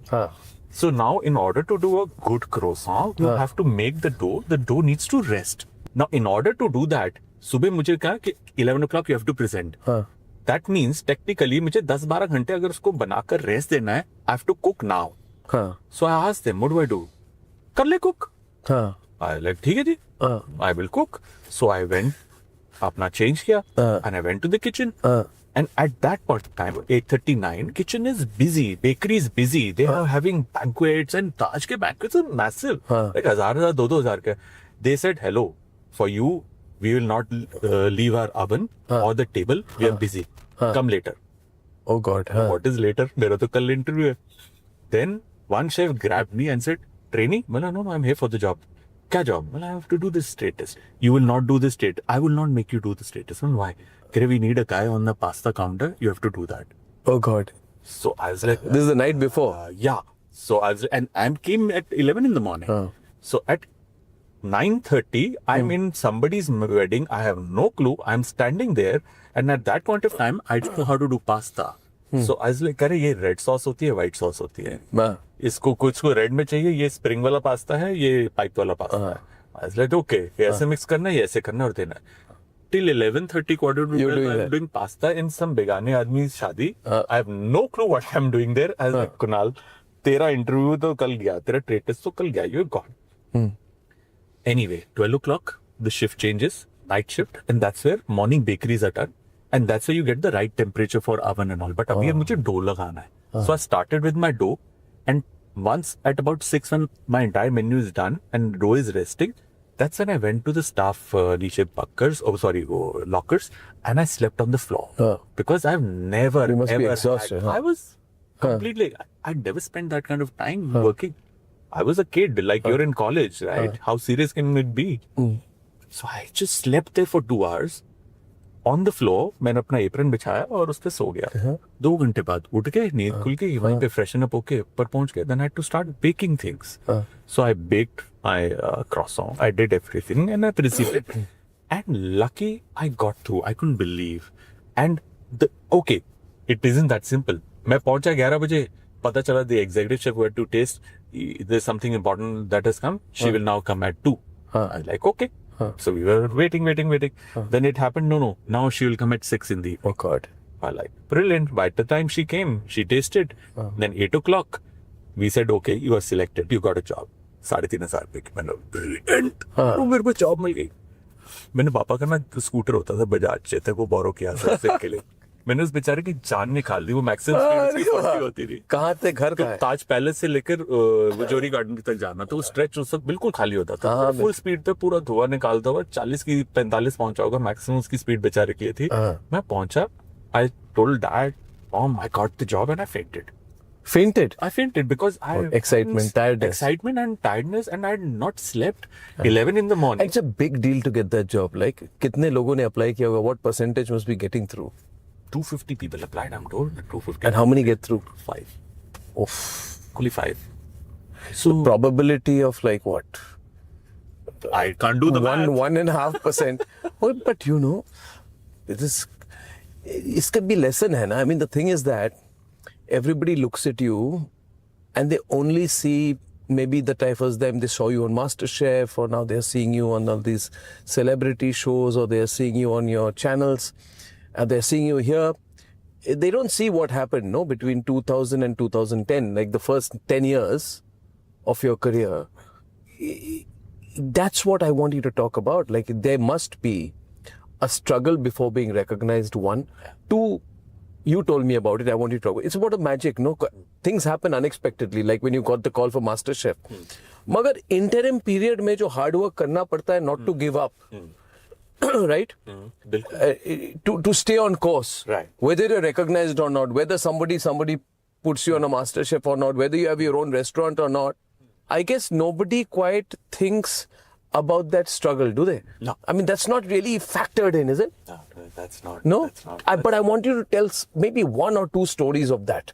That's what I want people to hear on this show, you know, something which they wouldn't hear on a normal celeb event or place. For me, you know, once I look back, it sounds, oh, I did this and 48 hours and this and that, brilliant. But if I really look back at that point of time, that was the need of the hour. I didn't think of it that I have an option. Yeah, there was no option. There's no option. You need to get a job. You need to get a job. You need to earn. You can't be somebody sitting at home.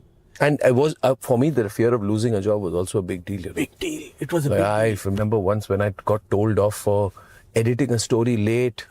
And I thought I'd done a good job, but I delivered the story on air maybe 5 minutes late, and I got told off really badly, you know, really badly. I was told next time you come in, do your story, edit your thing and get out. And I was not worried about being humiliated, you know, I was not worried about that. I just kept thinking that what if I lose my job? What if I'm without a job?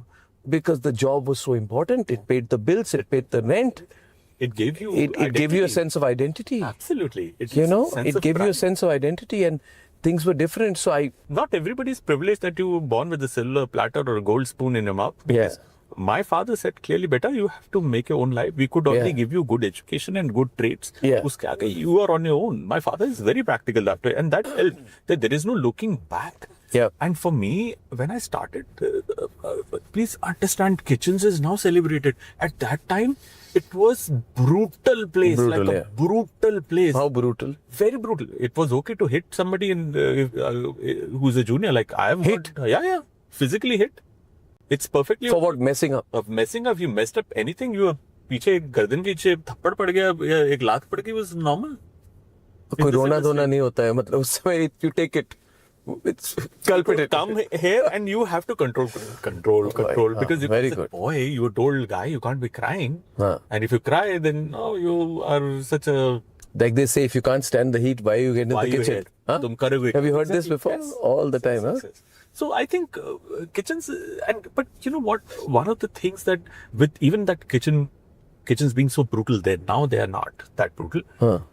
They taught me something. Like what? Which is the life mantra. Like, no matter what is going on in your life, no matter what your mood is, what your situation is, no matter how tired you are, you have to show up to work every day on time.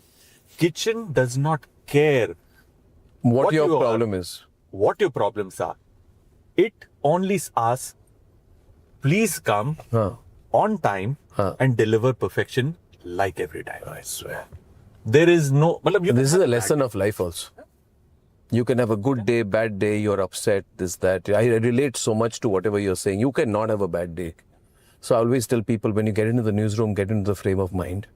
You know, leave your problems behind, enjoy your work at this point of time. You know, deal with life later. Deal with life later, absolutely.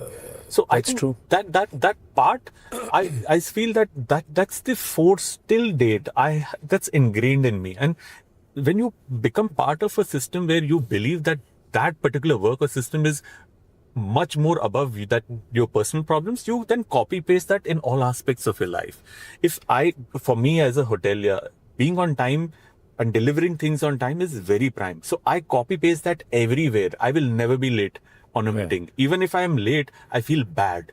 If I've committed, you're there. I saw, right now also, I was 7 minutes late in meeting you because the meeting extended. But you were on the clock. I really admire that. I think it's quite an amazing thing, you know. I used to interview earlier Amitabh Bachchan, and whenever I met him, whatever, I may be critical of him on some things, a great fan, but 10 minutes ahead of time. And I think that's a great attribute. But tell me one thing. Did you apply for MasterChef? No. You didn't apply? No. There's the Thunderbolt experience of getting called for MasterChef. But tell me one thing before I get on to the MasterChef part. Right. Was there any one or two dishes that you became famous for? Were you famous to some extent before MasterChef? So I was famous within which circle? Like, had you made a name for yourself before MasterChef? I would like to say yes. What kind of a name? Tell me. Basically, what had you done by then? What were your professional achievements? Did you start a restaurant? No. No. You were cooking somewhere else? I had always worked with hotels. I worked with Taj, I worked with Claridge's, and I worked with Leela Hotel. Yeah. And every hotel, in fact, that I worked with, beyond Taj, because in Taj I was still a junior chef. But moving into Claridge's, and especially into Leela, where I was heading my own restaurants, I had won Best Indian Restaurant Awards every time in a row. Yep. And it so happened that I had the streak of 5 Best Restaurant Awards in a row every year. And so people knew you. You were in a top hotel. Yeah. When you say people knew me, they knew me within the circle, like Gurgaon, Delhi ke andar. There is a restaurant, some chap or some, because there was no social media. Yeah. And at my first, what was the restaurant? It's called Diya in Leela in Gurgaon. Yeah. And what was your favorite dish you cooked there? Oh. Or you perfected, among others? So I have this thing of traveling to different places and learning things. So Purani Delhi, if you go, the roti that you find, that the typical Muslim fermented roti, khamiri roti, is something that I enjoyed. You enjoyed, huh? So I learned that, and I started that exact khamiri wala fermentation, which is done painstakingly, because that khamir has to rise for 3, 4, 5 days before you can start reusing it again. And if you miss one cycle, you cannot serve that bread for 3, 4 days again. Okay. So I think that was one of the highlight, and I believe in Indian food, the most important thing, more important than the curry, is the bread. Curry can be 19 piece, bread cannot be. इसमें मेरी थोड़ी disagreement है. Why is that? Because I think that, so the dal makhni can be had without bread. Do you agree with me? Yes. Huh? But you would need a carb. Why would you need a carb? Because the carrier is the carb. But I can have any amount of dal makhni without rice or bread. But again, I apparently have to cook it over a long period of time. Long period of time. Slow heat always works wonders. With everything? With Indian food. With Indian food. Slow heat. Slow heat. Always does work wonders. What is the dish that can take the longest time to cook to deliver the ultimate perfection? Khali pulao. Sorry. Khali pulao. No, seriously. Okay, so I think one of the couple of old and forgotten recipes, especially if you go to Rajasthan also, is earlier they used to do it with rabbins, because lal mas. No, khad khargosh. Khad khargosh is basically sand pit roasting. You would dig up a pit in a sand and light up a fire, marinate your meats, cover them up, put it on fire and covered it with sand. And the heat of the sand would gently cook it over a couple of hours. Wow. So that to me is... then the meat gets cooked from the inside. Through and through, fall of the boat. Oh God. So when you didn't have ovens, that's how you would do it. And now things have become easier because you've got tenderizers, you've got ovens who will press off a button, who will do it for you. Yeah. But I think that's one of those techniques that breaks down the protein from the meat. Yeah. Makes it so soft and tender. Tell me, is food cooked on wood or charcoal or coal tastier than food cooked on an LPG or induction? Is there any rules about that? Look, whether it's a wood or a charcoal, the flavor of the wood or the charcoal is not coming into the It's food. not coming, yeah. What works in food are two things. Application of heat, how intense, how low, how continuous, how the heat is. And second is your bartan. Bartan? Utensil plays a major role in taste.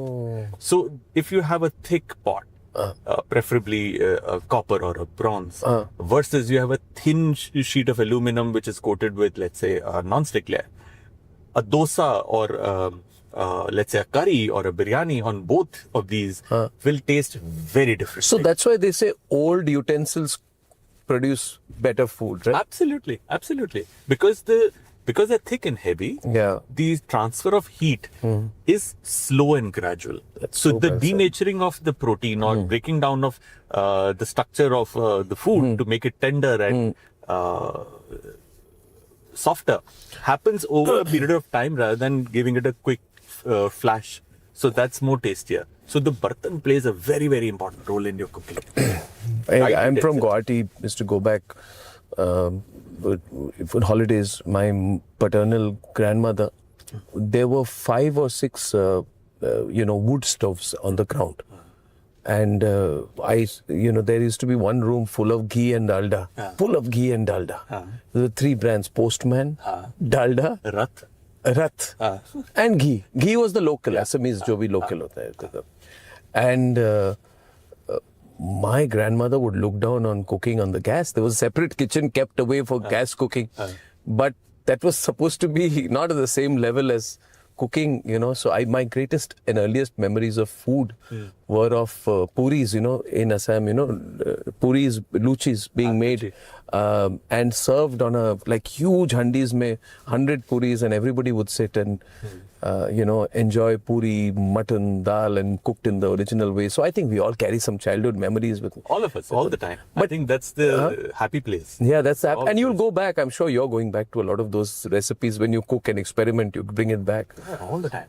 Yeah, you've seen this movie Chini Kam? Yes, I have. I'm thinking of chef movies, you know. Ratatouille is my all-time favorite. Ratatouille is all my favorite. Yeah.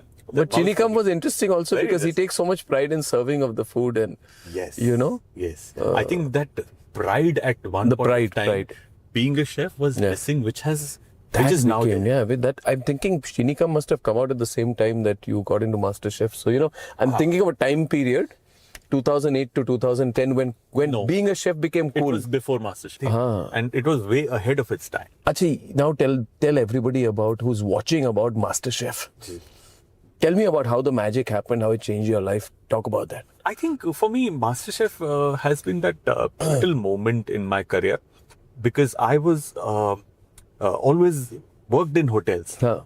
And when I got this opportunity, and the opportunity felt like this, I got a call. They said, we've been following your work. You've got, last 5 years, we see you've got awards for Best Indian Restaurants. And we're looking for a young chef who understands. You were 30, 31 years old that time? Yeah. Okay, great. Yeah. So you're doing well. And in my industry, I was doing superbly well because within that system, I was one of those people who was on that fast-paced career happening. Correct. And I was the executive sous chef, which is number 2 in my kitchen in Leela. And another 4 months down the line, I was to get my executive chef, which is like where you become the top. And that's where you max out, by the way, as a chef at that point of time.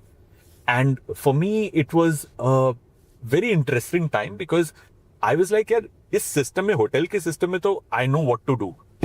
Who am I? It's a big question. A lot of people said, great opportunity. I said, no, such a big question mark. Like, what kind of question mark? Like, who am I out of the system? I know only hotels. I don't know TV.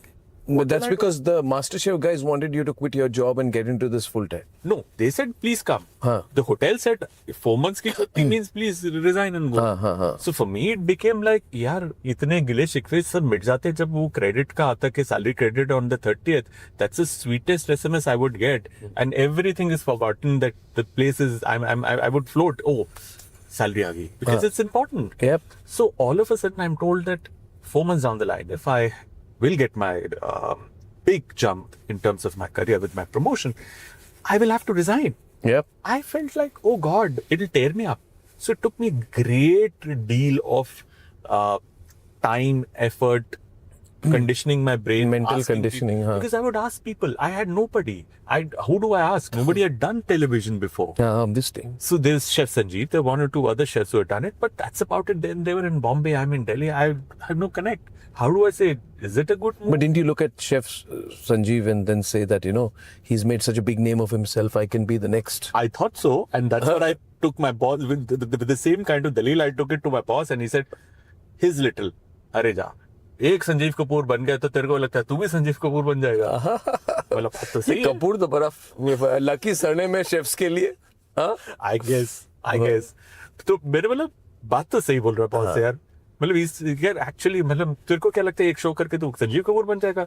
Concentrate on your job. You're getting a promotion और इतनी कम उम्र में तू executive chef बन रहा है. Such a big. Be happy about it. Yeah. You should be very happy.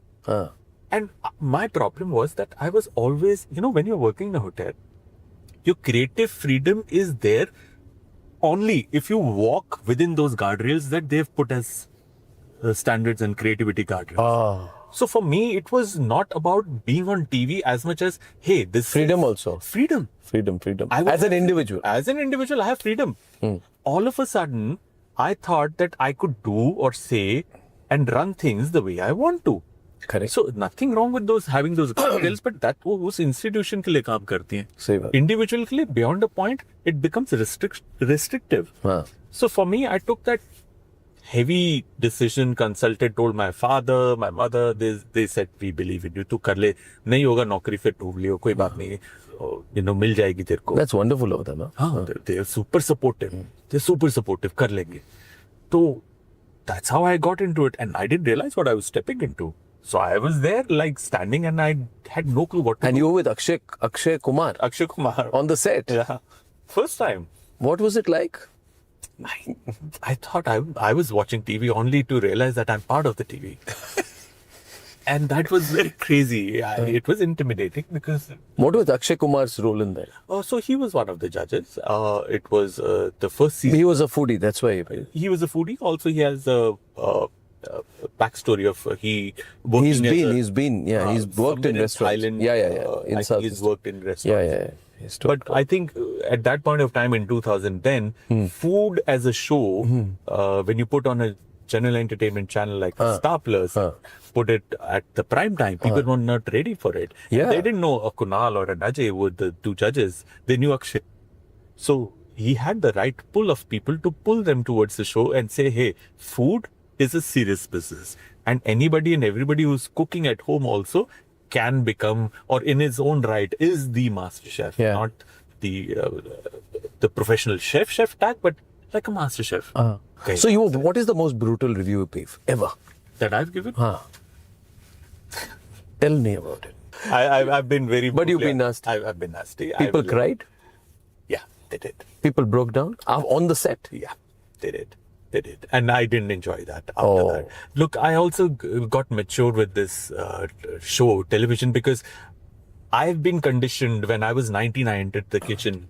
I had cried the hell out in my locker on so much of feedback that it made me believe that it's normal to call out a spade the way it is, and period, that's the truth. Because people are putting that food, the effort into making the food. No? So that's not, if you're professionally cooking, you're still making an effort and you're still not hitting 10 on 10, but you still made the effort, you will hear the nastiest of things. So I'm used to that environment. And all of a sudden, I'm just reciprocating in the environment that I grew up in. Yeah. And only to realize that, hey, that is wrong.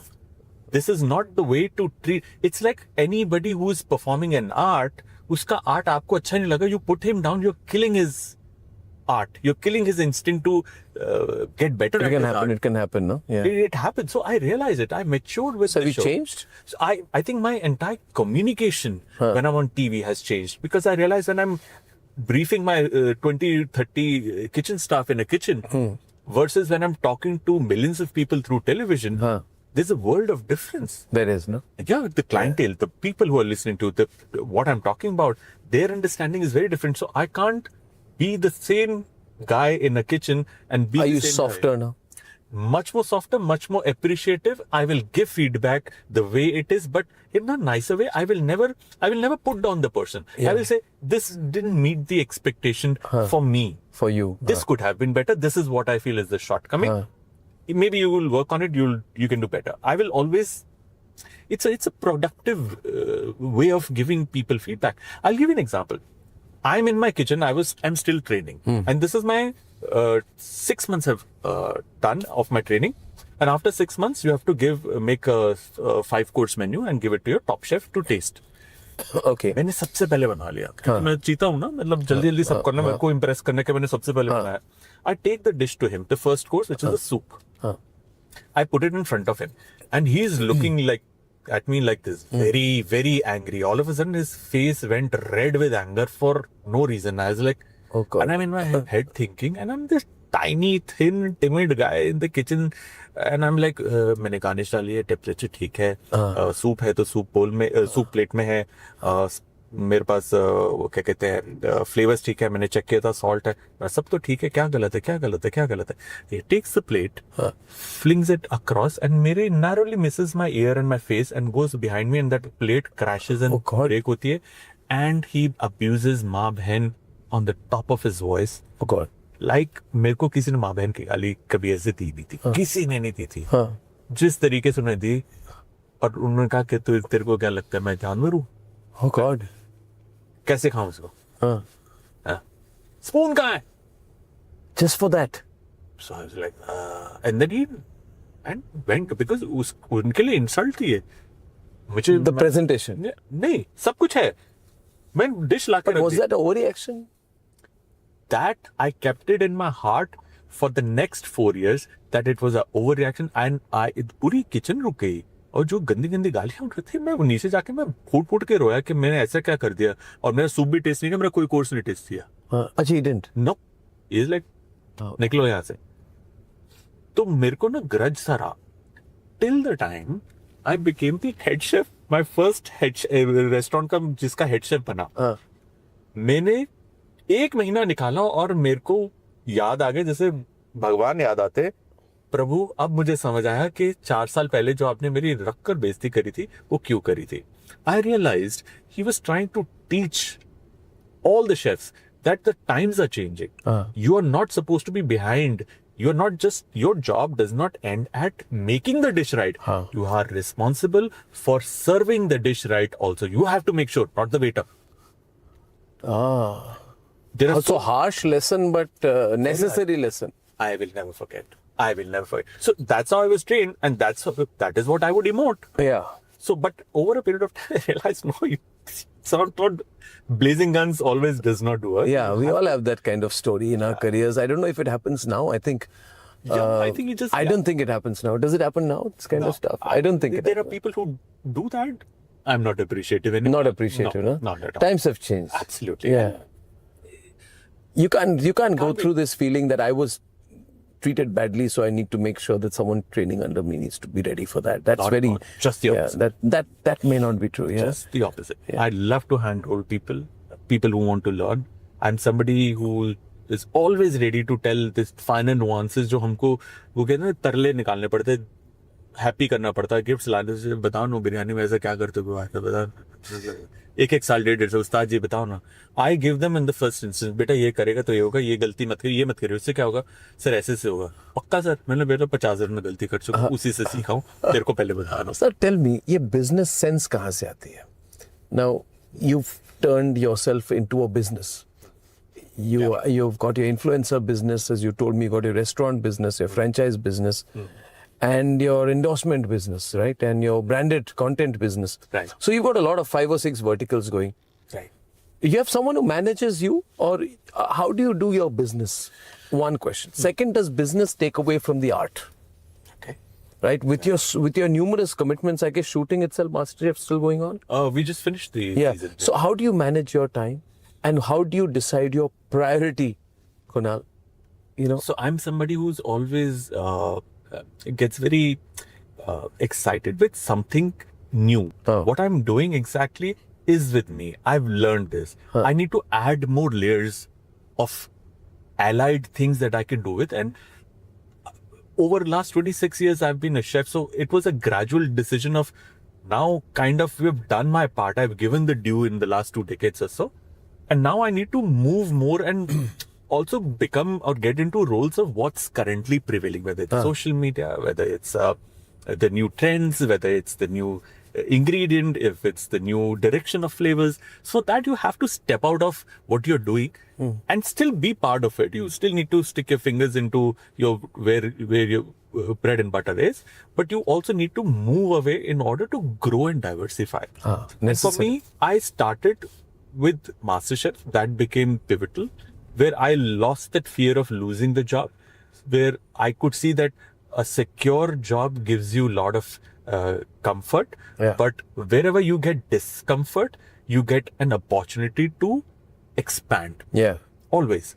So I think for me, it has become, over a period of time, because I took those baby steps, I started reading agreements myself, because I couldn't afford to give it. मैं बनाई उसमें इतना सा पैसा रहा हूँ, मैं first endorsement और my first branded content मैं किसी lawyer को या किसी को दूंगा तो मतलब मेरे तो कुछ बचेगा नहीं. Then the agency wants, मैं खुद ही पढ़ लेता हूँ, खुद ही समझ लेता हूँ. So I've done my agreements like these. I've started managing, early on all of my commitments, talking to people, talking to brands, everything, meeting, hustling. And over a period of time, now I have a small team, but I know the ins and outs of everything.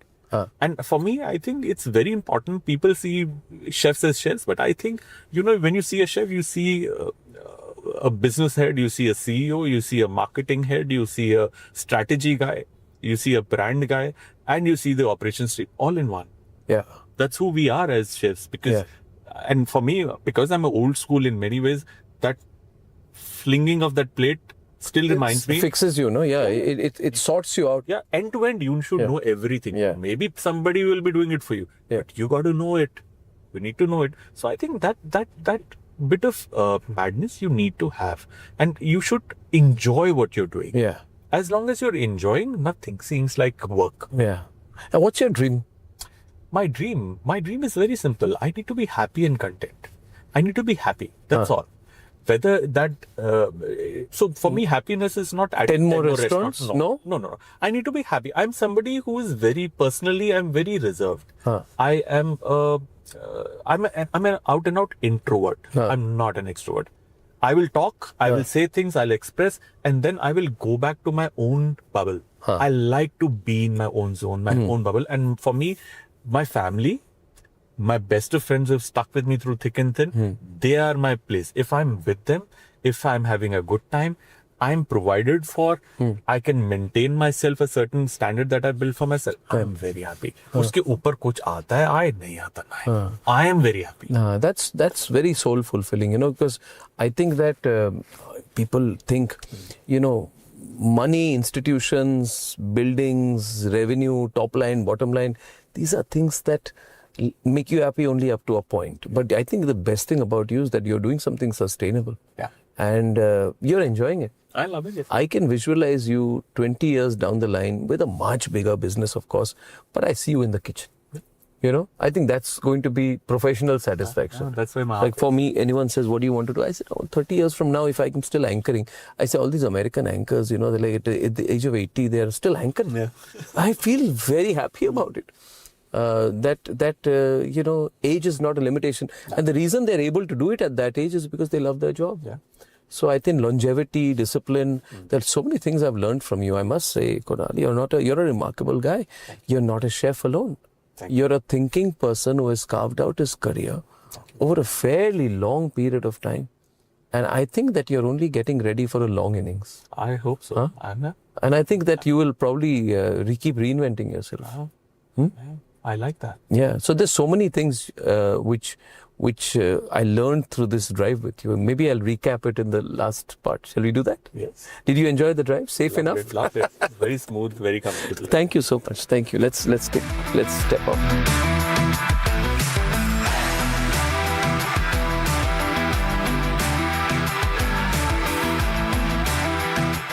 Ladies and gentlemen, this was a very interesting and different episode of Mercedes-Benz Brings You the New Business of Life. And Kunal, I learned so much about your industry. We live in a bubble in news. And I have a lot of respect for what you do. Thank you. Because you've taught me a few things. And all the viewers, you've come up the tough way. Magic has happened to you through MasterChef. But I think the best part about you is that 16 years on, you're doing MasterChef and you enjoy it. Yeah. Right? And you've turned yourself into, a role model for so many other people. We talk about generations of chefs.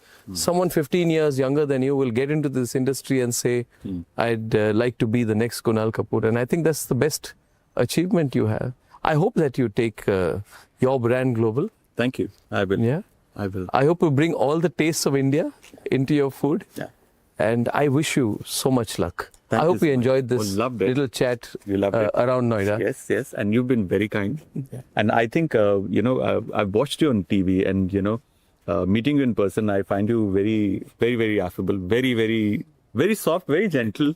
You are, I think you're also somebody who has a lot of, who's very inquisitive about understanding, about getting to know about different things. And I think sometimes that childlike thing that we have that is alive, that really, keeps us very grounded. Yeah. At the same time, makes every day, such an excitement. Yeah. So one of these days we'll catch up over food. Absolutely. And Kunal, next time we'll spend more time talking about food and life. Yeah. You're always welcome to our campus. I thank you very much for driving around with me today. Ladies and gentlemen, I hope you enjoyed this episode. We try to bring you different people from different walks of life. But one thing, all of them are self-made and all of them are fantastic achievers. See you on the next episode.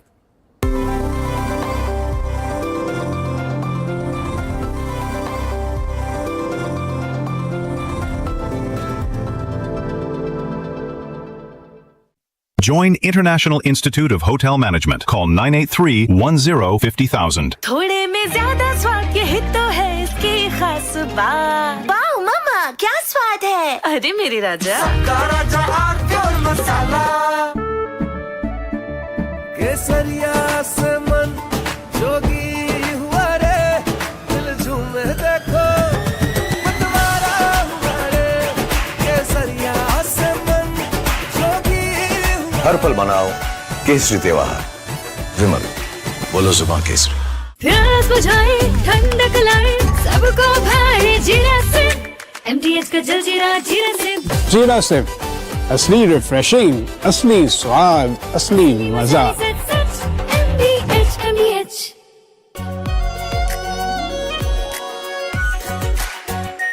Are pure shahi paneer masala, delicious, healthy every day.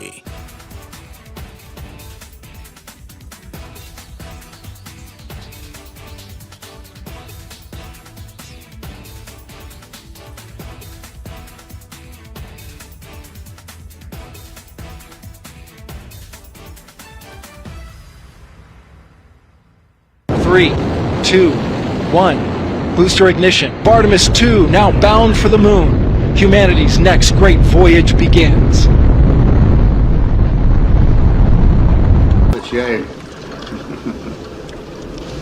Okay, overboard dump coming up.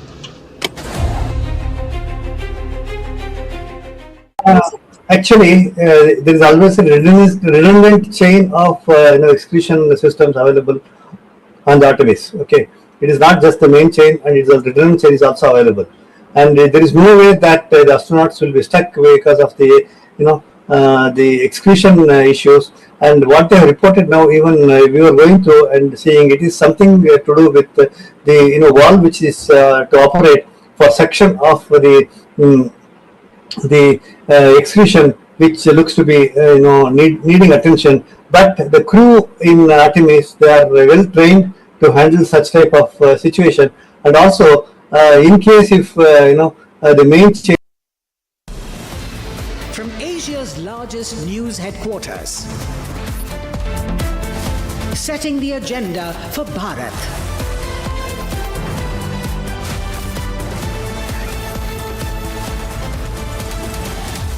You're watching Republic.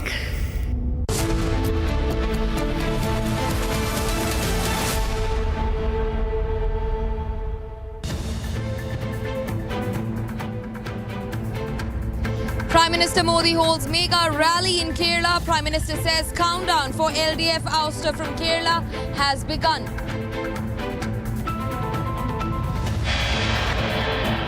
Jamaat-e-Islami officially declares support for Congress-led United Democratic Front, citing the left's soft Hindutva approach as the primary catalyst.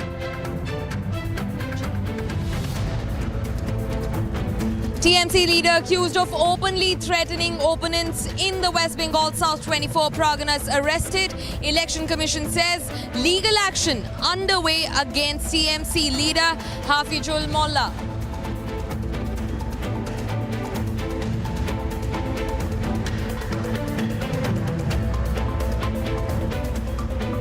TVK leader Vijay goes solo in Puducherry, fielding heavyweights for all 30 seats to challenge the NDA and SPN high-stakes electoral battle for April 9th polls.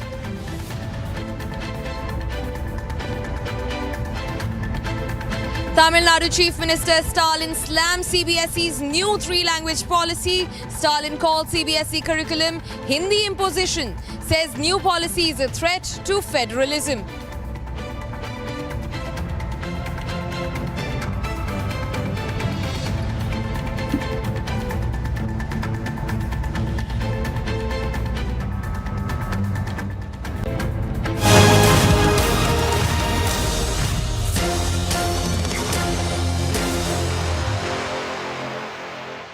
Now, we were starting first with a poll-bound Kerala, where about 140 seats are all up for grabs. Now, the BJP also carried out its last pitch in the southern state, explaining why the BJP deserves the seat's power as the assembly elections now inch closer. In fact, Prime Minister Narendra Modi held a 1.5-kilometer long roadshow in Thiruvananthapuram, followed closely by a public address in Thivalur. We're getting you all of what unfolded in Kerala in the high-stakes pre-poll campaigning. Take a look. के ही साथी बता रहे थे, यहां कई जब BJP की double engine सरकार आएगी तो ऐसी सभी रुकावटें हटेगी और ये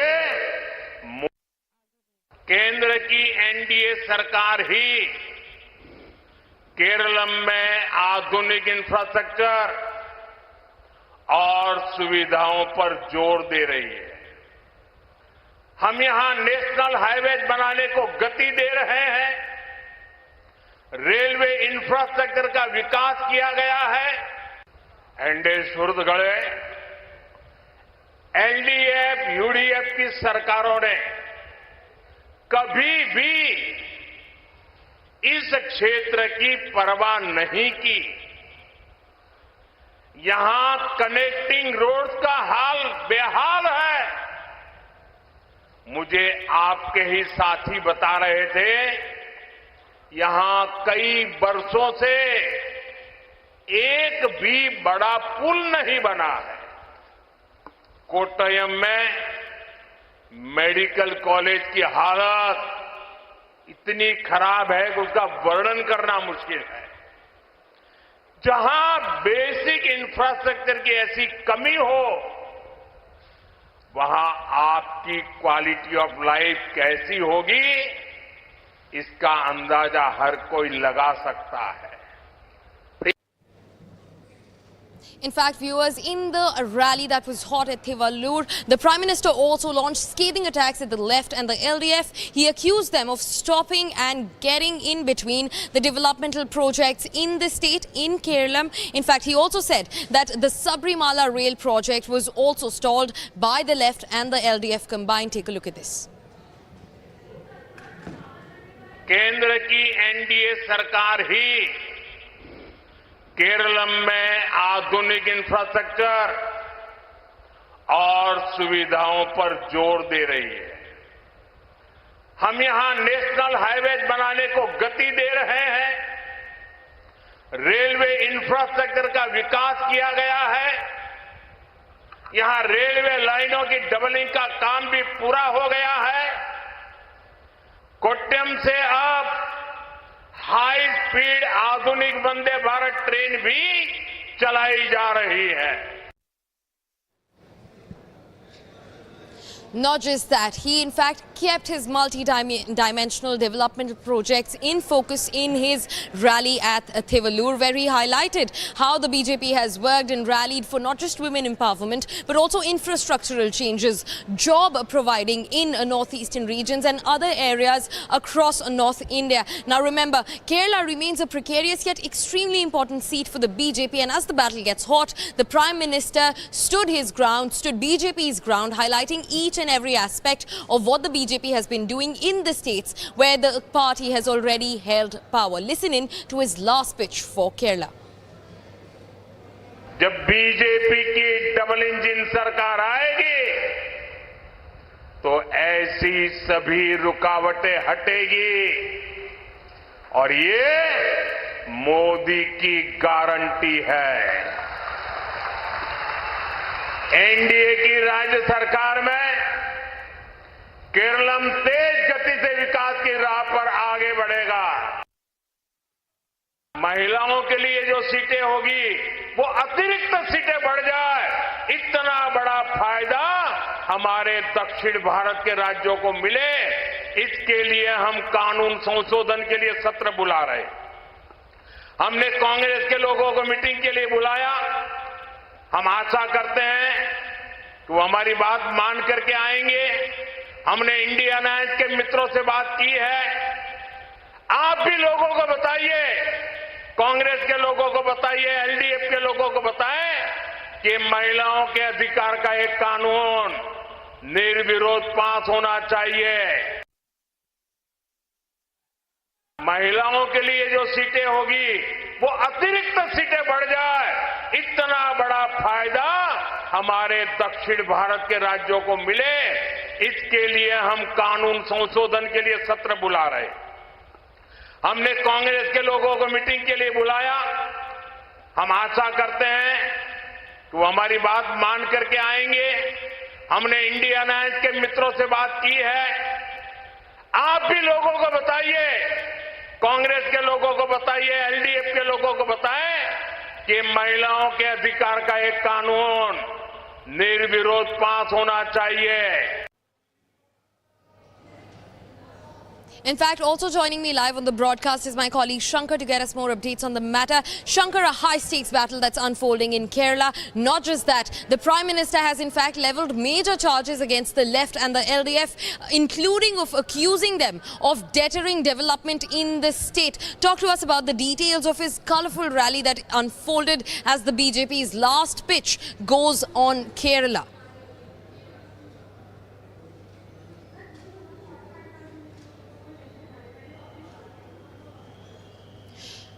Shankar, my colleague, will join us shortly on the broadcast. But viewers, let's go back to the Prime Minister who was at Thivalur. Now remember, he said that women empowerment remains at the centre of all priorities of the BJP in Kerala. In fact, he also took on the left and the LDF, where he said that those parties were the ones that were deterring developmental projects in the state. Not just that, he also highlighted the projects that the BJP has undertaken in the North Indian states that the BJP has been able to come to power to. He in fact also said that Northeast has never been as inclusive as it has been under the BJP government, making his final pitch to victory in Kerala. Listen in. हमने कांग्रेस के लोगों NDA सुर्द गढ़े LDF UDF की सरकारों ने कभी भी इस क्षेत्र की परवाह नहीं की। यहां कनेक्टिंग रोड्स का हाल बेहाल है। मुझे आपके ही साथी बता रहे थे, यहां कई वर्षों से एक भी बड़ा पुल नहीं बना है। कोट्टयम में मेडिकल कॉलेज की हालत इतनी खराब है कि उसका वर्णन करना मुश्किल है। जहां बेसिक इंफ्रास्ट्रक्चर की ऐसी कमी हो, वहां आपकी क्वालिटी ऑफ लाइफ कैसी होगी, इसका अंदाजा हर कोई लगा सकता है। In fact, my colleague Shankar joins us once again on the broadcast. Shankar, speak to us about this final pitch that the Prime Minister made in Kerala. You know, he had a lot of things to say, right from women empowerment to a double engine, government doing well in North and Northeastern states in India, acting as a model for what Kerala can experience under the BJP government. Not just that, he also highlighted how the LDF and the left, in fact, are deterring all sorts of developmental projects in the state, including the Sabrimala rail operations. He had lots to say. Give us a roundup of the main points of the rally, Shankar. Yes, this time Prime Minister Narendra Modi was focusing on his speech more on the developmental aspects of the state of development. He alleged that for the last 7 decades, both the LDF and the UDF have been ruling the state, but the state is in a state of neglect. Like almost all the developmental projects are facing a setback from one or the other side due to corruption. And he pointed out two major things that being a setback, that provides a setback for the development of the state. That they are the communalism and the corruption. He alleged that both LDF and the UDF are equally responsible for the developmental setback in the state of Kerala. They fight together against the BJP in almost all the other states. He said Jharkhand, Meghalaya, and even in the neighboring state of Tamil Nadu, the BJP, these UDF and the LDF, the Congress the Congress and the CPM are fighting together against the BJP. But in the state of Kerala, they are together. They are fighting against each other, and it's a gimmick played by each other to suppress the developmental aspects of the state of Kerala. He was focusing more on development, unlike his earlier speech. He was giving much importance to politics and other allegations against these. Right, Shankar. Thanks for getting us all those details. A quick lowdown on what's happening in Kerala. Now we were shifting focus. We're talking about Assam that goes to poll on the 9th of April. A hot battle unfolding in Assam as the BJP looks to make another incursion on the seat of the Assam State Assembly. Now also Himanta Biswa Sarma remains the face of the campaigning that's ongoing, and BJP is fronting its political campaign with a lead over taking out infiltrators from the state. That remains their main motive motivation that remains what their campaign is centered around. In fact, BJP's Northeast coordinator Sambit Patra specifically highlights details on the UCC. We'll get you that also. But first, let's take a look at what Sambit Patra had to say on the Uniform Civil Code being introduced in Assam like it was in Uttarakhand under the BJP government.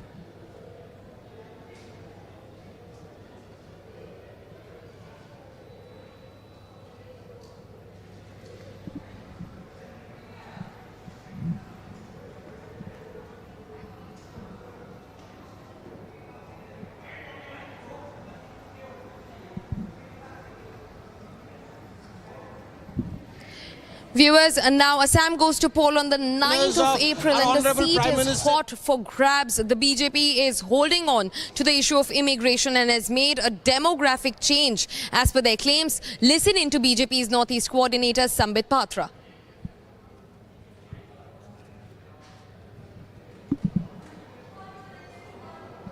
That you were seeing in Assam. See, in fact, you can see the wave right in front of you. We are here in Nalbari and you can see Jayanta Malla Barua, a minister in the present government. He has come out with the road show. And the Josh, I would say, is quite high in the road show. You can see posters and banners of our Honorable Prime Minister Narendra Modi ji everywhere. You can see the posters and banners of Hemanta Biswa Sarma ji everywhere. This is the condition. This is the kind of joy that the people of Assam are feeling for the development that has been ushered into Assam since 2016. The 2 terms, and we are going to enter into the 3rd term of development under the leadership of Hemanta Biswa Sarma. You have made the opposition nowhere here. How come? See, of course, as far as the Congress party is concerned, the opposition stands nowhere. But I firmly believe what our seniors have taught in the party, विश्वास होना चाहिए, आत्मविश्वास होना चाहिए, अहंकार नहीं होना चाहिए. We should be confident, not overconfident. We'll work hard and we'll win. My last question, you are also promised an infiltrator-free Assam. You have also promised uniform civil code this time in the manifesto. How you are planning to deliver on it? Now, of course, as far as uniform civil code is concerned, this is a promise in the manifesto of Assam this time. And you have seen as to how Goa, you have seen as to how Uttarakhand, the BJP-ruled states have implemented UCC when we formed our government. Similarly, we will implement UCC when we form the government in Assam for the 3rd consecutive time this time. And as far as infiltration-free Assam is concerned, of course, Hemanta Biswa Sarma ji has been consistently trying to fight against infiltration, and in due course of time, we all are sure that he will be successful. Now, viewers, as the battle heats up in Assam, we also spoke to Assam's Jayanta Malla Barua, who is the state's lower in charge for elections. For Lower Assam, she's the in charge on behalf of the BJP. Now, she says that while infiltration remains at the center of their campaign, she said that BJP's alliance with the BPF is completely based on ideological synergies. And in fact, he also goes on to say that this alliance is a stronger one in the state and is definitely dominating the voter share in the state, while the India Alliance was nowhere to be seen. Listen in to Jayanta Malla Barua. आप लोग दूसरी बार के लिए नहीं बल्कि 3rd term के लिए लोगों से अपना मतदान मांग रहे हैं और हमेशा बोलते हैं कि 3rd term seeking a 3rd term is not easy. देखिए, यहाँ सबसे बड़ा बात है लास्ट 5 साल में या तो लास्ट 10 साल में हमारा जो एनडीए का 10 साल का गवर्नमेंट है, इसमें जो डेवलपमेंट है असम ने कभी ऐसा डेवलपमेंट नहीं देखा था. लास्ट 5 इयर्स में डेवलपमेंट इतना तेजी से हुआ, सब लोगों का मन में ये आशा और विश्वास है कि हिमंता बिस्वा शर्मा जी का नेतृत्व में असम में बहुत विकास का काम हो रहा है. इतना बड़ा इंफ्रास्ट्रक्चर का डेवलपमेंट होना पहले वो संभव ही नहीं था. आज असम में हर जिले में एक मेडिकल कॉलेज, हर जिले में इंजीनियरिंग कॉलेज, हर जिले में यूनिवर्सिटी, हर ब्रह्मपुत्र का हर जिले में एक पुल बनना, ये सब बहुत बड़ा विकास है.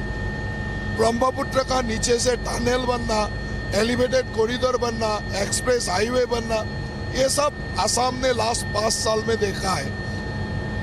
और सबसे बड़ा बात है, आसाम का जो एनवायरनमेंट, जो पीस का एनवायरनमेंट आ गया है, 2019 से अभी तक 12 पीस एकॉर्ड हुआ है। अमित शाह जी का नेतृत्व में, हमारे आदरणीय प्रधानमंत्री जी मोदी जी का नेतृत्व में ऐसे बहुत सारे पीस एकॉर्ड हुआ है। ये 12 पीस एकॉर्ड में आसाम में एक शांति का माहौल आ गया। सब लोग ऐसे शांति चाहता था, तो एक शांति का माहौल है, विकास का माहौल है। और सबसे बड़ा माहौल है जो हमारा यहाँ का जो इंडिजिनियस लोग हैं, वो लोग का अपने लिए सुरक्षित ऐसा एक माहौल बन गया जहाँ हम लोग सुरक्षित है। हिमंत बिश्व शर्मा जी का नेतृत्व में, एनडीए गवर्नमेंट का नेतृत्व में हम लोग सुरक्षित है। ये मेन मुद्दा है।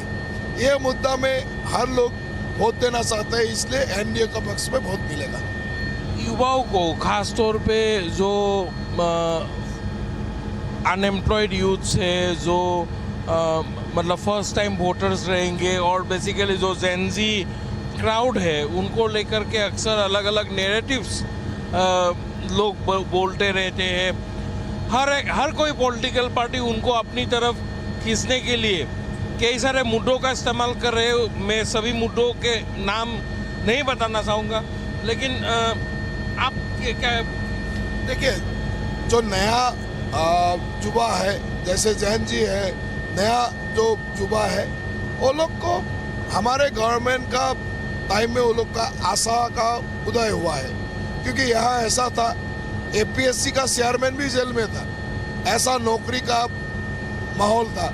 पैसा नहीं मिलने से किसी को नौकरी नहीं मिलता था, किसी का जान पहचान नहीं होने से नौकरी नहीं मिलता था।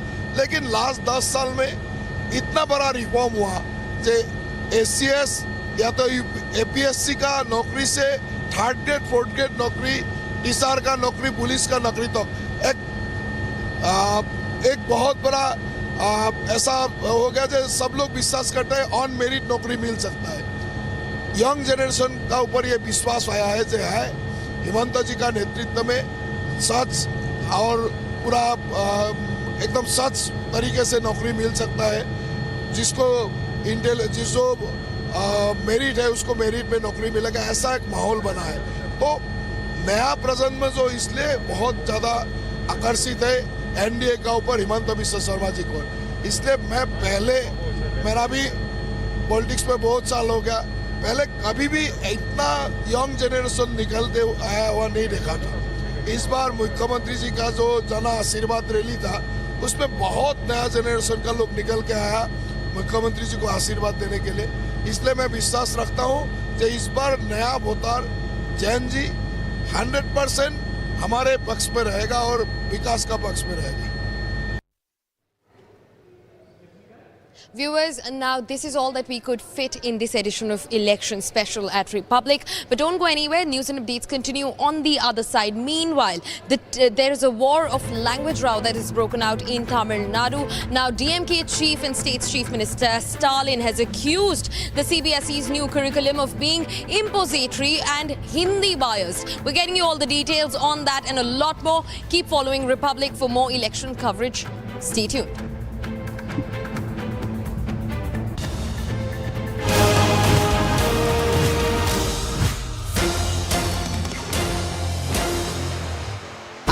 प्योर सूजी पास्ता उबालो, मिलाओ और खाओ, 8 मिनट में तैयार। क्या टेस्ट है, सबका राजा R pure masala.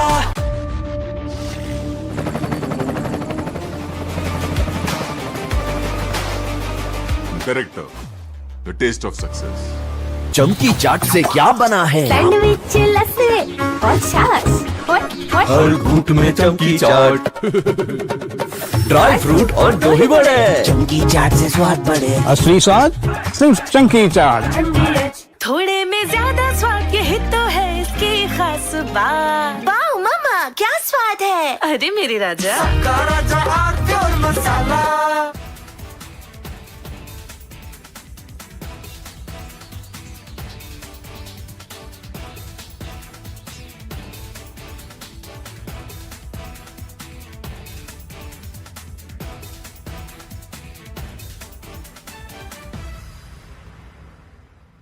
Three, 2, 1, Booster ignition. Artemis II now bound for the moon. Humanity's next great voyage begins.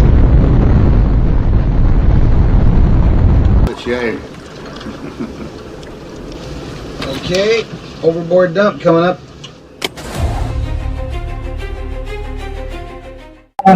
Actually, there is always a redundant chain of excretion systems available on the Artemis. Okay, it is not just the main chain, and it is a redundant chain is also available. And there is no way that the astronauts will be stuck because of the the excretion issues. And what they have reported now, even we were going through and seeing, it is something to do with the valve which is to operate for section of the excretion, which looks to be needing attention. But the crew in Artemis, they are well trained to handle such type of situation. And also, in case if the main chain of the excretion system doesn't respond, there is always a way of redundant chain and the methodology for excretion. And I don't think it is a major issue, but I'm sure it will get sorted out. And of course, there is a redundant chain which can be conveniently operated. Good luck. Godspeed, Artemis II. Let's go. And here we go. 10, 9, 8, 7. RS-25 engines. 4, 3, 2.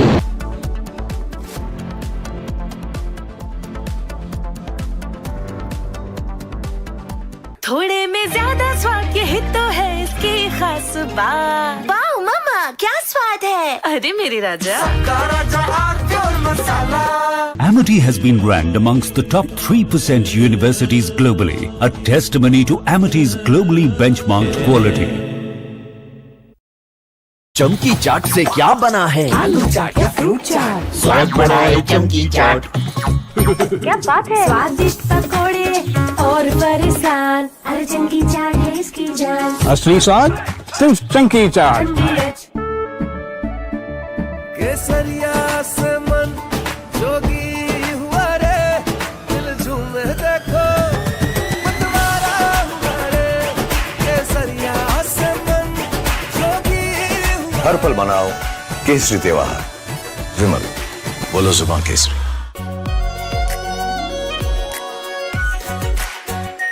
Are pure shahi paneer masala, delicious, healthy everyday.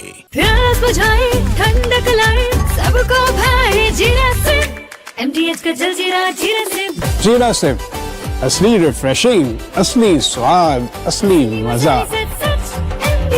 MTH।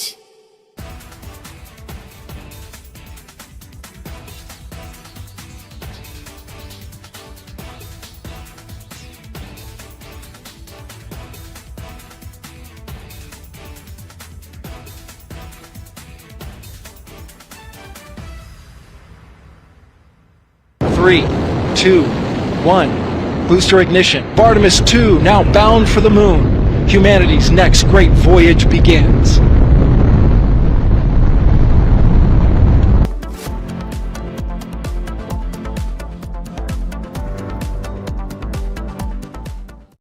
Join International Institute of Hotel Management. Call 983-10-50,000. R pure सूजी pasta, उबालो, मिलाओ और खाओ। 8 minute में तैयार। क्या taste है? सबका राजा आर प्योर मसाला। केसरिया से मन जोगी हुआ रे, दिल झूमे देखो मतवारा हुआ रे। केसरिया से मन जोगी हुआ। हर पल मनाओ केसरी त्योहार। विमल, बोलो जुबान केसरी। चमकी चाट से क्या बना है? सैंडविच, लस्सी और छाछ। हर घूंट में चमकी चाट। ड्राई फ्रूट और दही बड़े। चमकी चाट से स्वाद बढ़े। असली स्वाद सिर्फ चमकी चाट। 3, 2, 1. Booster ignition. Artemis II now bound for the moon. Humanity's next great voyage begins.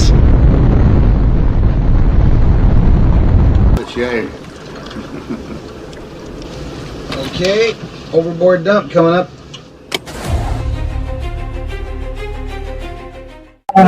actually there is always a redundant chain of excretion systems available on the waterways. Okay, it is not just the main chain, and it's a redundant chain is also available.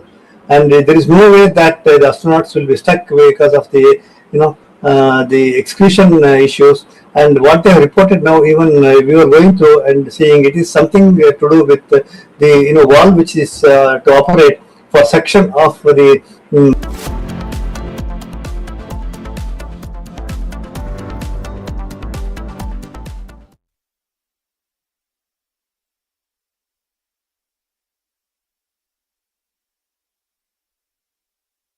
As the nation marked the end of left-wing extremism with a debate in Parliament, a deep dive into the history of this violent extremist ideology that has claimed thousands of lives in the country over 5 decades and multiple takeovers of the Congress party. And is it the end of the mirage of strategic depth that Pakistan always sought against India with its machinations and maneuvers in Afghanistan? As Taliban refuses to bend over the Durand line, is it game over on the Western Front? This weekend, Saturday and Sunday, only on Republic TV.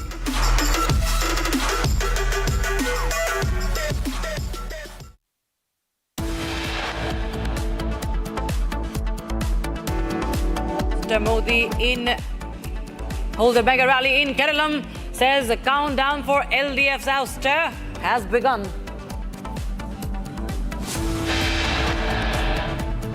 TMC leader accused of openly threatening the opponents in West Bengal's South 24 Parganas arrested. Election Commission says legal action underway against Hafizul Molla. TVK leader Vijay goes solo in Puducherry, fielding heavy weights for all 30 seats to challenge the NDA and SPA in a high-stakes electoral battle for the 9th of April polls. Iran's parliament speaker suggests expansion of maritime blockade beyond Hormuz, hints at targeting Bab el-Mandeb Strait.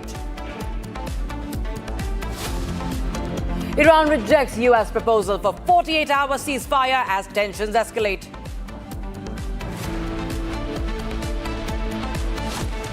Iran says US F-15 fighter jet shot. Israel says one pilot has been rescued from that.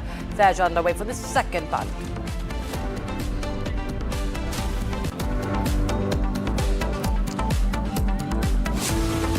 Good evening. You're watching Live and Breaking. I'm Rakshita Mishra with you. We start with breaking news coming in. The Israel Air Force has completed a wave of strikes targeting infrastructure of terrorist organizations across Lebanon. It says in which headquarters used by the Lebanese brigade of the Quds force were attacked. And in addition, IDF says that 2 headquarters of the Palestinian Islamic Jihad organization has been also attacked. And that's the update which is being given by the Israeli Defense Forces. Claims made of a wave of strikes against Hezbollah infrastructure as their operations in Lebanon continue. You can see the visuals that are being released by the IDF on the operations in Hezbollah and in Lebanon.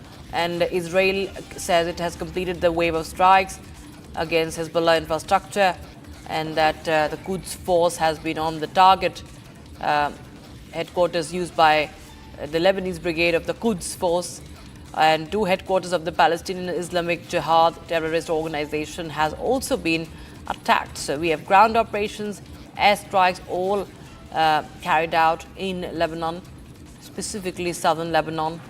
Beirut continues to be pounded by the Israeli Defense Forces as well.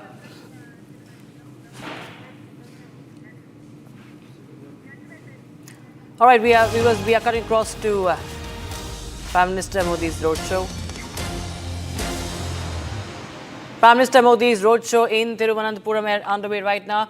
Prime Minister Modi earlier in Tiruvalla had made a roaring speech, and we have the Prime Minister now holding a roadshow in Thiruvananthapuram of Kerala, and this is a live visual coming in as he gets a petal shower also as he's on his visit to Kerala ahead of the elections, and This is leading the election campaign in Kerala. He earlier said that the stage is set for LDF's ouster in Kerala, and saying that the LDF and UDF have looted Kerala for decades by sharing the spoils, and that it was an all-out attack from the Prime Minister against the LDF and UDF, in fact. And the Prime Minister is taking part in a roadshow now that covers a distance of around 1.5 kilometers from Killipallam to Karamana, and it passes through the Thiruvananthapuram Central and Nemom constituencies. Party workers, supporters, all on ground, you can see, welcoming the Prime Minister. Prime Minister waving at the supporters there, and thousands of people have gathered for this. And you can see Tamilisai Soundarajan also there, Prime Minister Modi in Kerala. And just a while back, he predicted NDA's breakthrough in Kerala, saying that LDF's days are numbered, and said that BJP is an A team in Kerala. You can see, I beg your pardon, it's not Tamilisai. We've seen Rajiv Chandrasekhar there, and other leaders also by Prime Minister's side. And Prime Minister Modi training his guns at the LDF, saying that LDF's existence is going to end. Its end is near, and it predicts BJP's win, of course, in Kerala, assuring states of Lok Sabha representation and as well, and saying that the LDF, UDF have been spreading lies about the CAA, FCRA and UCC. It is all this mentioned in his rally in Kerala just a while back. And now you have the roadshow. The Prime Minister is being welcomed by the supporters. And we've seen that the campaign is picking up momentum. Prime Minister Modi in Tiruvalla earlier said winds of change are blowing in Kerala.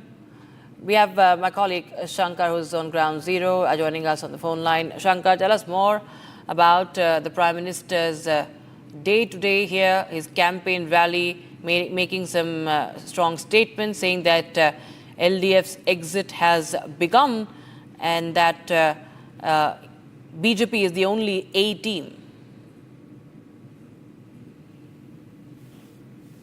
Okay, Shankar. Yes, Prime Minister Narendra Modi has reached Kerala today afternoon at 2:30 a.m. in Changanasheri, NSS College ground, and from there he moved to Tiruvalla Public Stadium, where he addressed a mass gathering where he was speaking only about the development of the state of Kerala.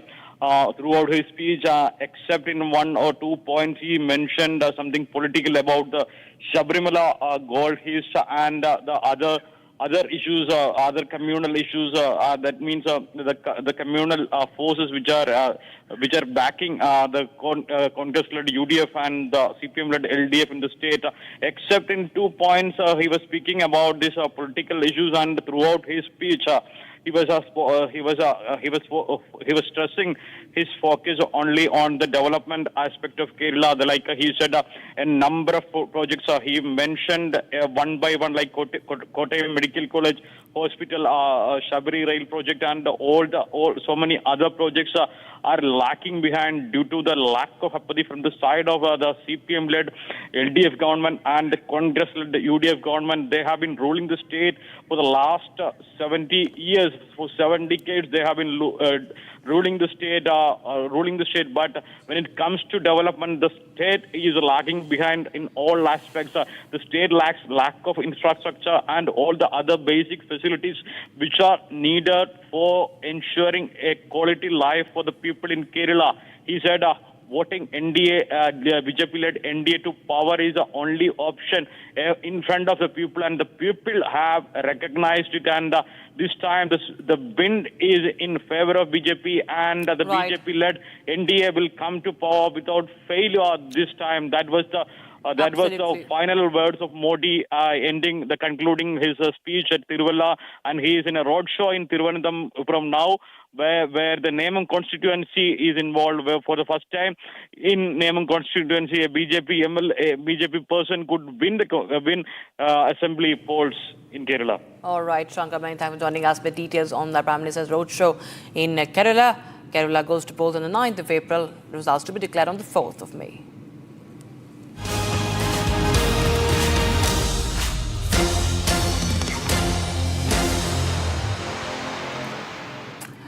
All right, shifting focus back to the war. Iran has now authorized the humanitarian transit through the Strait of Hormuz. Iranian authorities have issued permits for vessels carrying basic goods and humanitarian aid to transit the Strait of Hormuz. That's the breaking news we have right now. The authorization specifically applies to ships destined for Iranian ports or those located in the Sea of Oman. Breaking news coming in: Iran authorizing the use of Strait of Hormuz for humanitarian goods transit, allowing passage of humanitarian goods via the Strait of Hormuz. Permits issued for vessels carrying humanitarian aid, particularly those that are moving towards the Iranian ports.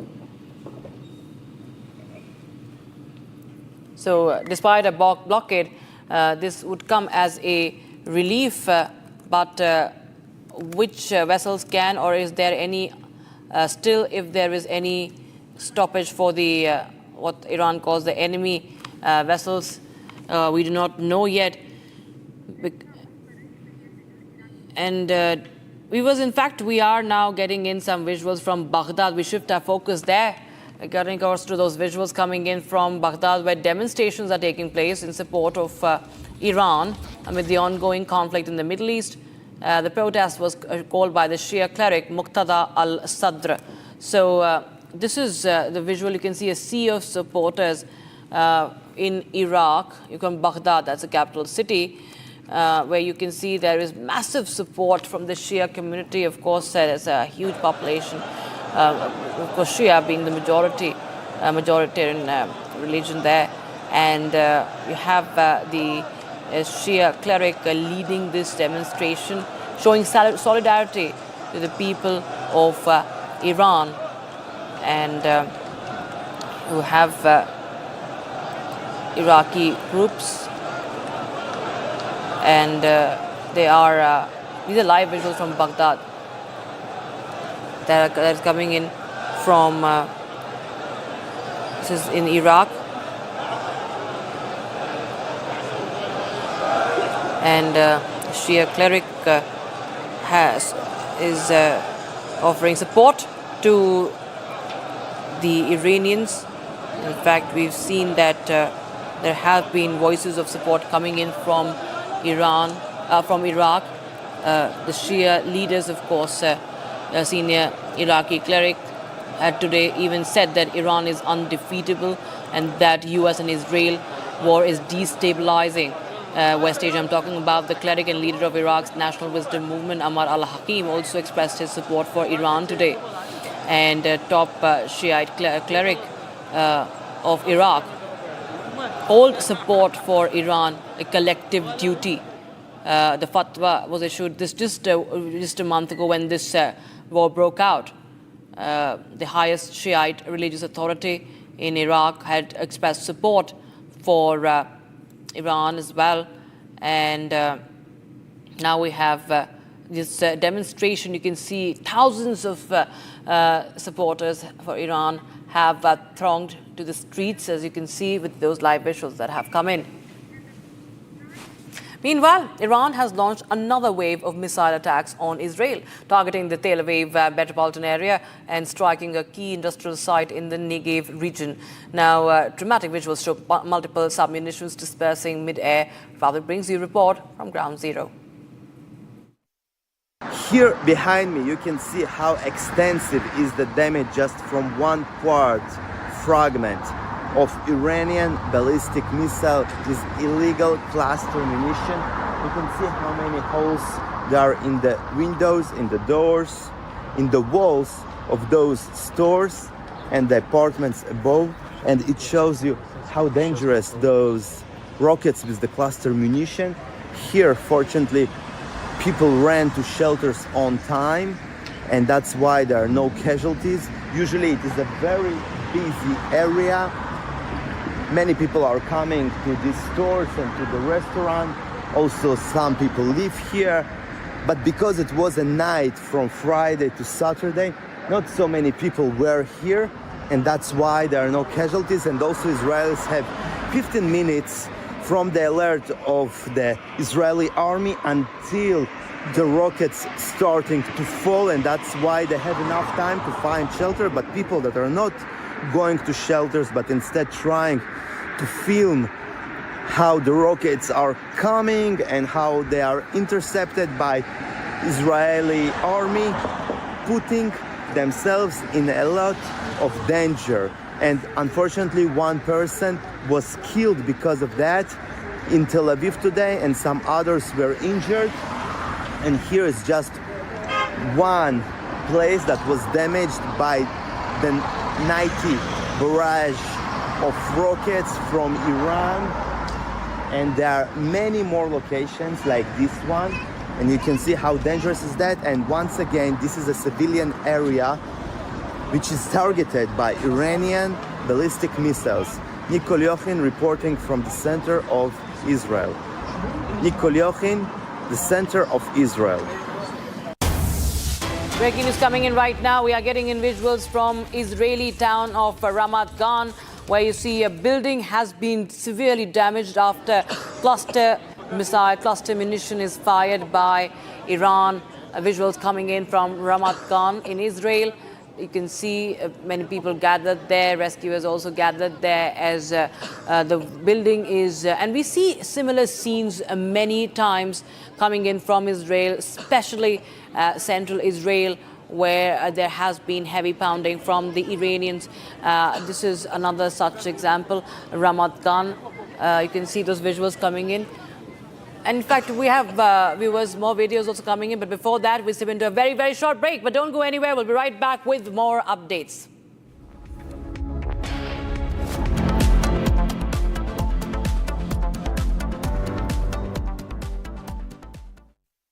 थोड़े में ज्यादा स्वाद ये तो है इसकी खास बात। वाओ मम्मा, क्या स्वाद है? अरे मेरे राजा, सबका राजा आरती और मसाला। Amity has been ranked amongst the top 3% universities globally, a testimony to Amity's globally benchmarked quality. चमकी चाट से क्या बना है? सैंडविच, लस्सी और छाछ।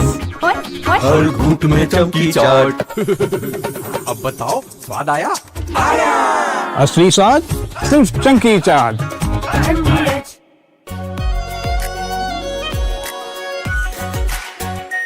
Are pure.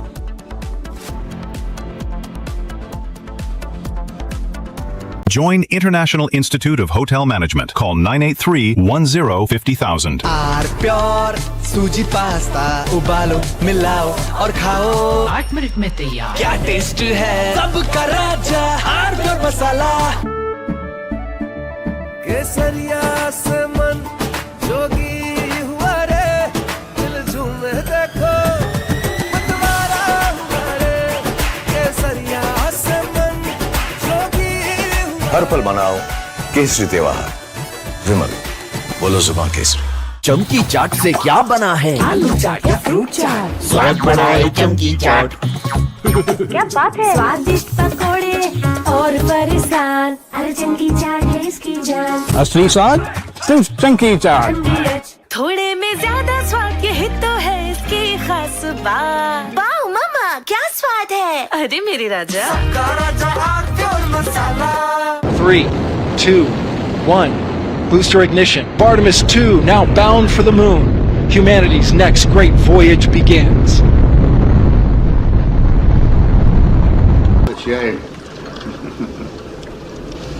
Okay, overboard dump coming up.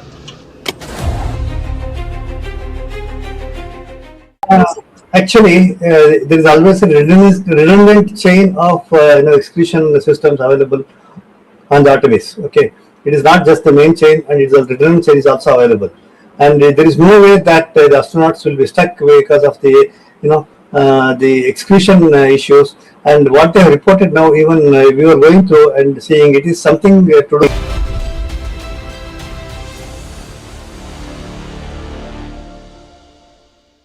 And once again, a very good afternoon, ladies and gentlemen, and welcome to this latest edition of Legends, presented by TVS Motor Company, co-powered by Radico Spirit of Excellence, Krupanidhi Group of Institutions, shaping leaders, fostering innovation, empowering the future.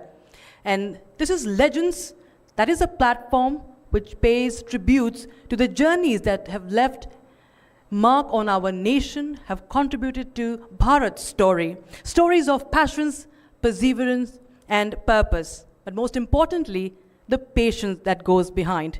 And that is the conversation today, which is going to inspire all of us. Over the years, this stage of Legends has celebrated India's most remarkable personalities, from Ustad Amjad Ali Khan to Leander Pace, Uday Kotak to Harish Salve, Usha Uttup to Asha Bhosle, Narayan Murthy to Bhaichung Bhutia, and in the latest we had Dr. Devi Shetty. Each and every story here is different, it's unique, but there's one thing common, that it stands as a reminder across generations to do something with your will and make a difference. Today we add another extraordinary name to that list. Ladies and gentlemen, there are those who create their own path. Despite the odds, they defy it all, they redefine the limits, they continue to reinvent themselves. Let us now take a look at the inspiring journey of the man who turned challenges into stepping stones. Dreams became reality, and his story resonates amongst all. Please join me in welcoming Mr. Anupam Kher in conversation with our editor-in-chief, Mr. Arnav Goswami.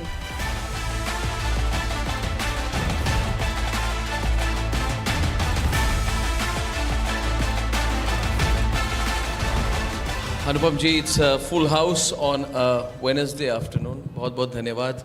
A lot of people from Republic Network also in this audience today. Very excited to see you. And you've flown all the way from Mumbai for this today after recording a video with your mother this morning. You just said that. So you took a lot of effort. First of all, it's always a pleasure to come and meet you and Charu and everybody else over here.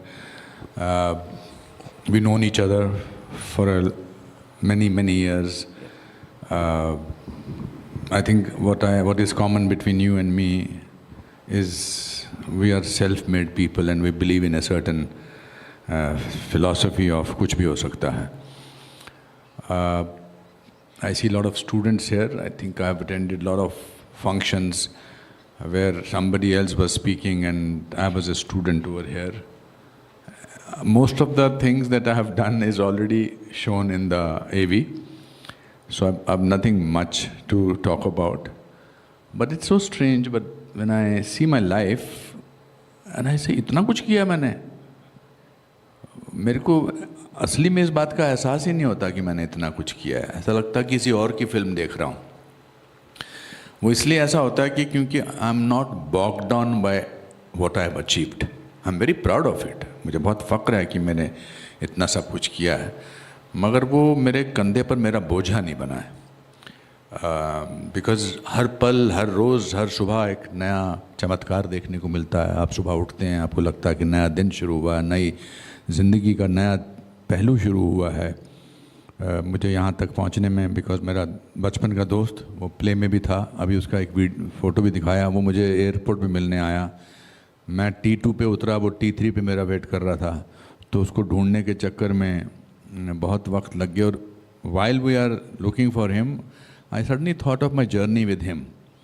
Vijay Sehgal, his name was. I was in 8th standard, and I was very bad at studies.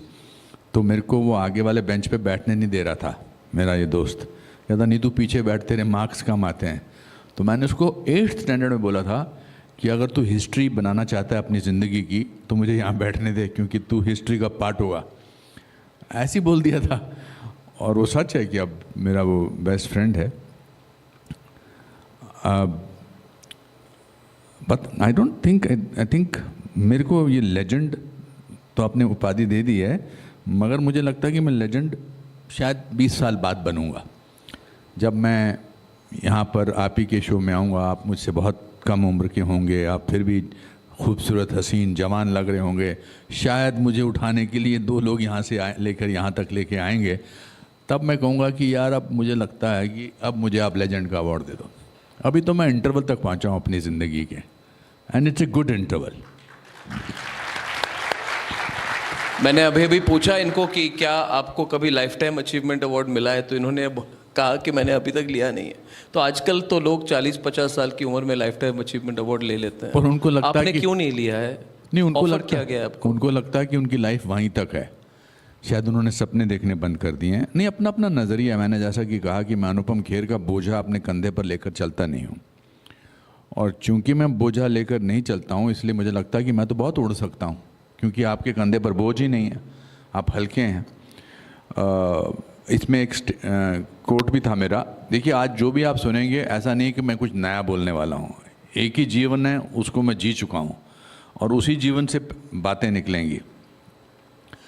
मुझे लगता है कि किसी भी industry में, और ख़ासकर film industry में, लोग तय कर लेते हैं कि अब इसने बहुत काम कर लिया है।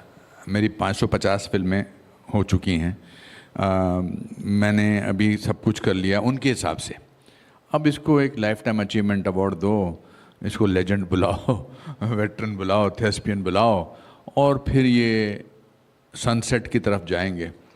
तो मैं ये डायलॉग के हिसाब से नहीं बोलता, मुझे लगता है मेरा तो सूरज हमेशा उगा ही हुआ रहेगा, बिकॉज मैं मेहनत में बिलीव करता हूँ। मैं किस्मत में भी बिलीव करता हूँ, मगर मेहनत में ज़्यादा बिलीव करता हूँ। तो I don't allow other people to sort of decide what should be my course of life, because I really when I come here, I do not come with the vibe of a person. So मुझे नहीं लगता कि मैं यहाँ पर आता हूँ। मैं जब आपके साथ आज खाना खा रहा था, आप दाल की बात कर रहे थे, मेरी खिचड़ी की बात कर रहे थे, मुझे लगता है लाइफ इज़ ब्यूटिफुल, और इसको अगर आप सीरियसली ले लें फिर थकता आदमी। अगर आप लाइफ को सीरियसली नहीं लेते हैं तो फिर थकता ही नहीं आदमी। हाँ, कभी मैं कंप्लेंट करता हूँ, मेरे नस में दर्द हो रहा है, मेरे इधर हो रहा है। अभी मैं नया प्ले शुरू कर रहा हूँ, उसकी लाइनें याद नहीं हो रही हैं, बिकॉज मोबाइल का ध्यान जाता है, सोशल मीडिया का इतना ज़्यादा ध्यान जाता है। तो I am the same guy who came to the city of Mumbai on 3rd June 1981, of course with all the laurels and all the achievements, but the man from small town is still there. So was there a moment of epiphany when you realized that you are meant for many much bigger things? Was there a crazy ambition? Was there a lot of hunger? When you were in Shimla, you had already achieved a lot on the stage, at least in Shimla. It was also spoken about how you were rejected in All India Radio. But एक बात हर young person wants to know, that behind every great person, आप अपने आप को legend कहें ना कहें, behind every great person, there is a moment when you realize that you're meant to be great, that you're destined for something bigger. अब इसको play down करना नहीं चाहिए. Was there a moment like that for you when you realized that there you had an opportunity to break through, which is why you went to Bombay? So I'll tell you, I can today reflect on my life when I was a small child. But when you are born in a poor family, the only luxury you have is to be able to dream. पर आपको ऐसा नहीं लगता कि इसके बाद क्या होगा मेरा? मैंने बताया कि मैं पढ़ाई में बिल्कुल अच्छा नहीं था, मैं खेल कूद में भी नहीं अच्छा था। मेरे को अकेला दौड़कर देखकर एक बार मेरा पीटी टीचर बोला, रुक जा, तू अकेला दौड़ेगा तब भी सेकंड आएगा। अब मुझे समझ नहीं आया ऐसा क्यों है। So I used to feel, मेरी जो फिल्म मैं अपनी ज़िंदगी को एक फिल्म के हिसाब से देखता था, इवन एज ए चाइल्ड। तो मुझे लगता था कि ये जो बुरे दिन हैं, ये जो गरीबी के दिन हैं, ये जो गुर्बत के दिन हैं, ये मेरा early stage of super hit film का अर्ली स्टेज है। आपने तब भी वैसे ही विजुअलाइज किया था इसको? नहीं, मुझे लगता था कि ये अभी ठीक हो जाएगा, क्योंकि यही तो कमाल है गरीब होने का, कि आप इससे ज़्यादा नीचे कहाँ जा सकते हैं, आप इससे ज़्यादा सीधा ऊपर ही जाएगा इंसान। मेरे दादाजी ने बड़ी अच्छी बात कही थी। हम बहुत गरीब थे, छोटे से 10 बाय 12 फीट के उसमें घर में रहते थे, 14 लोग थे और खुश रहते थे। हमारे दादाजी ने एक रूल बनाया था कि क्योंकि जगह छोटी थी, लोग ज़्यादा थे, तो बोलते थे कि जब टकराओ गले लग जाओ। तो मेरा पूरा बचपन लोगों को गले लगाते गुजरा है। फिर एक दिन मैंने उनसे पूछा कि मैंने कहा दादाजी हम इतने गरीब हैं, इतने खुश क्यों हैं? तो उन्होंने कहा कि जब इंसान बहुत गरीब होता है तो सबसे सस्ती चीज़ खुशी होती है. So I think I was blessed to have grandparents, my father's own philosophy.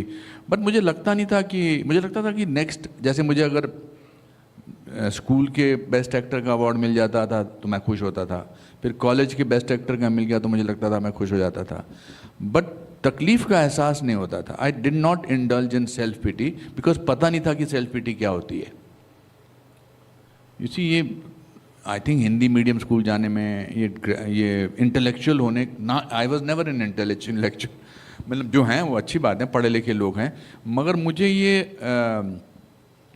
मुझे ये आसानी दी ही नहीं गई थी कि ज़िंदगी मुश्किल है. मुझे ऐसा महसूस करा गया था कि ज़िंदगी ये है.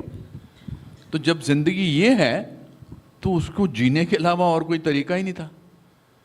बट सपने देखता था मैं, फिल्में वगैरह दिखाते थे तो मुझे लगता था एक दिन मैं एक्टर बनूंगा. तब भी मैं सोचता था कि एक्टर बनूंगा तो पैसे आशो आराम के लिए नहीं. Yes, today I do have a comfortable luxury or comfortable way of life, but I live in a rented apartment because 10 years back I decided that I don't want to have a house of my own. मैं garden में घूमने जाता हूँ, वहाँ दो बुजुर्ग लोग बैठे थे. It's so strange for me to call somebody दो बुजुर्ग लोग when I'm 71 myself. पर मुझे 71 लगता ही नहीं है. मुझे लगता है मैं तो इन्हीं कॉलेज के लड़कों के जैसा अब यहाँ पर बैठा हूँ. And I mean it. I'm not pretending to be this cool dude. I am a cool dude. But वो दो लोग बातें कर रहे थे. And मैं उनके पीछे खड़ा था, कुछ किसी को फ़ोन पे बात करने की कोशिश कर रहा था. वो लोग कह रहे थे यार मेरा मुंडा चांदा है, हिंदी पंजाबी में बोल रहे थे, कि मैं कब मरूं और ये मेरा फ्लैट उसका हो जाए. Now I don't have a scenario like that because Sikandar, Kiran are doing very well. But I thought, what will I keep the house for? So the day I decided that, I felt liberated. So I live life as a simple man, but I'm not simple. I'm complicated. I'm ambitious. I'm very ambitious. I want to be the best actor in the world. I want to make the best films. I have sense of competition with people, but I live each and every moment of the day. So I found one thing very interesting.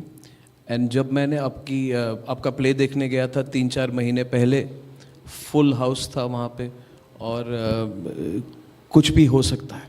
I was fortunate enough to see you play. I saw him play his own life और मुझे लगा था कि how does one person, ये तस्वीरें वहाँ की, it was beautiful. I think I was there on that day. I thought how does a person hold the audience for 2 hours almost, 2 hours, 2 hours 10 minutes, only you, and there was no prop, there was only one change of clothes which was on the stage, and then some ornaments which you would wear for 1 or 2 particular scenes. तो मुझे लगा था कि how does a person do that? मैंने कभी actually before that I had never seen this one act. You call it a one act play? It's a one man play. Show, yeah. तो मैंने सोचा how does this happen? Then what I found interesting is that every 10 minutes the audience would laugh, and I felt that you were not showing that usual Bollywood story, lot of struggle, lot of pain, lot of rona dhona, then magical success, you know. There were no great highs and lows in the whole performance. And even now you have said that you did not have, in your view, the luxury of self-pity. You did not have the luxury, which is very important for all youngsters to listen to. You didn't have the luxury of self-pity or the fear of anxiety. You dealt with the situation. And he's today one of the most sought after motivational speakers in the country. So I want you to talk about that because इसका impact तो आपके career पे होगा ही.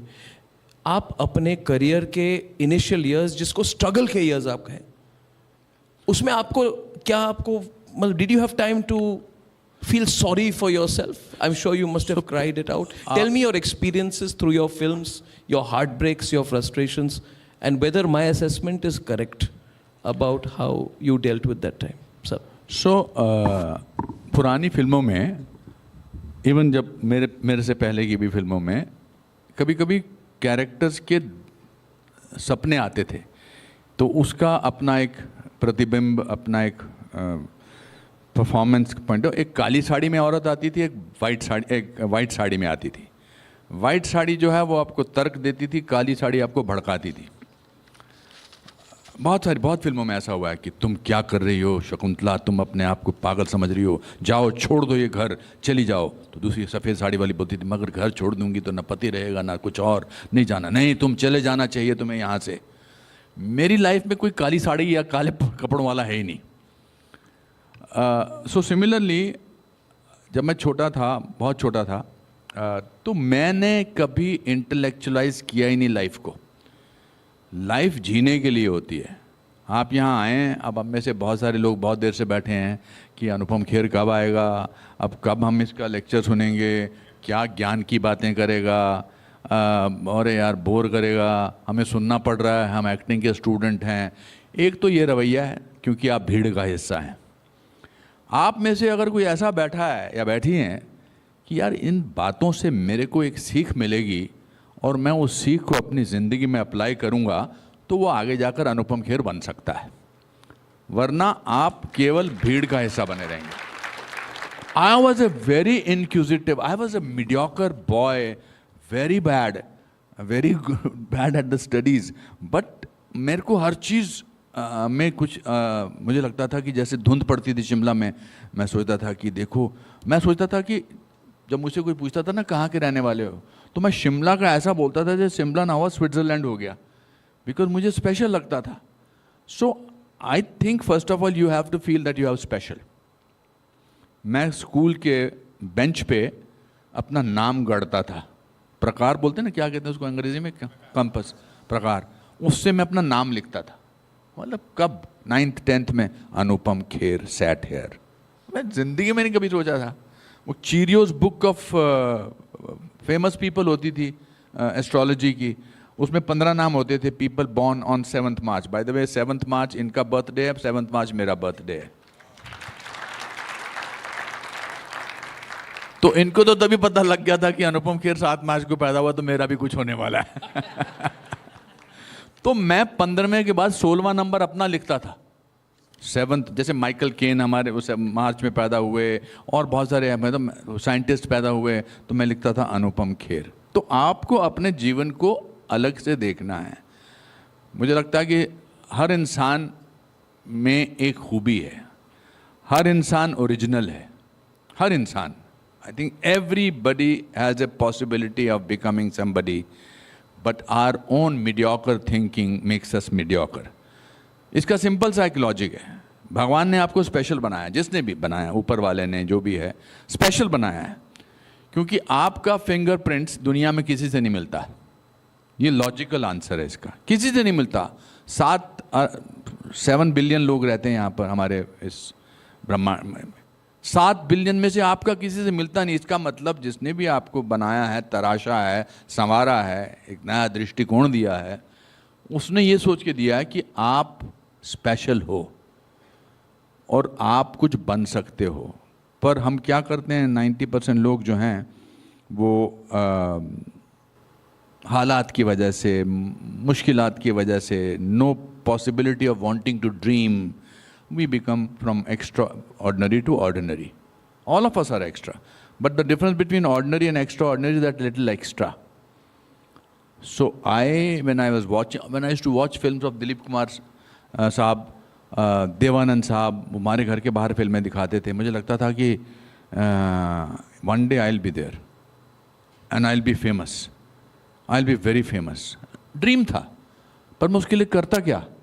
फिर मुझे पता लगा कि नेशनल स्कूल ऑफ ड्रामा में ड्रामा स्कूल होता है, चंडीगढ़ में एक्टिंग की क्लास होती है। तो मैं घर से भाग कर गया इंटरव्यू देने, वो मेरे प्ले में। माँ के मंदिर से मैंने 100 रुपया चुराया और मैं बिना माँ को बताए पहुँच गया department of Indian theatre drama school में। वहाँ गार्गी साहब हमारे जो टीचर थे, उन्होंने कहा कि ऑडिशन के लिए क्या पीस करोगे ना। मुझे पता था कि इतने सारे लोग आए हुए हैं चंडीगढ़ से, दिल्ली से, they are much better than me. एक तो अंग्रेजी भी फर्राटेदार बोलते थे।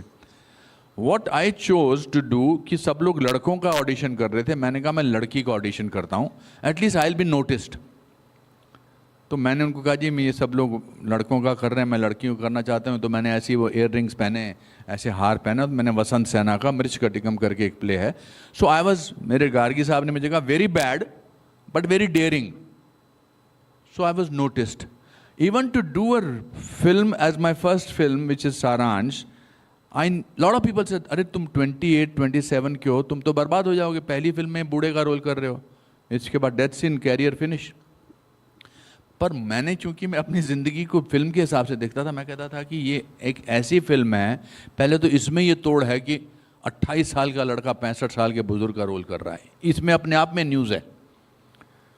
और फिर मुझे इस बात का एहसास था कि 41 ईयर की उम्र में ये पोस्टर लगा होगा रिपब्लिक के मेरे लेजेंड के प्रोग्राम में. ये है वो पोस्टर, 28 साल की उम्र में ये भूलते हैं. So I saw my life playing. ये होगा. मुझे अंग्रेजी नहीं आती थी, अभी भी नहीं आती है. इसको मैनिफेस्टेशन कहते हैं. मैनिफेस्टेशन. अब पता लगा कि मैनिफेस्टेशन नहीं, अब पता लगा मैनिफेस्टेशन होता है, अब पता लगा सीक्रेट किताब लिखी जाती है, अब पता लिखा जाता है कि मैंने कहीं एक जगह पढ़ी थी एक बात बड़ी अच्छी, उसमें लिखा था कि कहानी के अंत में सब कुछ ठीक हो जाता है, और अगर ठीक ना हो तो समझो कहानी खत्म नहीं हुई. बहुत साल बाद मैंने जब ओशो की किताब पढ़ी थी, आचार्य रजनीश की किताब, उन्होंने बड़ा अच्छा लिखा था. उन्होंने कहा था कि if you try you risk failure, if you don't you ensure it. तो मेरे को अंग्रेज़ी नहीं आती थी, मेरी अंग्रेज़ी बहुत ख़राब थी. हमारे पूरे ख़ानदान में कोई बहुत एक दो लोग ही ग्रेजुएट थे. तो जब मैं बॉम्बे गया, I was a gold medallist from a drama school. Gold medallist, सारे literature, Russian plays, American plays, Bertolt Brecht, Stanislavski, Arthur Miller, Tennessee Williams, सब जानता था. सब रशियन पढ़ लेता था, लिख लेता था, बोल नहीं पाता था. और जब मैं मुंबई पहुंचा तो मुझे लगा कि यार मेरे से ज़्यादा डफर लोग हैं, ये अंग्रेज़ी में बात करते हैं तो कुछ बोलते हैं, और मेरे को ज़्यादा पता है इनसे, मगर मैं बोलता नहीं हूँ तो मुझको समझ में नहीं आता. तो मैंने अपने एक चाचा जी को ख़त लिखा जो ओनली ग्रेजुएट थे हमारे फैमिली में. मैंने कहा चाचा जी मुझे अंग्रेज़ी नहीं आती, क्या करूं? तो उन्होंने कहा बेटा किसी भी लैंग्वेज को सीखने का तरीका बोलना शुरू करो. तो मैंने डिसाइड किया कि मैं 4 बजे से लेकर 6 बजे तक सिर्फ अंग्रेज़ी में बात करूंगा, चाहे कुछ भी हो जाए. तो मेरे सारे दोस्त 4 से 6 तक भाग जाते थे, आ गया अंग्रेज़ी में बर्बाद करने आ गया. But I manage to learn. The other thing was that I had no fear of failure. I genuinely had no fear of failure. So I think these are the factors which make you different from other people. आज के जो पीढ़ी है जिसमें मैं भी शामिल हूँ, imagine fear of fear is bigger than the fear itself. अगर ऐसा हुआ तो, अगर ऐसा हुआ तो, वहाँ पर नहीं हुआ तो, मेरा काम नहीं बना तो, मैं ये सोचता ही नहीं हूँ. बिकॉज गीता में दादाजी ने सिखाया था कि कर्म किए जा, फल की इच्छा मत कर. आज और एक्टिंग भी सोचने से नहीं आती है, करने से आती है. मैं सोच रहा हूँ, हमारी क्लास में एक लड़का था रमन, वो एक ही एक्टिंग करता था. रमन, आपके इमेजिन करो सीन है, आपकी मदर की डेथ हो गई, डायलॉग बोलो, माँ माँ तुम कहाँ चली गई माँ. रमन अब तुम्हारी 10 लाख रुपए की लॉटरी लगी है, बोलो डायलॉग बोलो, मेरी 10 लाख रुपए की लॉटरी लगी है. तो हमारे टीचर उनको कहते थे क्या कर रहे हो रमन? कहता जी यहाँ तो बहुत कुछ हो रहा है, यहाँ नहीं आ रहा है. So I think you need to first decide that I want to be completely different from the rest of the people. If I have survived in this 41 years, it's because I have decided to be different. Different but no less. ये tagline है Tanvi the great की. I am different but no less. But in the backstory of Saransh, वो सारांश वाली story हमारे audience को आप बताइए, क्योंकि fear of failure आप कह रहे हैं आपका नहीं था, मगर आपने शायद उस प्ले में या फिर कहीं व्यक्तिगत तौर से मुझे बताया होगा that when you were preparing and you were told that you are getting the role for Saransh, you were 28-year-old, must have been 1984-85 at that time. You were getting the role of the 65-year-old man who has lost his son. And last minute में आपको बताया गया कि Sanjeev Kumar will get the role, you will not get the role. And 1983-84, Sanjeev Kumar must have been a superstar. He was. He was a superstar. Yeah. I still think he's one of the best ever actors of our Correct. time. You know, I forgot the name of the movie where he played the role of an editor. एक movie था where he played the role of a journalist also. Great film. Right, right. But when you heard that Sanjeev Kumar has got the role, और उसने उस बार अपने अपने play में इसको, you played it out how you reacted to Mahesh Bhatt. So I was. You tell them the story, but does it challenge your own theory that you didn't have a fear of failure? कहीं ना कहीं आपको लगा होगा ना कि बहुत बड़ा रोल मिलने वाला है, हाथ से निकल रही है, fear of failure है, मौका है हाथ से निकल जाए, तो जो गुस्सा आपने दिखाया था पूरी उसका पूरा. So it's not that. Explain what happened at that time. It's not that if you are optimistic, if you are a positive person, you don't have the fear of failure. You will be not depressed. You will be not sad. You will not be lonely. You will not take a decision finally. तो जब मेरी सारांश की पहले दिन की shooting 1 जनवरी 1984 को होने वाली थी और मैं 6 महीने से वो बुज़ुर्ग के रोल की तैयारी कर रहा था. मैं रोज़ धोती कुर्ता पहनकर शिवाजी पार्क जाता था. शिवाजी पार्क की कहानी थी. उन पार्क में खेलते हुए बच्चों को हंसता खेलता उछलता कूदता देखता था और फिर अपने जेब के कुर्ते की जेब से अपने बेटे की तस्वीर निकालता था. तस्वीर को कुर्ते के कॉर्नर से साफ़ करता था, आँखों से लगाता था और अपनी जेब में डालता था. 6 महीने तक ये चल रहा था. तो सारांश के बीवी प्रधान का रोल मैं पूरी तरह से घोल कर पी चुका था. तो 20 दिसंबर को 1983 को 10 दिन शूटिंग से पहले मेरा एक क्लासमेट सुहास खांड के आता है और मुझसे कहता है कि यार मैंने कल राजश्री में एक अफवाह सुनी है और मैंने ये अफवाह सुनी है कि सारांश के बीवी प्रधान का रोल से तेरे को निकाल दिया गया है और संजीव कुमार को ले लिया गया है. मेरे को अपने कानों पर यकीन ही नहीं आया. मैंने कहा ऐसा कैसे हो सकता है? कल तो मैं भट्ट साहब के हाथ बैठा था, हमारे कॉस्ट्यूम बन गए हैं, सारे सीन की तैयारी है. तो मैंने ऐसी राशन की दुकान से और मैं रह रहा था किसी छोटे से चौल के कमरे में. मैंने फ़ोन किया भट्ट साहब को और उन्होंने बड़ा कैजुअली बोला, हाँ Anupam, producers have decided to take established actor like Sanjeev Kumar. You are a newcomer. You do the other old man's role. That's not very good, but at least do it. You will be working. Okay, bye. On the phone. Phone रख दिया. उन्होंने decision ले लिया था इतनी आसानी से. तब मुझे लगा कि ये सिटी मुझे डिजर्व नहीं करती है. मैं इस सिटी में रहूँगा ही नहीं.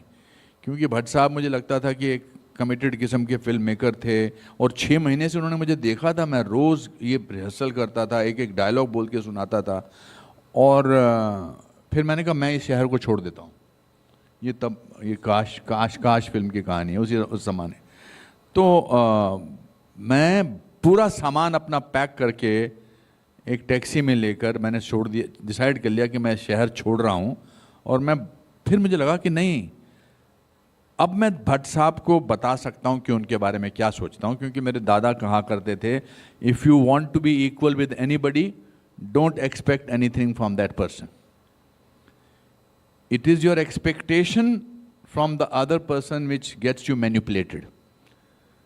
अब मुझे इनसे भट्ट साहब से कुछ चाहिए ही नहीं क्योंकि मैं तो ये शहर छोड़ के जा रहा हूँ. अब मैं भट्ट साहब को बोल देता हूँ कि मैं उनको कैसा इंसान समझता हूँ. तो मैं उनके घर पहुँच गया. मैंने दरवाज़ा खटखटाया. उन्होंने कहा okay come on, very good Anupam, you are taking it so sportingly. You must understand that Sanjeev Kumar is such a huge star. Now he will work with you and you will work with him. You will be also noticed. And और ये उस आदमी को बोल रहे हैं जिसने 6 महीने से वो रोल की तैयारी की है. You will be also noticed and you must understand the producers do not want to spend so much money on a newcomer. So that's why. Okay. मैंने कहा भट्ट साहब एक मिनट. मैं उनको घर की खिड़की के पास ले गया. मैंने कहा वो देख रहे हैं नीचे टैक्सी में मेरा सामान है. मैं यहाँ से जा रहा हूँ. अरे कहीं पे चला जाऊँ, दिल्ली, लखनऊ, शिमला. लेकिन जाने से पहले मैं आपको एक बात बताना चाहता हूँ. आप 1 नंबर के फ्रॉड हैं, 1 नंबर के चीट हैं. आप पिछले 6 साल से मुझे कह रहे हैं कि सारांश के बीवी प्रधान का रोल मैं कर रहा हूँ. अब आप कहते हैं कि वो रोल संजीव कुमार करेगा. आप सत्य पे फिल्म बना रहे हैं लेकिन आपके अंदर सत्य नहीं है.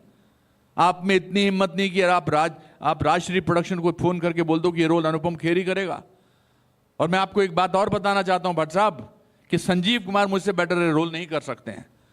और फिर मुझे समझ नहीं आ रहा था मैं अपने डायलॉग को एंड कैसे करूं, क्योंकि डायलॉग एंड पे खड़ा होता ना. जब मुझे कुछ समझ नहीं आया तो फिर मैंने कहा, और मैं ब्राह्मण हूं, मैं आपको श्राप देता हूं।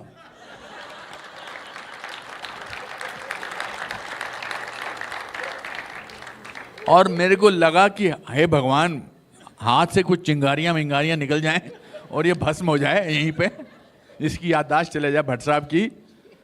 पर मैं रो रहा था। अभी तो मैंने थोड़ा कॉमिक टच है इसमें, but I was crying, I was desperate and it was the end of my dreams, complete end of my dreams. I was shattered and I was going back. और मैं कहता हुआ श्राप दे रहा हूँ, ऐसा श्राप दे रहा हूँ मैं, और लिफ्ट भी नहीं काम कर रही थी। सीढ़ियों से उतरता हुआ मैं ग्राउंड फ्लोर पे टैक्सी में बैठने लगा, तो मैंने कहा, भट्ट साहब कहते अरे ऊपर आ जा, ऊपर आ जा। मैंने कहा नहीं, मैं जा रहा हूँ, रो रहा हूँ। अरे आजा, वो रोल तुम ही कर रहे हो। उस दिन वहां तक का टैक्सी वाले का भाड़ा भट्ट साहब ने दिया। तो उन्होंने फिर मेरे को बुलाया ऊपर, मैं गया तो उन्होंने राजश्री प्रोडक्शन में राजबाबू को फ़ोन किया, राजकुमार बरजातिया जी को। उन्होंने कहा जी अनुपम खेर ने इस समय एक ऐसा सीन किया है कि ये फिल्म तो अनुपम खेर के साथ ही बनेगी। आप फाइनेंस करते हो नहीं करते हो, मैं NFDC के हाथ बना लूँगा, पर बनेगी इसी के साथ। फिर एज दे नो दैट, उसके बाद दैट वाज हिस्ट्री। उसके बाद फिल्म की कहानी, अगर वो मैं चला जाता चुपचाप आपके बॉम्बे, अपना दिल्ली, शिमला, तो मैं यहाँ थोड़ा बैठा होता। इसीलिए कभी कभी जब आप सही हो, जब आप सत्य के रास्ते पे चल रहे हो, तो सामने वाले से पंगा ले लेना चाहिए। ज़्यादा से ज़्यादा क्या होगा, नहीं होगी आपकी बात, लेकिन आपको इस बात की तो भड़ास निकल जाएगी। बट उसके लिए मेहनत और सच्चाई बहुत ज़रूरी है साथ में होना। I could have not said all that if I was not prepared for that role. और फिर उसका सबसे बड़ा भुगतान कब मिला, जब संजीव कुमार साहब ने कहा मुझे ये फिल्म देखनी है। तो संजीव कुमार साहब के लिए स्पेशल ट्रायल रखा गया अपना राजश्री प्रोडक्शन के स्टूडियो में, और अब फिल्म रिलीज़ नहीं हुई थी। और उन्होंने कहा मैं अकेला देखूंगा फिल्म। तो मैंने सोचा था कि मेरे साथ बैठ के देखेंगे, at whatever it is, he was Sanjeev Kumar, my idol. मतलब 9 दिन 9 रातें, मतलब परिचय, कितने नहीं परिचय में दूसरे थे, जितेंद्र जी थे, मतलब खामोश, सब फिल्में। उन्होंने कहा अकेला देखूंगा। तो मैं, वो जो ऑपरेटर होता है उसकी, जहाँ से पिक्चर दिखाते हैं, मैं उसके अंदर घुस गया और उधर से देख रहा हूँ उनके reaction. And by the end of the film he was lying on the floor crying, on the floor. Nobody has the guts to go inside and sort of tell him, because he was howling, जोर जोर से रो रहे थे। तो मैंने कहा, बाहर आए और फिर बोले हमारे घर चलो। अच्छा, उस समय तक मेरे को कोई काम नहीं मिला था, बिकॉज मेरी फिल्म रिलीज़ नहीं हुई थी। तो मैंने सोचा ये संजीव कुमार मुझे घर ले जाने को बोल रहे हैं, और ये वहाँ जाके तो नहीं बोलेंगे कि अच्छा नहीं किया। तो मैं गया, he opened a bottle of whiskey. I don't drink, so उन्होंने डाला, तो मैंने कहा पहले पी जाओ, थोड़ा सा देखते हैं क्या है। And then he told Mr. Bhatt साहब, he said, Mahesh, I could have not done this role as well as Anupam Kher has done. But that's also greatness.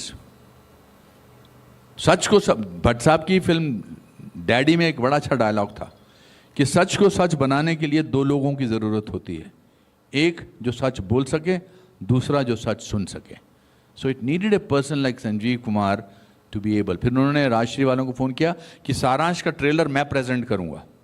तो first time in the history of cinema there was a star who said I have seen a film, I must tell you, please go and watch this film, here is the trailer of the film.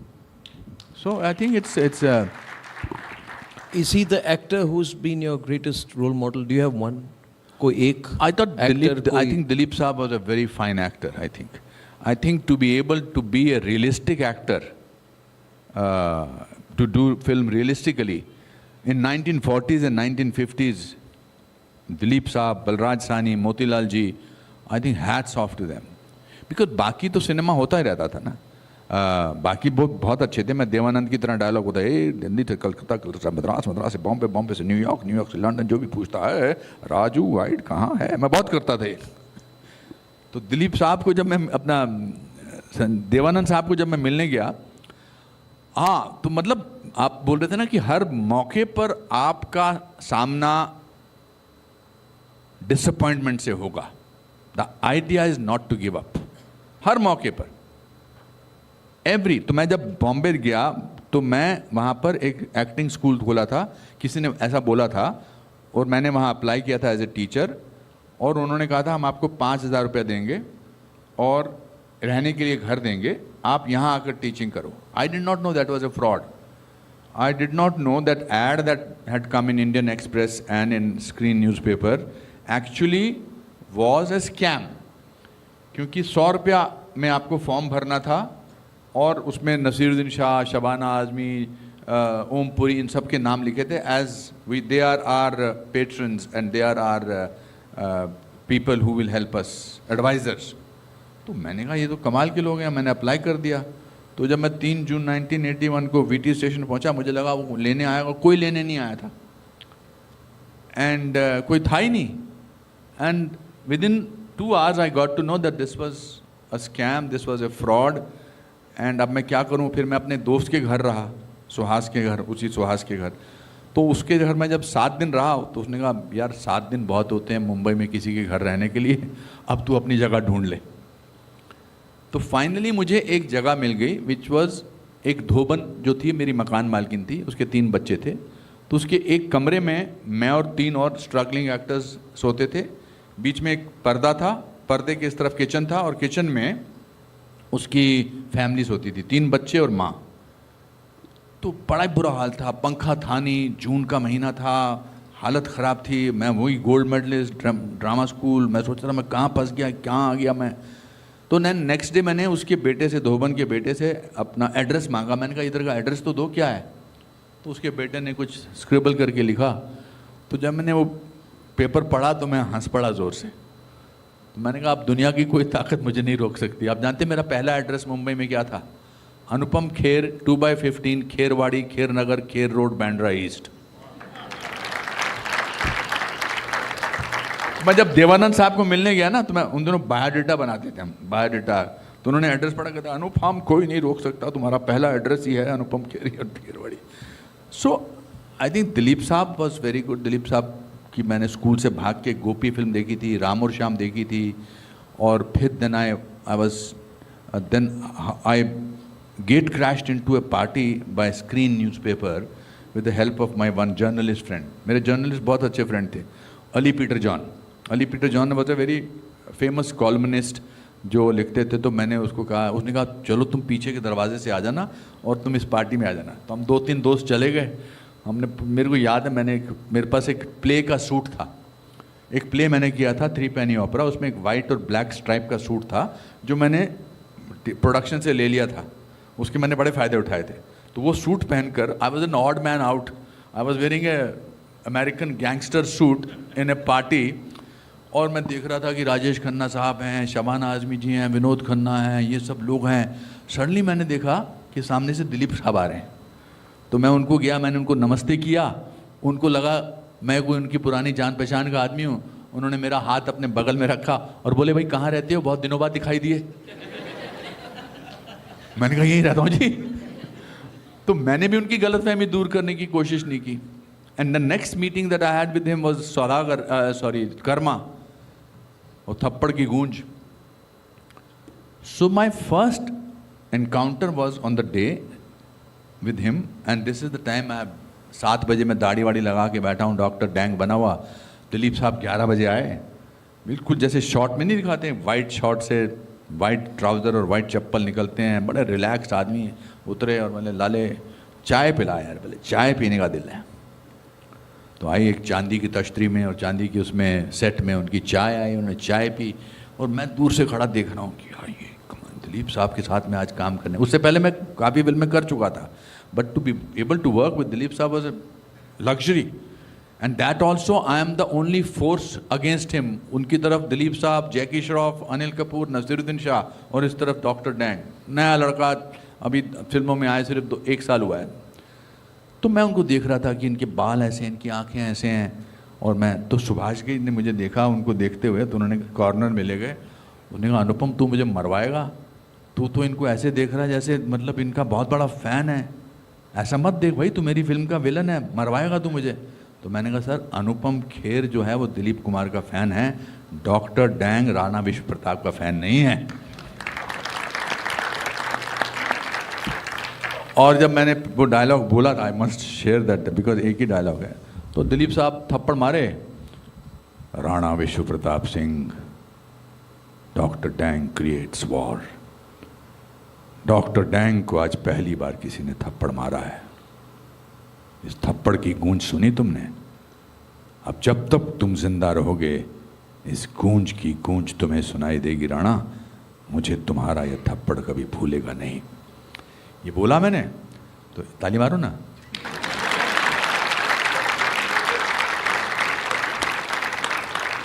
आपका जो भी आपके इस पे role पे लगा हुआ है, is very very brilliant, he is brilliant. हर मौके पे मतलब उनके लिए ताली मारो जो भी ये कर रहे हैं।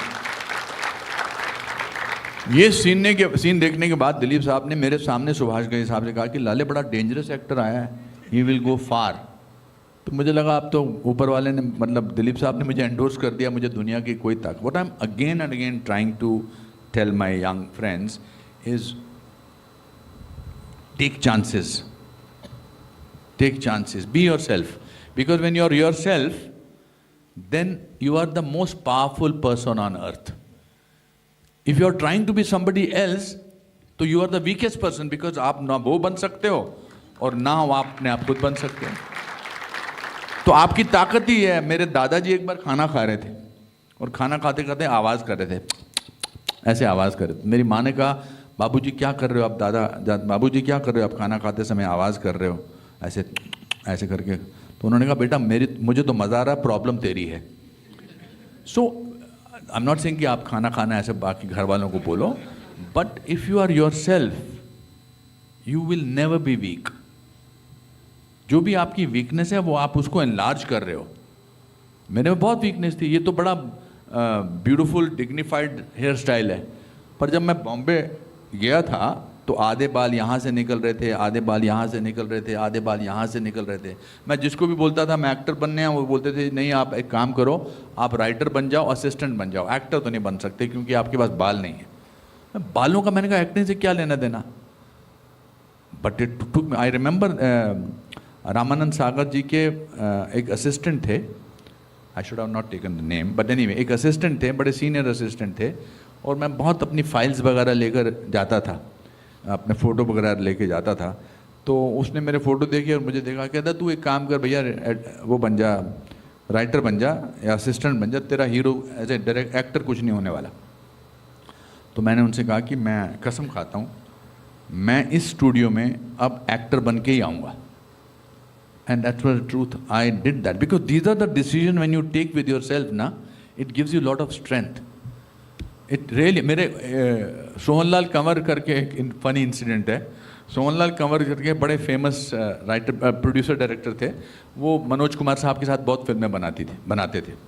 तो उन्होंने मेरे को बहुत टाइम दिया, मतलब ये देने के लिए, अपॉइंटमेंट देने के लिए। फाइनली उनके ऑफिस से फ़ोन आया राशन की दुकान में कि आज सोहनलाल जी ने आपको 2:30 बजे बुला रहा है। बारिश पड़ रही थी, मैं बारिश से, उनका ऑफिस वर्ली में था, पहुँचा, भीगे। इधर फोटोग्राफ मैंने शर्ट के अंदर रखे थे और अंदर वो राम कदम जी एक राइटर थे, उस तरफ राम कदम जी बैठे थे और सोहनलाल कंवर जी इस तरफ मैं बैठा था, और वो फोटोग्राफ देख रहे थे। बेटा फ़ोटो है तेरे पास? मैंने कहा हाँ जी ये देखिए। और फोटो देख के वैसे कर रहे थे, oh my god this is CD, this is very good, oh my god different expression, oh my god, ऐसे देखते रहे। तो मैंने कहा यहाँ तो मेरा काम हो ही गया। थोड़ी देर बाद बोलते हैं तू तो ठीक है, जो तेरे पीछे एक्टर है ये कौन है? मैंने कहा जी मर गया last month. Seriously. So, I don't know what I'm trying to say. I'm just basically saying that to me, what worked in my favor, that's why I have relationships. Because I do not pretend to be somebody else. So I have a relationship with him, I have a relationship with her, I have a relationship with so many people, so many journalists, so many friends have been there because I have been trying to be myself. That's the biggest achievement. और आज तो आपको दुनिया बताती है कि आप में कोई कमी है। आपको बताया जाएगा बार बार कि आपके 400 फॉलोअर्स हैं, मेरे 500 फॉलोअर्स हैं। We are in a world of social media. Constantly you are made to feel inferior, constantly made to feel somebody is doing better than you. So where do you draw your strength from? From your own self. मेरे father को education board में कोई जानता था, तो एक दिन वो 2:30-3 बजे स्कूल आए, DAV स्कूल, और उन्होंने मेरे टीचर से कहा कि मैं अपने बेटे को ले जा सकता हूँ स्कूल से।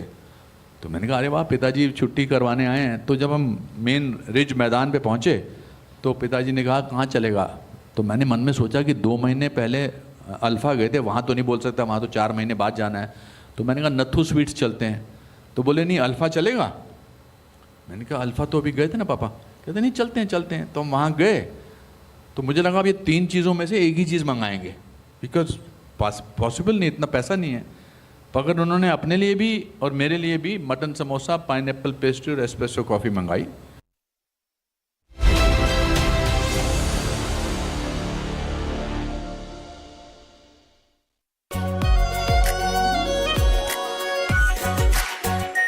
Are pure shahi paneer masala, delicious, healthy every day. Amity has been ranked amongst the top 3% universities globally, a testimony to Amity's globally benchmarked quality.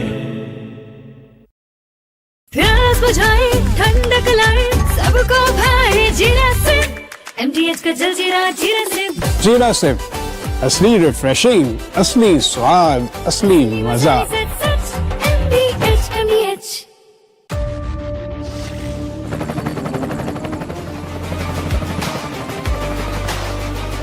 Corrector, the taste of success. R pure सूजी pasta, उबालो मिलाओ और खाओ, 8 minute में तैयार। क्या taste है सबका राजा आर प्योर मसाला। चमकी चाट से क्या बना है? सैंडविच, लस्सी और छाछ। हर घूंट में चमकी चाट, ड्राई फ्रूट और दही बड़े। चमकी चाट से स्वाद बढ़े। असली स्वाद सिर्फ चंकी चाट।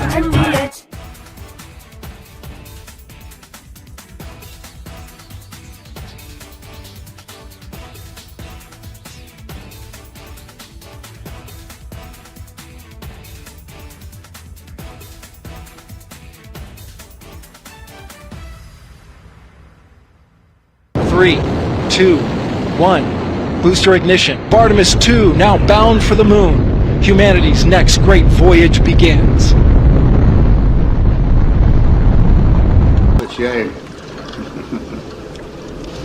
Okay, overboard dump coming up.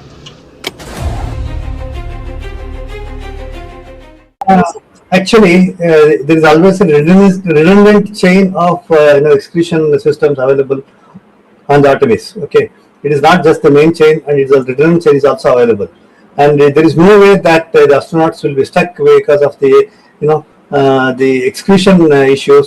And what they have reported now, even we were going through and seeing, it is something to do with the valve which is to operate for suction of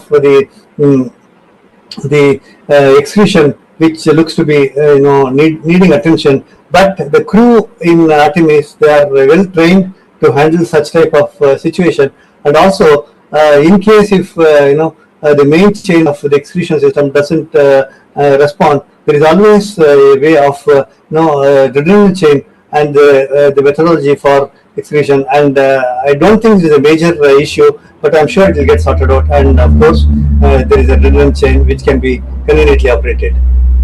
Good luck. Godspeed, Artemis 2. Let's go. And here we go. 10, 9, 8, 7. RS.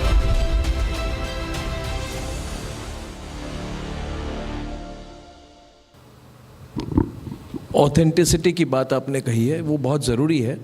अपने life के experience के through, क्योंकि मैंने वो play देखा, उससे मैं बहुत इफेक्टेड हुआ हूँ, प्रभावित हुआ हूँ। Because you don't talk much about your struggles, उसका आप मजाक उड़ाते हैं। You don't cry about your problems you faced, your struggles, you laugh about them. जो स्टोरी आप अपने क्लास 10 के फेलियर और अपने पिताजी ने आपको जो कोई एक शिमला के एक कॉफ़ी शॉप में ले गए और उसमें आपको कोई स्पेशल ट्रीट दी टू सेलिब्रेट योर फेलियर, आप हमेशा उस स्टोरी को रिपीट करते हैं so that you are motivating other people to celebrate failure. ये बहुत बड़ी सीख है, इसके बारे में भी आप ज़रूर वो स्टोरी भी शेयर कीजिएगा। मगर एक दूसरा सवाल था मेरा सवाल था कि आज in today's day and as nobody wants to be themselves. ये शायद मेरी जनरलाइजेशन है, मेरी जनरेशन की हो सकता है। To someone 20 years younger I will feel, oh, you're not trying to be yourself. But maybe when I was 20-25 years old, maybe I was also not trying to be myself. But what I liked about your play is that आपने अपना सबसे ज़्यादा मजाक तब उड़ाया जब you are not sure of yourself, because you say you got early success. और एक phase आया when you wanted to be someone else, which was not the original Anupam Kher. You wanted to play a lead role. इन्होंने in that play, he shows a clip of a movie in which you played a lead role. उसमें आपके बाल भी थे, आपका टोपी भी था। स्वार्थी। हाँ? स्वार्थी। So I did not know, मुझे तो पता ही नहीं था स्वार्थी करके फिल्म है। हाँ? किसी को पता नहीं था, अब उसको छुपा सकते थे। मुझे स्वार्थी का VSH Has anybody seen स्वार्थी? VCD लाके दे दो, मैं अपनी जेब से आपको 500 रुपया भी देता हूँ। अच्छा, तो बात यह है कि आप उसको छुपा भी सकते थे। हर आदमी अपनी विकिपीडिया प्रोफाइल के बारे में सोचता है कुछ गलत ना आ जाए, मेरे लेगेसी में कुछ नेगेटिव ना आ जाए, मेरे सिर्फ पॉजिटिव्स बने, मेरी पॉजिटिव प्रेजेंटेशन हो, मैं सिर्फ अचीवर बनूं, मेरी लाइफ स्टोरी एक ट्रैजेक्टरी में चले। मगर आपने अपने प्ले में जिसमें आपने अपने लाइफ की पूरी मतलब एक्टिंग की, उसमें आपने वो स्वार्थी फिल्म का शॉट दिखा दिया and you made fun of what you were looking like on TV. आपने बोला मैं एक्टर बनना चाहता था and you had this actress with you, you were doing some song and dance performance also. आप वो शशि कपूर टाइप एक्टिंग कर रहे थे, आपने मजाक उड़ाया, you said I was very bad in it. You also spoke about your failures as a businessman. ये भी बहुत ज़रूरी है कि along the time, and these are two great people, you know, you and Amitabh Bachchan, around the same time, आपने कहा कि अमिताभ बच्चन ने ABCL शुरू की और आपको लगा आप भी अपना स्टूडियो बनाएंगे, आपने भी इन्वेस्टर्स ले आए, आपने भी करोड़ों की इन्वेस्टमेंट की, आपका भी फेलियर हुआ। अमिताभ बच्चन के फेलियर के बारे में दुनिया जानती है, सबको अनुपम खेर के फेलियर के बारे में नहीं पता है। सबको पता है कि Amitabh Bachchan between the age of 50 and 55 wanted to start a ABCL and he was a colossal failure. But Amitabh Bachchan does not talk about it much. I'll be very frank. But Anupam Kher talks about it. Anupam Kher shows the shot of his failures. You spent 25% of your life story that day on stage on your failures when you were not the Anupam Kher you are today, or which you were originally. Tell the audience about that in the context of the need to be authentic. आप जैसे हैं, you should be happy with yourself as you are. So I think, Arnab, the world tries to frighten you with what you think are your shortcomings. आपकी जो shortcomings हैं, दुनिया आपको उससे डराने की कोशिश करती है। पर अगर आप दुनिया को वो शॉर्टकमिंग्स बता दो कि मुझ में ये कमज़ोरी है, मुझ में ये कमज़ोरी है, मुझे अंग्रेज़ी नहीं आती, मेरे बाल निकल गए, मेरा एक कंधा बड़ा है, मेरा एक कंधा छोटा है, मैं 2004 में ऑलमोस्ट बैंकरप्ट हो गया था, तो दुनिया आपको किस चीज़ से डराएगी? किसी भी चीज़ से नहीं डरा सकती, क्योंकि आपने तो खुद ही बोल दिया। दूसरी बात, when you do that, it liberates you. When I make fun of myself, that is the biggest formula for strength. Because pretentious, I will find it very difficult to pretend. I'll find it very difficult to lie. I cannot lie. I can lie to the world, but how can I lie to myself? I made a film called Tanvi the Great. I worked for it for 4 years. 4 years. I really, really worked very hard. I put my life into it. Those were the 4 best years of my life. Best years. Somehow the film released on the same day as Sayara. And Sayara came as a tsunami. It's a parent production. Yash Raj production is like my family. It completely wiped out Tanvi the Great. Usse pehle, we had opened the film in Cannes Film Festival. We did the world premiere there. We went to London, we went to Mr. De Niro's, we went to New York where De Niro sir came to see the play. We showed the film to President of India. We showed the film to Army Chief. We went to show the film to NDA. The film was loved by everybody, every single person. And we were tracking ahead on the Ormax thing. But it was a love story and very well-made love story. It did not. Now everybody felt very, especially Shubhangi. For her, it was her debut role, like mine in Saransh. So everybody, I was also felt very bad. I said, yaar, ye to bada bura hua, because we had taken the money from my friends because the investor walked out of the project one month advance. So it was made. तो अब दो तरीके थे, या तो छुप जाओ. तो मेरे को सबने कहा कि अब क्या करें, अब क्या करें. मैंने कहा स्कूलों में दिखाओ. So we showed it to 40,000 children in the various schools because the film in itself was very good. Then सबने कहा कि इसको जहाँ पैसे मिल रहे हैं जिस OTT platform से उधर बेच दो, थोड़े से पैसे तो मिलेंगे. I said no, it must go to a very respected OTT platform because it should reach the audiences. So we did a deal with Amazon Prime. And now it's been there for the last 13 days and it's trending and on every single day. And I'm getting the maximum amount of love. So, failure होता है, but हम उसको हवा बना देते हैं. क्या होगा? आज माइक काम नहीं करेगा, अर्नब. अगर माइक काम नहीं करेगा, लाइट ऑफ हो जाएगी, तो इवेंट हैज फेल्ड. हम और आप थोड़ा फेल हुए हैं. मैं खड़ा होकर सबसे बात करना शुरू कर दूंगा. तो दुनिया की कोई ताकत मुझको रोक नहीं सकती है as long as I give up. तो उस संदर्भ में मेरे पिताजी ने मुझे 10th स्टैंडर्ड में क्या ज्ञान दिया था. मेरे पिताजी कोई बहुत ही पढ़े लिखे किस्म के इंसान नहीं थे. Was just a clerk in the forest department. तो इस कहानी के दो पहलू हैं. एक तो हम 14 लोग साथ में रहते थे. तो 6 महीने में एक बार हम शिमला में एक थोड़ा हाई सोसाइटी का एक रेस्टोरेंट था, उसका नाम था अल्फा रेस्टोरेंट. तो उस अल्फा रेस्टोरेंट में 6 महीने में एक बार मैं, मेरे पिताजी, मेरा छोटा भाई राजू, मेरी माँ, हम चारों अकेले जाते थे. और वहाँ पर फिक्स्ड मेन्यू होता था, मटन समोसा, पाइनएप्पल पेस्ट्री और एस्प्रेसो कॉफ़ी.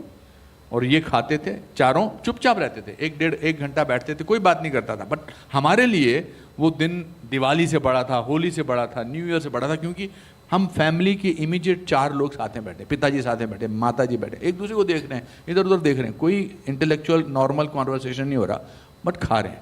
और जब बिल आता था तो पिताजी उसमें 50 पैसे डालते थे, सबको दिखाते हुए, देखो 50 पैसे मैंने डाले हैं. तो अभी 2 महीने पहले हम अल्फा जा चुके थे. अब मेरे मन में था कि अब 4 महीने बाद हमको अल्फा जाना है. इसका दूसरा पहलू इस कहानी का यह है कि शिमला में जब आप बोर्ड एग्जाम देते हो 10th का, तो आपको 2 महीने बाद रिजल्ट आते हैं. तो 2 महीने के लिए आपको 11th में पास बिठा देते हैं. तो आप 11th में बैठते हैं. फिर अगर रिजल्ट आए और आप फेल हो गए तो आपको वापस 10th में लाया जाता है. तो ये बड़ा ह्यूमिलिएटिंग एक्सपीरियंस होता है आमतौर पे. सो भगवान प्रार्थना करते हैं कि आप फेल ना हो. मेरे फादर को एजुकेशन बोर्ड में कोई जानता था. तो एक दिन वो 2:30-3 बजे स्कूल आए, DAV स्कूल, और उन्होंने मेरे टीचर से कहा कि मैं अपने बेटे को ले जा सकता हूँ स्कूल से.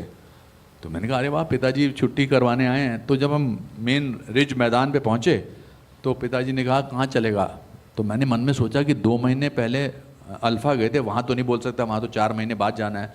तो मैंने कहा नथू स्वीट्स चलते हैं. तो बोले नहीं, अल्फ़ा चलेगा. मैंने कहा अल्फ़ा तो अभी गए थे ना पापा.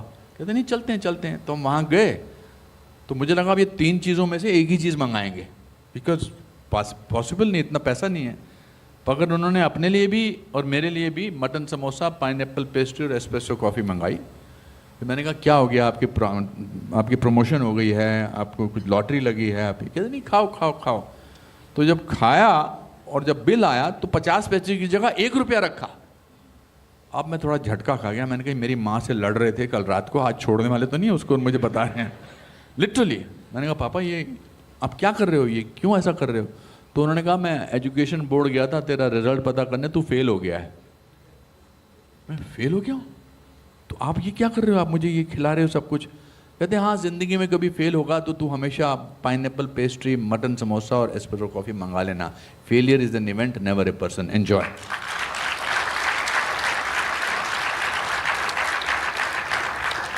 पुष्कना ji, he was my biggest fan. वो मेरे हर फोटो में आ जाते थे. फैन के साथ भी फोटो खिंचाता था ना तो उसमें साथ में ऐसे खड़े हो जाते थे. पापा क्यों खड़े हो इनके साथ? नहीं मेरा फोटो आ रहा है ना उनके साथ. तो जब मोबाइल आया ना, नया नया मोबाइल आया, तो वो he didn't want to, he never liked flying, he always wanted to go by train. तो ट्रेन में वो रात को 2:30-3 बजे तो कोई मिलते थे जो ट्रेन में, कहते थे आप कौन है? कहते मैं अनुपम खेर का पिता हूँ. अरे आप अनुपम खेर के पिता तो ट्रेन में क्यों जा रहे हो? तो मेरे को 2:30 बजे, 2 बजे, 3 बजे फ़ोन आता था. अरे यार बिट्टू, ये मेरा घर का नाम इस बिट्टू, अरे ये जैन साहब बैठे हैं, ये यकीन नहीं कर रहे कि मैं तेरा बहादुर हूँ. तो मैंने कोई बात नहीं पापा, सुबह कर लेंगे यकीन, अब छोड़ दीजिए इसको. नहीं बात कर. हाँ जी कौन बोल रहा है? मैं अनुपम खेर बोल रहा हूँ. हमें कैसे पता? डायलॉग सुनाइए. तो रात को 2:30 बजे किरण साथ में सोई हुई है, राणा विश्व प्रताप सिंह, डॉक्टर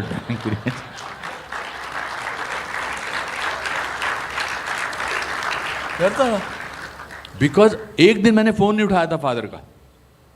एक दिन फ़ोन नहीं उठाया था तो उन्होंने मुझे फ़ोन करके बोला था कि यार तू फ़ोन नहीं उठाता तो मुझे अच्छा नहीं लगता. तो मैंने उनसे कहा कि डैड हम डिसाइड कर लेते हैं एक टाइम, आप चाहे मैं प्राइम मिनिस्टर के साथ हुआ चाहे मैं किसी के साथ हूँ, मैं उठा लूँगा, टाइम डिसाइड करो. कहते बोले सुबह 8 बजे. तो सुबह 8 बजे उनका फ़ोन आता था, मेरी माँ का आता है.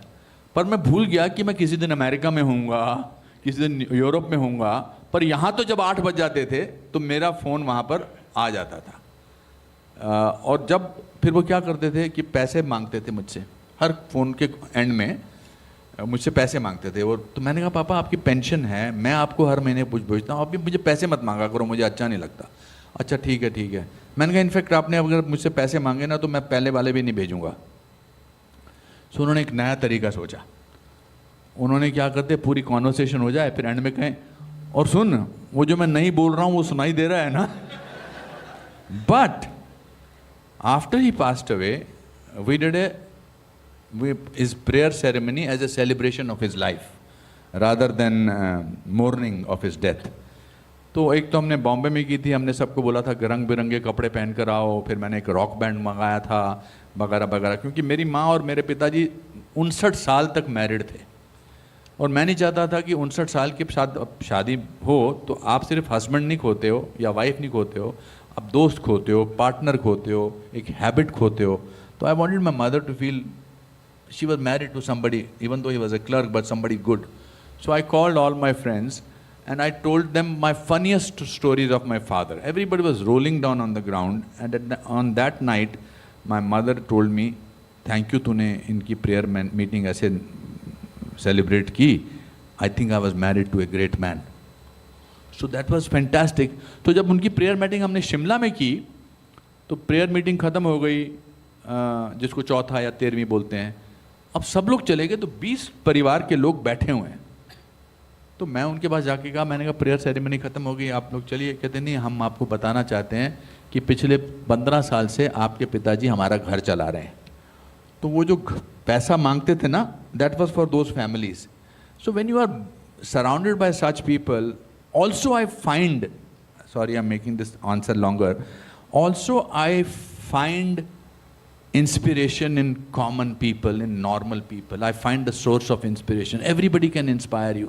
The gentleman who came to pick me up from Republic, he was insistent कि नहीं आप इसी, मैं बीच में बोला था कि चल मेट्रो से चलते हैं, बहुत टाइम लग रहा है. I was coming by metro. हम वो नेवी नगर से मेट्रो लेने वाले थे. मेट्रो फिर उन्होंने कहा नहीं 2 बार चेंज करनी पड़ेगी, फिर वहाँ से आपको गाड़ी पे. His sincerity was something inspirational. The person who takes, there is so many sources of inspiration in life that you suddenly feel there is so much to do in life. और ये life is very beautiful, to be very honest. It's very beautiful. And we are lucky we are born in this country. And I mean it. मैं दुनिया के almost हर शहर में गया हूँ और न्यूयॉर्क में तो मैं 3 साल रहा भी हूँ।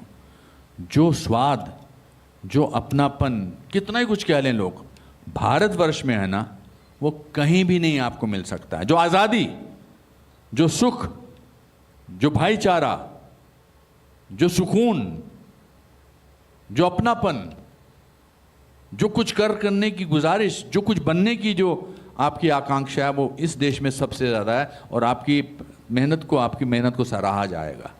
So I'm happy to be born in India. It's such a beautiful country.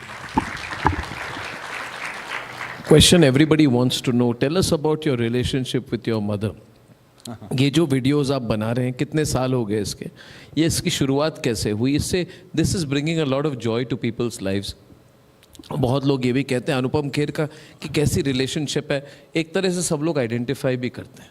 नहीं, उसके बड़ा फर्क पड़ा है। मेरी मदर भी देखती हैं वही वीडियोस। करेक्ट। हाँ, तो आप बताइए ये कैसे बना? और ये वही था कि जब मेरे फादर चल बसे तो मैं नहीं चाहता था कि हमारी मदर इस बात का उनको अभाव नजर। ऑफ कोर्स जो चला जाता है वो चला जाता है, उससे तो कुछ नहीं कर सकते आप, मगर she should feel like a queen because she is. सो जब मैंने डिसाइड किया कि मैं किराए के मकान में रहूँगा तो, और मदर को नहीं बताया, मदर को आज तक नहीं बताया, 2 चीज़ें आज तक नहीं बताई है कि सतीश कौशिक जा चुका है, मदर को आज तक नहीं बताया, और मैंने मकान किराए का लिया, आज तक नहीं बताया। I tell her something which is not right, which will give her grief.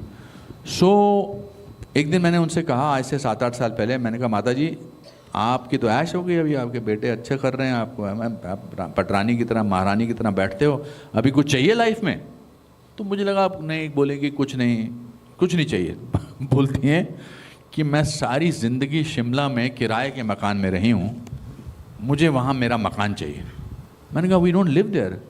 कहते नहीं, एक सिम्बॉलिकली मुझे वहाँ घर चाहिए ताकि मैं रहूँ, कहूँ वहाँ जाके 2 महीने रहूँगी और मैं दुनिया से कहूँगी कि मैं इस घर की मालकिन हूँ, मुझे मालकिन की फीलिंग आनी चाहिए। मैंने कहा ये भी घर आपका, ये राजू का घर, मेरा घर नहीं, यहाँ ये तुम्हारा है, मालकिन की फीलिंग नहीं आती।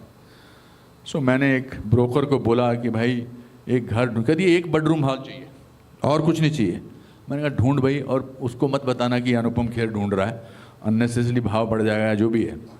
तो उसने फाइनली एक घर देखा जो मुझे दिखाता था फेस टाइम पे ब्रोकर, मुझे पसंद। तो एक घर उसने देखा which was actually an 8 bedroom hall, but 1 bedroom hall की एंट्रेंस पीछे से थी। मैंने कहा ये अच्छा, ये पहाड़ नज़र आ रहे हैं सामने से, she will feel very happy about it. तो फिर वो फिक्स हो गया और मेरी जो उसने मेरे मकान मालिक, अच्छा जिस मकान में वो रहता था उसमें वो बंदा जो रह रहा था, जिसने बेच रहा था, वो अपनी माँ के लिए वहाँ रह रहा था। So his mother had died, so he wanted to shift to Australia, so he waited till his mother was alive. अब उसको पता लगा कि ये अपनी माँ के लिए कोई घर ले रहा है, तो उसने कहा मेरी बात कराओ, ऐसा कौन सा इंसान है जो अपनी माँ के लिए घर ले रहा है। तो मैंने फ़ोन उठा लिया जब उसने कहा जी बात करना चाहते हैं, तो मैंने बात करी। मैंने कहा आप अपनी माँ के लिए ले रहे हो तो मैं आपको 20% डिस्काउंट देना चाहता हूँ। 1 मिनट, आपकी आवाज़ जानी पहचानी है, आप कौन है? मेरे को बोलता है। मैंने कहा मैं दीनदयाल बोल रहा हूँ। नहीं। फिर मैंने उसको कहा, कहता ये बाकी के कमरे, मैंने कहा कहता आप किसको देंगे? कहता देखेंगे किसी। मैंने कहा एक बार दिखाओ मुझे। तो he showed me, I told the broker take all the 8 rooms because it's not right. Then उन्होंने कहा नहीं आपकी आवाज़, फिर मैंने उसको फाइनली कहा कि I'm अनुपम खेर, 20% और rebate because I am a great admirer. But when I told my mother कि उस घर में 8 बेडरूम हैं, तो पागल हो गई और मेरे गुस्से हो गई। 8 बेडरूमों की मैं लाइट कैसे ऑफ करूंगी, नलका कैसे बंद करूंगी, तू पागल हो गया है। So I decided one day, she was talking to me and she was making sense, something like that, you know, native wisdom जो माँ बाप की होती है। तो मैं ऐसे बैठे बैठे वीडियो बनाया और मैंने वो सोशल मीडिया पे अपने डाला। She has no camera consciousness. It went viral. तो मेरी भूख, आई थॉट मेरी वजह से तो वायरल हुआ नहीं, मेरी माँ की वजह से वायरल होता हूँ, बनाता हूँ एक और। But you know what has happened in the last 7-8 years now that I'm making videos with her? It has changed a certain section of people who have started looking at their parents differently.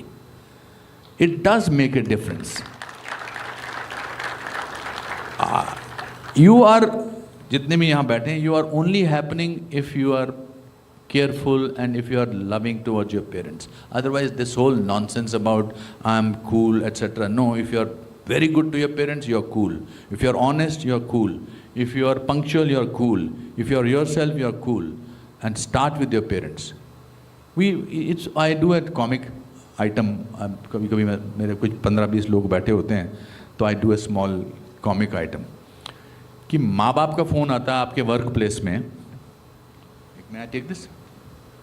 हाँ मामा, हाँ पापा, बाद में phone करता हूँ.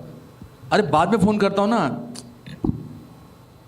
हाँ ठीक है, ओके बाय मॉम, बाय. हाँ ऐसे. अब मोहब्बत का फ़ोन आ गया.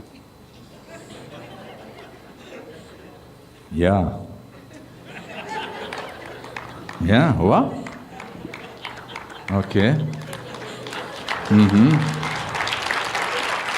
No, that's not true. Don't be ridiculous. No, everybody is around. Okay. Yeah. Okay. आ रहा हूँ. Yeah, what? Yeah. Okay. Yeah. Arey idiot, this person has come in your life maybe 1 month back, 6 months back. You are ruining नहीं, रिश्ते important है, मोहब्बत important है, but जिन्होंने आपको पैदा करके यहाँ तक लाया है, उनको कह हाँ बोलो ना, क्या है? The only thing parents need, Arnab, is just half an hour of your attention. And I'm blessed to have my mother. क्या उन्होंने गुजरा है, क्या किया है. So I think it's the biggest blessing that can happen in your life. So my mother's videos plays today I put the video. She has seen Tanvi the Great 6 times. वो मेरे भतीजे पे चिल्ला रही थी कि तू अभी उस पर आ गई है OTT प्लेटफॉर्म पे प्राइम वीडियो, तो चला क्यों नहीं रहा. मैंने चला दी फिर. तो वो ऐसे देख रही है जैसे पहली बार देख रही है. ये मासूमियत, ये इनोसेंस आपको कहाँ से मिलती है.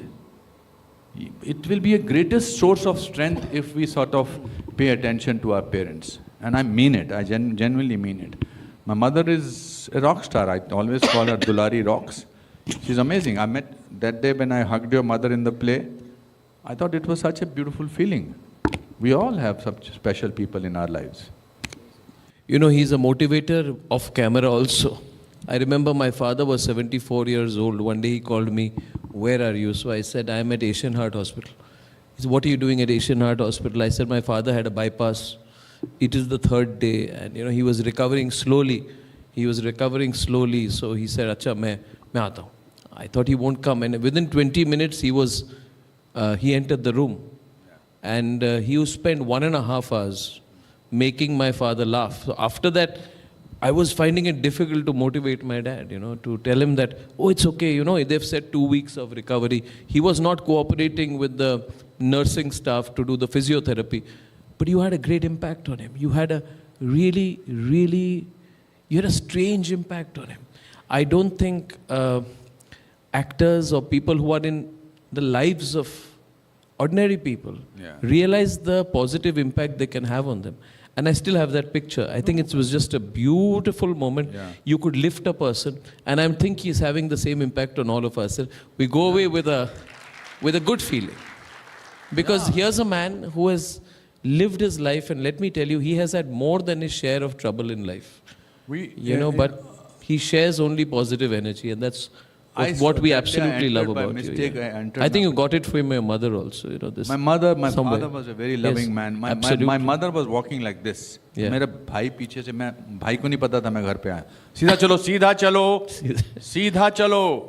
My mother also, when you are old, you put your lips both together. मुँह बाहर रखो. So I think it's not only me. I think it's my brother, my bhabi. One of the best people that can happen. Means when you stay with your in-laws and something like that, I think Rima is phenomenal. I think it's. My father used to say the easiest thing in the world is to be good to somebody or to be happy, to make somebody happy. It's the easiest thing. कल किसी का birthday था जो उसने मेरे साथ 20-22 साल पहले एक फिल्म की थी. 20-22 साल पहले. उसका मुझे 5-6 दिन पहले फ़ोन आया कि मेरा बर्थडे है, मुझे सरप्राइज़ दे दो प्लीज़ प्लीज़ प्लीज़। तो मुश्किल था मेरे लिए, प्रॉब्लम थी, मैं कहीं और था, मेरी रिहर्सल चल रही थी, मैं वापस घर जा रहा था। उसने कहा था 5 से 7 के बीच में। तो मैंने एड्रेस धीरे से पढ़ा, उसमें लिखा था मैरियट। तो मुझे लगा मैरियट, उसमें ये नहीं लिखा था कि मैरियट के सामने वाली बिल्डिंग में। सो मैं मैरियट चला गया। तो मैंने कहा यहाँ पर C37 में कोई पार्टी चल रही है। इधर कहता यहाँ तो कोई C37 नहीं है। फिर मैंने उसको फ़ोन किया and then I reached here. तो उसके घर में हवन चल रहा था। But I am trying to say he was so happy. His father was a old time actor, but he was so happy that he sent me a 2-minute message today that how amazing it was to be. So what I did for your father was nothing, I did it for myself, because because it's a sense of you need to give courage to people sometimes when they are going through tough times, and your own son can be it may be a little difficult for him to give that courage to him. It needs an outsider. So I felt मुझे क्या लगता, आधा घंटा लगेगा मुझे पहुंचने तक आपके यहाँ तक, तो इसमें कोई परेशानी की बात नहीं। I'm not trying to say that I'm the best person in the world or something like that, but I try. And as Osho says, if you try, you risk failure. If you don't, you ensure it. It's a beautiful possibility. I have a message for you from someone special in your family. If I can play that, please. A surprise message for you. What are you saying? अभी मेरे को रुलाना मत। नहीं रुलाना नहीं है बस। मेरे को रोना आता है जब we thought you people get to know about you from people around you. मेरे प्यारे भाई बिट्टू नमस्कार। आप थोड़ा सा तो सरप्राइज हुए होंगे इस तरह रिपब्लिक टीवी पे मुझे देखकर, मेरा वीडियो देखकर। मुझसे रिपब्लिक टीवी वालों ने कहा कि मैं एक वीडियो बना के दूं जो वो वहाँ पे चलाएंगे अपने रिपब्लिक टीवी पे, आप वहाँ होंगे और वो आप थोड़ा सा सरप्राइज हुए हो। तो मैं बहुत शुक्रगुजार हूँ रिपब्लिक टीवी का, जिन्होंने मुझसे ऐसा कहा। मैं आपसे कुछ बातें शेयर करना चाहता हूँ मेरे भाई। सबसे पहले तो मैं आपसे बहुत प्यार करता हूँ। जिंदगी में मैंने बहुत कुछ सीखा है आपसे। आप मेरे राम हैं और मैं आपका लक्ष्मण। मैं हर जगह वहाँ पीछे पीछे आपके चलूँगा जहाँ आपके कदम चलेंगे। आपसे ज़िंदगी में बहुत कुछ सीखा। मेहनत कैसे करते हैं, लगन किसे कहते हैं और प्यार कैसे करते हैं, ये सब चीज़ें मैंने आप ही से सीखी है। माँ बाप की सेवा, भाई बहन से प्यार, दोस्तों से प्यार मोहब्बत, और कभी भी किसी बात का घमंड ना करना। I just want to say thank you, brother, that you have taught me so many things. मैं ज़्यादा बात नहीं कर पाऊँगा because I think I am getting emotional. So I love you and thank you, Republic TV. God bless you all. Namaskar.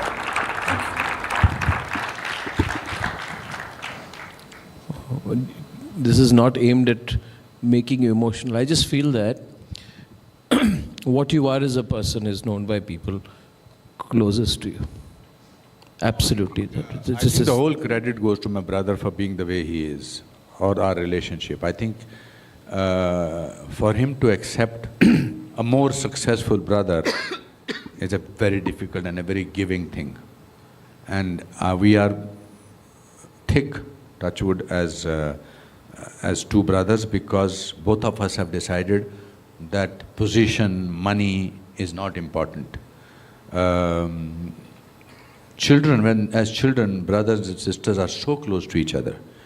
And then something happens when they grow, they become each other's enemies, which is so ridiculous. Means I remember playing with him, so I told Herman, my CEO, and I told Kiran, never ask me how much money, how much help I am giving to my brother. And I must say that Kiran has never, ever asked me what it is like that. I think my parents stay with them because उनके यहाँ बच्चे वगैरह हैं. That's amazing. And he's very giving. He's very much more magnanimous than I am.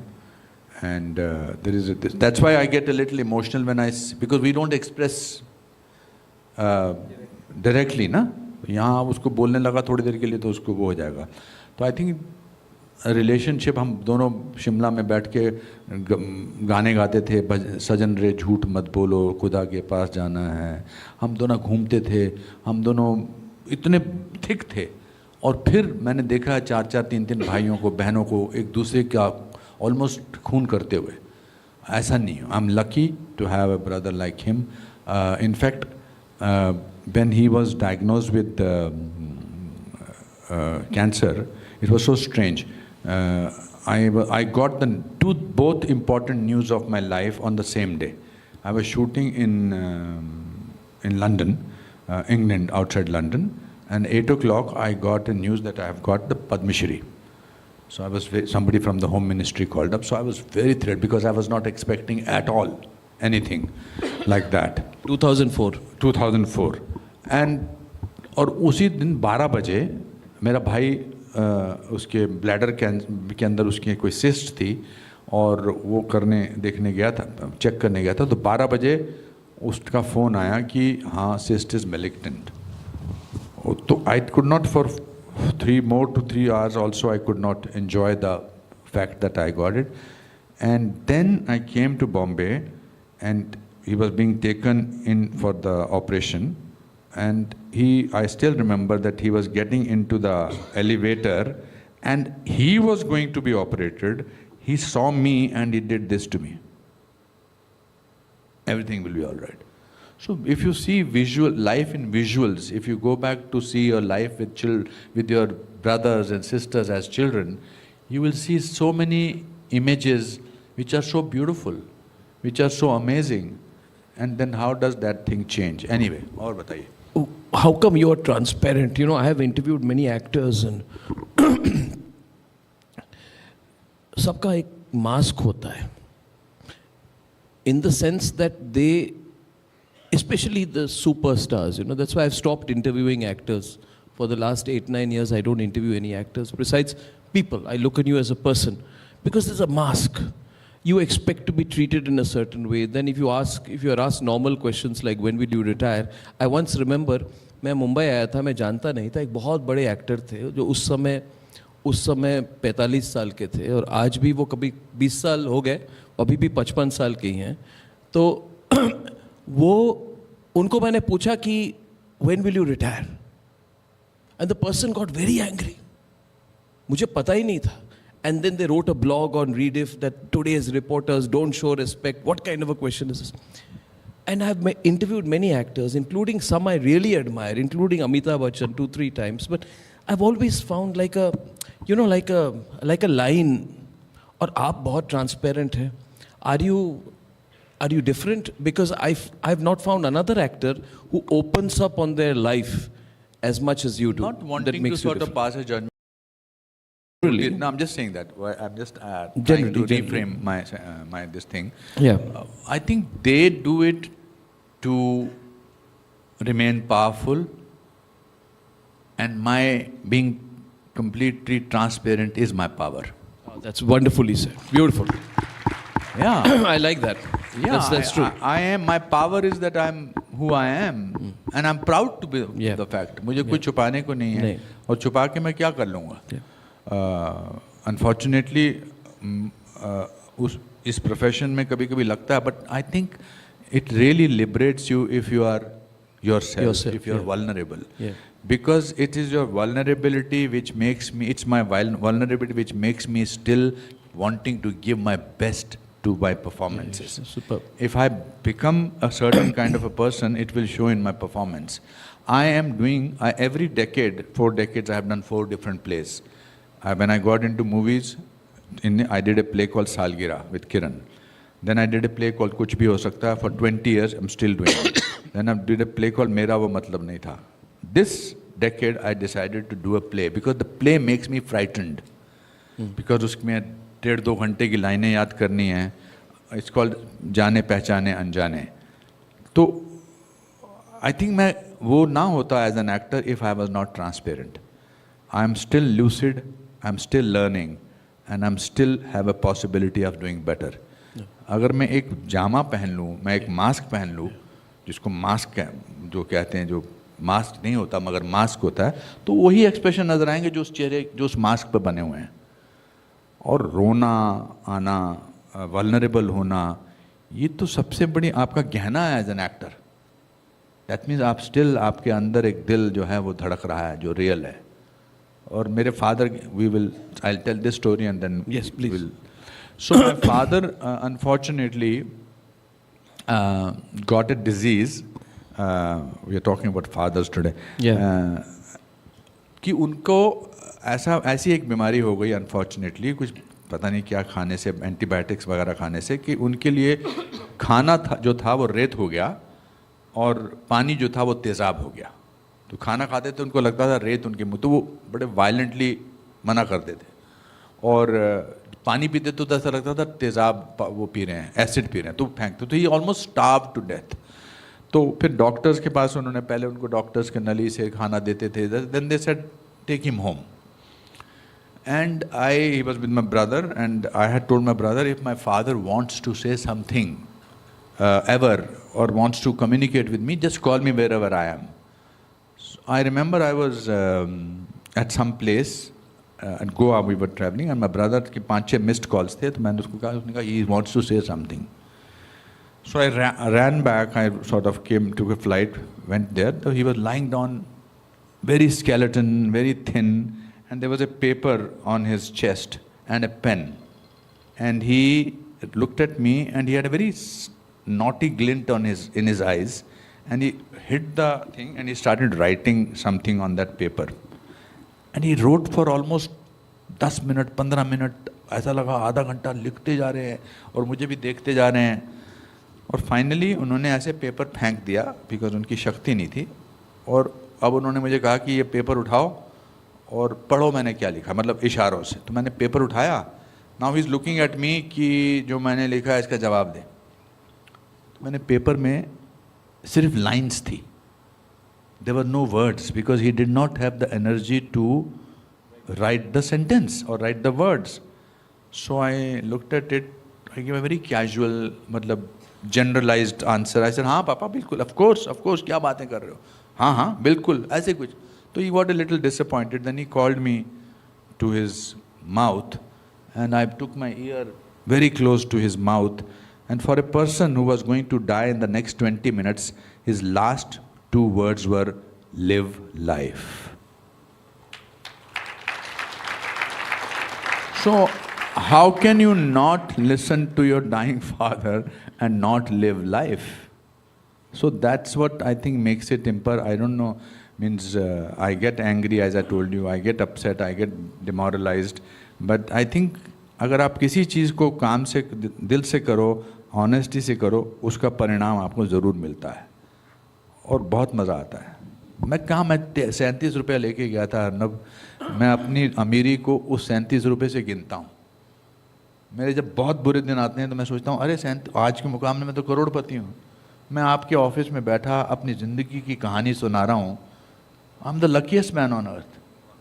I'm the luckiest man because God has given me so much. कितना दिया है, कितना दिया है. 550 फिल्में करने की ताकत अभी भी लगाऊं, अभी भी बोलता हूँ लेजेंड मत बुलाओ, लाइफ टाइम अचीवमेंट अवार्ड नहीं चाहिए, पद्मश्री, पद्म भूषण, इतने सारे अवार्ड्स मिलते चले जा रहे हैं. I am humbled, but I am wanting to do more and more. But the life that you have dealt with or you spent should teach you. And it has taught me that being humble is beautiful, that being transparent is beautiful, being a good man is very wonderful, it's very important. तो I think कभी कभी interview देते वक्त आपको अपने क्या आपने सीखा है वो एक इंटरव्यू देते वक्त आता है. And because you're a great listener, so आपसे दिल खोल के बात की जा सकती है. I always wait for his message every 7th of March. Yeah. और problem होता है कि most often 90% of the time he wishes me before I wish him. Yes. This time I broke the record. Yes. And every 7th of March on my birthday he sends me a motivational audio this year was special. He sent me a video. You have had a great impact on this network and the building of Republic. I remember when I left Times Now, the channel which we founded, and one day I went to meet him in his studio in Actor Prepares, and I spoke to him. And then while coming down the stairs, he said, "Arnab, एक challenge करते हैं, दोनों still रहते हैं, कि देखते हैं कितने समय के लिए still रहे." Right. We both stayed statue. I don't know why we did this. It was a crazy thing we did, and you recorded the whole thing. Then he asked me, "Can I do anything for you?" Nobody asks anybody that. I just went to tell you that I want to do something on my own, and you said, "Can I do anything for you?" So I came back, I asked Charu, what can we do? What can he do? And then he came up with an idea, and he did 13 episodes of a program without charging 1 rupee from me. Anupam Kher doing a program. What was it called? It was called Manzile Aur Bhi Hai. And we used to go inside. You went to, with your name, you would enter Kangana Ranaut's house. You would enter celebrity's house. It was a great show that you did. I wanted to thank you for that. You've touched our life in many ways, many, many ways. There's one more message. One more message for you. Can we play one more message from a friend of yours? Yeah. Hi अनुपम, आज तुमसे ऐसे बातें करते हुए कई बातें मुझे याद आ जाती हैं. Very fond memories of our friendship. मुझे याद आता है हमारा सबसे पहले मिलना. When we joined the National School of Drama. 3 साल का कोर्स हमने साथ में किया. साथ में कई कोर्स के नाटकों में, कई कोर्स के प्रोजेक्ट्स में साथ में काम किया. और सबसे बड़ी बात कि हम हॉस्टल में एक साथ एक कमरे में रहे 3 सालों तक. We were roommates for all these 3 years. कितनी सारी फॉन्ड मेमोरीज. मुझे याद आता है हमारा बर्थडे सेलिब्रेट करना. केक की जगह वो बेसन के लड्डू पर मोमबत्ती लगाकर बर्थडे सेलिब्रेट करना अपने दोस्तों के साथ. बंगाली मार्केट, उसका चाट, साथ में चाय पीना, सप्रो हाउस में नाश्ता करना, ऐसी कई यादें हैं. गार्गी साहब के यहाँ घंटों तक बैठकर बातें करना, ये भी याद आता है. और सबसे बड़ी बात ये कि you used to direct my acting pieces for our acting exam. तब से तुम्हारा जो डायरेक्शन का जो नेक है ना, वो उजागर हो गया था, which has blossomed now. Besides admiring your brilliant talent and brilliant various performances, एक और चीज जो मुझे बहुत अच्छी लगती है is your never say die attitude. तुम हार नहीं मानते हो, तुमने हारना नहीं सीखा है. And you are not afraid of failures. You take your failures in your stride and move on and आगे बढ़ के वो अचीव करते हो जो तुम करना चाहते हो. And behind all this, behind this aura is a very sensitive and a very simple man, a friend who is just a phone call away. I am very happy that अपनी friendship Mumbai में भी उसी तरह से बरकरार रही है. बहुत अच्छा लगता है. I am very happy to be your friend. It's a privilege and a pleasure to have you as a friend, Anupam. Wish you the very best always. So मैं ये थे वो एक्टर, ये मेरे रूममेट थे जिनके बारे में मैंने सोहनलाल कंवर को कहा था कि ये मर गए पिछले महीने. ये मेरे दोस्त थे वो. आनंद हैज़ बीन अ ग्रेट. आनंद हमारे स्कूल क्लास में सबसे रिच आदमी था. इसकी वजह से हमने बड़ी बड़ी गाड़ियाँ देखी थी. हम इसको, मैं और सतीश कौशिक, इसको एयरपोर्ट पे छोड़ने जाते थे क्योंकि क्लास के बाकी स्टूडेंट जो थे या तो बस से जाते थे या ट्रेन से जाते थे. Anand was the only person who use to go by air from Delhi to Ahmedabad. And then when I went to his house in Ahmedabad first time, जब ये आया था हमारे शिमला में, तो पूरा हमारा मोहल्ला लेने गया था इसको.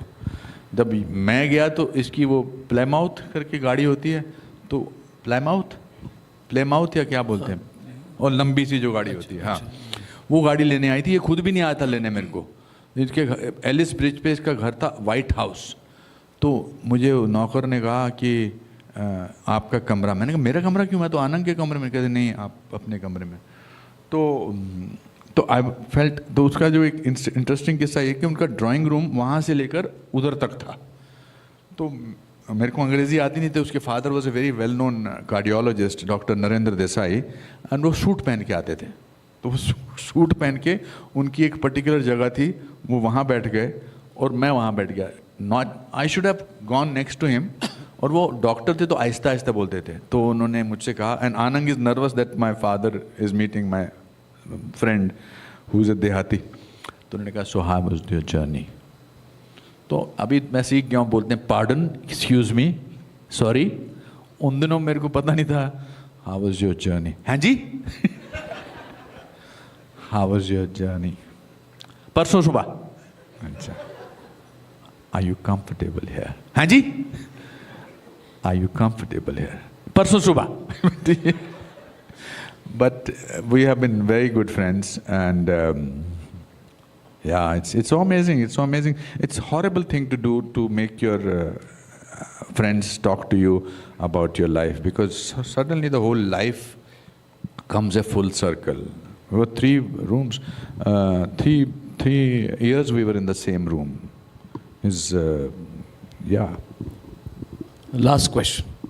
इसको सोच समझ के देखिए, मैंने आज तक कोई सवाल में आपको ऐसा लगा? नहीं, मैं ये कह रहा हूँ कि many people will say, it's a great life, it's lot of learning, but अभी time different है. This is a general observation. So suppose Anupam Kher, you were born in 1997 और आप आज 28 साल के होते हैं। जैसे आप सारांश जब आपको मिली 1984 या 83 में, तो आप 28 इयर्स के थे। अगर आप 1955 में नहीं, 1997 में आपकी बर्थ होती और आप आज 28 साल के होते, in this OTT world, in the world of Dhurandhar and panchayat, और आप 28 साल के होते तो, और आप शिमला से आते, चलिए 37 रुपये नहीं, 3,000 रुपये, 7,000, 10,000 रुपये लेकर आप मुंबई पहुंचते, तो कैसा होता? How would things pan out? How would things be? That's my only last question to you sir. Thanks. अगर मैं 1997 में पैदा होता और थोड़े ज़्यादा पैसे लेके आता, तो 41 साल बाद फिल्मों में रहने के 41 साल बाद मैं रिपब्लिक के स्टेज पर नहीं बैठा होता। वो टाइम अलग था, वो भूख अलग थी, बहुत भूखा था मेरे में अंदर, वो भूख अभी भी है। अगर ये जो, with all my love and there are fantastic actors in today's time, but the idea is, will they survive for 41 years? That is the most important thing. It's tough for them, because आज competition बहुत है। आप अपने last performance से जाने जाते हैं। आज की जो जनरेशन है वो बेचारे एंजॉय करते ही नहीं हैं। We have enjoyed, we have had 2 eras, before mobile and after mobile. हमने रिश्ते बनाए हैं। मेकअप वैन्स नहीं होती थी, तो हम पेड़ के नीचे, मैं, मिथुन, जैकी, अनिल, सब लोग मेकअप करते थे, बातचीत, तो रिश्ते बनाते थे, बातचीत होती थी।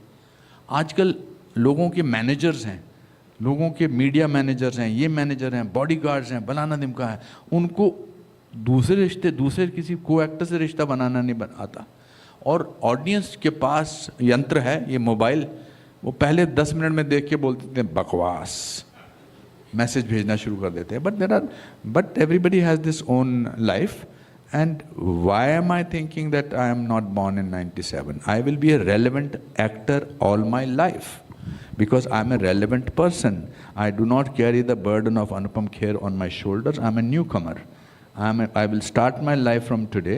I learn so much from people, from this thing. As long as you learn from people, as long as you are alive in terms of as a person, as long as you can listen to your father saying, live life, as long as your grandfather can tell you when you are very poor, the cheapest luxury available is happiness, as long as you remember what father told you, that failure is an event, never a person, there is no difference that is going to be happening for Anupam Kher who came in 1981 or 1997.